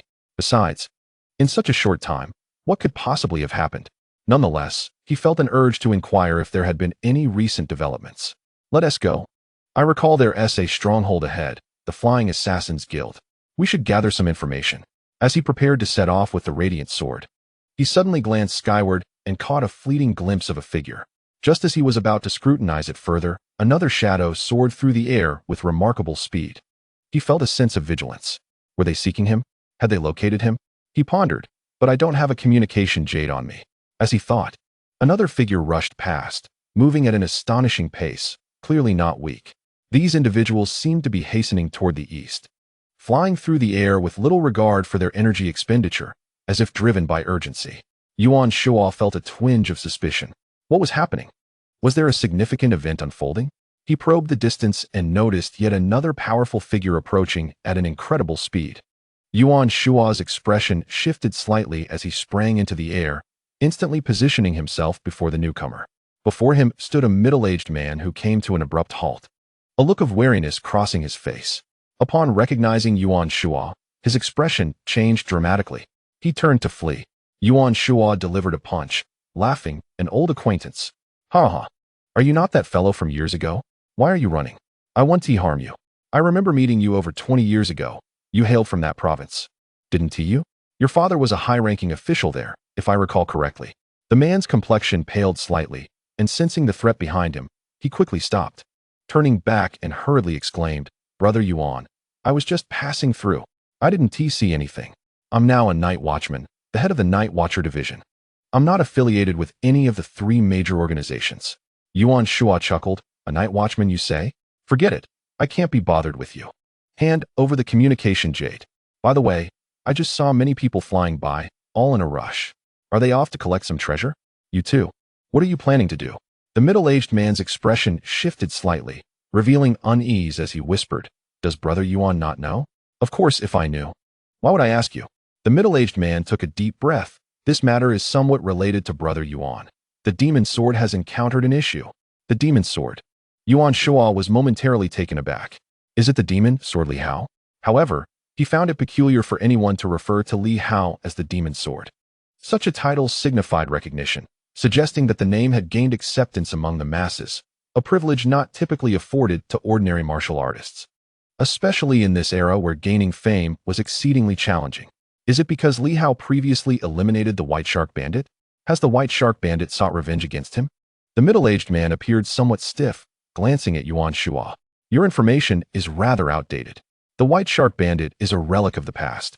It's doubtful that he would dare to confront Li Hao now. No, it's related to the Duke of the State." "Oh, did he kill Su Feng?" Yuan Shua deduced, letting out a sigh. "I suspected as much. News cannot be concealed for long." After saying this, he glanced at the communication jade. This brief gaze seemed to distract him. After a while, he turned to the middle-aged man, squinting. "Is this news from today?" "Indeed. Why did he go to the Duke's residence?" It was stated that he originally possessed a pair of wind-chasing boots. The middle-aged man hastened to add, "Brother Yuan, look further back. There was significant news a few days ago." Yuan Shua quickly flipped through the information. After a while, he chuckled. "Just a few days ago, he killed the Duke's eldest son. If I hadn't known better, I would have thought my retreat lasted over a decade. So, Su Qing is leading a pursuit against him. Why are you all fleeing eastward? The middle-aged man, visibly anxious, replied, I was merely going to gather information. If possible, I would also assist the demon sword after all. He is a disciple of Brother Yuan. Am I foolish, or are you? The middle-aged man, both fearful and apprehensive, stammered. It's just that my elder brother has seen it too. With my limited abilities, merely at the early stage of Su Guang, I wouldn't dare harbor ill intentions. I intend just to observe. Yuan Shuo chuckled, pondering for a moment. Very well, I am not a murderer. There are too many people involved. One more or one less makes no difference. However, do not divulge my whereabouts. My appearance here must remain confidential. After a pause, he added, by the way, I recall you. What was your name again? The middle-aged man appeared somewhat speechless, his eyes darting slightly. Yuan Shuo laughed. Do not deceive me. I remember our past encounter. Although I may not recall your name now, a simple inquiry will reveal that I am benevolent, yet my disciple is ruthless. If he is still alive, I shall send him to find you. What do you think? The middle-aged man's complexion changed, and he hastily replied, I am Zhou Long. Yes, that's it. I believe your father was an assistant in the administrative office. The man cautiously responded, he is now the head of the administrative office. Yuan Shuo was momentarily taken aback. He is still alive? The man fell silent. Well, having connections is reassuring.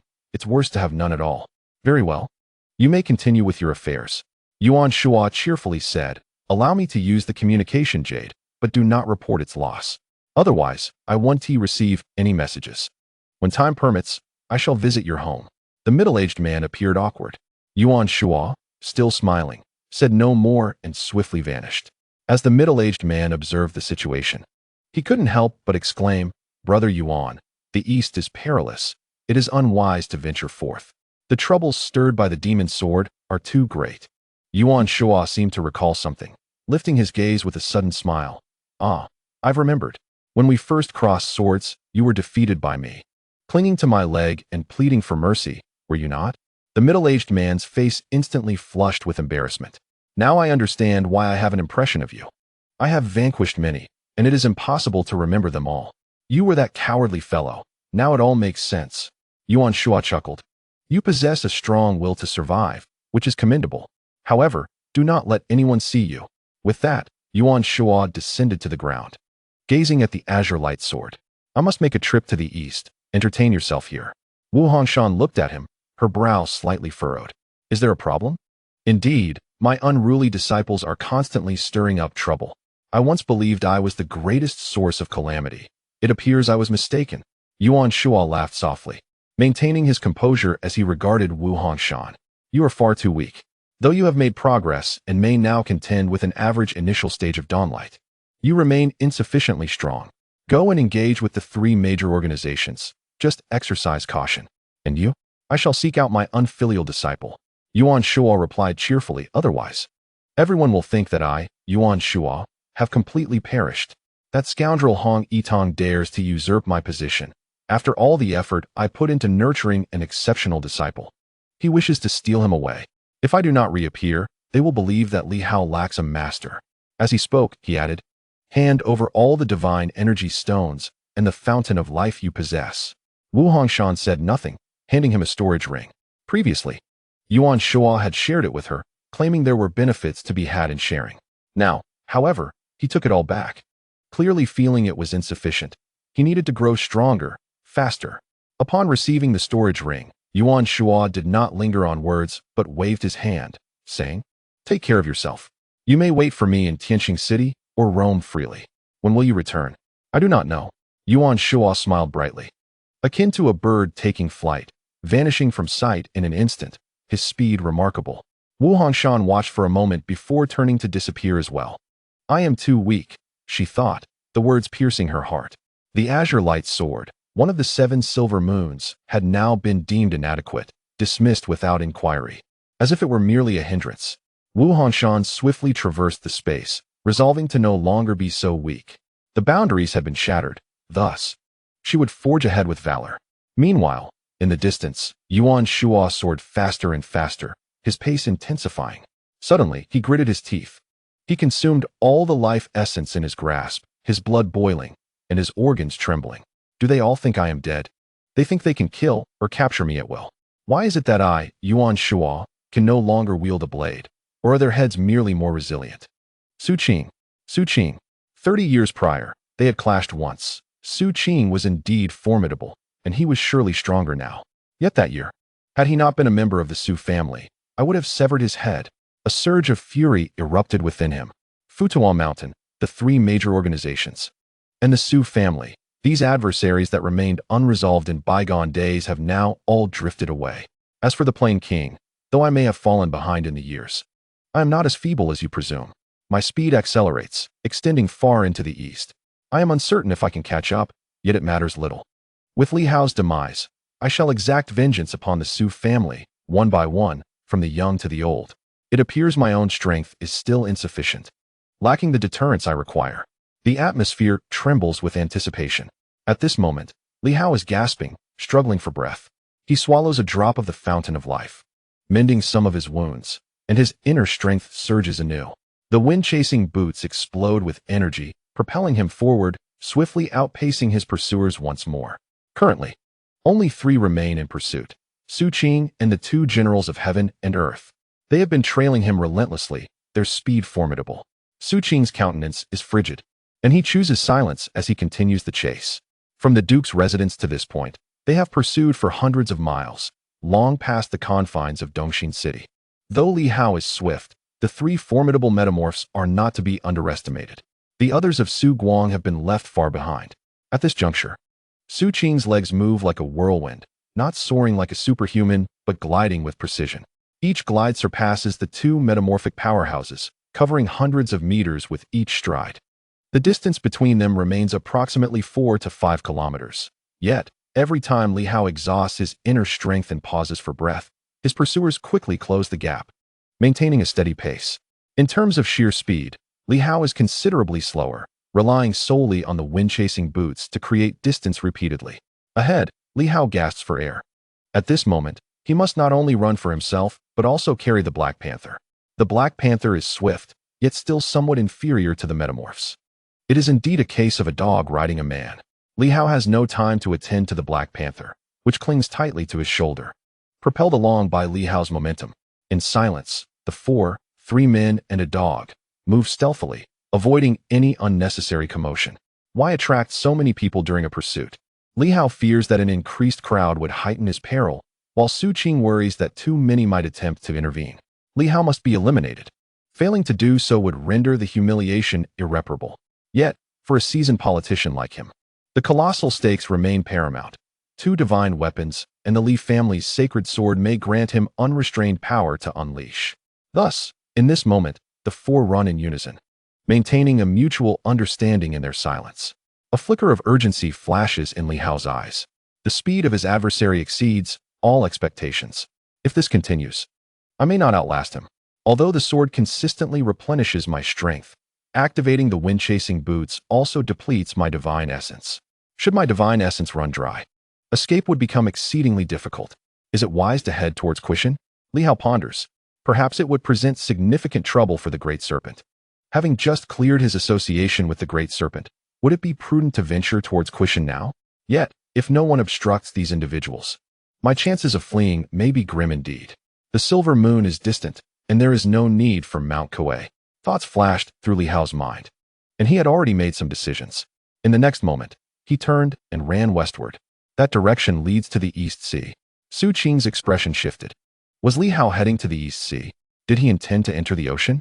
He swiftly took out a communication jade and sent a message.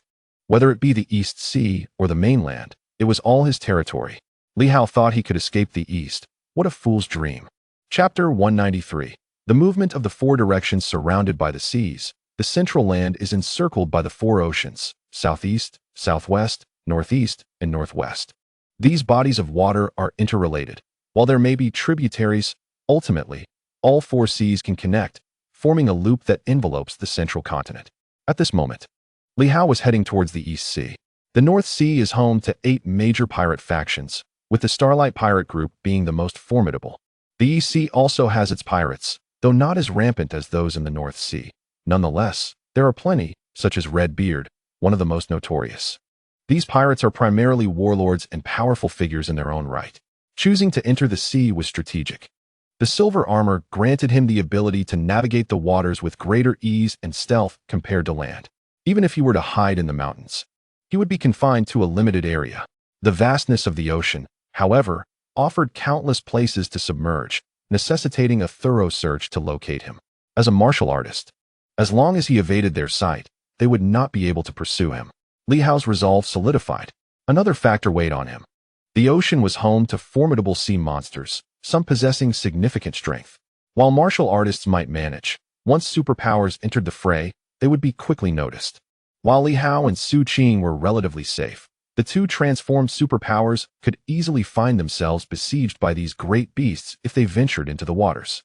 Initially, he had intended to use a great serpent to hold them off, but now, out of gratitude, he opted for the ocean. The sword energy surged wildly. As he ran, Li Hao produced a treasure, the golden lotus from that day. All 8 petals were intact. He plucked one and consumed it, a refreshing stream coursing through him, enhancing his internal strength. His aura fluctuated slightly, and Su Qing seemed to sense something, his expression shifting. In the next moment, he suddenly burst forth, traversing 1,000 meters in an instant, rapidly closing the distance to Li Hao. Li Hao's vitality surged, the blood blade technique erupted, and the blood energy flowed into his wind-chasing boots, propelling him forward in a moment of acceleration. Su Qing coldly observed Li Hao's escape, his voice laced with a chilling edge. Li Hao, do you really believe you have a chance for salvation like the bright sword did with the Silver Moon's aid? Li Hao remained silent. There was no need for words. Su Qing continued to pursue him, his tone softening slightly. As long as you return the wind-chasing boots to me, we can put our past grievances behind us. A smile can dissolve enmity, such is the way of the martial world. You kill me, I kill you. If I underestimated you, then the loss of my son and grandson is simply the result of my own inadequacy. Yet, hatred cannot persist forever. Return the wind-chasing boots, and we can each follow our own paths. What do you say? Li Hao still did not respond. Am I a fool? If I hand over the wind-chasing boots, will I have any chance of survival? I wouldn't even be able to escape. In the next moment, Li Hao abruptly altered his course and continued to sprint furiously in a different direction, causing Su Qing's expression to shift. He cursed under his breath, while Li Hao remained utterly indifferent. An ambush? Summoned top-tier martial artists. Ahead, upon a small hill, a radiant orb resembling the sun loomed. Did he think me blind?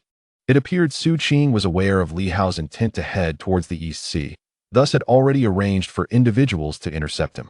Even a brief moment of interception could allow Su Qing's group to catch up and encircle Li Hao, ultimately leading to his demise. Yet, Su Qing underestimated Li Hao. It was his keen eyesight that had consistently guaranteed his survival. From long ago, he had relied on his vision to detect the crimson shadows, enabling several narrow escapes. Behind him, Su Qing's countenance darkened as he conveyed a message to the 2 accompanying metamorphic warriors. This individual might be a practitioner of the celestial eye, capable of sensing and perceiving the unseen. Practitioners of the celestial eye existed even within the Duke of Dinghua's household. Indeed, such figures were present in various factions, albeit with varying strengths.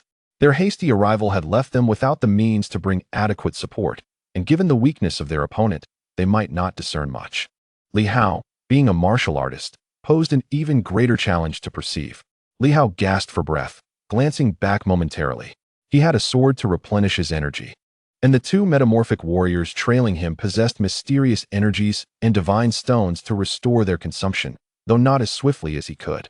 However, a sense of unease stirred within Li Hao. This man was formidable. His internal energy was extraordinarily potent. Li Hao rarely witnessed him pausing to recuperate, indicating that his vitality and internal energy had reached an apex. Thus, his consumption was not excessively burdensome. Were it merely metamorphic warriors pursuing him, Li Hao, equipped with his wind-chasing boots and the starry sky sword for replenishment, would be difficult to catch. Yet, the presence of an exceptionally powerful martial artist was precisely what troubled Li Hao. Meanwhile, Su Qing furrowed his brow. His internal energy was depleting at an alarming rate. And though he could utilize the wind-chasing boots, which would also consume energy, he pondered why he could persist so relentlessly.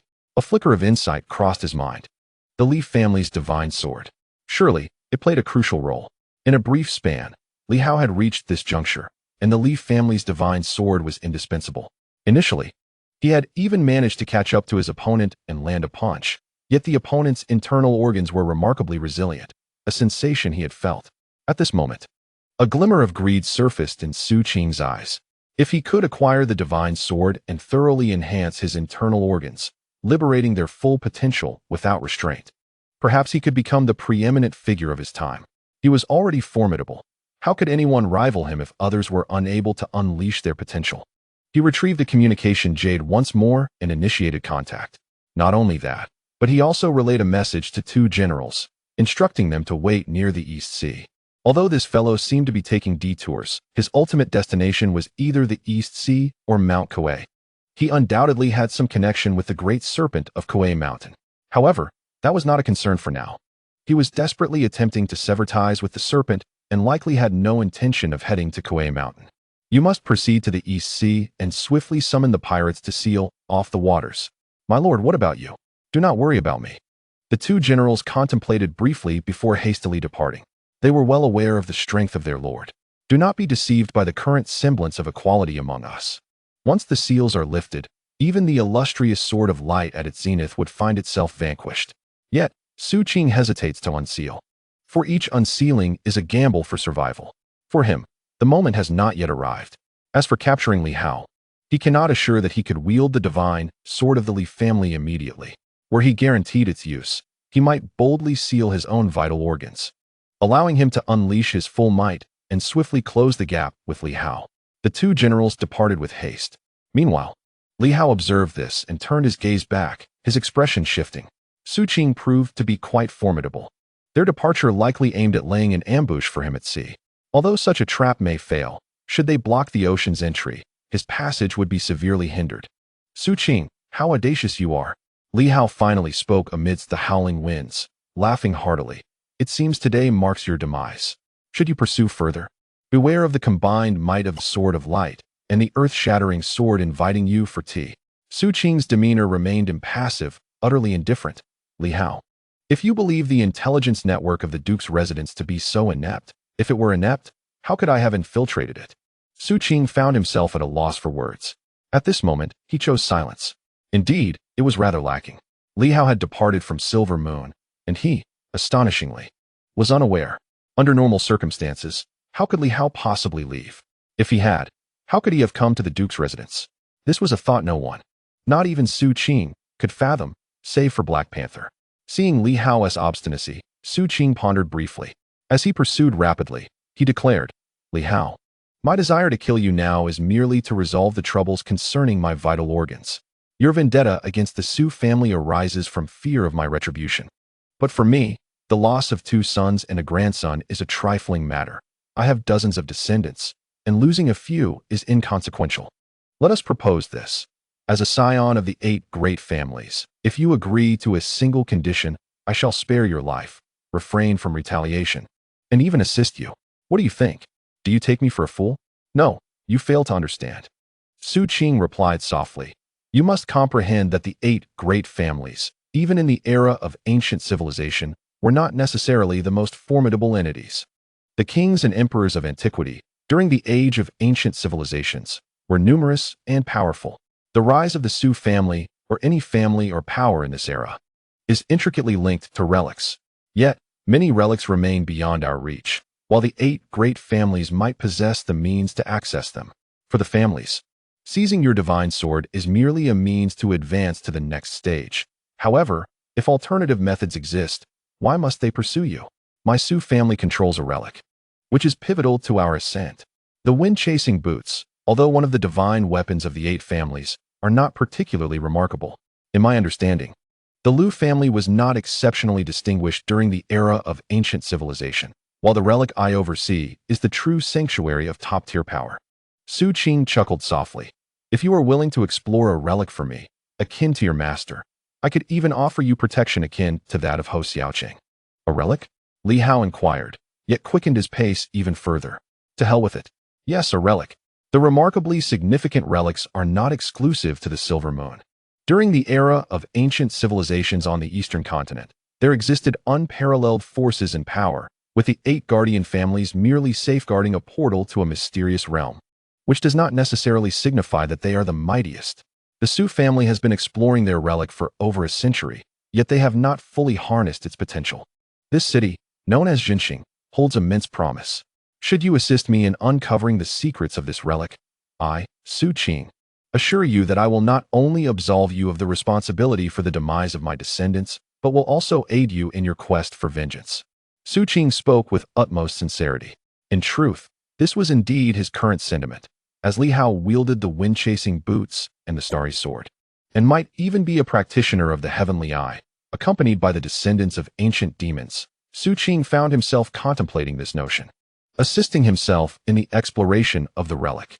An ancient city of formidable strength, does it not rival Li Hao's divine sword? The 8 families were not the mightiest during the era of ancient civilizations. One could only say that their responsibilities were substantial, whereas the Jinxing city, under the Su family's control, was rumored to have once birthed unparalleled beings capable of transcending realms. Even the ancient monarchs may not have been their match. Of course, such accounts are merely ancient texts, their veracity difficult to ascertain. Yet Su Qing was convinced that treasures of immeasurable value must reside within that place. Ahead, Li Hao felt a stirring within his heart. Jinxing, the 2 legitimate sons of Su Qing, Su Zhen and Su Xing, could they possibly be connected to this relic? It was inevitable that the Su family possessed the relic. After all, where else could the void-breaking armors and divine energy stones have originated? Yet, it appeared that the relic under the Su family's stewardship was formidable, for even after all this time, the Su family had not fully explored it. One must acknowledge that the Su family has undergone considerable transformation. Was this yet another place akin to the Battle Heaven City? Nevertheless, Li Hao held little interest. He lacked the time and capability to delve into the Battle Heaven City, let alone the relics of the Eastern continent. Truly, despite his disinterest, Li Hao expressed a modicum of curiosity. You speak, yet I do not trust your words. If you genuinely possess sincerity, aid me in eliminating Inghongyue, and I shall assist you in exploring the relic. Even if you were to slay me in the process, I would not feel wronged. Why propose such unattainable demands? Su Qing shook his head, leaping into the air to rejoin Li Hao. The 3 major organizations are well within the knowledge of my Su family. We have, in fact, provided substantial support to the Yama side, and I am not afraid for you to be aware of this. Within Yama, there are members of my Su family. However, Hongyue stands as the strongest among the 3 organizations. Not only is she the most powerful, but also the most enigmatic. Furthermore, Inghongyue may very well be the most formidable presence among the leaders of these 3 organizations. According to the superhuman accounts, she has completely transcended to the 6th tier, and it is even possible that she has reached the pinnacle of that level. Even if I were to unleash my full combat power, I would be unlikely to match her prowess.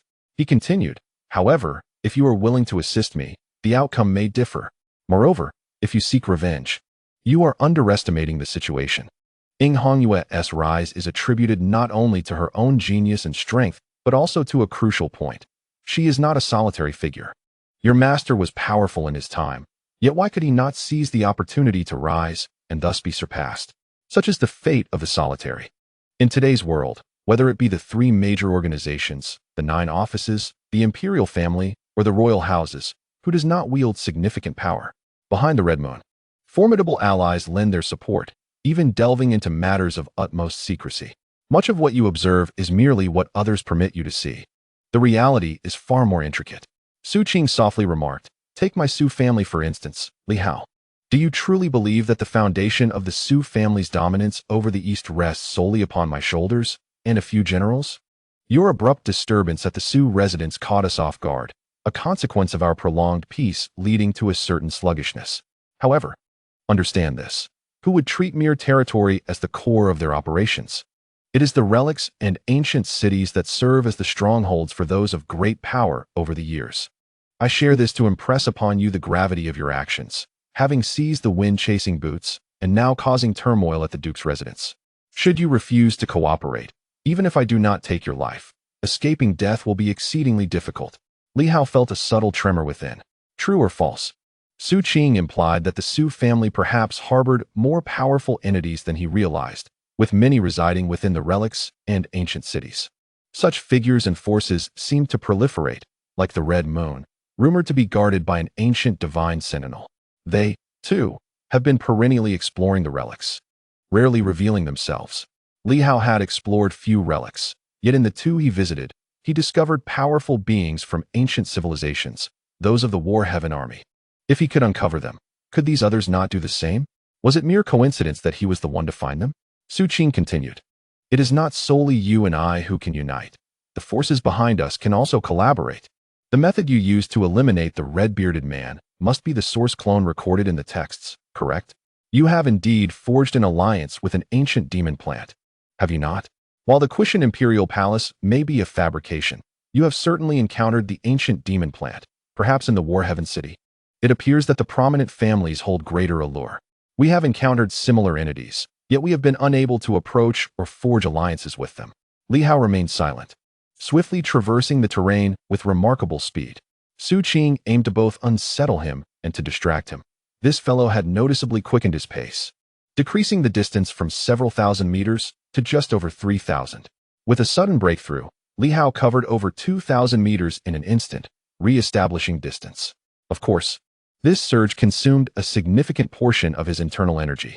Su Qing frowned, irritation brewing within him. The Su family's treasured artifact was beyond his reach, while Li Hao wielded it with astonishing effectiveness. The distance he had gained was considerable. Should Su Qing also gain access to such power, facing an opponent of the same rank would become an exercise in swift annihilation. Could they withstand it?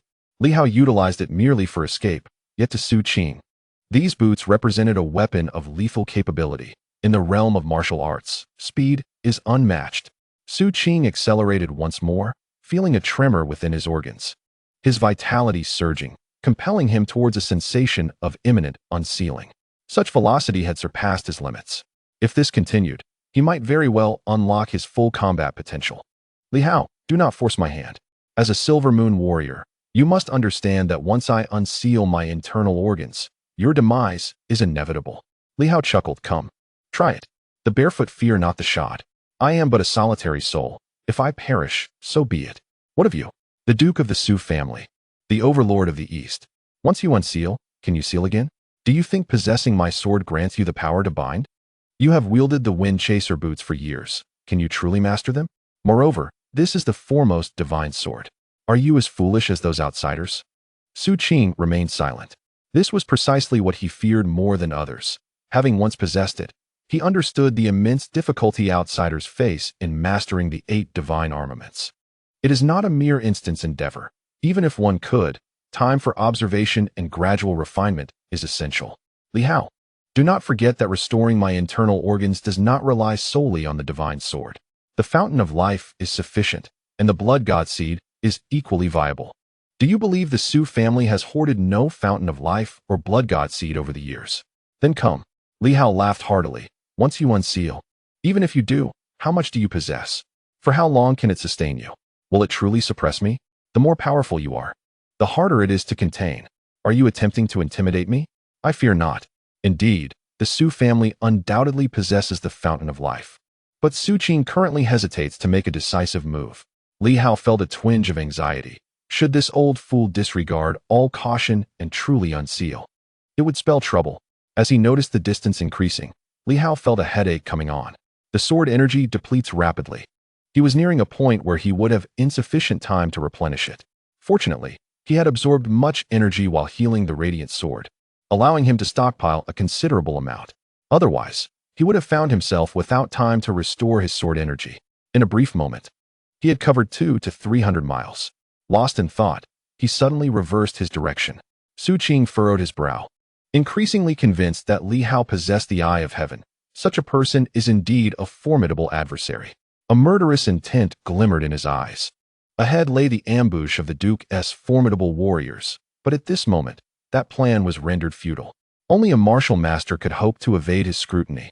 Su Qing was aware that these practitioners of the eye of heaven were often effective in observing supernatural abilities, yet their efficacy against martial masters was lackluster. Currently, those lying in wait were supernatural beings, utterly incapable of achieving success.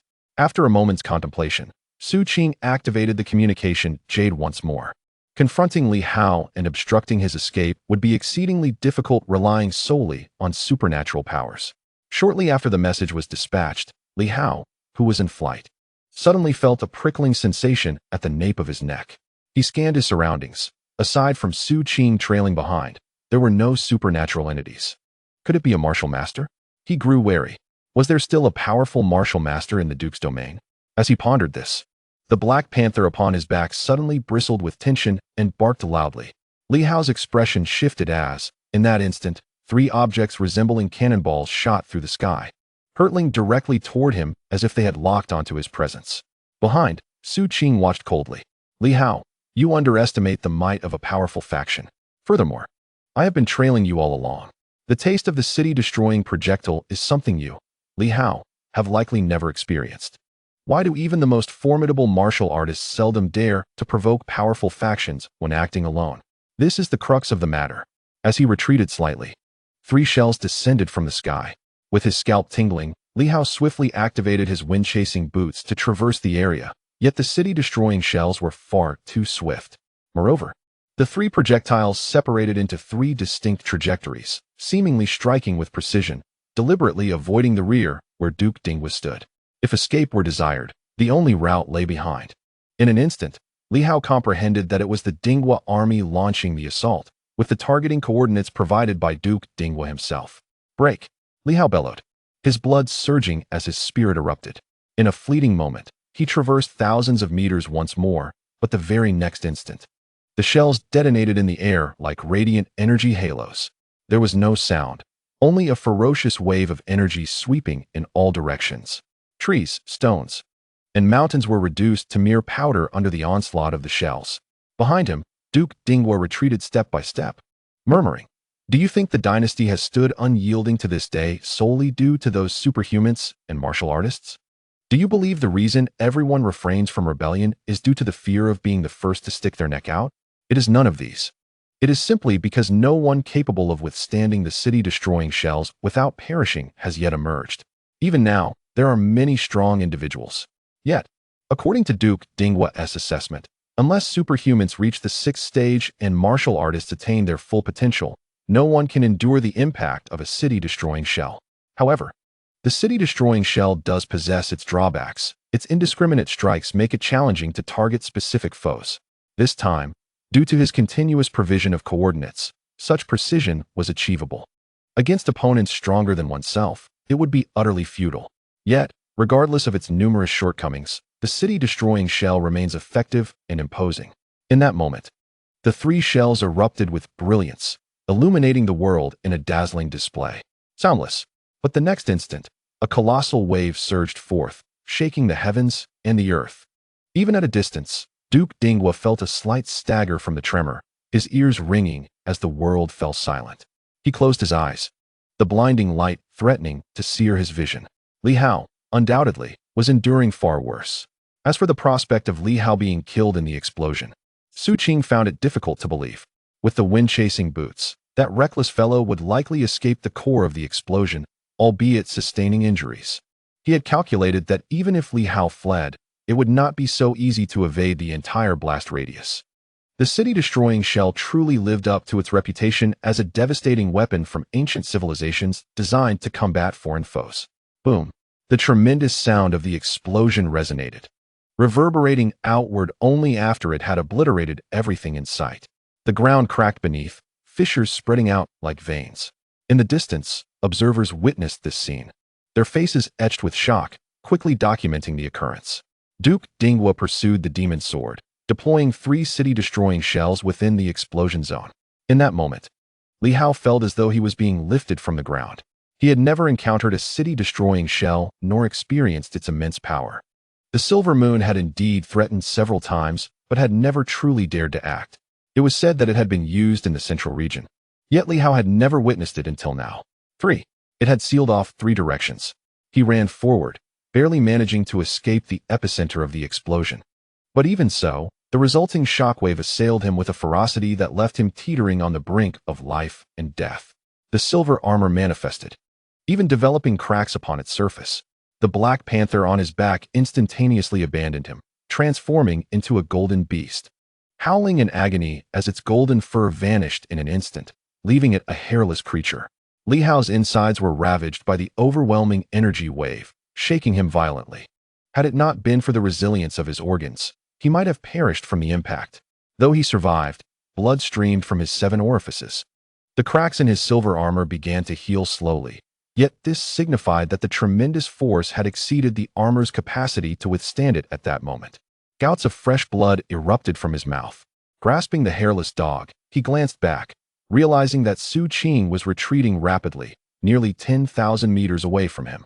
In the distance, Su Qing opened his eyes and saw Li Hao breaking through the air, attempting to flee once more. His expression remained cold. "You cannot escape, Li Hao. This is merely a warning. I have tracked you. Your location has always been exposed. This time, you faced 3 projectiles. But do you wish to welcome 10 or even 30 in a full-scale assault?" Ahead, Li Hao did not look back and continued to vanish into thin air. 30? Yes. Perhaps he wouldn't be able to flee then, but would Su Qing dare to launch so many? He too could not withstand such a barrage. Moreover, Li Hao did not believe that this weapon could be fired without limit. The first time, he had been unprepared, sensing a looming crisis without realizing its source. Now, with awareness, he recognized the energy fluctuations of the city-destroying projectile as it hurtled toward him. This projectile was a colossal amalgamation of energy, akin to an energy bomb, similar yet more potent than what Fan Chong had discarded that day. However, its launch would surely be more challenging. Behind him, Su Qing furrowed his brow. This Li Hao could truly run. He was evidently injured, with cracks adorning his silver armor. And the once majestic ancient beast that was now a blackened dog had been severely wounded by the shock, yet Li Hao remained undeterred. "Li Hao, continue fleeing, and you will find no escape. Collaborate with me." "Collaborate, you say?" Li Hao roared in defiance, soaring into the sky. "Keep chasing. If you dare to explode from a populous area, then do it. This is not my territory." Boom. Li Hao, dragging the howling Black Panther, vanished rapidly. Su Qing's expression remained impassive as he once again communicated with the National Army through his jade talisman. Meanwhile, as Li Hao escaped into the void, his expression shifted dramatically. In an instant, he became frenzied. All his inner strength surged into his speed-enhancing boots, and the projectile fell from the heavens once more. Boom. Moments later, a tremendous energy shockwave obliterated a nearby hill, and Li Hao's staggering figure disappeared once again. It was close. Li Hao spat out a mouthful of blood. His gaze sharp and cold. There must be a garrison of the Dinghua army nearby. It was inevitable, for otherwise the city annihilation projectile would not have arrived with such haste. It was too swift. The launch itself required time. It could not simply appear at will. He looked up at the sky, and in the next moment, vanished into thin air once more. In a frenzied rush, within less than a minute, Li Hao spotted a military camp. The instant he appeared, a thunderous roar erupted as countless artillery shells rained down upon him, while machine guns below fired incessantly into the sky. From within the camp, several formidable warriors, including a prominent figure among the Sunlight Realm, emerged instantly, their expressions grave. The demon sword. Indeed, it was a formidable foe. With a fierce roar, Li Hao unleashed a sword strike that cleaved through the heavens. With a resounding crash, countless soldiers below were instantly slain by the sword's aura, and even several superhuman warriors fell before him in the blink of an eye. Sensing the sound of the Dinghua Duke's approach, Li Hao swiftly wielded his sword, claiming the lives of over 100 men in an instant before delivering a final, powerful strike aimed at the heart of the military camp. With a deafening explosion, a structure was obliterated, revealing an immense launcher within. In that moment, the sword aura surged, and with a resounding crack, the device was severed. Li Hao could no longer afford to linger and swiftly departed into the void. The Duke of Dinghua was approaching.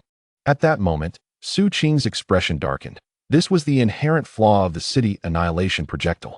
To swiftly eliminate foes, one must lock onto the enemy, and thus the distance would not be great. However, it also rendered the launcher vulnerable to retaliation from powerful adversaries following the projectile's trajectory, leading to the immediate destruction of the launcher and the one who fired it. The military camp descended into chaos, with injured soldiers bowing in submission upon seeing the Duke. "Forgive us, Duke." Su Qing said nothing further, merely commanding, "Prepare the launcher." He then pursued Li Hao once more. At this juncture, Li Hao had been struck by the city annihilation projectile twice. Although he had not been at the core of the blasts, he still felt immense pain. The Black Panther was gravely wounded, howling in agony and rendered incapable of speech. Otherwise, it would surely be cursing in frustration. This could not continue. Li Hao spat blood again. If this persisted, the garrisons of the Dingguo army were numerous. Once he approached the next military camp, he could easily be locked onto and attacked. After a few more such encounters, Su Qing might not be able to kill him, yet he would be utterly incapacitated. He had to enter the sea. Li Hao spat another mouthful of blood. Previously, he had feared that the two generals would ambush him by the seaside, preventing him from going there, but now he had no choice. The land was far too perilous. If this continued, he would have no chance of escape. This was the territory of the Duke of Dingguo, and only now did Li Hao comprehend why such formidable powers were not easily dealt with. It was not solely the abundance of strong warriors. Even a group of ordinary individuals could inflict fatal harm upon him. And at that moment, in the Silver Moon, Director Zhao glanced at the news, his countenance darkening. He spoke somberly. Su Qing has deployed the city annihilation projectile, though it is not within city limits. Its use had been previously prohibited by all parties. The struggle for supremacy, the brutal conflict, and warfare, these were all commonplace. The authorities are acutely aware of a fundamental truth. Should all parties recklessly deploy city-destroying missiles, it would inevitably provoke retaliation. A single missile, by itself, cannot obliterate an entire city. However, even in a grand city like Baiwei, the launch of 20 or 30 such missiles would likely result in the annihilation of its civilian population, even if the city itself remains largely intact. Thus, long ago, a tacit agreement was reached among all factions. Aside from dealing with the three major organizations, the use of city-destroying missiles was strictly prohibited at all times. Consequently, while the Silver Moon faction possesses these weapons, they have only been used as a threat against the major organizations, without any actual deployment. Huang Yu slammed his hand on the table, his expression darkening with a grave demeanor. Su Qing seems to have failed to catch up with Li Hao. This man has brazenly disregarded the agreement and initiated a missile strike. How outrageous! Director Zhao remained silent for a moment. After a brief pause, he gazed into the distance and suddenly declared, "Take the Silver Moon Army, equip 3 launch systems, and prepare 30 city-destroying missiles. Head to Beihai and fire them. If the various factions do not impose sanctions on the National Army, then let us commence a war of mutual missile strikes." Huang Yu said nothing and vanished from sight in an instant. Meanwhile, Kong Jie scoffed, "I say we should just launch them at Linjiang. Are you advocating for the extermination of the innocent people in Linjiang?" Zhao Director shot a glance at Kong Jie, who fell silent, while Beihai posed little concern. Being inhabited primarily by pirates, as long as commercial vessels were avoided, the devastation in Linjiang would result in countless casualties. Kong Jie, in frustration, remarked, "Su Qing, in his zeal to eliminate Li Hao, has shown utter disregard for consequences. He won T-mind. After all, the East is his domain. Remote intimidation is utterly ineffective." Huang Yu's actions may yield some results, yet it is more likely that Su Qing will face backlash from all sides in due course. Presently, neither the 9 departments nor the royal family will intervene significantly. Is it reasonable to expect them to mobilize forces to pacify the East? Such a notion is preposterous. The actions of Silver Moon will merely lead to greater constraints on the deployment of city-destroying missiles, but will not entirely eliminate their use. Once someone emerges capable of withstanding missile attacks, it is feared that these weapons will cease to serve as a stabilizing force among the factions. Director Zhao refrained from further comments and merely inquired, "Have the Bright Sword and the Earth Shatter Sword departed? They should have set off by now." "I have no means to track their movements," was the response. Zhao nodded slightly, but remarked, "It's still too distant. Reaching the East is not an immediate endeavor." At this moment, Li Hao must fend for himself. Kong Jie sighed. In his view, Li Hao had acted too rashly this time. It was unlikely that Li Hao anticipated Su Qing would resort to deploying city-destroying missiles. With a powerful adversary tracking him, pinpointing his location, evading such an attack would be exceedingly difficult. After all, Li Hao is the Deputy Minister of the Silver Moon Night Patrol. The Inspection Department should dispatch a communique to Tianqing City, condemning Su Qing's actions and urging Tianqing City to intervene and halt the conflict between the two parties. Kong Jie rolled his eyes. Is old Zhao out of his mind? Is that even feasible? If you're ordered to go, just go. Director Zhao furrowed his brow.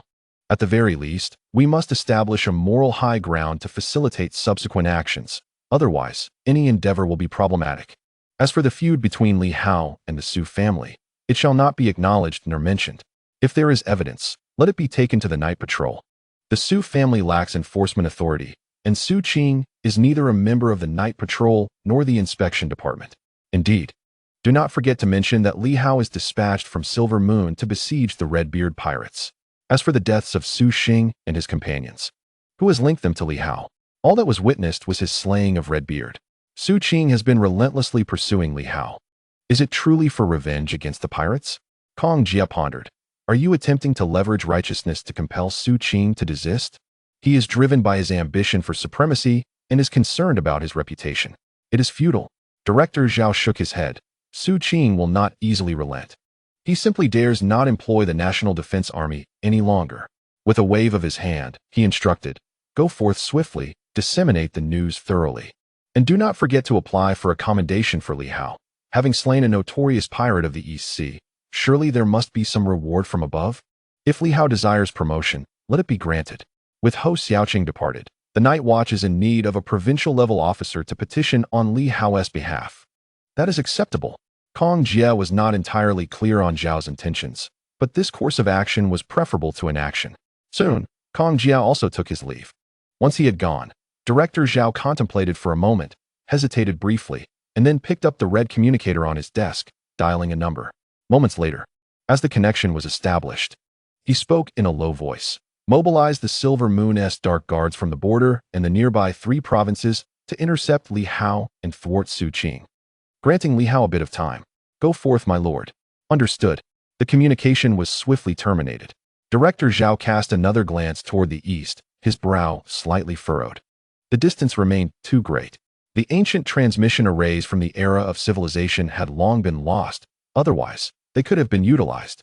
If only they were near Silver Moon, it would be manageable. However, in the east, even Silver Moon possesses scant power to deploy. If Li Hao were nearby, individuals like Kong Jia and Huang Yu could offer support, but given the vast distance, their assistance is impractical. In the east, Yu Qiao, the Duke of the Eastern Extremities, and the Divine Sun Society, after much contemplation, he once again grasped the communicator and dialed a number. This red communicator is the most confidential and resource-intensive communication system crafted by the entire dynasty, surpassing even the Jade communication systems. Yet, only a select few high-ranking officials are entitled to possess one. Moreover, it is highly likely to be monitored by the dynasty, yet at this moment, Director Zhao paid little heed to that. The Jade communication systems belong to small circles and cannot swiftly reach others. After a brief pause, the communication was answered. On the other end, a somewhat bemused voice greeted him. Director Zhao? What brings you to honor me with a call today? Duke of the Eastern Extremities. What are your thoughts on deploying forces to pressure the border? At the very least, let General Tiandi return to the border. Is Director Zhao jesting? The noble lord on the other end chuckled softly. The dynasty is still intact. Director Zhao truly has a sense of humor. The land of Silver Moon is once again opening the Eastern Extremities province. One can proceed to station there. Upon hearing this, the Duke of the Eastern Extremities fell silent for a moment before responding. Difficult. Even if the 2 great generals returned, I fear the Sword of Demons faces grave peril. You underestimate Su Qing and the Su family. Su Qing now plays cat and mouse, and Li Hao cannot escape the vast web of the Su family. You proceed as you wish. Very well. However, this is part of the dynasty's communication system. Indeed, Director Zhao smiled. Do you truly believe the dynasty would monitor us? Our conversations are strictly confidential. If the dynasty is eavesdropping, it signifies a complete lack of trust in us. And it shows no fear of provoking opposition from all 99 provinces. Therefore, the information will not leak. Should it do so, it would undoubtedly indicate a problem within the dynasty, even monitoring us. What do you think? That makes sense. The Eastern Extreme Marquis chuckled. Very well. I shall make arrangements. However, if Su Qing believes that Li Hao is of greater importance than a fixed border, then I am powerless to intervene. Just proceed as planned. All right, Director Zhao, do not forget our previous conversation. The Silver Moon people are not so naive. I believe that. The call ended. As for whether the dynasty is listening in, the 2 were not overly concerned. Even if they overheard, what of it? Perhaps the dynasty would welcome such a scene. Director Zhao let out a sigh. It would be as it is. As for the rest, Li Hao can handle it himself. Meanwhile, Su Qing, who was relentlessly pursuing Li Hao, suddenly furrowed his brow, glancing at the message Jade, his expression darkening. 3 minutes prior, the Eastern Extreme Marquis declared that certain insurgents had taken the soldiers of the National Defense Army hostage and had forcefully launched city-destroying missiles, resulting in chaos in the east. The Eastern Extreme Army would immediately deploy to quell the rebellion and anticipated the Duke's office to facilitate their efforts. Nonsense. Su Qing seethed with rage. What audacity! The Eastern Extreme Marquis actually intends to mobilize troops. Of course, it is possible that this is merely a show of force, a means of intimidation. However, at this moment, 6 of the 8 great generals have perished, including the 2 vice commanders, his own sons, and he is absent from the military. Although remote command is feasible, should the Eastern Extreme Army truly advance, defeat is inevitable. Gritting his teeth, he took out the message Jade and swiftly communicated with the 2 generals. Regardless of whether this is intimidation, it is essential to have a strong presence return to maintain order. Only by having the 2 generals back can they stabilize the National Defense Army, preventing the Eastern Extreme Marquis from acting recklessly. What a Silver Moon! He scoffed. It goes without saying that someone from Silver Moon has bribed the Eastern Extreme Marquis. Otherwise, how could that fellow so readily express his intentions? Dealing with these matters has wasted some of his time. Su Qing snorted again and took to the skies, continuing his pursuit of Li Hao. The absence of 2 men is inconsequential. This incident will only heighten people's wariness of Silver Moon. Those rascals from Silver Moon, just wait. At this moment, in the North Sea, 2 figures raced past with tremendous force, causing nearby warriors, pirates, and merchant ships to flee in fear. Hong Yitong wore a pained expression. Damn it. They're back again. Only a few days have passed. Last time, they saved the bright sword, and now it's Li Hao's turn. Can't you guys take a breather for a few days? In the East Sea, near the central border, Yuan Shuo held the message Jade, grinning widely, quite ruthless indeed. City-destroying missiles have surfaced, and not just one. The Su family is quite formidable, and Su Qing is equally ruthless. Naturally, given that they are mortal enemies, it is not unreasonable for them to deploy city-destroying missiles when Li Hao comes knocking.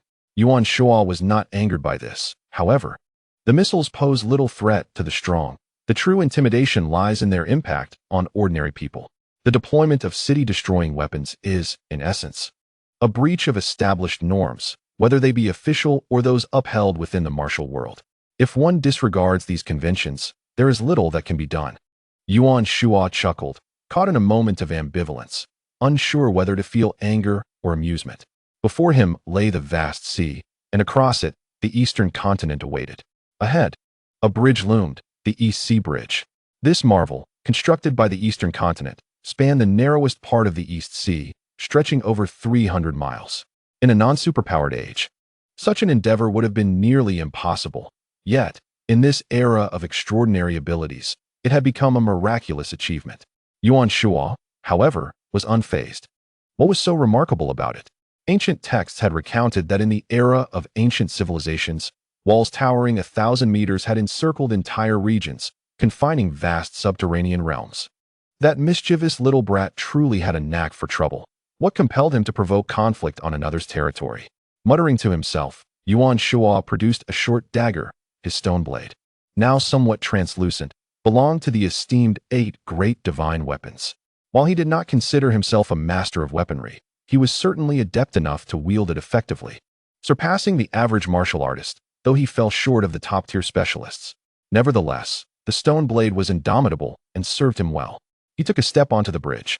Flanking both sides of the bridge were stationed troops. On the central side stood the local provincial army, while opposite them were the forces of the National Defense Army. This bridge was not accessible to everyone. As Yuan Shuo approached, a powerful figure swiftly descended, commanding with authority, no passage across this bridge. If you wish to reach the east, take the waterways. The bridge had been constructed, yet passage was denied. Yuan Shuo, appearing quite refined, cast a glance at the officer and smiled. It is said that Su Qing built this East Sea Bridge to connect the central and eastern regions, owing to the East Shore Province's allegiance to the Su family. Is that true? The officer's expression shifted, and he barked, "Who are you?" The truth of the matter was indeed genuine. If it were false, Su Qing would have been insane to invest such vast resources into constructing this colossal bridge, which would only facilitate an invasion of the central regions. On the contrary, Su Qing harbored grand ambitions. The creation of the East Sea Bridge was intended to pave the way for his own entry into the Central Territories. Naturally, the opposite side of the bridge could not be occupied by enemies, but must be held by allies or friends.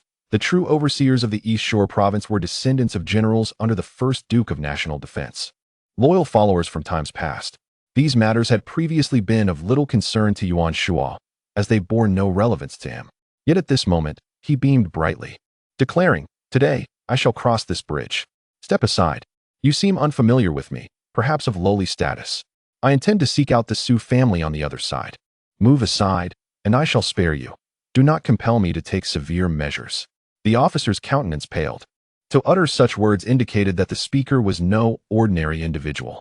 He felt a twinge of apprehension, yet the East Sea Bridge served as a crucial strategic asset.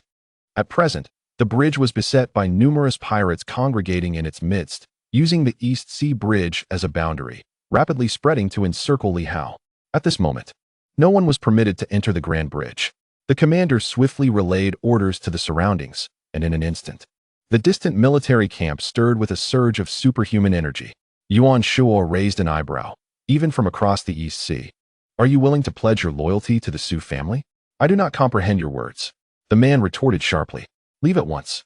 This place is a strategic point in Dongbin, and we are currently engaged in military operations. No one is allowed to pass." "Military operations?" Yuan Shuo chuckled, no longer hesitating. In a heartbeat, he vanished from sight, only to reappear with a communication jade in hand. The commander blinked, momentarily disoriented by the sudden disappearance, only to find Yuan Shuo examining something. Realizing the gravity of the situation, his expression shifted dramatically as he barked, "Eliminate the bandits." Boom. The sound of gunfire and explosive energy erupted, and in an instant, some had taken action. Yet, Yuan Shuo remained unfazed. With a flicker of movement, he vanished again. Checking the communication jade, and sighed. This young man has truly stirred up considerable trouble. The military has dispatched forces to seal off Dongbin. Indeed, the message on the jade was straightforward. Seal off the East Sea Bridge and the surrounding coastal area within 300 miles, cooperating with the pirates of the East Sea. Should the whereabouts of the demon's sword be detected, one must not attempt to intercept, but rather report swiftly. It was evident that the Su family had also received intelligence from this side. The Dongbin province was collaborating with the East Sea pirates to blockade this maritime region. Right across lay Dingbian, and regardless of how fast Li Hao was, he could not escape the entirety of the Dingbian perimeter at this moment. Any attempt to cross the sea would have to occur within this confined area. Having perused this information, Yuan Shuo fell silent once more. In a flash, he vanished again, his stone knife gleaming ominously. With a swift thrust, a head fell to the ground, under the horrified gazes of those around. Yuan Shuo moved with the agility of a monkey, striking with precision, uttering no threats or grandiloquent speeches. The stone knife flashed incessantly, and in the blink of an eye, there was not a single living soul left near the bridge. Yuan Shuo had eliminated all adversaries, his demeanor remaining unchanged. Soon after, he infiltrated the military camp, laboriously dragging out a particular item. "Ah, an energy cannon. Splendid. They even have city-destroying shells. It seems they truly intend to eliminate Li Hao." He extracted a colossal launcher, remarkably familiar to him. After tinkering for a moment, he gazed across the East Sea, exhaling. "Damn it, I have no clue where you're causing a ruckus, little brat. If you're clever, you'll run this way. If not, perhaps I can lure some people over." With that, he spat into his palm, murmuring a low command. And from a nearby large crate, he dragged out a massive shell, crystalline and translucent. Such an item was of high strategic confidentiality. Recently stationed here was an individual of the Su Guang rank, fully qualified to guard such assets. After all, for an ordinary province, even a beginner Su Guang was a rare sight. Yet, for Yuan Shuo, it was evidently insufficient. The thought of dispatching a beginner Su Guang did not even cause him a ripple of concern. As he lifted the enormous shell, he could feel the tumultuous energy within. Such items were typically excavated, found in ancient ruins of considerable strength, and were indeed city defense apparatuses. As for whether Yuan Shuo has entered the city of war, he merely circled its periphery, yet he surmised with near certainty that he was indeed present, and in considerable numbers. At this moment, he paid little heed to such matters. He swiftly loaded ammunition. After inserting one shell, he continued to load more. On Dongbin's side, Considerable resources had been invested. This particular squad was equipped with 6 city-destroying shells. He promptly loaded all 6 into the launcher. Then, with remarkable adeptness, he picked up a small box nearby, which required a password for firing, though it could be cracked. Presently, the users had all resorted to such hacking. While he deciphered the codes, he lamented to himself, "This is all my fault. Look at the chaos I've caused. Had I known 30 years ago, I would have refrained from publicly disclosing the decryption methods. My intention was to maintain a balance, to ensure peace in the world, allowing us martial artists to engage in our battles. Yet here we are, facing my own disciple." Such words, if disseminated, would likely send ripples through many.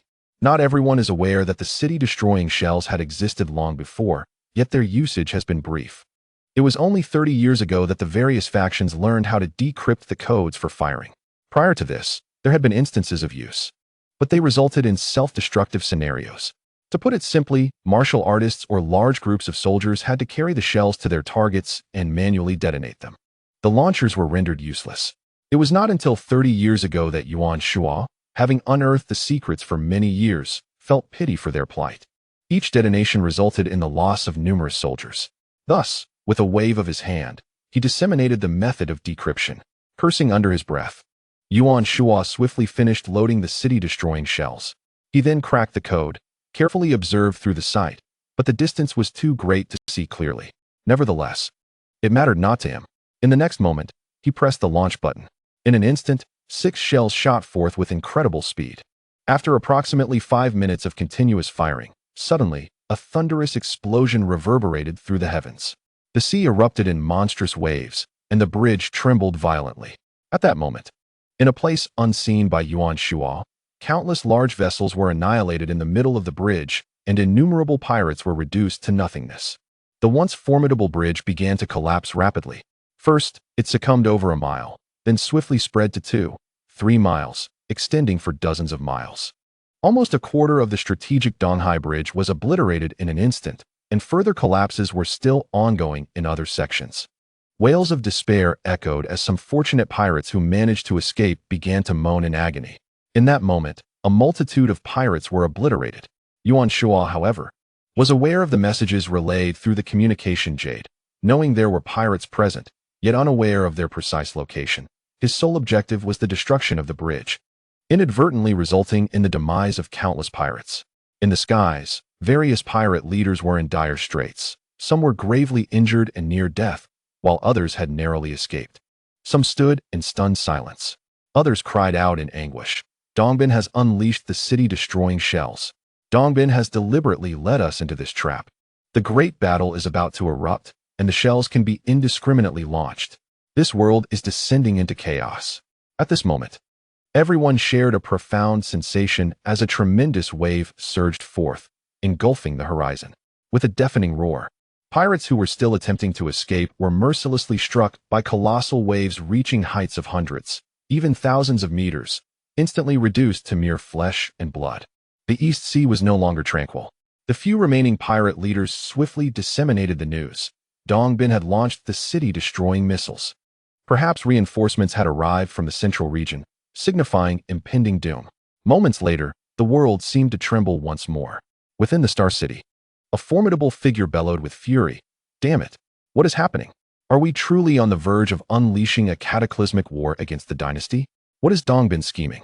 Su Qing has fired the city-destroying missiles, and now Dongbin follows suit. Have they lost their minds?" Just as the indignation subsided, a tremulous voice echoed, laden with dread. "Director, it's dire. Over at the North Sea, Huang Yu has led the Silver Moon Army directly into the territories of the Sea Demons and the White Shark Pirates, launching a staggering 30 city-destroying missiles. Chaos is erupting in the North Sea. A cataclysmic tsunami is imminent. Huang Yu is broadcasting a warning to evacuate the shores." The director fell into an unsettling silence, sitting in a daze for a prolonged moment before exhaling deeply. "Issue a proclamation. Duke Su Qing has brazenly launched city-destroying missiles. A grave violation of the dynasty's laws. His title shall be demoted, stripped of the dukedom, and reduced to that of a marquis. Ensure the royal seal is affixed for dissemination. Furthermore, dispatch individuals to seize the Duke's estate in Star City." As he spoke, someone approached, trembling. "Director, It's worse than we thought.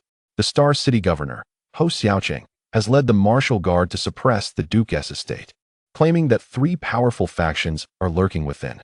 The Duke's brother, Su Yao, has been slain on the spot, and a Red Moon demon mask was discovered on him. Ho Xiaoqing is ruthlessly executing the Duke's strongmen, and the Duke's eldest daughter, the prodigious Su Guang, has been apprehended directly from the Star Academy and is now imprisoned in the Night Watchman's dungeon. Infuriating, the director erupted once more, shattering the table before him with a fist and roaring, "Who granted him such authority? He claims to be the Star City governor, possessing this power. Anyone who dares to obstruct him is branded a traitor, a servant of the 3 great organizations." The man fell silent, momentarily stunned. He recalled that just days prior, he had consented to this appointment. Indeed, this was the inspection office, second only to the military law office in authority. Following the establishment of the Night Watchman, it had effectively become the primary enforcement agency. Even if the Night Watchmen now exhibited a somewhat rebellious demeanor, they still fell under the jurisdiction of the inspection office. After a pause, the man chuckled, a cold smirk forming. "Very well. This Silver Moon faction is not to be underestimated. Let them be. We shall strike back." Su Qing intends to eliminate Li Hao, and Ho Xiaoqing has severed his ties to the Star City bloodline. I am eager to witness how long these madmen can continue their rampage. Dong Bin would not act without reason. The city-destroying missiles were not fired by Dong Bin. At this moment, he has regained his composure. It is 99% likely that the Silver Moon is behind this. If not orchestrated by them, then it must be Yuan Shua. The surrounding individuals were taken aback. Yuan Shua? The director remained silent, for there was no need for words. Who else but the versatile genius Yuan Shua could accomplish such feats with such precision? While others merely contemplated the destruction of cities, he was already executing it. After a brief pause, he let out a cold laugh. "Let them be. Strike them down, as long as it does not affect others. I am curious to see how the Su family, rooted for 2 centuries, can withstand this band of Silver Moon lunatics." "Director, shall we allow Ho Xiaoqing to unleash his fury?" someone asked nervously, aware of the man's madness. This was Tianqing City, after all, to everyone's astonishment. He promptly mobilized forces in Tianqing City, even resorting to capturing individuals from Tianqing Academy, a place fortified with numerous powerful figures. The very institution where the scions of countless high-ranking officials from the dynasty were educated. It was the epitome of a noble academy. The director of the Inspection Bureau remarked indifferently, "With so many strong individuals in the academy, has no one intervened?" Yes, Vice President Wang did intervene. And what happened next? He had his arms severed by Ho Xiaoqing's gun and was subsequently apprehended, with claims of a trial.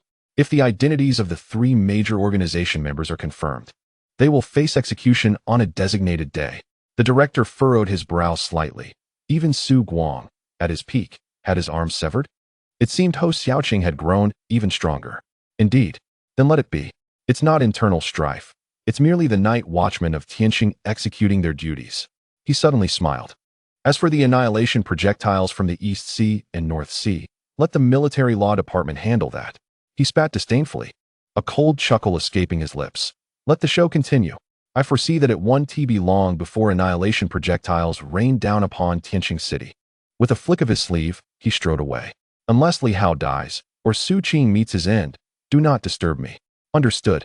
As the director departed, the onlookers felt a sense of helplessness. It appeared that the impending clash had displeased him as well, primarily because others were unwilling to intervene, compelling him to abandon his initial intentions. Once again, thoughts of Ho Xiaoqing left them in awe. "Ho, the governor, is truly ruthless," someone muttered, sporting a grin that suggested a desire for chaos. "Let them enjoy the spectacle. It was of no concern to us." Yet, Ho Xiaoqing, as the deputy minister of the Night Watchman, was indeed part of the Inspection Bureau. Witnessing his audacity in taking down formidable figures who were usually beyond reproach was, to be honest, quite satisfying for everyone present. Tianqing Academy, a newly established institution for a mere 2 decades, had become a gathering place for the offspring of countless high-ranking officials and the exceptionally gifted. Yet today, silence reigned. Ho Xiaoqing cleared his throat, standing upon a raised platform with a list in hand. "Su Ming, Su Yu, Su Rong, are you all present?" Casting a glance at the thousands of irate students below, he coughed once more and declared, "Furthermore, those whose names I mention, please step forward." It seems that the offspring of the four chief institutions of the Dingdian province have instigated a rebellion. In order to safeguard you, I must escort you back to the Night Watchman. At that moment, a voice erupted in indignation. Ho Xiaoqing, in the Silver Moon martial arts world, we uphold the principle that misfortune should not befall one's family. You have gone too far. With a cough, Ho Xiaoqing chuckled. I beg your pardon, but I am not a martial artist. I am an official, the governor of Tianqing and the deputy minister of the Night Watchman. As an official, I cannot adhere to the rules of bandits, especially since my intentions are to protect you. Moreover, I was once the commander of the martial guard. My duty is to eradicate any rebellious extraordinary forces. In truth, according to past regulations, this academy should have been purged long ago. If you have doubts, you may inquire with Lord Pingyuan whether the founding purpose of the martial guard was not precisely that. He coughed again, lamenting, alas. The martial guard is not what it once was. Lord Pingyuan, despite his noble intentions to eliminate the bandits, is powerless to effect change. I had originally contemplated restoring the royal family. Forgive me, do not misconstrue my words. Now, however, the martial guard has been rendered ineffective, and as the governor of Tianqing, I shall refrain from discussing such matters. Just then, from a distance, a white-haired elder emerged, his countenance serene as he approached Ho Xiaoqing. In a gentle tone, he said, Brother Ho, if there is something you wish to discuss, it would be better to do so privately. There is no need for such theatrics. Furthermore, even if you were to apprehend these individuals, what impact would it have on the Duke of Dinghua? Would a man who is indifferent even to the death of his own son care for these people? Whether it be a brother, granddaughter, or grandnephew, does he truly care? The martial world often speaks of misfortune not befalling one's family, yet you claim to be above such matters, asserting that Su Qing has broken the rules without consequence. At this juncture, the white-haired elder stepped forward to quell the situation. If Tianqing Academy were to descend further into chaos, its reputation would be irrevocably tarnished. Who would then believe it to be the foremost academy within the dynasty? Ho Xiaoqing coughed repeatedly, gasping, do not misunderstand me. I am genuinely purging the members of the three major organizations, and this is not a matter of personal vendetta. I, Ho Xiaoqing, am not that sort of person. Zhao, it has been many years since we last met, and you have truly misjudged me. With a smile, he continued, thus, I shall not make things difficult for you, Zhao, nor will I hold any grievances against these young ones. If you could assist me, I shall lead my troops away from Tianqing Academy. What do you require? The elder inquired, his expression tinged with nostalgia. Many years prior, the two had once been familiar with one another. Ho Xiaoqing had visited the central region and served under Lord Pingyuan in Tianqing City. Yet now, everything had changed. Ho Xiaoqing chuckled softly, as a night watchman. I find myself short-staffed. Meanwhile, Tianqing Academy is brimming with exceptionally gifted students, prime candidates. Allow them to accompany me on a few missions as a form of graduation assessment. Coincidentally, I am on a mission to eradicate members of the three major organizations, enabling these students to contribute to the nation in some capacity. As he spoke, he turned to the previously incensed students and added with a smile, no amount of learning within the confines of the academy can compare to the experience of engaging in real combat. This is how you may truly honor your talents, knowledge, and formidable powers. Speaking of Li Hao, he previously studied at the Silver City Ancient Academy, yet gleaned nothing from his education. Mere days after leaving the academy, he has ascended to the ranks of top-tier warriors. Once, he served under my command. You all must endure trials and tribulations. No matter how powerful your families are, they cannot shield you for eternity. The three major organizations are exceedingly malevolent, engaging in arson, murder, and plunder, leaving no atrocity uncommitted. I will lead you to witness bloodshed, seize the treasures of our foes, vanquish the wicked, and establish our name across the world in glorious triumph. Upon hearing this, the expressions of some individuals shifted dramatically. A flicker of excitement danced in their eyes, yet they restrained themselves from voicing their thoughts. The elder with white hair furrowed his brow slightly. Ho Xiaoqing chuckled. If you lack the courage, then so be it. We are all scions of esteemed families. Some among you might even have ties to the three major organizations. I would not want such individuals. They say the Celestial Star Academy is filled with geniuses. Yet some claim they are merely a collection of opportunists who gained entry through backdoor means, mere facades. One Li Guang ventured out, only to be pursued and beaten by the Sanyang. Moreover, the three major organizations are formidable. It is natural to fear retaliation, death and bloodshed. Someone bellowed, "Are you provoking us, Governor Ho? If the dean consents, we shall proceed. Who among us fears the members of the three malevolent organizations?" The elder with white hair revealed a hint of exasperation. "Foolishness. You comprehend the art of provocation, yet you respond. He is blatantly attempting to incite you. Ho Xiaoqing's intentions are undeniably sinister. You are all descendants of high-ranking officials. Should misfortune befall you at the hands of the three major organizations, what then? Would their members dare to kill? No, they would await their demise. If they had the courage, even the previously amicable GOC would find it untenable. The crux of the matter remains. Is it truly just about eradicating the three major organizations? Will Ho Xiaoqing not seize the opportunity to pursue other agendas? Many present were astute enough to understand, including powerful figures from the academy, who coldly remarked, "Ho Xiaoqing, despite your rhetoric, do not presume you can take anyone with you. Do you think no one sees through your little tricks? Little tricks? Is it not our duty to cleanse the three major organizations? Or do you suggest there is collusion between you and them?" Ho Xiaoqing cleared his throat. "Bring this man down and take him for interrogation." "Understood." With a resounding crash, a gunshot pierced the heavens. A golden spear struck, sending the speaker flying. The next shot directly penetrated the opponent's shoulder, impaling him on the spearhead. "Academy warrior?" Ho Xiaoqing laughed softly. "With strength comparable to the initial phase of Li Guang, I could have captured him in 2 shots. The golden spear merely refrained from killing. Otherwise, 1 shot would suffice. Alas, this is the so-called education of the academy. Absurd." The elder with white hair regarded him, his gaze growing subtly colder. Ho Xiaoqing remained calm. Yet a glint of malice flickered in his eyes, a silent threat. "Dare to move against me, and I shall not hesitate to strike." Despite his transformation into the initial phase of Li Guang, the elder began to quell his rage. He understood that if a confrontation were to ensue, should Ho Xiaoqing unleash his full power, he would surely perish. As for whether Su Qing would intervene, it was uncertain. The Silver Moon fanatics were unpredictable, known for their ruthless willingness to unleash their might. The Golden Spear's display of power left many students both shocked and exhilarated. Is there truly such a disparity between those forged in battle and the warriors of the academy? Merely 2 shots. Governor Ho, are there any requirements for your internship strength? It matters not. The weak have their uses, and the strong have theirs. Ho Xiaoqing chuckled and said, "If you are willing, come with me now. I have just received word that a rebellion has erupted in Dongbin. We are to apprehend those stationed at the Tianqing office of Dongbin for interrogation. Dongbin may soon betray the dynasty and face annihilation." Upon hearing this, several students turned pale, clearly hailing from Dongbin. Yet, some faces lit up with excitement. "I can't believe it. Witnessing a grand battle at Tianqing is a rare opportunity. With a major provincial office stationed at Tianqing, there would undoubtedly be many formidable figures. Then let us proceed." Ho Xiaoqing laughed heartily, soaring into the air. With a wave of his hand, the surrounding guards swiftly retreated. A golden spear struck down a powerful adversary, sending him crashing to the ground, while others swiftly moved in to capture the severely injured Xuguang. An elderly man with white hair furrowed his brow. "Brother Ho, do you truly intend to take him with you?" Ho Xiaoqing turned, narrowing his eyes, and replied, "Brother Zhao.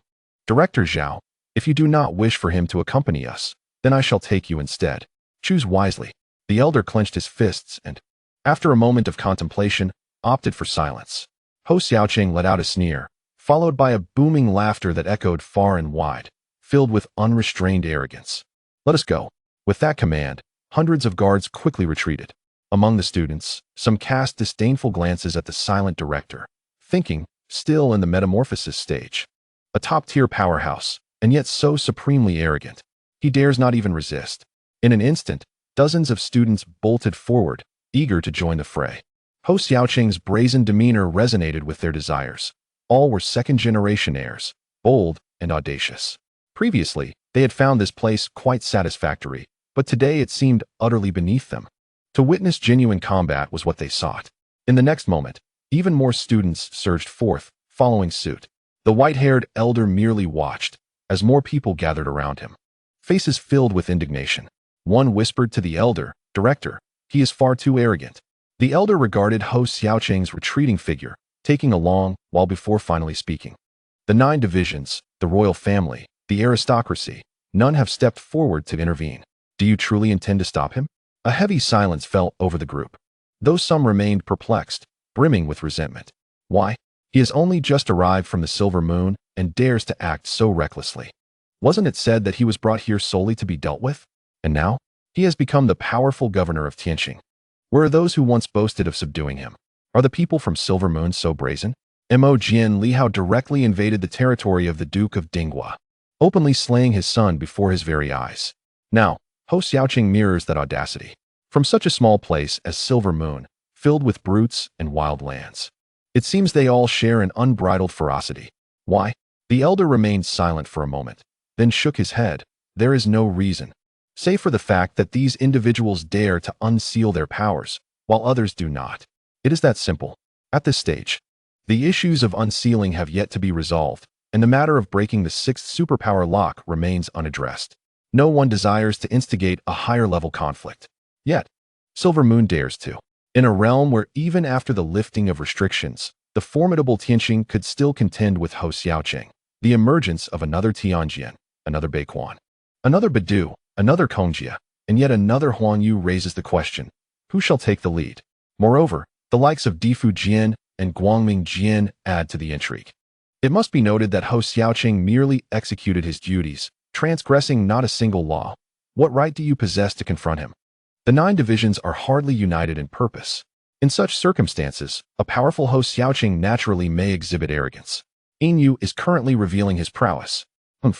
I suspect that the demonic sword shall meet its demise in Dingbian. Let us see if these individuals can continue their hubris. If one can slay a demonic sword, the Su family, having regained their composure, shall not fear dispatching more. The elderly man remained silent. In the next moment, his gaze shifted, and with a low growl, he unleashed a punch that burst forth in a cascade of golden light, resulting in a thunderous explosion. The golden radiance shattered, and a long spear pierced through the firmament, ignited with flames, striking down the one who had just spoken. From a distance, Ho Xiaoqing's voice echoed, "If you lack strength, then hold your tongue." Those with power remained silent, while the feeble still prance about. Brother Zhao. This individual has brazenly declared his intent to slay the deputy minister of the Silver Moon Night Patrol. You have no objection should I eliminate him, correct? Such rebellious elements. Brother Zhao, it would be wise to keep your distance next time. The elder was rendered speechless. As the sounds faded, a drop of blood trickled from his hand, splattering onto the ground. He gazed into the distance, his expression marred with horror and disbelief. Ho Xiaoqing must have undergone a breakthrough, not merely in realm, but in the sheer quantity of superpower locks, surely more than when he had slain the red-haired elder. He is in the metamorphosis phase, not merely at the dawn of brilliance. His hand had been pierced by a single shot. Has Ho Xiaoqing concealed his strength until now, or has he recently advanced? He cast a glance at the fallen figure in the initial phase of brilliance, and then surveyed the surrounding, deathly silent academicians, letting out a sigh before turning to depart. The Tianqing Academy, after this turmoil, has utterly lost its renown. Indeed, emulating the martial science universities of ancient civilizations proves entirely unfeasible. The students are too diverse, the instructors too varied, and the strong too few. Each fears death in their own unique way. Simultaneously, on the shores of the East Sea, Yuan Shua surveyed the tumultuous waves in the distance, a smile gracing his lips as he brandished a stone knife, soaring towards the midpoint of the bridge. Such a cacophony surely could be sensed to some degree. Xiao Lihao, did you perceive it? Even if you did not, Su Qing must be aware of the news. Will you come, Su Qing? Or will your subordinates make their appearance? In the next instant, he launched himself forward like a cannonball. A single stroke cleaved the heavens, directly severing several escaping strong individuals amidst the surging waves, their blood staining the East Sea. Bastard! Su Qing roared in fury. In that fleeting moment, he received multiple messages. The East Sea Bridge has collapsed. The East Sea pirates have suffered grievously. The Duke's residence in Tianqing City has been raided, and his brother has been slain by Ho Xiaoqing on the spot. The Inspection Division has also sent a proclamation to the dynasty, stripping him of his title as Duke of Dinghua, demoting him to that of Marquis. In this world, the ideals of righteousness and a sense of honor remain paramount. Due to his insubordination and reckless launching of annihilation missiles without prior consent, a crisis looms, threatening devastation from all directions. If he does not set a stern example, others will inevitably follow suit, plunging everything into chaos. While a demotion may not affect his power, for the Duke of the Nation. It represents a loss far greater than any material possession. Grinding his teeth, he roared in fury. What audacity! Had that inspector gone mad? How dare he lower the rank of a founding duke? The crucial point is that the royal family acquiesced, and the other 8 departments tacitly approved, evidently believing he had set a dangerous precedent that must not be allowed to continue. Damned! Cursing under his breath, he felt a surge of vexation. When utilizing the annihilation missiles, he had not considered the ramifications, and now, the price he must pay is unimaginably steep. Suppressing his rage, he gazed into the distance where a small dark figure could be discerned. Li Hao was fleeing further away. He was increasingly entangled in trivial matters. With Li Hao slipping further from his grasp, the Silver Moon faction has gone mad. Yes, Su Qing believed they were deranged. It was Li Hao who had initiated the assault. He had been the first to strike at the Duke's residence. Yet these lunatics from Silver Moon were waging war against him on behalf of another madman.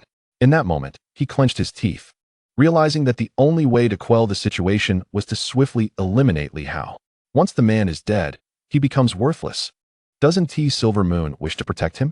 No, I shall kill him. Otherwise, all losses and sacrifices would be in vain. He let out a muffled groan as blood surged within him. In the next instant, his aura intensified. He consumed a drop of the fountain of life. Feeling a pang of reluctance, even he had little of it left. Each act of consumption represented a waste of life. However, at this moment, he must act decisively. The superhuman locks of his internal organs were slightly unsealed, and with an intensified presence, he instantaneously traversed the space.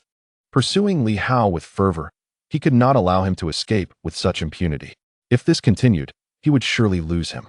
Ahead, Li Hao's expression shifted slightly.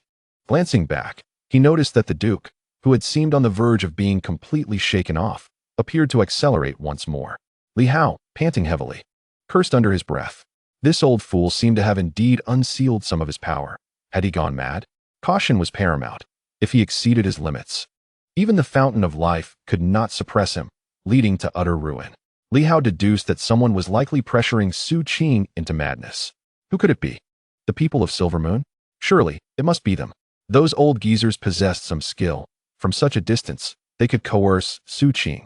Yet, Li Hao silently lamented.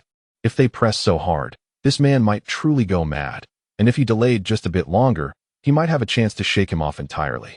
At that point, Su Qing might feel less urgency and refrain from losing his composure too soon.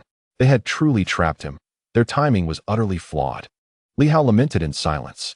The Silver Moon must have been secretly exerting its power. He understood that, yet the timing was not quite right. It was too early, as he had not yet approached the sea. Once he neared the ocean, they could unleash their strength, and he would have a substantial chance of escaping directly. There was no choice. The distance was too great for those individuals to grasp first-hand intelligence, forcing them to rely solely on their judgments. In this moment, Li Hao gritted his teeth, blood surging through him, swallowing the treasured sword whole, directly ingesting the stellar sword into his abdomen. The 5 animals breathing technique was operating at its zenith, with countless sword energies flooding into his body. With a swift motion, Li Hao accelerated again, traversing the void. Behind him, Su Qing erupted in anger, cursing aloud. Can he still unleash power? What on earth is this Li Hao? Ahead, Li Hao's face was pallid. Yet he grinned through clenched teeth. Surprised? You haven't seen anything yet. The super energy lock of his heart was now saturated. Attempting to disrupt it proved exceedingly difficult. There was no alternative. He could only forcibly strike at the formidable super energy lock, thinking to sever half of it first and see if he could unleash a surge of power. If so, he could accelerate further. This will drive you mad. At this juncture, Li Hao's flight path was directed towards the East Sea Bridge. Although he did not hear the tremendous explosion, he felt it. A surge of energy erupted there, sweeping through the surroundings. At that moment, he speculated that perhaps reinforcements had arrived. As for who would come to his rescue, he was uncertain. He would investigate further. Most likely it would be Hong Yitong or the Bright Sword, the latter seeking his assistance to suppress the light power, and the former, presumably, merely because he was a good person. Regardless, those were the only likely candidates. As for his teacher, Li Hao had not given it much thought. After entering the central region, there had been no news lately, leading him to believe that the teacher might have perished, perhaps fleeing with the green light sword. Or perhaps even digging up graves, who could say? Moreover, considering his teacher's frailty, their arrival would be of little use. Chapter 195. The reappearance of the 5 animals' old demon, seeking subscriptions and monthly votes. The sound of heavy breathing echoed continuously. Li Hao desperately fled towards the East Sea Bridge. Behind him, Su Qing's expression darkened. At this moment, he had slightly unsealed his powers, yet still could not catch up to Li Hao immediately. He cast a glance towards Li Hao's escape route, his countenance clouded with gloom. The East Sea Bridge had collapsed due to the explosion. Whether the issue arose from Dongbin or elsewhere, he had yet to receive word. Perhaps someone on the Dongbin side was preparing to rescue Li Hao. At this juncture, joining Li Hao could present him with considerable complications. Having reached this point, he felt a surge of determination, gritting his teeth as he shattered a portion of the super energy lock. Subsequently, he swallowed 2 drops of the fountain of life, infusing a surge of vitality into his organs, allowing it to circulate rapidly. However, at this moment, he could not afford to restore the lock. Doing so would render his previous efforts futile. Without repair, he sensed the growing and agonizing rift, which instilled a degree of trepidation within him. Ultimately, he suppressed his fear. Gritting his teeth, and with a thunderous roar, his legs propelled him skyward like rockets, instantly traversing thousands of meters. The sound of sonic booms reverberating as Su Qing's speed surged. Ahead, Li Hao's expression changed drastically. This fellow had truly lost his mind. The saying goes, "A wealthy heir cannot sit idly." You are not merely a martial artist. You are a noble lord, a figure of great significance. Why exert yourself so desperately? As the threat of pursuit loomed ever closer, Li Hao clenched his teeth. Suddenly, a crystalline root emerged in his grasp, and with a thunderous roar, he hurled it towards Su Qing. Die! Su Qing's pupils constricted in alarm. He came to an abrupt halt, then leaped into the air, ascending towards the heavens, his face betraying a flicker of astonishment. He had witnessed this very object claim the life of the red-bearded one, and had remained vigilant against it. Until now, Li Hao had not utilized it, and Su Qing had nearly forgotten its existence. However, seeing Li Hao's fierce determination, as though he wished to end Su Qing's life, Su Qing dared not confront him head-on. Though he believed himself far superior to the red-bearded one, he understood that even if that object could not kill him, it would surely inflict grievous injuries or shatter numerous superpower locks. Thus, he chose to evade. He knew that this object could not be sustained for long. 1 second, 2 seconds, 3 seconds. Li Hao had swiftly escaped, increasing the distance between them. In midair, the crystalline root floated and then crashed to the ground. Su Qing stood dumbfounded. In the next moment, his gaze turned towards the fleeing Li Hao, his eyes flashing with fury. You deceived me. Time and again. Li Hao, Su Qing shouted in rage, shattering the void as he charged towards Li Hao. This rascal truly believed him to be a fool, continuously misleading him. Ahead, Li Hao chose not to engage. Anyone in his position would be terrified. Yet, the effectiveness of the ruse had diminished. Had he possessed another genuine object to cast, it might have yielded surprising results. After all, having fallen for it once, Su Qing might not be so cautious the second time around. Unfortunately, there was only one such item left. Li Hao felt a pang of regret. He had not recognized the formidable nature of this object when he had previously given it to the red-bearded one, who, being in a transformative phase, clearly lacked the strength to unleash its power. He should have ignored the red-bearded one at that time. Regrettably, he had not anticipated that the root of the origin was so potent that it could directly slay the red-bearded one. Had he known, he would have reserved it for dealing with Su Qing. At that moment, Li Hao had believed it could only contend with those at the pinnacle of the extraordinary realm, never foreseeing that it would annihilate the red-bearded one. Li Hao, you cannot escape.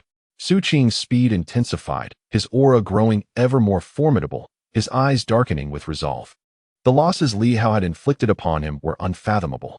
If he did not eliminate Li Hao, such a loss would be irreparable for the noble lord's estate. Having just been duped, he now sought to close the distance once more. Meanwhile, Li Hao glanced back at the Black Panther trailing behind him, feeling somewhat helpless. This creature still appeared bare and vulnerable. Should he abandon it? The panther seemed to sense something, looking at Li Hao with an expression of innocence and grievance. Li Hao chuckled softly. Indeed, at this moment, he could still muster a smile, revealing a heart untroubled by fear. The trepidation he felt now paled in comparison to the dread that the Red Shadow had instilled in him during his days as a weak mortal. The day he shattered that fear was the day he ceased to be intimidated by such threats. In the distance, he could already see the vast ocean. He beheld the Great Bridge, a structure succumbing to collapse. Likewise, he observed numerous soldiers. At that moment, there seemed to be something ominously aimed in his direction.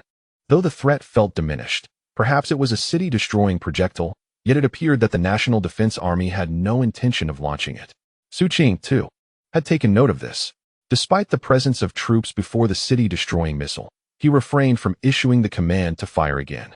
The consequences of further launches could lead to insurmountable trouble. The 9 divisions, the royal family, and the Silver Moon were all issuing warnings, while other factions sought to take advantage of the situation. If he dared to recklessly deploy such a devastating weapon, Li Hao might yet live, and the East would soon be divided among various powers. He gazed into the distance, the crumbling bridge revealing nothing of note. With a thunderous command, he bellowed, "National Defense Army, intercept Li Hao." In the distance, the stationed troops numbered not too many, perhaps around 1,000, and many were drenched in sweat, fear evident in their expressions. A strong figure from the Radiant Dawn held command at this location, accompanied by several from the Three Suns. The remainder consisted mostly of ordinary individuals, all armed. Yet, at this moment, they trembled with trepidation. The command from the Duke of the Nation reached them. The Radiant Dawn warrior, soaked in perspiration, had long served the Duke's household and, despite his position, felt no courage to defy the order. He was acutely aware of the power of the demon sword. Previously, when the 2 generals were present, he felt no fear, but with their departure, he stood alone as a Radiant Dawn warrior, truly apprehensive. With such fear lingering in his mind, he thought that Li Hao was also at the end of his strength. And if he could merely delay him, the Duke would soon arrive, providing him a sliver of reassurance. "Attack!" the general roared, alongside several equally terrified warriors from the Three Suns, taking to the air to block Li Hao's path. Below them, the soldiers trembled as they opened fire into the sky. In truth, the distance was considerable, rendering it nearly impossible to hit their target. While there were no city-destroying projectiles, ordinary shells were still directed at Li Hao. Meanwhile, Li Hao sensed an approaching presence, a peculiar intuition guiding him. He glanced into the distance, arching an eyebrow. It was not Hong Yitong, for the silver armor bore no indication of communication, and the red seemed quite far from him. It felt as though it might be of the same origin. A stir of apprehension coursed through him. "Teacher? Please, not now. What are you doing here? I am being pursued by a formidable adversary beyond the Radiant Dawn, and you choose to meddle? You, who might struggle to contend even with a Radiant Dawn warrior. Why cause further complications? You must understand your own limitations. Soon, I might even have to save you." Amidst his lamentations, Li Hao could no longer afford to evade. Should he retreat, and if his teacher charged forth, he would unwittingly fall into Su Qing's clutches. "Attack!" Li Hao shouted fiercely, refusing to recoil, and unleashed a punch, one that roared like a tiger, fierce and unstoppable. On the other side, although the Black Panther had been reduced to a mangy dog, witnessing a weakling daring to obstruct him ignited his fury. With a deafening roar, he opened his maw wide, resembling a black hole ready to consume the world. A powerful suction suddenly rendered several members of the San Yang unsteady, immobilizing them. The generals of the Su Guang also experienced a change in expression, feeling an unsettling tremor within their bodies, as if their superpowers were attempting to escape. With a pale face, he suppressed his fear and swung his sword towards Li Hao. Li Hao, also at the Su Guang level, thought to himself, "Surely the disparity isn't too great? I merely need to stall for a moment. Or perhaps just exchange a few blows." Boom. A colossal fist struck down, causing the heavens to tremble and the earth to quake. With a resounding crack, the long blade shattered beneath the force. Boom. His arm exploded, and in the next instant, a surge of divine intent erupted, the sword's momentum soaring to the heavens. In that fleeting moment, the initial Su Guang was left momentarily dazed, as if his very spirit had been torn apart, witnessing a sword cleaving through the cosmos. With a muffled groan, as he opened his eyes, he was met with a fist. Bang! His head exploded. The remaining Sin Yang, gripped by an overwhelming fear, barely had time to flee before they were swept away by the bare tail of the Black Panther, crashing down like dumplings, each one pierced and falling to the ground.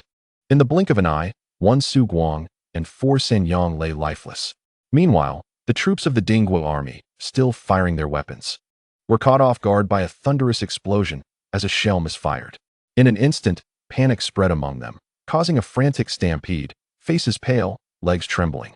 The phrase abandoning helmet and armor was vividly illustrated in that moment. These soldiers discarded their weapons and armor, fleeing in disarray.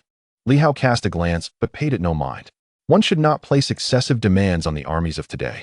Apart from a few elite forces such as the Wu Wei army, the Hejiao army, and the Tianxing army, the rest were generally similar.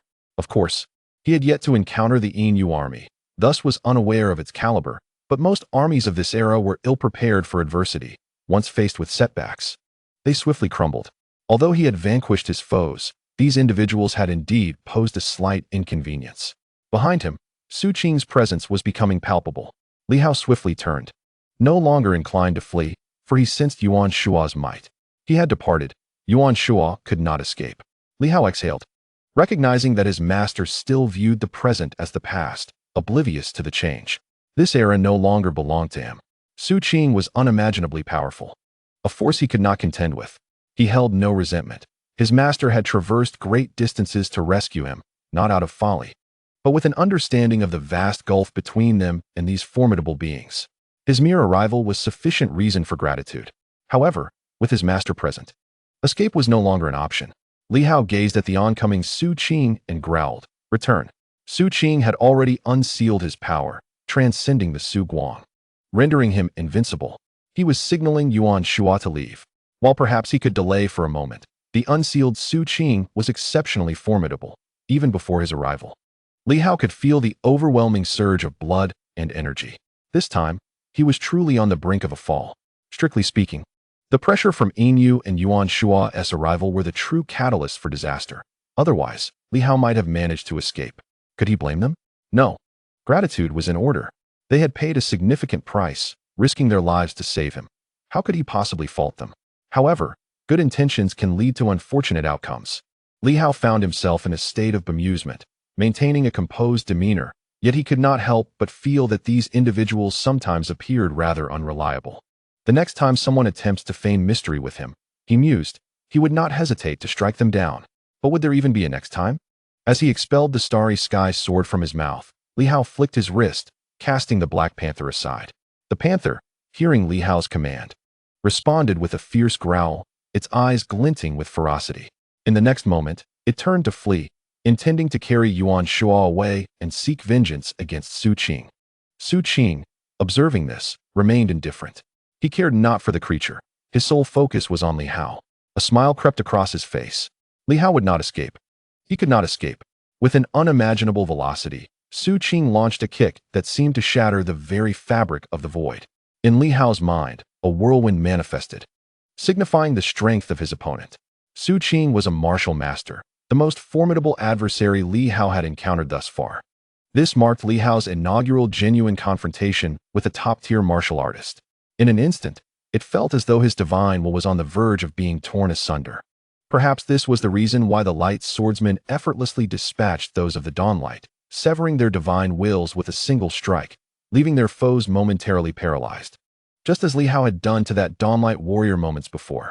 Yet, Li Hao was also a martial master, a top-tier martial artist. Although not as powerful as the one before him, his divine will was far from insignificant. Recently, he had consumed an entire heavenly golden lotus, placing him at the pinnacle of his divine potential. At this moment, Li Hao's thoughts were singularly focused. His internal organs erupted with power. His divine will manifested, transforming in the blink of an eye into a blade, the essence of swordsmanship coalescing, 5 forces merging forcefully, unleashing a torrent of sword intent. "Kill!" he bellowed. As the starry sky sword surged forth, his divine will shredding through the opponent's whirlwind.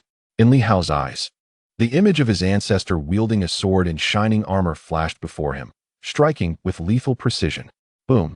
The clash of spiritual forces resonated, and in an instant, Li Hao's previously unassailable sword intent was shaken, collapsing under the pressure. His internal organs surged with tumult, and darkness enveloped his vision. Though the whirlwind was cleaved in twain, it still possessed a formidable momentum. In a fleeting moment, it engulfed Li Hao, shattering his sword intent. With a cough, blood erupted from his mouth, mingled with fragments of his internal organs. Opposite him, Su Qing, having delivered a kick, momentarily faltered, his eyes betraying a hint of astonishment at the strength of Li Hao's sword intent. Yet, it was still somewhat disjointed. At this juncture, Su Qing had unleashed a portion of his combat power, surpassing the boundaries of Dawnlight, a realm Li Hao could not contend with. Although he did not sever several superpower restraints like others, he had still managed to break part of one. Even if he could not obliterate Li Hao in a single blow, he could effortlessly overpower him. With a heavy kick descending, Li Hao swung his starry sky sword, only for it to be deflected aside. In the next heartbeat, Su Qing's other foot struck the chest of his armor, producing a thunderous explosion, causing the silver armor to crack and cave in. With a resounding thud, Li Hao was propelled backward. His vision blurred, but he quickly regained clarity. Upon opening his eyes, he beheld Su Qing's emotionless face, not weak. Regrettably, you have encountered me. Your might is your greatest weapon, yet it is futile against me. The convergence of 5 forces amounts to little more than this. The 5 forces amalgamate, but do not fuse. A top-tier martial artist like Su Qing can discern this at first glance. To the average individual, Li Hao appears formidable. However, to those of greater strength, his flaws are glaringly apparent. At this juncture, Li Hao may engage with superhumans, yet when pitted against elite martial artists, he faces near certain demise. Before Li Hao could contemplate his circumstances, a thunderous crash resounded as Su Qing vanished, delivering a swift kick to his head, causing the silver armor to cave in further. Su Qing's voice echoed ominously. In the realm of martial arts, only speed is invincible. However, your armor is commendable. Its quality is exceptional. This must be the battle heaven armor, indeed. It withstands my kicks remarkably well. But can you truly harness its full potential? The shock may yet prove fatal. His words were merely a tactic to undermine Li Hao's resolve and confidence, while his assault was executed without hesitation. Boom! Li Hao was rapidly subdued. Akin to a mere ball, enduring relentless kicks. Blood spilled from him in torrents, revealing the vast chasm between them. At that moment, Li Hao acutely felt the disparity in their capabilities, inferior in speed, reaction, divine intent, and momentum. He was utterly overwhelmed. Were it not for his armor and his robust internal organs, he would have been slain long ago. It is no wonder that Hong Yitong and his peers could easily slay peak Su Guang warriors. Upon their unsealing, they dispatched Su Guang with alarming swiftness. Though Su Qing's power was not as extensive as theirs, he was still exceedingly formidable. Li Hao, capable of defeating late-stage Su Guang warriors, found himself utterly powerless against Su Qing. Thud! Once more, Li Hao was struck down with tremendous force. And as he was about to plummet into the sea, Su Qing reappeared below, delivering a punch that sent Li Hao soaring, the shockwave penetrating his armor. Su Qing marveled. What incredible internal organs! To this day, you remain unshattered, Li Hao. You are the mightiest martial artist I have encountered in terms of internal fortitude. Even those wielding the earth-shattering sword might not possess your strength. It is natural for the flesh to be robust. Yet, he continuously employed shockwaves, which, under martial artist circumstances, are the most suitable means of attack. If Li Hao were truly a martial artist of Su Guang's caliber, his internal organs would have been obliterated long ago. Yet, astonishingly, Li Hao could still defend himself. That was truly terrifying. A hint of greed flickered in Su Qing's eyes as he gazed upon the starry sword tightly gripped in Li Hao's hand. It seemed that all this was somehow connected to that very sword. In the next moment, however, as greed surged within him, his expression shifted and he vanished. Yet, upon reappearing, he found himself once more beside Li Hao, who, with the wind-chasing boots radiating light beneath his feet, lunged forward with his sword. As if he had been waiting for him, Li Hao had not abandoned the notion of counterattack, nor did he seize the opportunity to flee, for he realized that his foolish teacher had arrived once more. Enough, I shall refrain from cursing, Li Hao thought. Otherwise, he would have pretended to be gravely injured, feigning weakness to exploit the moment and escape with the wind-chasing boots. What a delightful predicament, with his beloved teacher seemingly intent on ensuring his survival.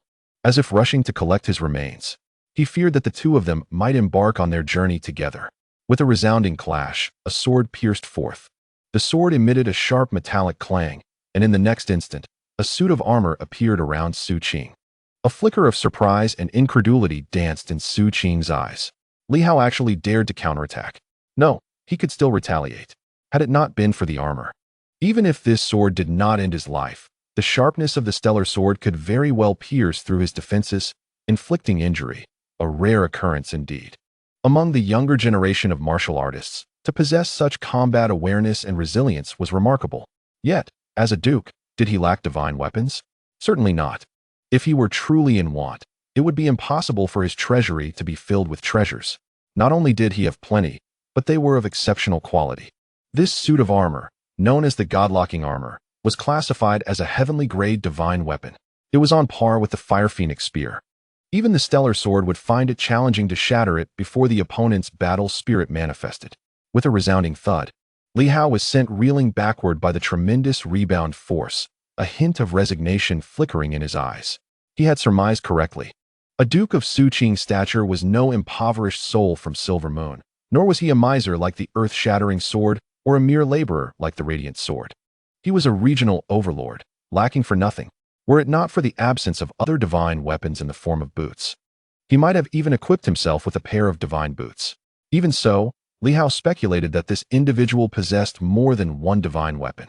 A smile graced Su Qing's lips as he remarked, "Indeed, someone once said you are the prodigy of this generation of Silver Moon martial artists, perhaps capable of elevating the standards once more. I was skeptical, but today I am convinced. Not only in this generation, but even among the previous generation of martial artists, you would still stand out." With that, he unleashed a powerful kick. As the God-locking armor manifested, his defensive capabilities surged, and he no longer feared Li Hao's counter. With a swift kick, Li Hao responded by slashing with his sword, ethereal and elusive, the shadowless sword. The willows danced gracefully, embodying the willow flurry sword technique.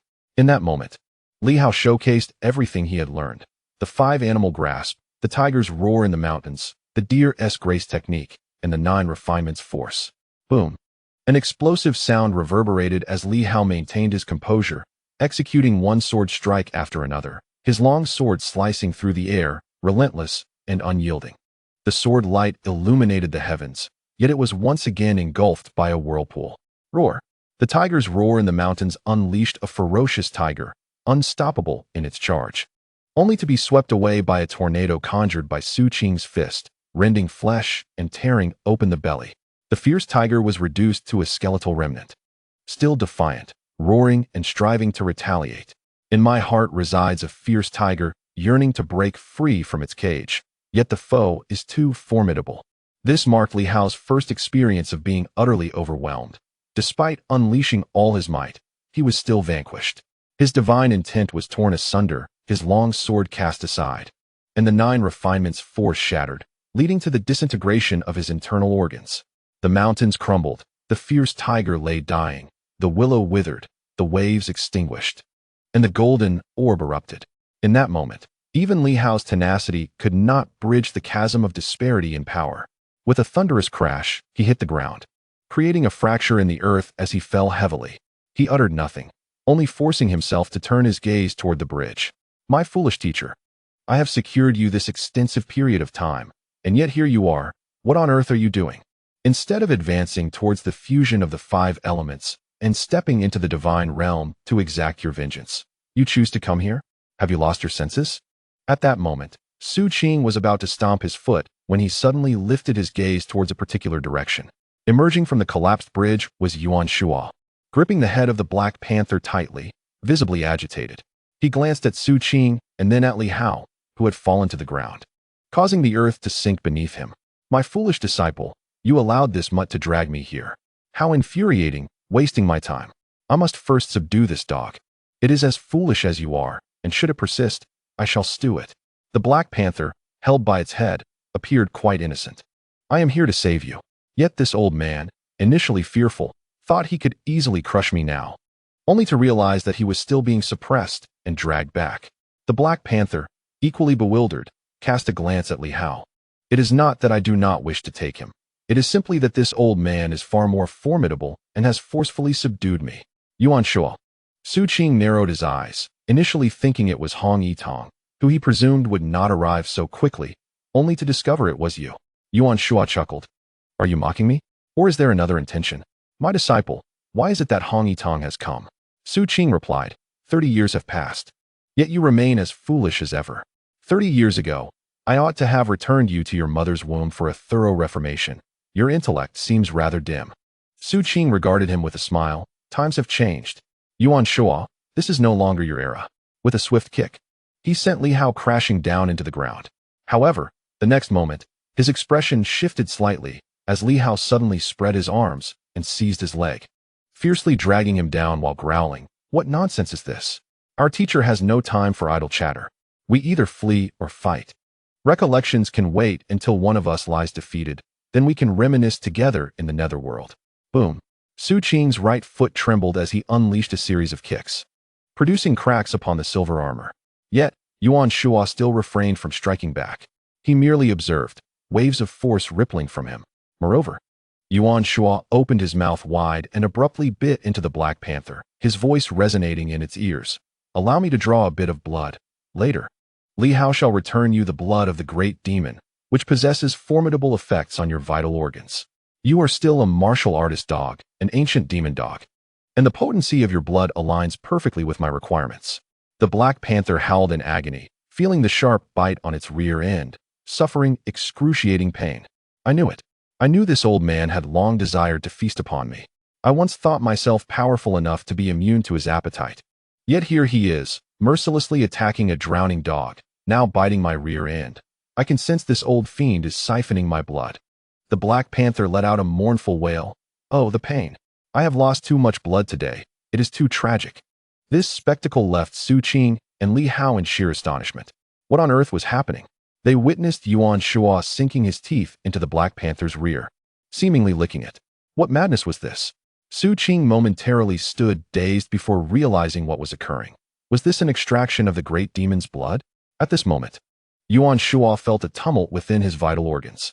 His 4 organs were formidable, yet his spleen was somewhat weaker, resulting in a less potent earth force and a diminished bear force, causing a slight deviation in the fusion of the 5 forces.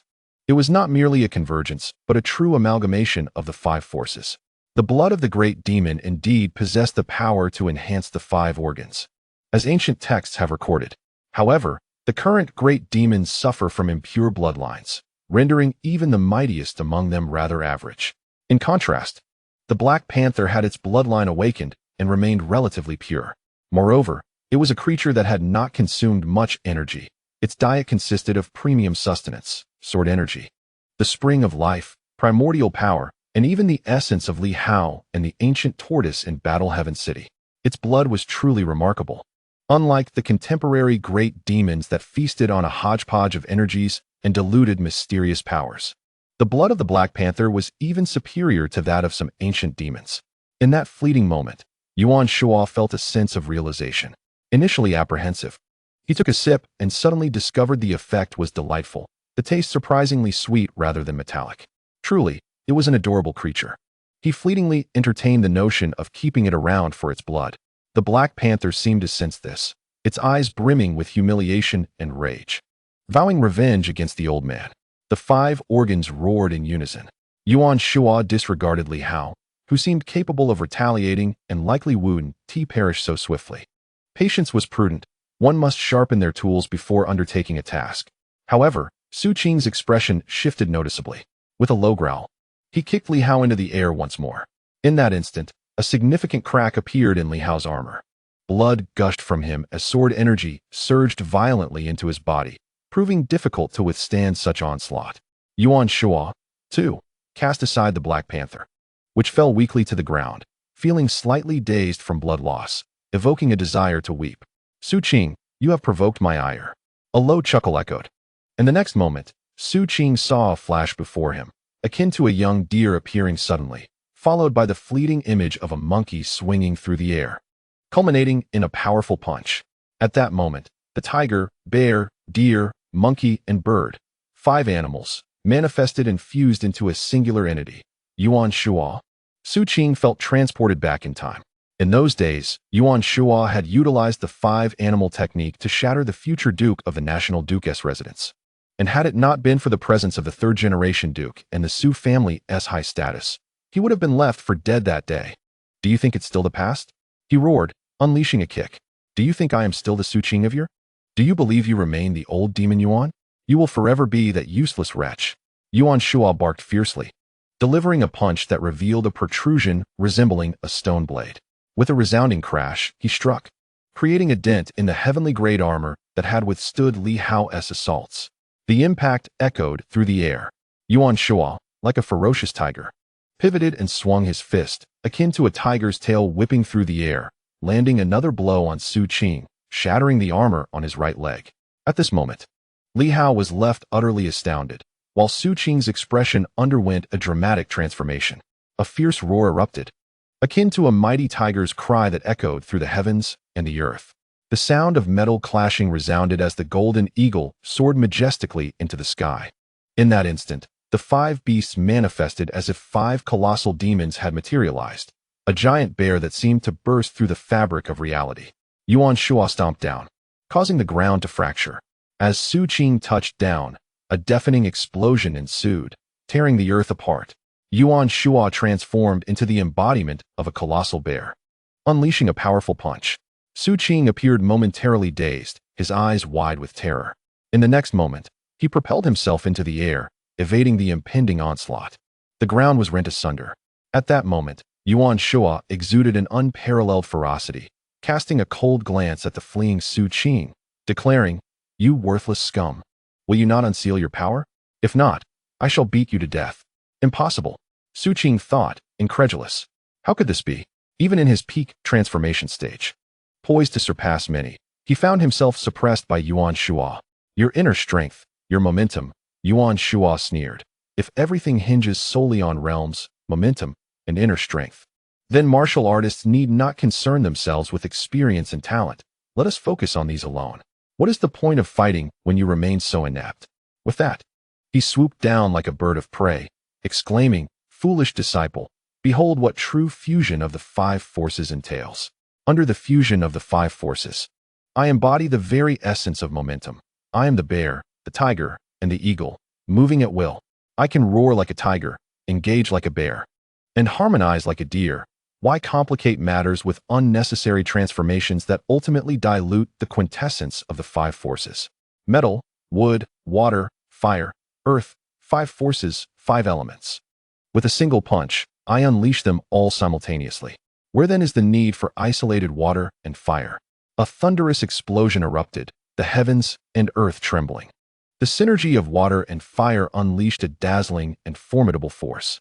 With one punch, the impact resonated, sending Su Qing hurtling backward, a colossal gaping wound appearing on his body. At that moment, even his armor was breached, though it rapidly began to mend itself. Su Qing flew back, spitting blood, overwhelmed by disbelief. In his eyes, a flicker of fear emerged. Yuan Shuo had returned. This was inconceivable. Yuan Shuo's inner strength seemed to rival that of Li Hao's. Indeed, it was merely comparable, but the force he wielded was overwhelmingly potent. Individually, his momentum might not surpass Li Hao's by much. Yet the fusion of the 5 forces was not a simple amalgamation. The union of these 5 distinct forces unleashed a power that could rival 10-fold or even 20-fold. Su Qing's countenance darkened, fear gnawing at his heart. The dread he thought he had buried from years past, when he had been suppressed and nearly slain, surged forth once more. He believed he had moved on, but the encounter with Yuan Shuo reignited those buried fears. Yuan Shuo appeared as a demon, wearing a cold smile. A waste is forever a waste. Is one who relies on the Su family to attain the pinnacle of martial prowess truly remarkable? Merely a heap of refuse. Come, unseal your power, and let me witness the might of this so-called unsealing. All martial artists who depend solely on unsealing for their combat prowess are nothing but worthless. Meanwhile, Li Hao was fervently absorbing sword energy to heal his wounds. Upon hearing these words, he opened his mouth but ultimately chose to remain silent. Such statements would undoubtedly offend martial artists worldwide, including the esteemed masters of Hong Yitan. Yet, at this moment, he too felt a profound shock. Was this truly the essence of the fusion of the 5 forces? Why, under the amalgamation of the 5 forces, the transformed Su Qing, during his metamorphic phase, found himself utterly defenseless against his teacher's onslaught. This vulnerability was intrinsically tied to Su Qing's inner trepidation. He harbored an acute fear of Yuan Shuo. Indeed, even Li Hao discerned this lack of confidence in Su Qing's ability to confront him, rendering him hesitant and seemingly transformed when facing Yuan Shuo. Nevertheless, the teacher's might was staggering, effortlessly breaching the defenses of a top-tier martial artist. His power reached an alarming zenith, as if the forces of momentum, internal energy, and vitality had converged into one. It was not merely a fusion of the five forces, but also exhibited characteristics of the blood blade technique, albeit the teacher did not seem to unleash it. Li Hao felt a profound sense of bewilderment. The confidence he had amassed over recent days was utterly shattered by his teacher's overwhelming prowess. This was a true manifestation of psychological warfare. If he were an adversary, he too would likely be engulfed in despair at this moment. Suddenly, Yuan Shuo appeared as a golden eagle, his hands transformed into claws, lunging towards Su Qing and seizing his arms. In the next instant, a ferocious tiger seemed to manifest upon his limbs, producing a resounding crack as it bit into Su Qing's armor, visibly denting it. Yuan Shuo then executed an astonishing maneuver, his legs twisting at an impossible angle, delivering a kick aimed at Su Qing's head. Despite Su Qing's furious roars and a tempest of vitality erupting around him, he was swiftly subdued by Yuan Shuo's five forces impact. With a thunderous roar, Yuan Shuo suddenly revealed an additional arm, and amidst Li Hao's exhilarated gaze, he thrust upwards, transforming it into a hammering strike. A piercing scream erupted as Su Qing unleashed a frenzied burst of energy, forcefully breaking free from Yuan Shuo's grip. He soared into the air, hunched over, clutching his lower body, his complexion pale as he stared down at Yuan Shuo. In the next instant, a frenzied determination flickered across his face, a refusal to yield. Yuan Shuo, you have pushed me too far. With a resounding explosion, yet another superpower lock detonated. Followed by a second, his aura surged to unprecedented heights, surpassing even the full force he had unleashed during his previous encounter with the Southern Fist. It was almost unfathomable. His opponent seemed to have activated merely two superpower locks, while Su Qing rapidly consumed a substantial amount of the Fountain of Life, his eyes betraying a mixture of pain and defiance. Previously, he had ingested 3 drops of the fountain. This time, he consumed 7 drops in one go. It was all he possessed, or rather, the maximum he could carry. There were indeed more, yet they remained with some formidable beings in the ruins. Even as the Duke of the State, he could not claim them all. At that moment, having ingested all 10 drops, he fortified his internal organs, preventing them from collapsing and averting the complete rupture of the 2 superpower locks. A formidable presence enveloped the surroundings. In this instant, he was extraordinarily powerful. So much so that even Li Hao was astounded. This individual was undeniably stronger than the Southern Fist and possessed a greater number of saturated superpower locks than the Radiant Sword. The Radiant Sword had achieved saturation with 6 superpower locks, while the Southern Fist had only 5. This individual had at least 7, indicating that his internal organs were saturated with at least 3 locks, potentially even more. Yuan Shuo narrowed his eyes, observing Su Qing. At that moment, while verbally dismissing him as worthless trash, he felt a profound realization within. Unleashing one's battle power indeed yielded a monumental enhancement.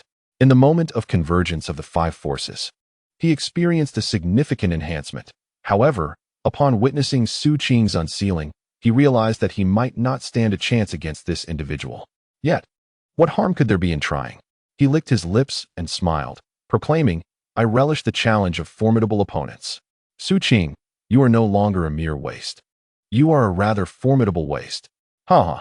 With a thunderous roar, an attack surged skyward, exhibiting unparalleled explosive power, vividly demonstrated by Yuan Shuo. His versatility was astounding, his speed reaching extraordinary heights. Even Su Qing, who specialized in leg techniques, could scarcely match him. He moved like a leaping deer, like a monkey scaling heights, like a bird soaring through the sky. Coupled with the formidable destructive capability of the stone blade, even though Yuan Shuo was momentarily subdued and at a disadvantage. From Li Hao's perspective, the teacher remained fiercely valiant. From a purely atmospheric standpoint, Su Qing appeared somewhat intimidated. The echoes of past events lingered on. With a resounding crash, Yuan Shuo was forced back. Yet at that moment, he still exuded unmatched dominance, his gaze sharp and a smile playing on his lips, even as blood dripped. He remained incredibly arrogant. In Li Hao's ears, the panicked voice of Yuan Shuo echoed, Are you an idiot? Run. You can't win. After unsealing, I will be thoroughly beaten. In that moment, Yuan Shuo felt a profound disdain for this foolish disciple. What nonsense! Must you wait until I am utterly defeated before you decide to flee? The combat prowess of the unsealed Su Qing had indeed surpassed Su Guang, and Yuan Shua knew he could not contend with him. Li Hao remained silent. He wished to flee, but his injuries had yet to heal. Teacher, just hold on a bit longer. I will be able to escape soon. Yuan Shua continued to display immense strength. Meanwhile, Su Qing gradually calmed his inner fears, realizing that overcoming this trepidation was essential. He understood, with crystal clarity, that he was currently more powerful than Yuan Shua. He had to be. Yet, why did Yuan Shua still dare to press the attack? Because he was filled with fear. Everything seemed to revert to 30 years prior, a time when he had been terrified. Perhaps today presented his opportunity. Yuan Shua. He descended slowly.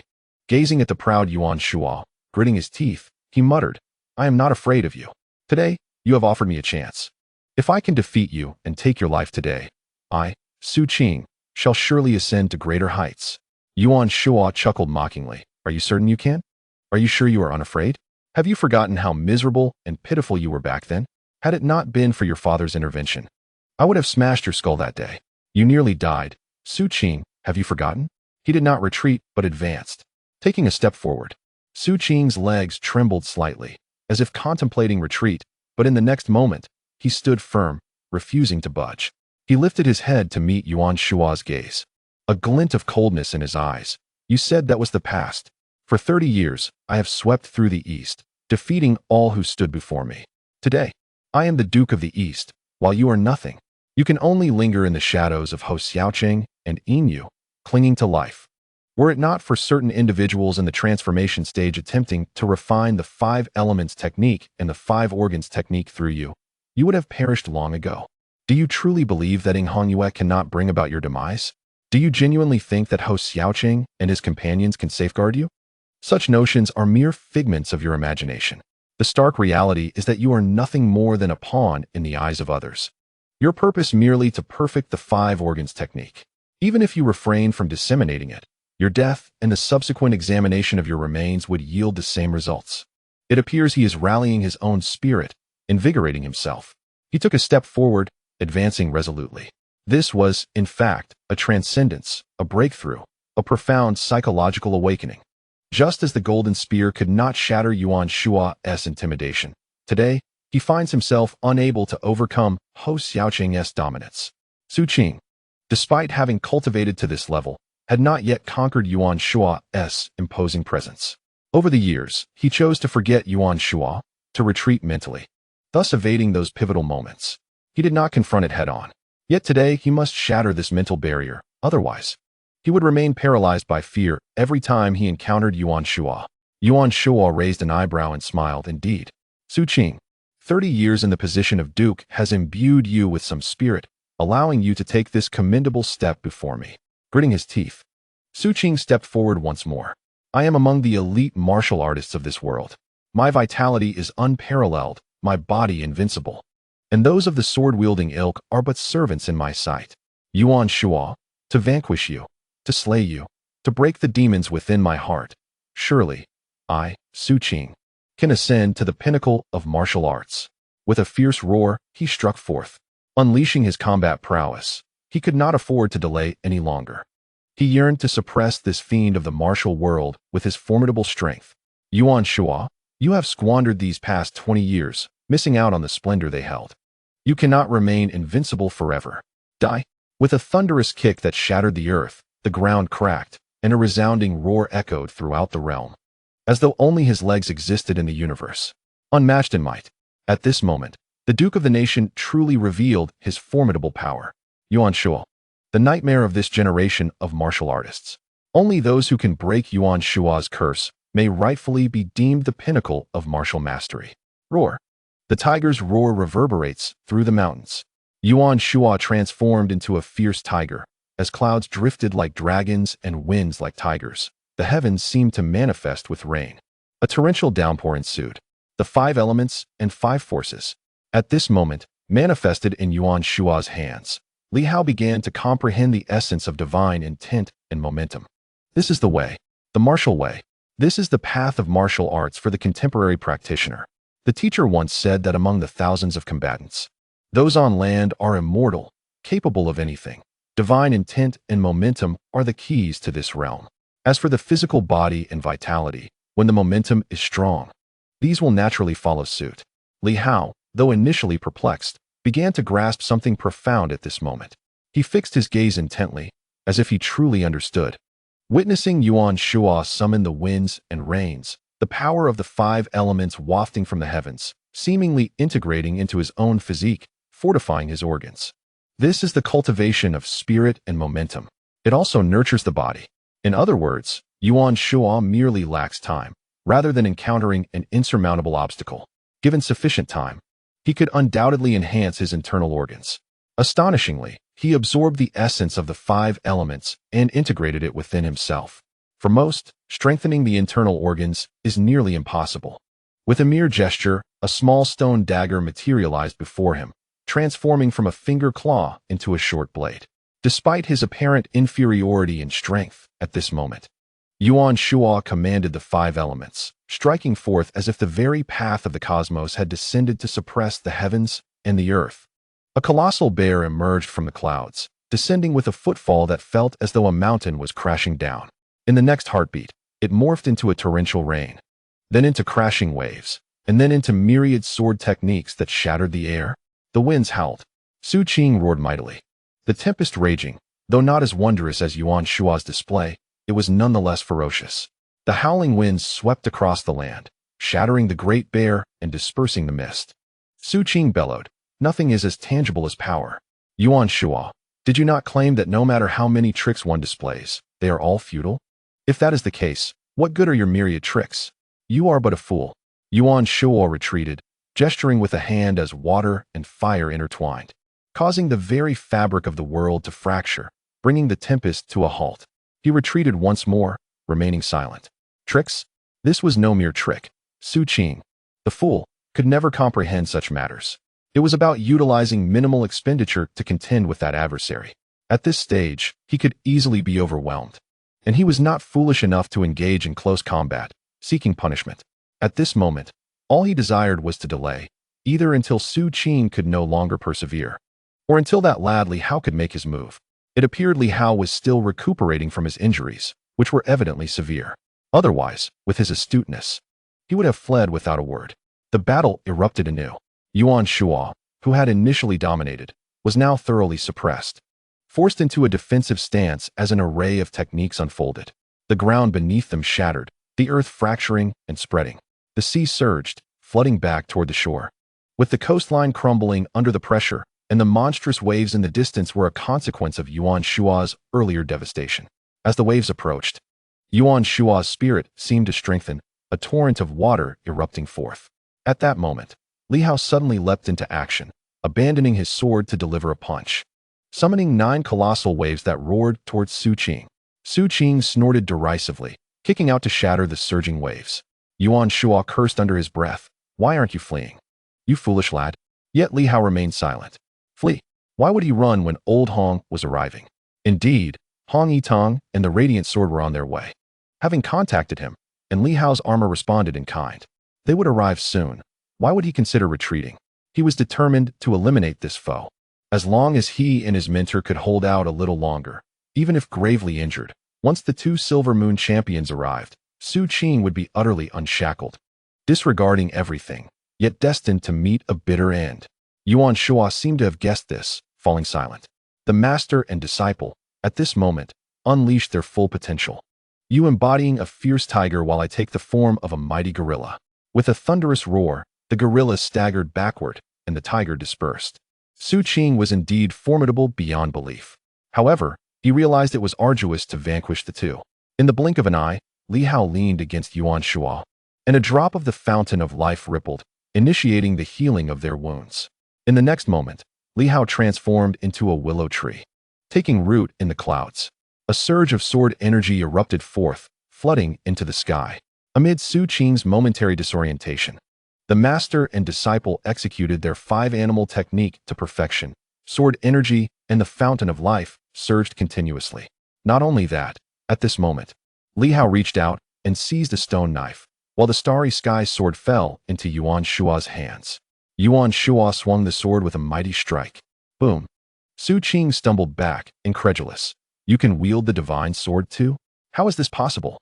Without the bloodline of the 8 great families, how can one wield such divine weapons? It is worth noting that even after years of effort, he could barely utilize the wind-chasing boots, only managing to grasp their essence in a limited capacity. Why was Yuan Shuo capable? Yuan Shuo paid him no heed. In the next moment, he suddenly stepped into his boots, while Li Hao found himself standing on nothingness. The true reason Li Hao could wield these weapons lay in the 5 animals breathing technique, a fact unknown to others who mistakenly attributed it to bloodline prowess. At this moment, Li Hao was determined to bolster Yuan Shuo's strength. The sword was given. The boots were bestowed. In the next instant, like a monkey, he clung to Yuan Shuo's back, the 5 animals breathing technique in motion, his vitality surging into Yuan Shuo's body, igniting their shared power. Yuan Shuo roared, and in an extraordinarily peculiar manner. Li Hao perched upon Yuan Shuo as if he were a mother beast carrying her young, epitomizing true collaborative struggle.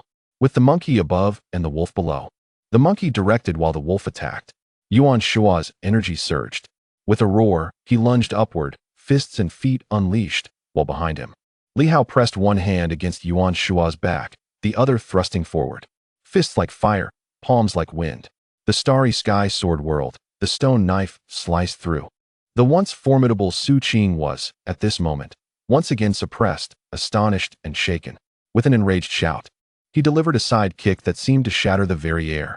With a thunderous crash, a fist imprint was left beneath his foot, the boots shattered, revealing a bloodied right foot, while Yuan Shuo's arm appeared broken.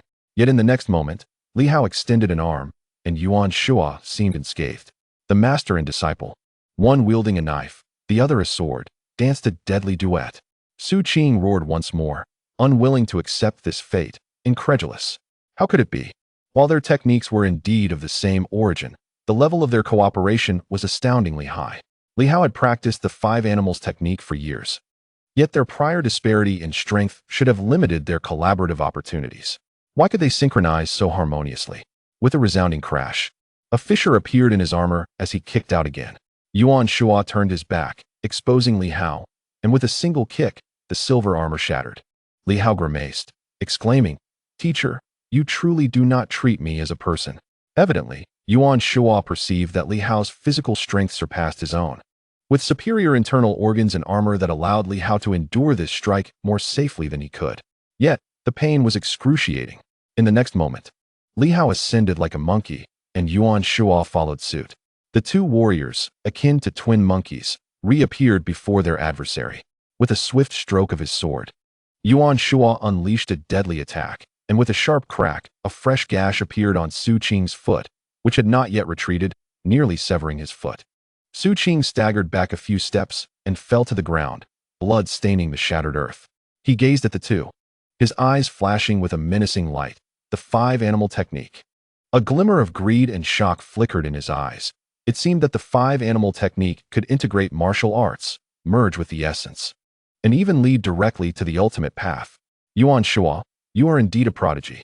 This master and disciple duo could seamlessly coordinate their combat. He understood now. It was the influence of the 5 animal technique. In that instant, their breaths synchronized, their internal energies and spirits resonating in a harmonious wave, a remarkable phenomenon. Unlike any shared source technique, it was the unique essence of the 5 animal technique. Everyone had underestimated Yuan Shuo and the 5 animal technique. This martial art, conceived during the 100 Breaks period and refined repeatedly by Yuan Shuo, had seemingly transformed into something entirely different. Yuan Shuo grinned like an ancient demon. Su Qing, do you desire it? If so, continue to unseal. Just 2 seals are insufficient. Come, unseal 3, 4, 5, or even all of them. Only then will you have any hope of slaying me and seizing everything. The divine sword of the Li family, the divine blade of the Zhang family, the divine boots of the Lu family, all belong to you. 3 divine weapons. In that moment, even Su Qing felt a surge of excitement and impulsiveness. The urge to annihilate the 2 was overwhelming. Indeed, these 2 were immensely affluent, not merely in a conventional sense, but possessing 3 divine weapons and the 5 animal technique. Such treasures, any single one could incite envy from all quarters. Moreover, they possessed so many. Su Qing snorted coldly as light sparkled upon his feet. His enormous foot descended suddenly, akin to the foot of the heavens. Yet, Yuan Shua's expression shifted. At that moment, he abruptly retreated, hastily withdrawing as a colossal thud resonated, leaving an immense footprint upon the ground. Yuan Shua's countenance darkened, revealing his wrath. The celestial ruin kick. Have you slain him and seized his secret techniques? Yuan Shua was furious. Su Qing, however, stamped down again, coldly retorting, "What a joke.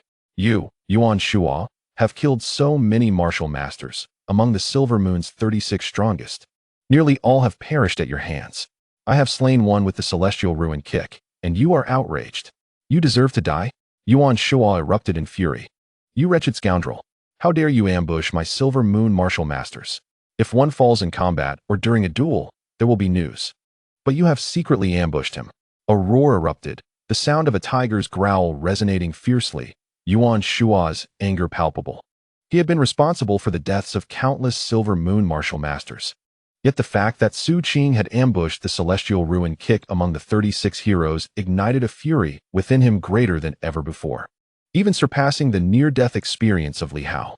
With the roar of a fierce tiger, Yuan Shua advanced rather than retreating, his sword slicing through the air like a tiger's claw, aimed directly at that colossal foot. Boom! The foot struck down, causing the heavens to tremble and the earth to quake. Su Qing, with an air of utter indifference, remarked on the remarkable prowess of the Silver Moon martial artists. "You individuals possess considerable fortune. These secret techniques embody either the quintessence of ancient martial arts or the profound truths of martial philosophy.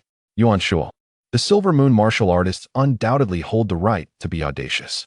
Now, I shall employ the Silver Moon's secret technique to vanquish you. What are your thoughts on that?" The ground trembled under the force of his mighty footfalls.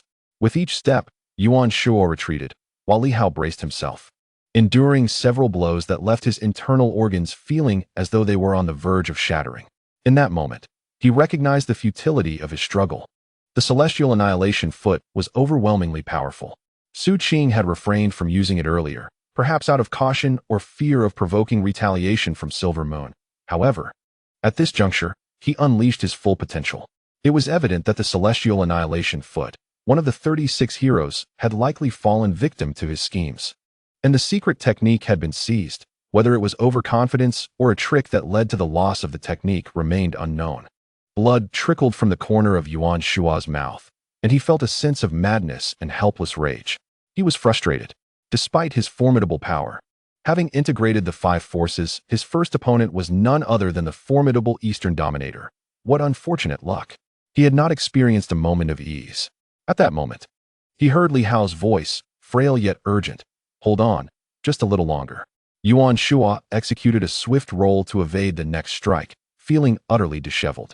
In a literal sense, both master and disciple were covered in mud, a dismal sight indeed. "Ha ha!" Su Qing laughed wickedly, unable to suppress his elation. Yuan Shua, his nightmare, was now beneath his feet, reduced to rolling like a beggar under the onslaught of the celestial annihilation foot, a manifestation of the Silver Moon secret technique. Though not typically one for such grandiosity, joy surged from within him at that moment. Yet, in the next instant, his expression shifted to one of concern. In the distance, 2 martial artists appeared, seemingly unable to conceal their intentions. Hong Yitong, usually stoic, now bore a frigid gaze directed towards them, approaching with a wave of fierce energy. The celestial annihilation foot. Hong Yitong enunciated sharply, his eyes glinting with fury. "You have slain the celestial annihilation foot? No wonder he has vanished without a trace." Even the dominant blade had received news, yet he remains utterly untraceable. "We assumed he was in seclusion, but it turns out you were responsible for his demise." Among the 36 heroes, the celestial annihilation foot may not have been among the elite, yet he constituted an indispensable element of the Silver Moon martial world. Each martial artist within this realm possessed unique strengths, but the celestial annihilation foot's techniques were distinct and rare. Yuan Shua had defeated several formidable Seven Swords warriors, yet he refrained from killing the celestial annihilation foot, recognizing the arduous nature of passing down such secret techniques. The Silver Moon martial world never took pleasure in severing the lineage of others. As for having slain several swordsmen, Yuan Shua perceived this as inconsequential. Countless others existed to take their place. "Break the river." With a thunderous roar, Hong Yitong unleashed a sword strike from a distance. This time, It was not merely a cataclysmic force, but rather a lethal strike aimed at severing the river itself, a definitive kill rather than a defense-oriented technique. As the sword descended, it cleaved the river, and the heavens themselves seemed to respond with an overwhelming intent to kill. Light.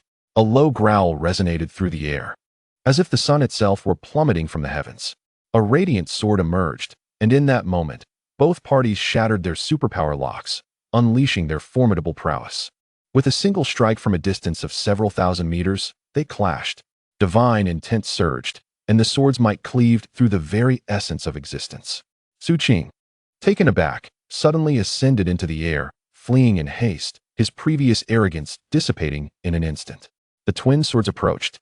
Moreover, they did not hesitate to break their superpower locks and unleash their full strength, unlike him, who had to deliberate and assess whether the fountain of life was sufficient for his recovery. These individuals were unrestrained. Thus, even if his released strength surpassed that of the radiant sword, perhaps even the earth-shattering sword, he could no longer unleash it. His previous bravado had now turned to desperate retreat. As he soared to escape, the sound of birds echoed through the cosmos. Yuan Shuo propelled himself upward, swiftly closing the distance, and coldly declared, "If you do not perish, how can the Silver Moon martial arts world stand?" Silver Moon warriors had indeed faced death before, and they had been slain by outsiders.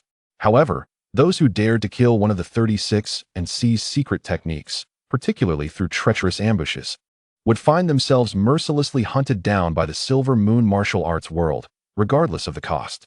At this moment, no one would speak of rules. Get lost. With a powerful kick, the void trembled, yet Yuan Shuo paid no heed, thrusting his sword forward, producing a harsh grinding sound akin to metal scraping against metal. Flames erupting beneath his feet as Li Hao seized the opportunity to slash out. Boom! A resounding crash echoed as the master and apprentice plummeted downward, their opponent's foot now marked with 2 bloody streaks. Su Qing felt a sharp pain, but he could not afford to dwell on it. Just as he was about to break free, a sword descended. Boom! It severed his path, and in the next moment, the radiant sword fell. He roared and struck out with a fist. With a thunderous crash, the light erupted, and blood streaked across his hands. In an instant, the 2 great swordsmen converged upon him. The 3 sides enclosed him at the center. Su Qing's expression soured. The recent battle had been so intense that he had neglected to check the communication jade. Otherwise, he would have known of their approach. Yet, Yuan Shuo and his apprentice had entangled him for far too long. Kill! Kill! Kill! The 3 factions shouted in unison, simultaneously launching their assault. 3 swords and 1 knife aimed straight for Su Qing. Gritting his teeth, madness flickered in his eyes. "You bastards! You Silver Moon warriors can kill, and you can slay others, but I take down a celestial ruined foot, and you all go insane?" In that moment, he realized he could no longer hesitate. A surge of overwhelming energy erupted from him, the 5 elemental energies shimmering, and the chains of his organs shattered significantly. His face turned ashen, his blood surging towards the heavens. "You bastards!" he roared, kicking out. Boom! The sword's might exploded forth, and Yuan Shuo and Li Hao were the first to falter, sent flying by his kick as Su Qing fully unleashed his power. Yuan Shuo's bones must have shattered countless times as he plummeted downward, blood spewing from his mouth, fragments of his organs expelled. He cast a glance at the similarly battered Li Hao, a sense of helplessness washing over him. How can I be this strong? Yet in the blink of an eye, I am only slightly better off than Li Hao. This release is truly nauseating. He silently scoffed, casting a glance at the twin swords with a deep sigh. Forget it. I shall not bicker with you, a group of those newly liberated. You may continue your unrestrained ways, you shameless lot. The twin swords, however, were unperturbed by Su Qing. The fully unleashed Su Qing was indeed formidable. Yet the duo was no less impressive. They maneuvered through the heavens and earth, their powerful strides echoing through the air, while the gleaming blades slashed with brilliance, illuminating the surroundings.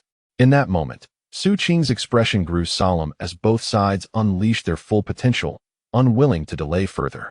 For him, there was no recourse. But for Hong Yitong and his companion, if they failed to subdue him, they would have no time to seek Li Hao's assistance in re-establishing their seals. All 3 found themselves in a perilous predicament. With a cold snort, Hong Yitong's eyes glimmered with determination. Suddenly, the sound of a heartbeat reverberated through the void. And with a crack, something seemed to snap, catching Su Qing off guard and leaving him in disbelief. Hong Yitang's aura surged dramatically, surpassing his previous strength, even reaching Su Qing's level, and he struck with a sword. Boom! A tremendous explosion erupted as the ground beneath them shattered, revealing ghastly white bones, blood gushing forth. Hong Yitang, Su Qing exclaimed, "You are formidable, but if this continues, the three of us will be unable to sustain ourselves. The breaking of the superpower lock is inevitable. Do you truly wish for this?" He was unwilling to accept the fate before him. He could not believe that the two before him would willingly succumb. Having cultivated to this level, how could they be satisfied? Even now, they had not fully unleashed their potential, for the superpower locks had not completely severed, retaining a glimmer of hope. Once they were entirely broken, opportunities would vanish. If your intention is merely to kill Li Hao or Yuan Shuo, that is one matter. But if you openly engage and kill Tian Qinjiao, then so be it. Yet, you resorted to assassination, did you not? Hong Yitang retorted fiercely. Silver Moon Martial Master. You can bear the consequences. To kill him openly still shows some valor, but to plot his demise in the shadows is cowardice. Su Qing seethed inwardly. What difference did it make?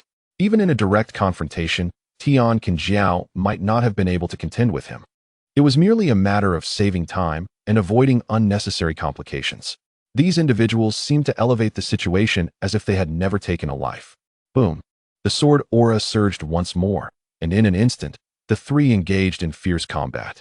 Su Qing, having unleashed his full power, was indeed terrifying. Yet he was still being suppressed by the duo. In the blink of an eye, his armor was left in tatters. The next moment, a spirit of arms materialized. The armor spirit, which had remained dormant, manifested suddenly, resembling a monstrous earth dragon. At that moment, below, Li Hao seized the starry sky sword, his eyes shimmering with determination as he thrust the sword upward. The spirit of arms had refrained from appearing due to its fear of the starry sky sword, but now, on the verge of being shattered, it had no choice but to reveal itself, thinking that the individual below had lost all combat strength. Who could have anticipated that Li Hao would recklessly charge upward at this moment? Su Qing was incensed. He stomped toward Li Hao, thinking this fool was courting death. Yet, Li Hao's audacity was rooted in trust, or perhaps in a gamble, a wager that the twin swords could safeguard him. As expected, in an instant, the earth-shattering sword emerged, sweeping through the air with a single stroke, turning the heavens and the earth upside down. The colossal foot seemed to stomp towards the sky, where the radiant sword poised to strike down. Su Qing roared in fury, attempting to break through this overwhelming force. Yet, Li Hao remained unfazed, fixated solely on one target, the soul of arms. Boom! With a single stroke embodying 5 formidable forces, I shall not retreat.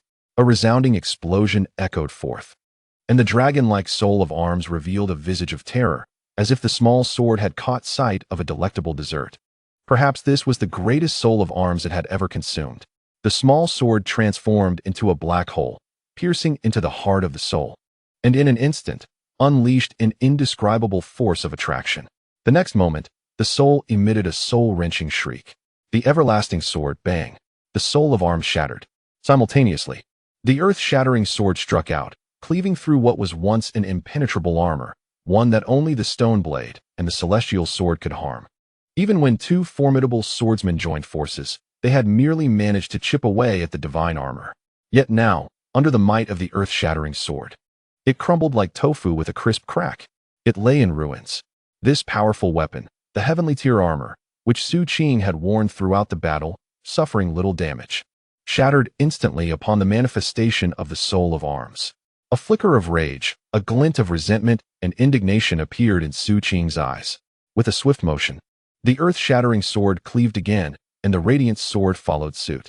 Caught in their combined assault, Su Qing was left vulnerable, and in the blink of an eye, he bore numerous gashes, even to the point where flesh was severed. From a stance of initial resistance, he could now clearly no longer withstand their onslaught. A cold glint flickered in his eyes. Do you wish to perish alongside me? Boom. At that moment, a superpower chain appeared to snap entirely, an overwhelming inferno ignited, engulfing him in flames. The fire enveloped Su Qing as he chose to shatter completely, leaving no room for mercy. The heart's chain shattered, and the fire-based superpower erupted, his heart being scorched mercilessly. This formidable duke had, at this moment, utterly abandoned any unrealistic hopes, leaving no recourse. He broke the chains with a hint of mockery. If you force me to death, then let us all perish together. The earth-shattering sword and the radiant sword had indeed been unleashed, but would they dare to shatter completely? Then all hope would be lost. Below, Yuan Shuo rolled his eyes in exasperation. Encountering such an adversary was truly vexing. The relentless eruptions, the shattering of one, then half, and finally all of them. What level had these martial artists achieved? Hong Yitong observed him and calmly remarked, "For superpower chains, no. It should be said that 8 superpower chains are saturated, are they not? Su Qing, your dominance in the East is not merely by chance." Fortunately, Su Qing, resembling a giant of flames, turned his gaze toward Hong Yitong, chillingly stating, "Your calm demeanor suggests a profound confidence. I wish to see what grounds you stand upon. Earth-shattering sword, you force me to this point. Then none shall escape unscathed." Hong Yitong chuckled. "You've only shattered one. Continue to shatter the second, and let us see if your organs can withstand it. If not, you might as well resign yourself to your fate. Death." Su Qing scoffed, and with a decisive stomp, flames soared to the heavens. "Then let us see who meets their end first. Even if I were to perish, I shall not allow you to find tranquility. What audacity grants you the confidence to utter such words? At worst, we would perish together." In this moment, Hong Yitong appeared to be preparing a formidable move. Li Hao, having just landed, was engulfed in anxiety, casting a nervous glance at Yuan Shuo beside him. It was astonishing that, despite the combined efforts of so many, Su Qing had managed to escape. One must acknowledge that it was largely due to Su Qing's fear of death that he refrained from unsealing his powers. Hong Yitong inhaled deeply, as if conjuring a grand technique, perhaps a shattering strike or the unsealing of more extraordinary abilities. The next instant, Li Hao heard a thunderous roar. Look, look at your mother. Come forth and slay him. Ha ha ha, here it comes." In the expanse of heaven and earth, a colossal fist manifested, one that could overshadow the cosmos. The Northern Fist. Su Qing was taken aback. "Ha ha ha, Su Qing, consider yourself fortunate today, for I am here." A long blade arced through the air, causing the very heavens to alter in hue. The dominating blade. Su Qing could no longer maintain his composure. His countenance drained of color, resembling that of a corpse. The earth-overturning sword, the radiant sword, the Northern Fist, the dominating blade. Along with the 5 beasts old demon and the demon sword Li Hao, he suddenly managed a bleak smile. Perhaps the Northern Fist was correct. To be slain today might indeed be an honor. The Silver Moon martial artists had surprisingly united their forces. The dominating blade, cold and merciless, cleaved through the sea, encompassing the heavens and the earth, imbued with a chilling aura. We too wish to witness what the scene looks like after complete annihilation. It appears to be just as anticipated. The Northern Fist chuckled. "Rules must be adhered to. The heavenly remnant foot and I are at odds. Yet you must not engage in underhanded assassination. If you slay him openly, I shall applaud you. Su Qing, you must respect the rules." Boom. The imprint of a fist descended, directly obliterating the enormous foot. The dominating blade struck down, instantly severing Su Qing's arm. In this moment, even with a single extraordinary lock broken, Su Qing, besieged by the combined might of 4 formidable adversaries, found himself utterly powerless to retaliate. Bereft of any capacity to defend himself, heaven and earth had rendered him helpless. Below, Yuan Shuo rolled his eyes. It was regrettable that he could not unseal himself. How enviable, how contemptible. 4 against 1, how shameless.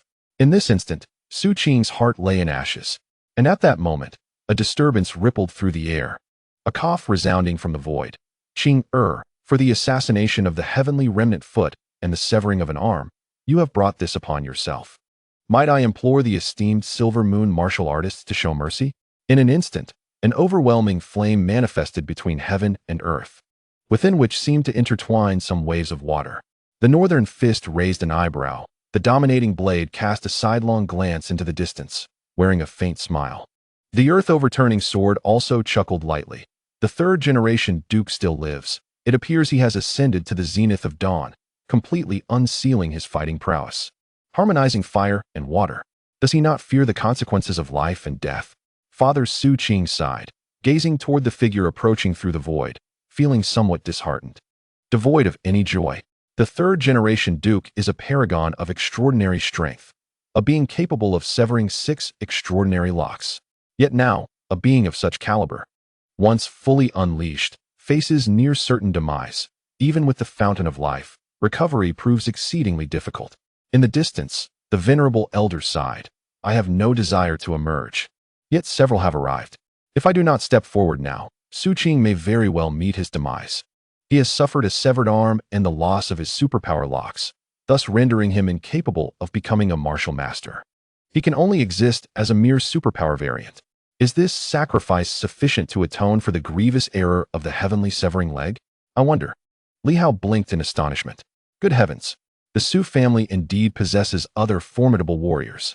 This must be what Su Qing referred to, the Su family's hidden strength residing within the ruins. His father, the third-generation Duke of Gua, was said to have passed away 30 years prior. Shortly after Yuan Shua challenged Su Qing, he bequeathed the title to him. Above the radiant dawn. This was the first true embodiment of the radiant dawn that Li Hao had encountered. Not merely a martial master unsealed, but someone who had genuinely shattered the existence of the 6 superpower locks.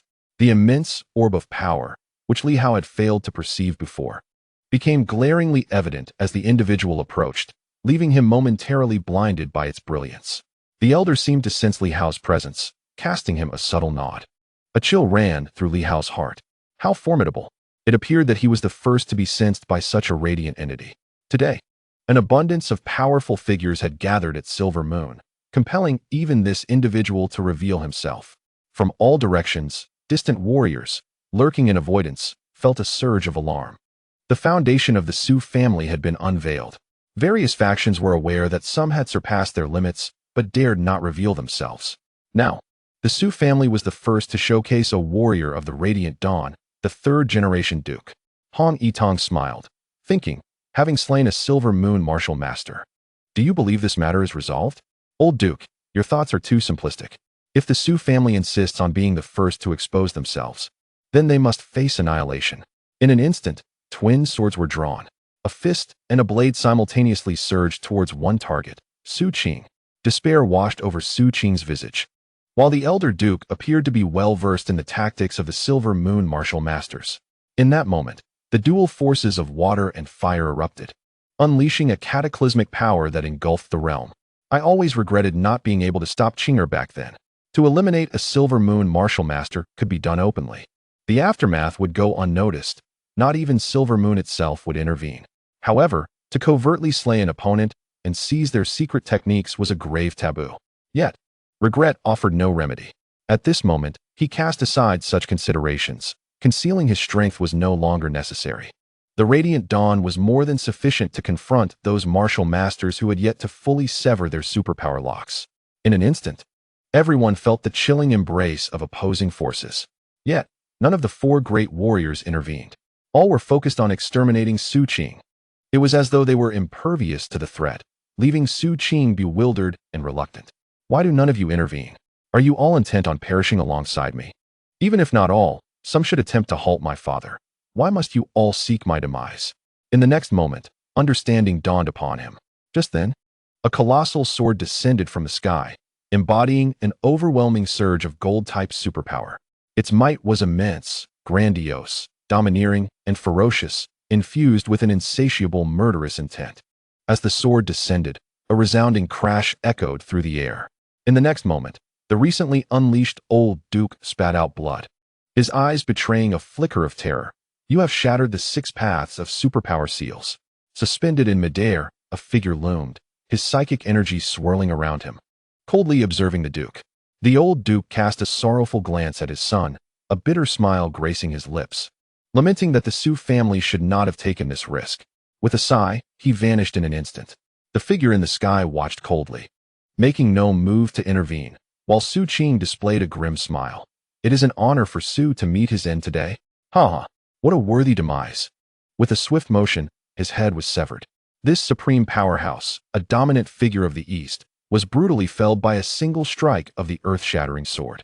Su Qing exploded into fragments. In the distance, the old Duke hastily retreated, sorrow etched across his features, mourning the loss of his most exceptional son. The one in the Su family most likely to break through the confines and truly ascend to the realm of martial mastery. He was gone, just after his appearance. He had been slain right beneath the eyes of the one who had reached the pinnacle. Yet, the Duke was powerless to act. He could not afford to fight again. To do so would risk obliterating the entire foundation of the Sioux family. The number of Silver Moon powerhouses was increasing, all rushing towards this confrontation with fervor. His son had slain the celestial leg, inciting the wrath of the Silver Moon. Otherwise, it would not have been such a relentless pursuit. Driven solely by the need to eliminate Su Qing, he turned his gaze towards the figure above, the Sword of Heaven, a non-martial artist, yet one who had embarked upon the path of superpowers, shattering the Six Seals.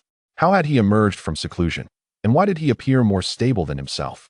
In midair, the middle-aged man surveyed the scene below, finally fixing his gaze on Yuan Shuo, coldly declaring, "I await you at the next realm.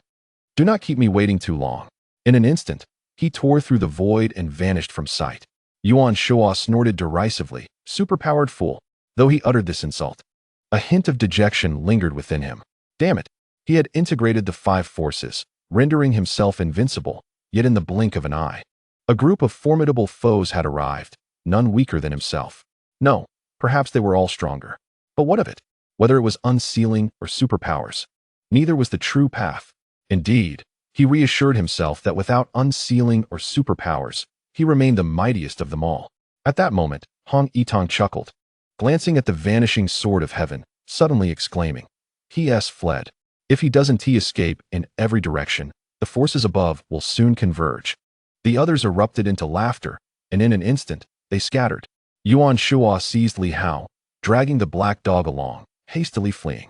Having reached this point, staying would only invite the imminent arrival of forces from above. This battle, having summoned the attention of those at the pinnacle, would undoubtedly send tremors through the dynasty. Furthermore, the death of Su Qing would unleash a tempest of repercussions. All around, hidden powerhouses were now stricken with shock. The Sword of Heaven had ascended to the pinnacle. And yet, while the old Duke remained unstable, the Sword of Heaven's condition was resolute. Why was that? The old Duke, clearly overwhelmed, recognized that remaining would lead to certain death, and thus chose to flee. It is a pity that Su Qing, if granted a bit more time, might have turned the tide. The frenzied members of Silver Moon surged forth, revealing their entire arsenal. The Sioux family, with its profound heritage, remains formidable, justifiably one of the 3 great families. Astonishingly, the old Duke still lives and has quietly ascended to the radiant dawn. However, it remains uncertain whether the Sioux family will engage Silver Moon in total warfare. In hushed conversations, individuals discreetly discussed their next moves before hastily retreating from this place, which had become untenable. Although the Duke of Stabilization has perished, the Sioux family has not been entirely extinguished.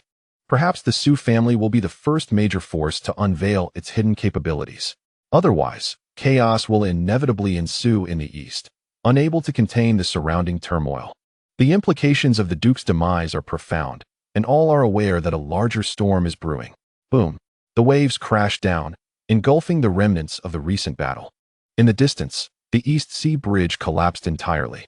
Once everyone had departed, it wasn't long before an array of immensely powerful beings appeared, silently observing and contemplating before swiftly departing. From above the radiant dawn, they emerged, seemingly preparing to stabilize the situation and brace for the next onslaught. Chapter 197. Divine Power's laughter echoed across the sea. A multitude scattered. A sense of exhilarating freedom akin to birds soaring high and fish leaping in vast waters blossoming in their hearts. What a thrill! The Silver Moon warriors had been dormant for far too long. Today, a cadre of elite martial artists united to eliminate the Eastern Overlord. Su Qing, who could not relish this victory, let him suffer for his transgressions.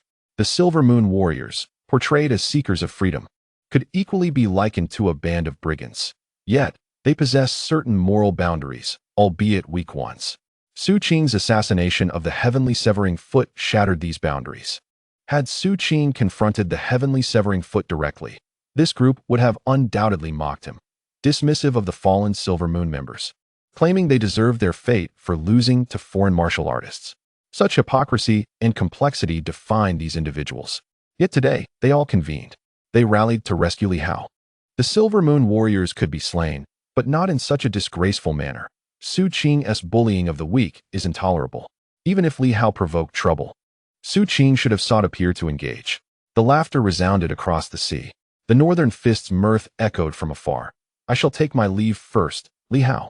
As a Silver Moon warrior, one must adhere to decorum. We Silver Moon people, labeled as ruffians, are tarnished by your lack of principles. Let us strive to be virtuous. I hope our next encounter is not in this manner. When attacking the Su family, couldn't you first seek a written order from someone surnamed Zhao? For instance, claiming the Su family rebels, harboring bandits, colluding with pirates, so many accusations with which you could represent the dynasty in their eradication. Instead, it appears as though one is acting like a mere brigand. How shameful.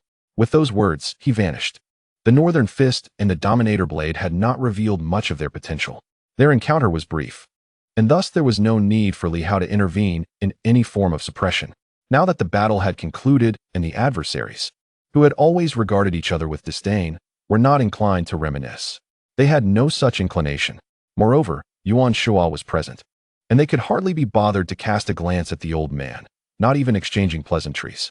The Northern Fist did not mention Yuan Shua at all, while the Dominator Blade, even more frigid, left without uttering a single word. They were not kindred spirits, despite appearing as a united front from the outside. Once they returned to Silver Moon, rumors could easily emerge. The Dominator Blade had slain the Northern Fist, the Northern Fist had vanquished the Radiant Sword, and the Radiant Sword had taken down the Southern Fist. Indeed, it was laughably absurd. While the two of them could depart, the earth-shattering sword and the Radiant Sword were unable to leave. They had unsealed much of their power and still required Li Hao's assistance for suppression. Thus, in this moment, the quartet and a dog remained together. Yuan Shua wore a mocking expression, filled with disdain.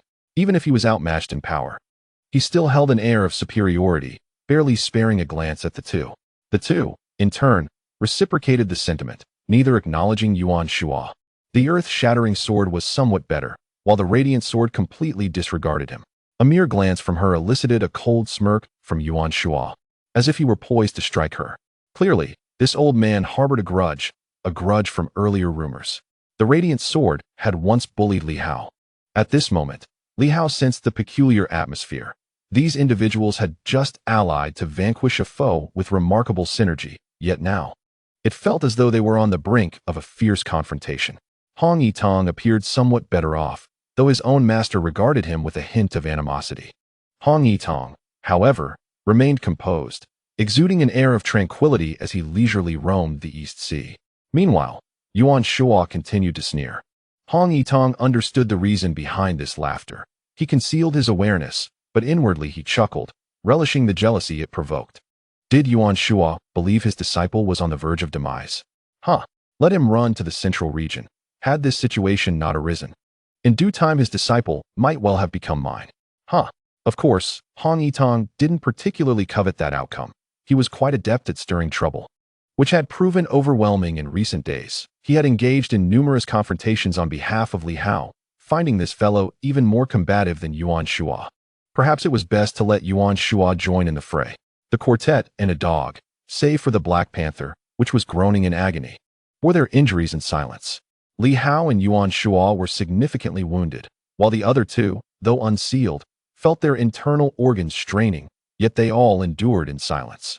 When alone, they might express their discomfort, but in the presence of others, especially those with whom they were at odds, maintaining their composure was paramount, even if it meant suffering in silence. Observing the silence among the group, Li Hao felt compelled to speak. Where shall we go to recuperate? We must find a place. We cannot simply drift aimlessly at sea. You three, each colder than the last, could at least suggest a location instead of wandering aimlessly. He turned to them for an answer. The Radiant Sword and earth-shattering sword simultaneously directed their gaze toward Yuan Shua. Yuan Shua displayed a hint of smugness, while Hong Yitong spoke coolly. A person who has spent decades digging graves and burrowing tunnels possesses numerous strongholds, scattered far and wide. He may have even excavated in the sea. It is likely he has places of refuge. He has traversed the eastern continent and visited the East Sea. Otherwise, how could he possibly engage in a brawl with Su Qing? Yuan Shua's gaze turned icy. Do not presume that just because you have shackled yourself with a few more chains, you can look down upon others. Is my affair something you can freely discuss? Di Fu Jian replied calmly. Indeed, I shall refrain from further comments next time. After all, you are a bit older, and I ought to yield to you, Brother Yuan. Am I not? Li Hao remained silent, pondering whether these two were on the verge of fighting. They had never clashed before. Moreover, Hong Yitong's temper had been tolerable in the past. Why was he in such a foul mood today? There was a hint of provocation in the air. As for his master, the old demon, he had always been so arrogant, which was not unexpected. Meanwhile, the bright sword seemed almost invisible, silent, and even exuding a sense of schadenfreude, as if urging them to engage in conflict. Indeed, the Silver Moon warriors were quite unusual, Li Hao mused. The heavenly sword, with an air of superiority, had spoken but a single word to Yuan Shuo, ignoring everyone else entirely. With one stroke, he had subdued the old duke and turned away.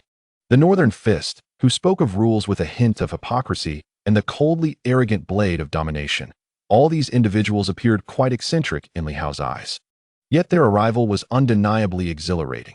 After all, they were from Silver Moon, and seeing a fellow townsman always stirred emotions. Yuan Shuo snorted, unwilling to continue the conversation. With his disciple present, he managed to exercise considerable restraint, as maintaining the image of a wise and learned figure was no small feat. His disciple firmly believed him to be a kind and benevolent person, and he could not afford to shatter that illusion. Li Hao, who once shared such thoughts, found himself reconsidering. It could only be said that his master had become too engrossed in the act, having heard too many tales of his teacher. To still view him as gentle and refined would be foolish on his part. Let us proceed to Dongbin. I possess a residence there, though I have not visited in many years. I wonder if it still stands, or if someone has taken possession of it. Di Fujian displayed an expression of knowing. Confirming his suspicions, the group swiftly sped towards Dongbin. Meanwhile, news had already erupted like wildfire. Today, the upper echelons of the dynasty had witnessed a grand spectacle. In the inspection office, the director had returned. Glancing at the intelligence reports, he chuckled. I knew it. When two tigers contend, one must inevitably perish. It is fortunate that Su Qing is too inept, and the Su family too timid, failing to eliminate even a single Silver Moon warrior. This spectacle is only half satisfying.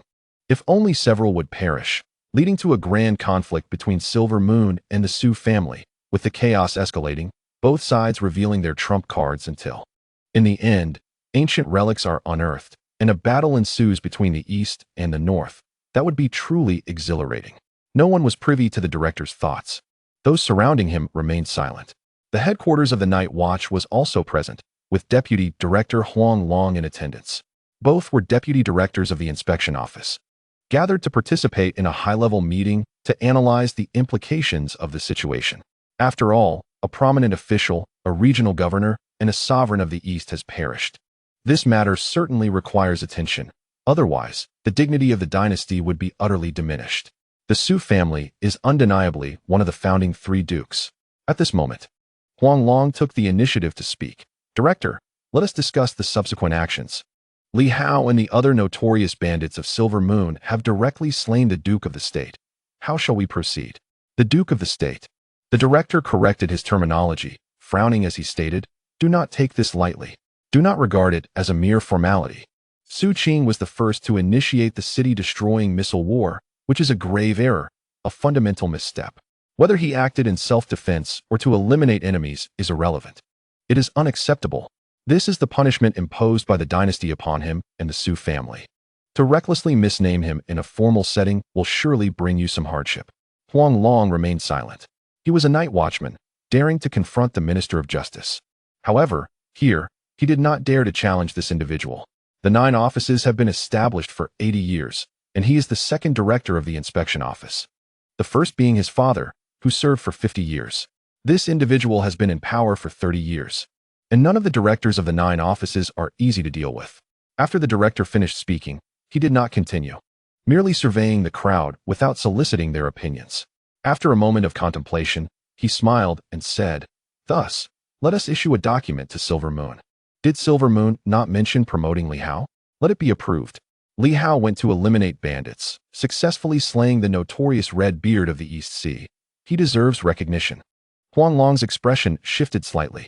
In the next moment, the director added, "Furthermore, a warrant shall be issued for the capture of the earth-covering sword, the Bright Sword, the Northern Fist, the Overlord Blade, and the Old Demon of the 5 Animals. These 5 individuals colluded to murder the Duke of the State, committing heinous crimes.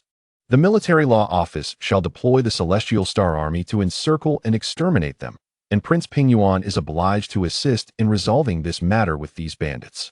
Since the former Duke of the State is still alive, let the old Duke select another son to inherit the title of Duke of the State. After all, he has no shortage of sons, and the title remains with the Su family. The director of the inspection office, after a few remarks and further contemplation, added, "By the way, the director of the East Bin Administrative Office bears undeniable responsibility for the reckless missile launches. From him down to the military marshal, the director of the inspection office, and the deputy minister of the night watch, all shall be dismissed. Moreover, regarding Tianjin Mountain Villa, let it be concluded. Tianjin merely engaged in a friendly spar with the old duke, a normal occurrence, and shall not be pursued further. A warrant shall be issued for the martial artists of Silver Moon, allowing the duke's residents to continue selecting individuals to take over the duke's office, promoting Li Hao and addressing the leadership of East Bin." In just a few words, the decision was made. Some wished to object. Yet this seemingly unassuming director of the inspection office struck the table. So be it. It is but a trivial matter. The death of a former duke is a loss for the dynasty, but Su Qing has always been an eyesore to the royal family. Let them posthumously honor him. Huang Long, you shall go to the royal family shortly to request the title. Huang Long's expression changed slightly, but he nodded, remaining silent for a moment before speaking. "Director, is it not debatable to promote Li Hao, the provincial governor? This title denotes a significant figure within the inspection office system. Previously, Ho Xiaoqing and Kong Jie held this position. Generally, there are only 2 per province, contingent upon the strength of the local director of the inspection office and the minister of the night watch.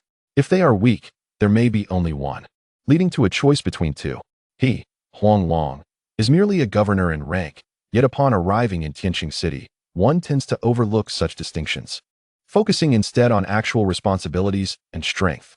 The chief of the inspection division cast a glance at him, appearing somewhat perplexed, before breaking into a smile and inquiring, "Do you have any objections?"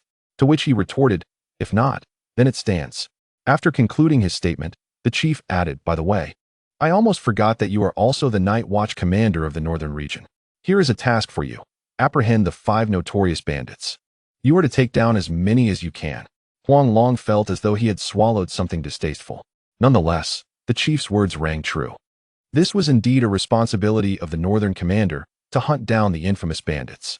However, these 5 individuals, even the weakest among them, Yuan Shuo, had become extraordinarily powerful, having ascended to a transformative level through the fusion of their strengths. Moreover, his own disciple was no longer weak, surviving under Su Qing's command. Even without the initial unlocking of their powers, indicated that Li Hao possessed the capability to contend with transformative-level opponents. Coupled with his methods of dealing with the red-bearded adversary, even those at the transformative stage would need to tread carefully. How to confront them? Huang Long understood that this was the chief's way of penalizing him for his interjection. Within the 9 divisions, it was akin to a familial hierarchy. Whatever the chief decreed was absolute and left no room for dissent. Yet, he could not shake off his discontent. The Silver Moon had merely gained 5 wanted criminals, and in reality, nothing was lost. He did not particularly care about the Duke's residence either. But the chief's actions seemed to favor Silver Moon, and he could not fathom why. He thought the chief would have no particular ties to Silver Moon. Was it merely to observe the unfolding conflict from a distance? And then there was Ho Xiaoqing. Contemplating this, he suppressed the urge to voice further complaints and instead shifted the conversation. "Chief, I shall do my utmost." Additionally, regarding Deputy Minister Ho Xiaoqing, who previously caused a ruckus at Tianjin Academy, the chief of the inspection division appeared to ponder for a moment before responding with a hint of amusement. Indeed, while executing his duties, his methods were excessively brutal. He directly eliminated one of the instructors within the academy. Regardless of guilt, such matters must undergo due process. The inspection division and the night watch have enforcement powers, yet they must not be misused.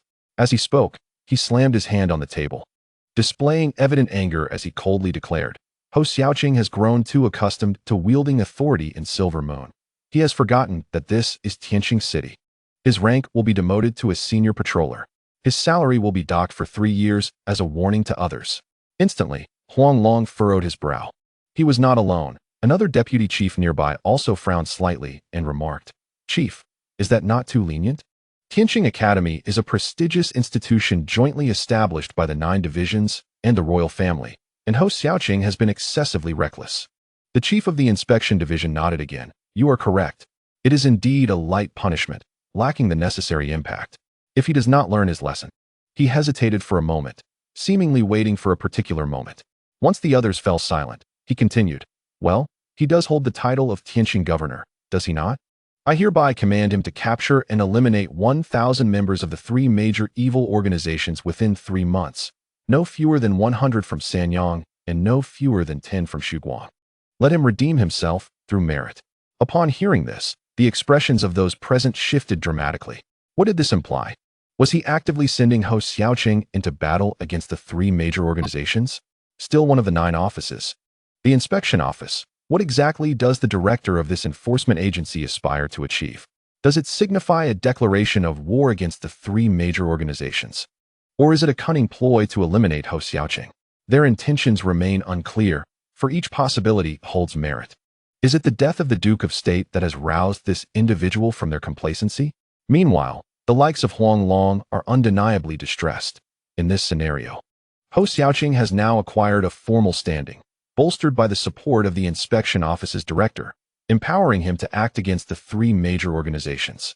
Given host Xiaoqing's temperament, he might seize this opportunity to mobilize the formidable forces of the inspection office and the night watchman, as this would be a direct order from the director.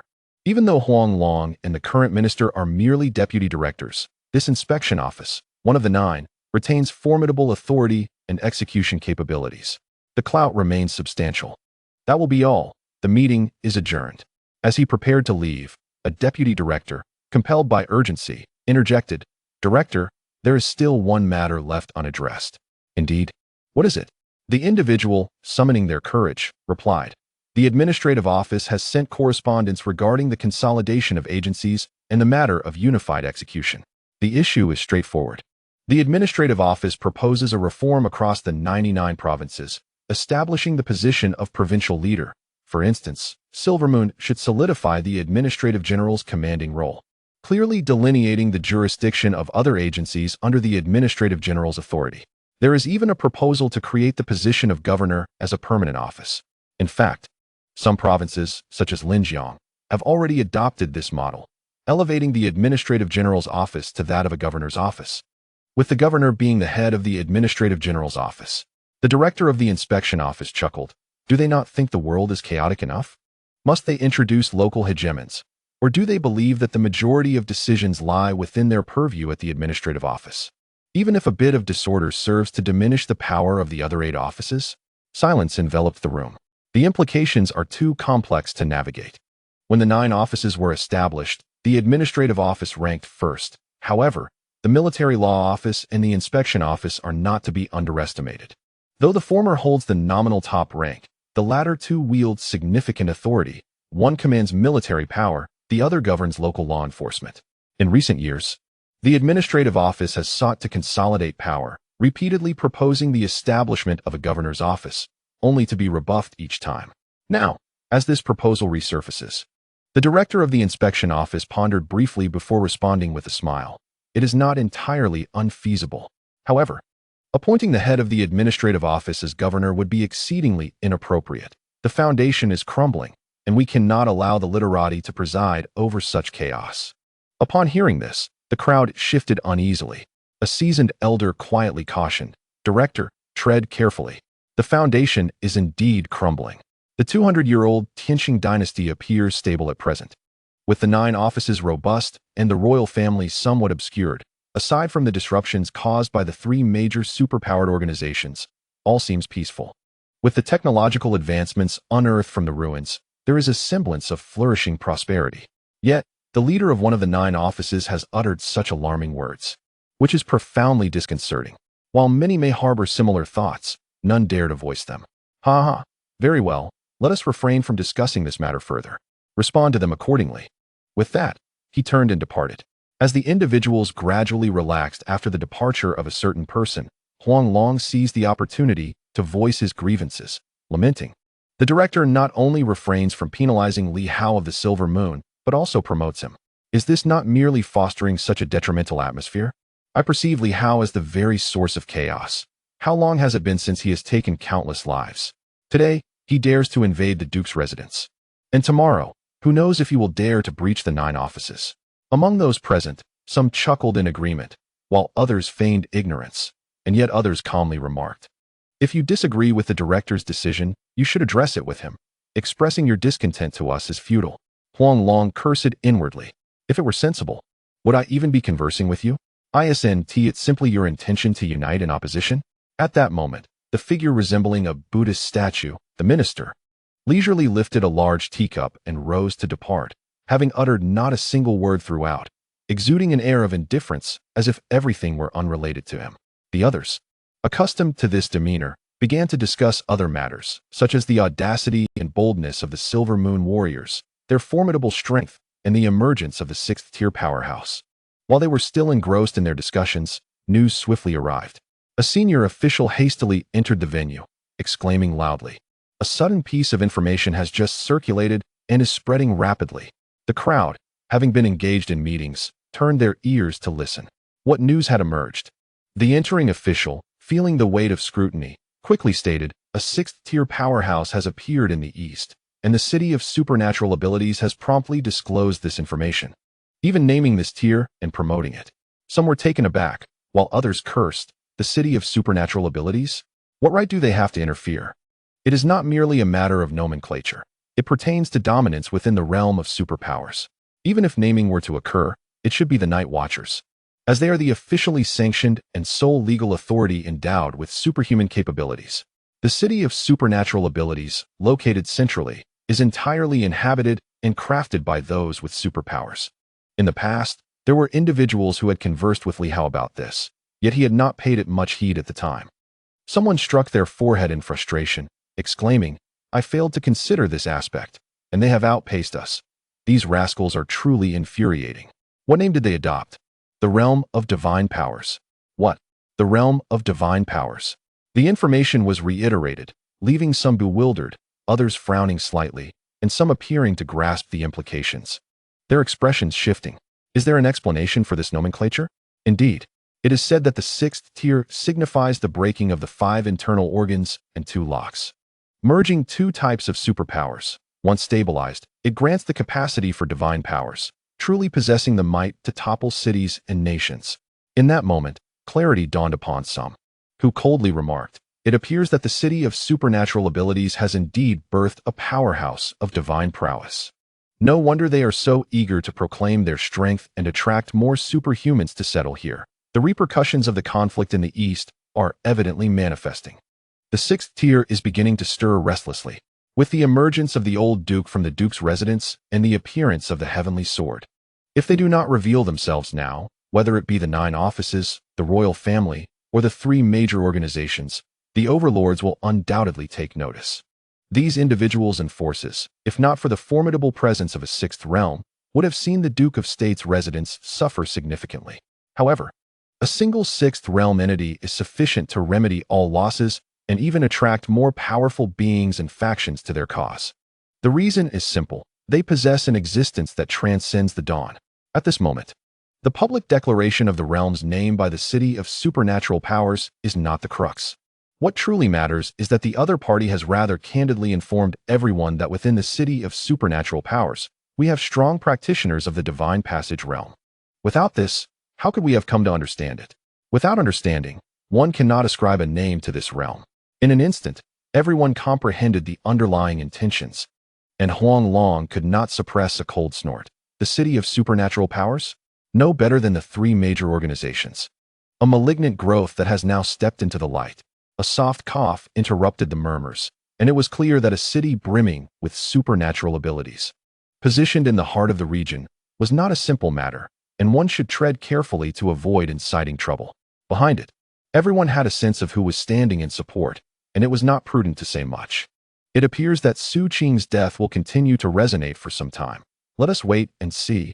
Those in the 6th realm will undoubtedly emerge one by one, likely concerned about becoming the object of envy. Someone let out a bitter laugh, shaking their head in resignation, while another furrowed their brow and asked, "What about the inspection office?" Indeed, other regions have seen figures from the 6th realm emerge, How will the inspection office be arranged? If the inspection office, one of the 9, lacks a 6th realm presence, can it still command respect? Can it still deter threats from all directions? At this moment, a voice laced with intrigue emerged, announced to the outside world that my father, the former head of the inspection office, has entered the divine passage realm. Since the city of supernatural powers has made this declaration, let us adopt this name as well. The crowd was momentarily taken aback. Your father? The first head. Some were astonished and couldn't help but exclaim, the former head is still alive? Of course, if Su Qing's father is alive, how could mine be dead? There was nothing to retort. However, soon the expressions of the crowd began to shift. If the first head was still alive, what of the other 8 heads? And what of the previous generation of the Celestial Star King? 80 years ago, these individuals were prominent figures, each in their 40s or 50s at the time. Now, after 80 years, they would all be over 100 years old. In the age of ancient civilization, they might not be considered old, but in this era, they are exceedingly aged. Whether supernatural practitioners or martial masters, the higher the realm, the greater the peril. A strong physique is of little use if the internal organs are frail, still prone to catastrophic failure. How have these individuals managed to survive to such an extent? Have they been sustained by the fountain of life all along? That is truly terrifying. The head's words echoed, yet he did not make an appearance, vanishing instead. The crowd fell silent. At this moment, curiosity arose regarding the strength of their head. Although he appeared youthful, this head was now around 70 years old. Having served for 30 years, his prowess undoubtedly formidable. The aftershocks of this revelation continued to ripple outward. The name of the 6th realm swiftly began to circulate. The central region learned of it almost immediately, and the northern leadership was promptly informed, though it may take some time for those below to grasp the news. Divine Passage. In the heart of the superpower city, a name and explanation were promptly provided, Silver Moon. Director Zhao cast a glance at Huang Yu, who pondered for a moment before giving a slight nod. The name is not too bad. Evidently, they were well prepared. The fusion of dual energies from the 5 elemental forces could indeed give rise to a unique ability of immense power. Zhao nodded slightly, smiling as he added, furthermore, the inspection department has made its decision. Li Hao has been promoted, while the others are to be apprehended. Huang Yu replied nonchalantly, then let the manhunt begin. Issue the maritime capture warrants and execute the dynasty's orders. Offer a bounty for anyone who slays one of the 5 demons. Reward them with 100 pieces of divine energy stones. Zhao looked at Huang, momentarily taken aback, before chuckling, Old Huang, you're being excessive. 100 stones is quite a lot. Huang Yu maintained his calm and serious demeanor. Silver Moon is rather impoverished. Previously, Li Hao had taken 30,000 stones. We do not have such a surplus in stock, and there was no mention of rewards from above. We cannot let anyone work for free. 100 divine energy stones can be exchanged for 100,000 units of mysterious energy, or even countless star coins. Whoever kills one will instantly become wealthy. Damn it. Zhao cursed inwardly, but showed no sign of it on his face. Of course, this is also quite good. Very well, let it be done. Disseminate their photos widely. For each demon slain, a reward of 100 divine energy stones will be given. Silver Moon must uphold the dynasty's authority. Understood. The two exchanged glances and nodded in agreement. Meanwhile, Kong Jie, who had been overlooked, remained silent, deep in thought. Once the discussion concluded, he finally broke his silence with a hint of confusion. Old Kong, what are you thinking about? Kong Jie furrowed his brow. I am contemplating the comparative strength between the heavenly sword, which has ascended to the realm of divine powers, and our complete unsealing. From the intelligence gathered, it appears that unless we fully sever the superpower locks, we may not be a match for the divine powers. This was indeed a rather vexing matter. Although the old Duke had not directly engaged with the 4 formidable beings, it was clear that he recognized their strength and dared to act. Yet upon encountering the heavenly sword, he chose to retreat. This indicates that the divine powers might indeed be capable of defeating the earth-shattering sword and its companions. Zhao chuckled. If you do not completely unseal or sever a superpower lock, it is highly probable that you will fall short.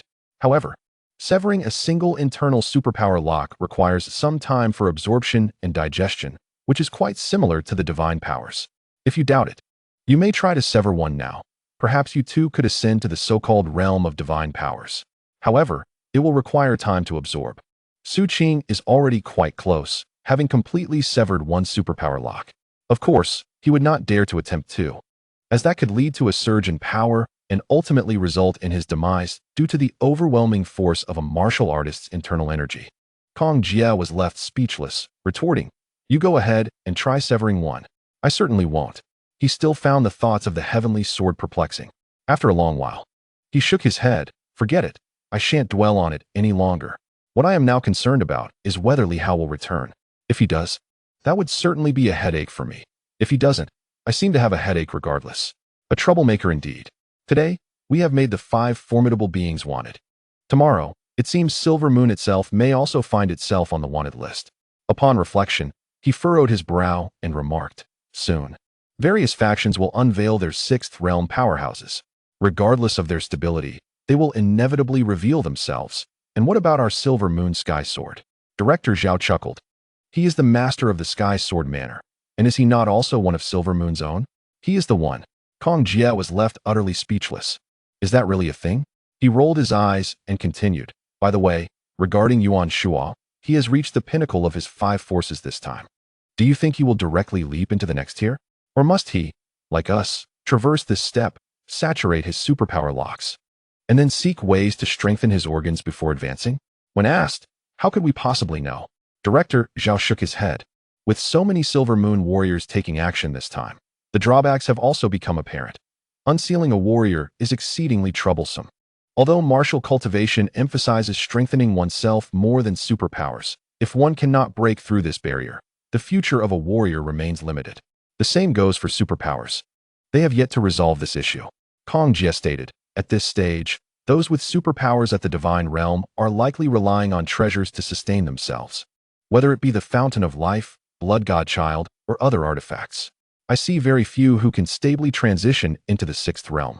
Alas, we'll just have to wait and see." The group exchanged remarks but chose not to delve deeper. As for the wanted notices, they were merely a joke, of no concern to them. On this day, a series of messages sent ripples through the entire superpower domain. Su Qing had been slain. Warriors had been unsealed. The 6th realm of superpowers. Such news was enough to astonish anyone.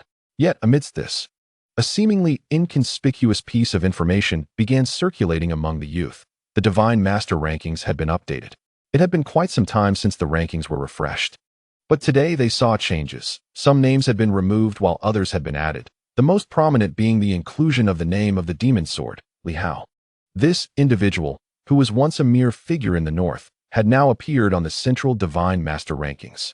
Furthermore, the Divine Master rankings, which previously only featured superpowers, now included a martial artist, Li Hao. The Divine Master rankings sought to recognize the most formidable and renowned individuals under the age of 30 from the central region. It was not that martial artists were excluded, but rather that no one under 30 had previously qualified for inclusion. In fact, it was not just Li Hao. The rankings also acknowledged beasts. Any formidable beast awakened for less than 10 years, provided they possessed great renown and strength, could be recorded. This time, a notable beast, the golden-haired hound, was also added. Yes, it was the Black Panther. However, few knew its name, and its species and attributes were difficult to ascertain, ultimately leading to it being listed under the name of the golden-haired hound. On the Divine Master rankings, Li Hao was positioned at 27. Indeed, merely 27. His most impressive feat was not the slaying of the transformative Redbeard, nor the defeat of General Huang, but rather the elimination of Su Jun, which constituted Li Hao's public accomplishments. As for escaping the transformative phase, that was not even counted. Many who received the rankings scoffed in disbelief. What a farcical list. The Demon Sword ranks only 27? Redbeard met a tragic end, as did General Huang and his comrades, who also faced an unjust fate. However, the Divine Master ranking provides some elucidation, as it solely records true combat prowess. Li Hao's authentic strength, exemplified during the incident in Beihai, perhaps stands as the most genuine testament, slaying Su Jun with a single stroke, positioning him between the late and peak stages of the Dawnlight phase. Consequently, this ranking aligns with Li Hao's true capabilities. Of course, when considering the Transcendence phase, Li Hao could easily be regarded among the top 3, and competing for the first position is not out of the question. Conversely, Black Panther ranks even higher than Li Hao, at the 11th position. His achievements include defeating those at the late Dawnlight stage and suppressing those at the peak, results stemming from the Beihai battle. Ultimately, Black Panther consumed the peak Dawnlight warrior. Yet this event went unseen and unrecorded. Nevertheless, his prowess is acknowledged as being at the peak of the Dawnlight phase. Evidently, it is likely that all within the top 10 possess the strength of the Transcendence phase. By the age of 30, some of these individuals have been in contact with superpowers since an early age, with a few belonging to the first generation of superhumans, potentially becoming favored by the heavens at merely 10 years old. In terms of qualifications, some individuals currently stand as figures of dominance. However, this ranking remains confined to a small circle, primarily observed by the younger generation, with others seldom paying attention or taking it seriously. Otherwise, if one were to trust the rankings, they might mistakenly regard Li Hao as merely an ordinary late Dawnlight warrior, oblivious to the peril that could ensue. The most significant impact of this ranking is that it has thoroughly disseminated the name of Li Hao and his enchanted sword within the central superhuman community, where nearly all are now aware of this formidable martial artist who roams the eastern and northern continents. Prior to this, various rumors circulated solely among higher echelons, with no one particularly aiming to elevate Li Hao's reputation. The Divine Master ranking, however, has inadvertently brought him into the limelight. How intriguing! At this moment, within a palace, someone chuckled softly. Ing Hongyue glanced at the ranking and remarked with amusement, "There is a certain charm to this." The Divine Master ranking evokes a sense of imitation of ancient civilizations, where a supreme being ranked powerful individuals, probing and enticing them step by step. Presently, it only encompasses the younger generation in the central region, yet it is already beginning to gather strength from all directions. In the future, it may expand to ultimately include the entire dynasty or even the powerful figures of the entire world, gaining notoriety before gradually spreading. Beside them, the recently healed Chengyue, with a hint of confusion, whispered, "Leader, do you imply that there are forces behind the Divine Master ranking?" The Divine Master ranking, a matter of life and death. Ing Hongyue chuckled. Since ancient times, anyone partaking in such endeavors to rank the powerful has either been a fool or a formidable figure. Moreover, they are often malevolent individuals, stirring up turmoil. In literature, there is no first. In martial arts, there is no second. Even if one does not wish to contend as a dominant force, how can one refrain from competing? Just recall the number of lives lost when the heroic codex of Silver Moon was published. Are you not aware? He turned to Chengyue, his smile radiant. How many lives have been sacrificed to ascend this ranking? Countless bones have perished for a single general's success. Who among those who have made it onto this list is free from the wails of lost souls? Chengyue nodded, remaining silent, yet pondering who could possibly be behind the creation of this Divine Master ranking, as even Hongyue's intelligence network had failed to uncover the truth. Ing Hongyue smiled and surmised, the most likely possibility is the royal family. If it is not them, then it signifies the rise of another formidable force, lurking in the shadows. Their intelligence network is commendable. The royal family. Chengyue pondered for a moment, then nodded. That is indeed a possibility. She continued, "Leader, Li Hao is growing increasingly powerful, and so are Yuan Shuo and his associates. If this continues," Ing Hongyue's smile waned slightly, and after a brief pause, she spoke slowly, "Let the Elder Council and the ancient Divine Guards take action at an opportune moment to eliminate Li Hao." She turned to Chengyue and added, "As for you, it is time to exert more effort." "Indeed, I shall," Chengyue responded. Ing Hongyue offered no further words, rising and walking inward as she remarked, "While Li Hao is still away, go and retrieve Ziyue. Huang Yu and the others are not yet willing to sever ties with us completely. Increase the stakes to 10 drops of the essence of life." Chengyue's expression shifted slightly as she quickly replied, "Thank you, leader. You're welcome." Ing Hongyue smiled before vanishing from sight. Chengyue said nothing more and departed swiftly. The leader's words indicated urgency. They needed to act before Li Hao returned. It was evident that Li Hao was currently emboldened and reckless, and once he returned, he might directly eliminate Ziyue. The likelihood of this was alarmingly high, a staggering 99%, for he was a dangerously unhinged individual.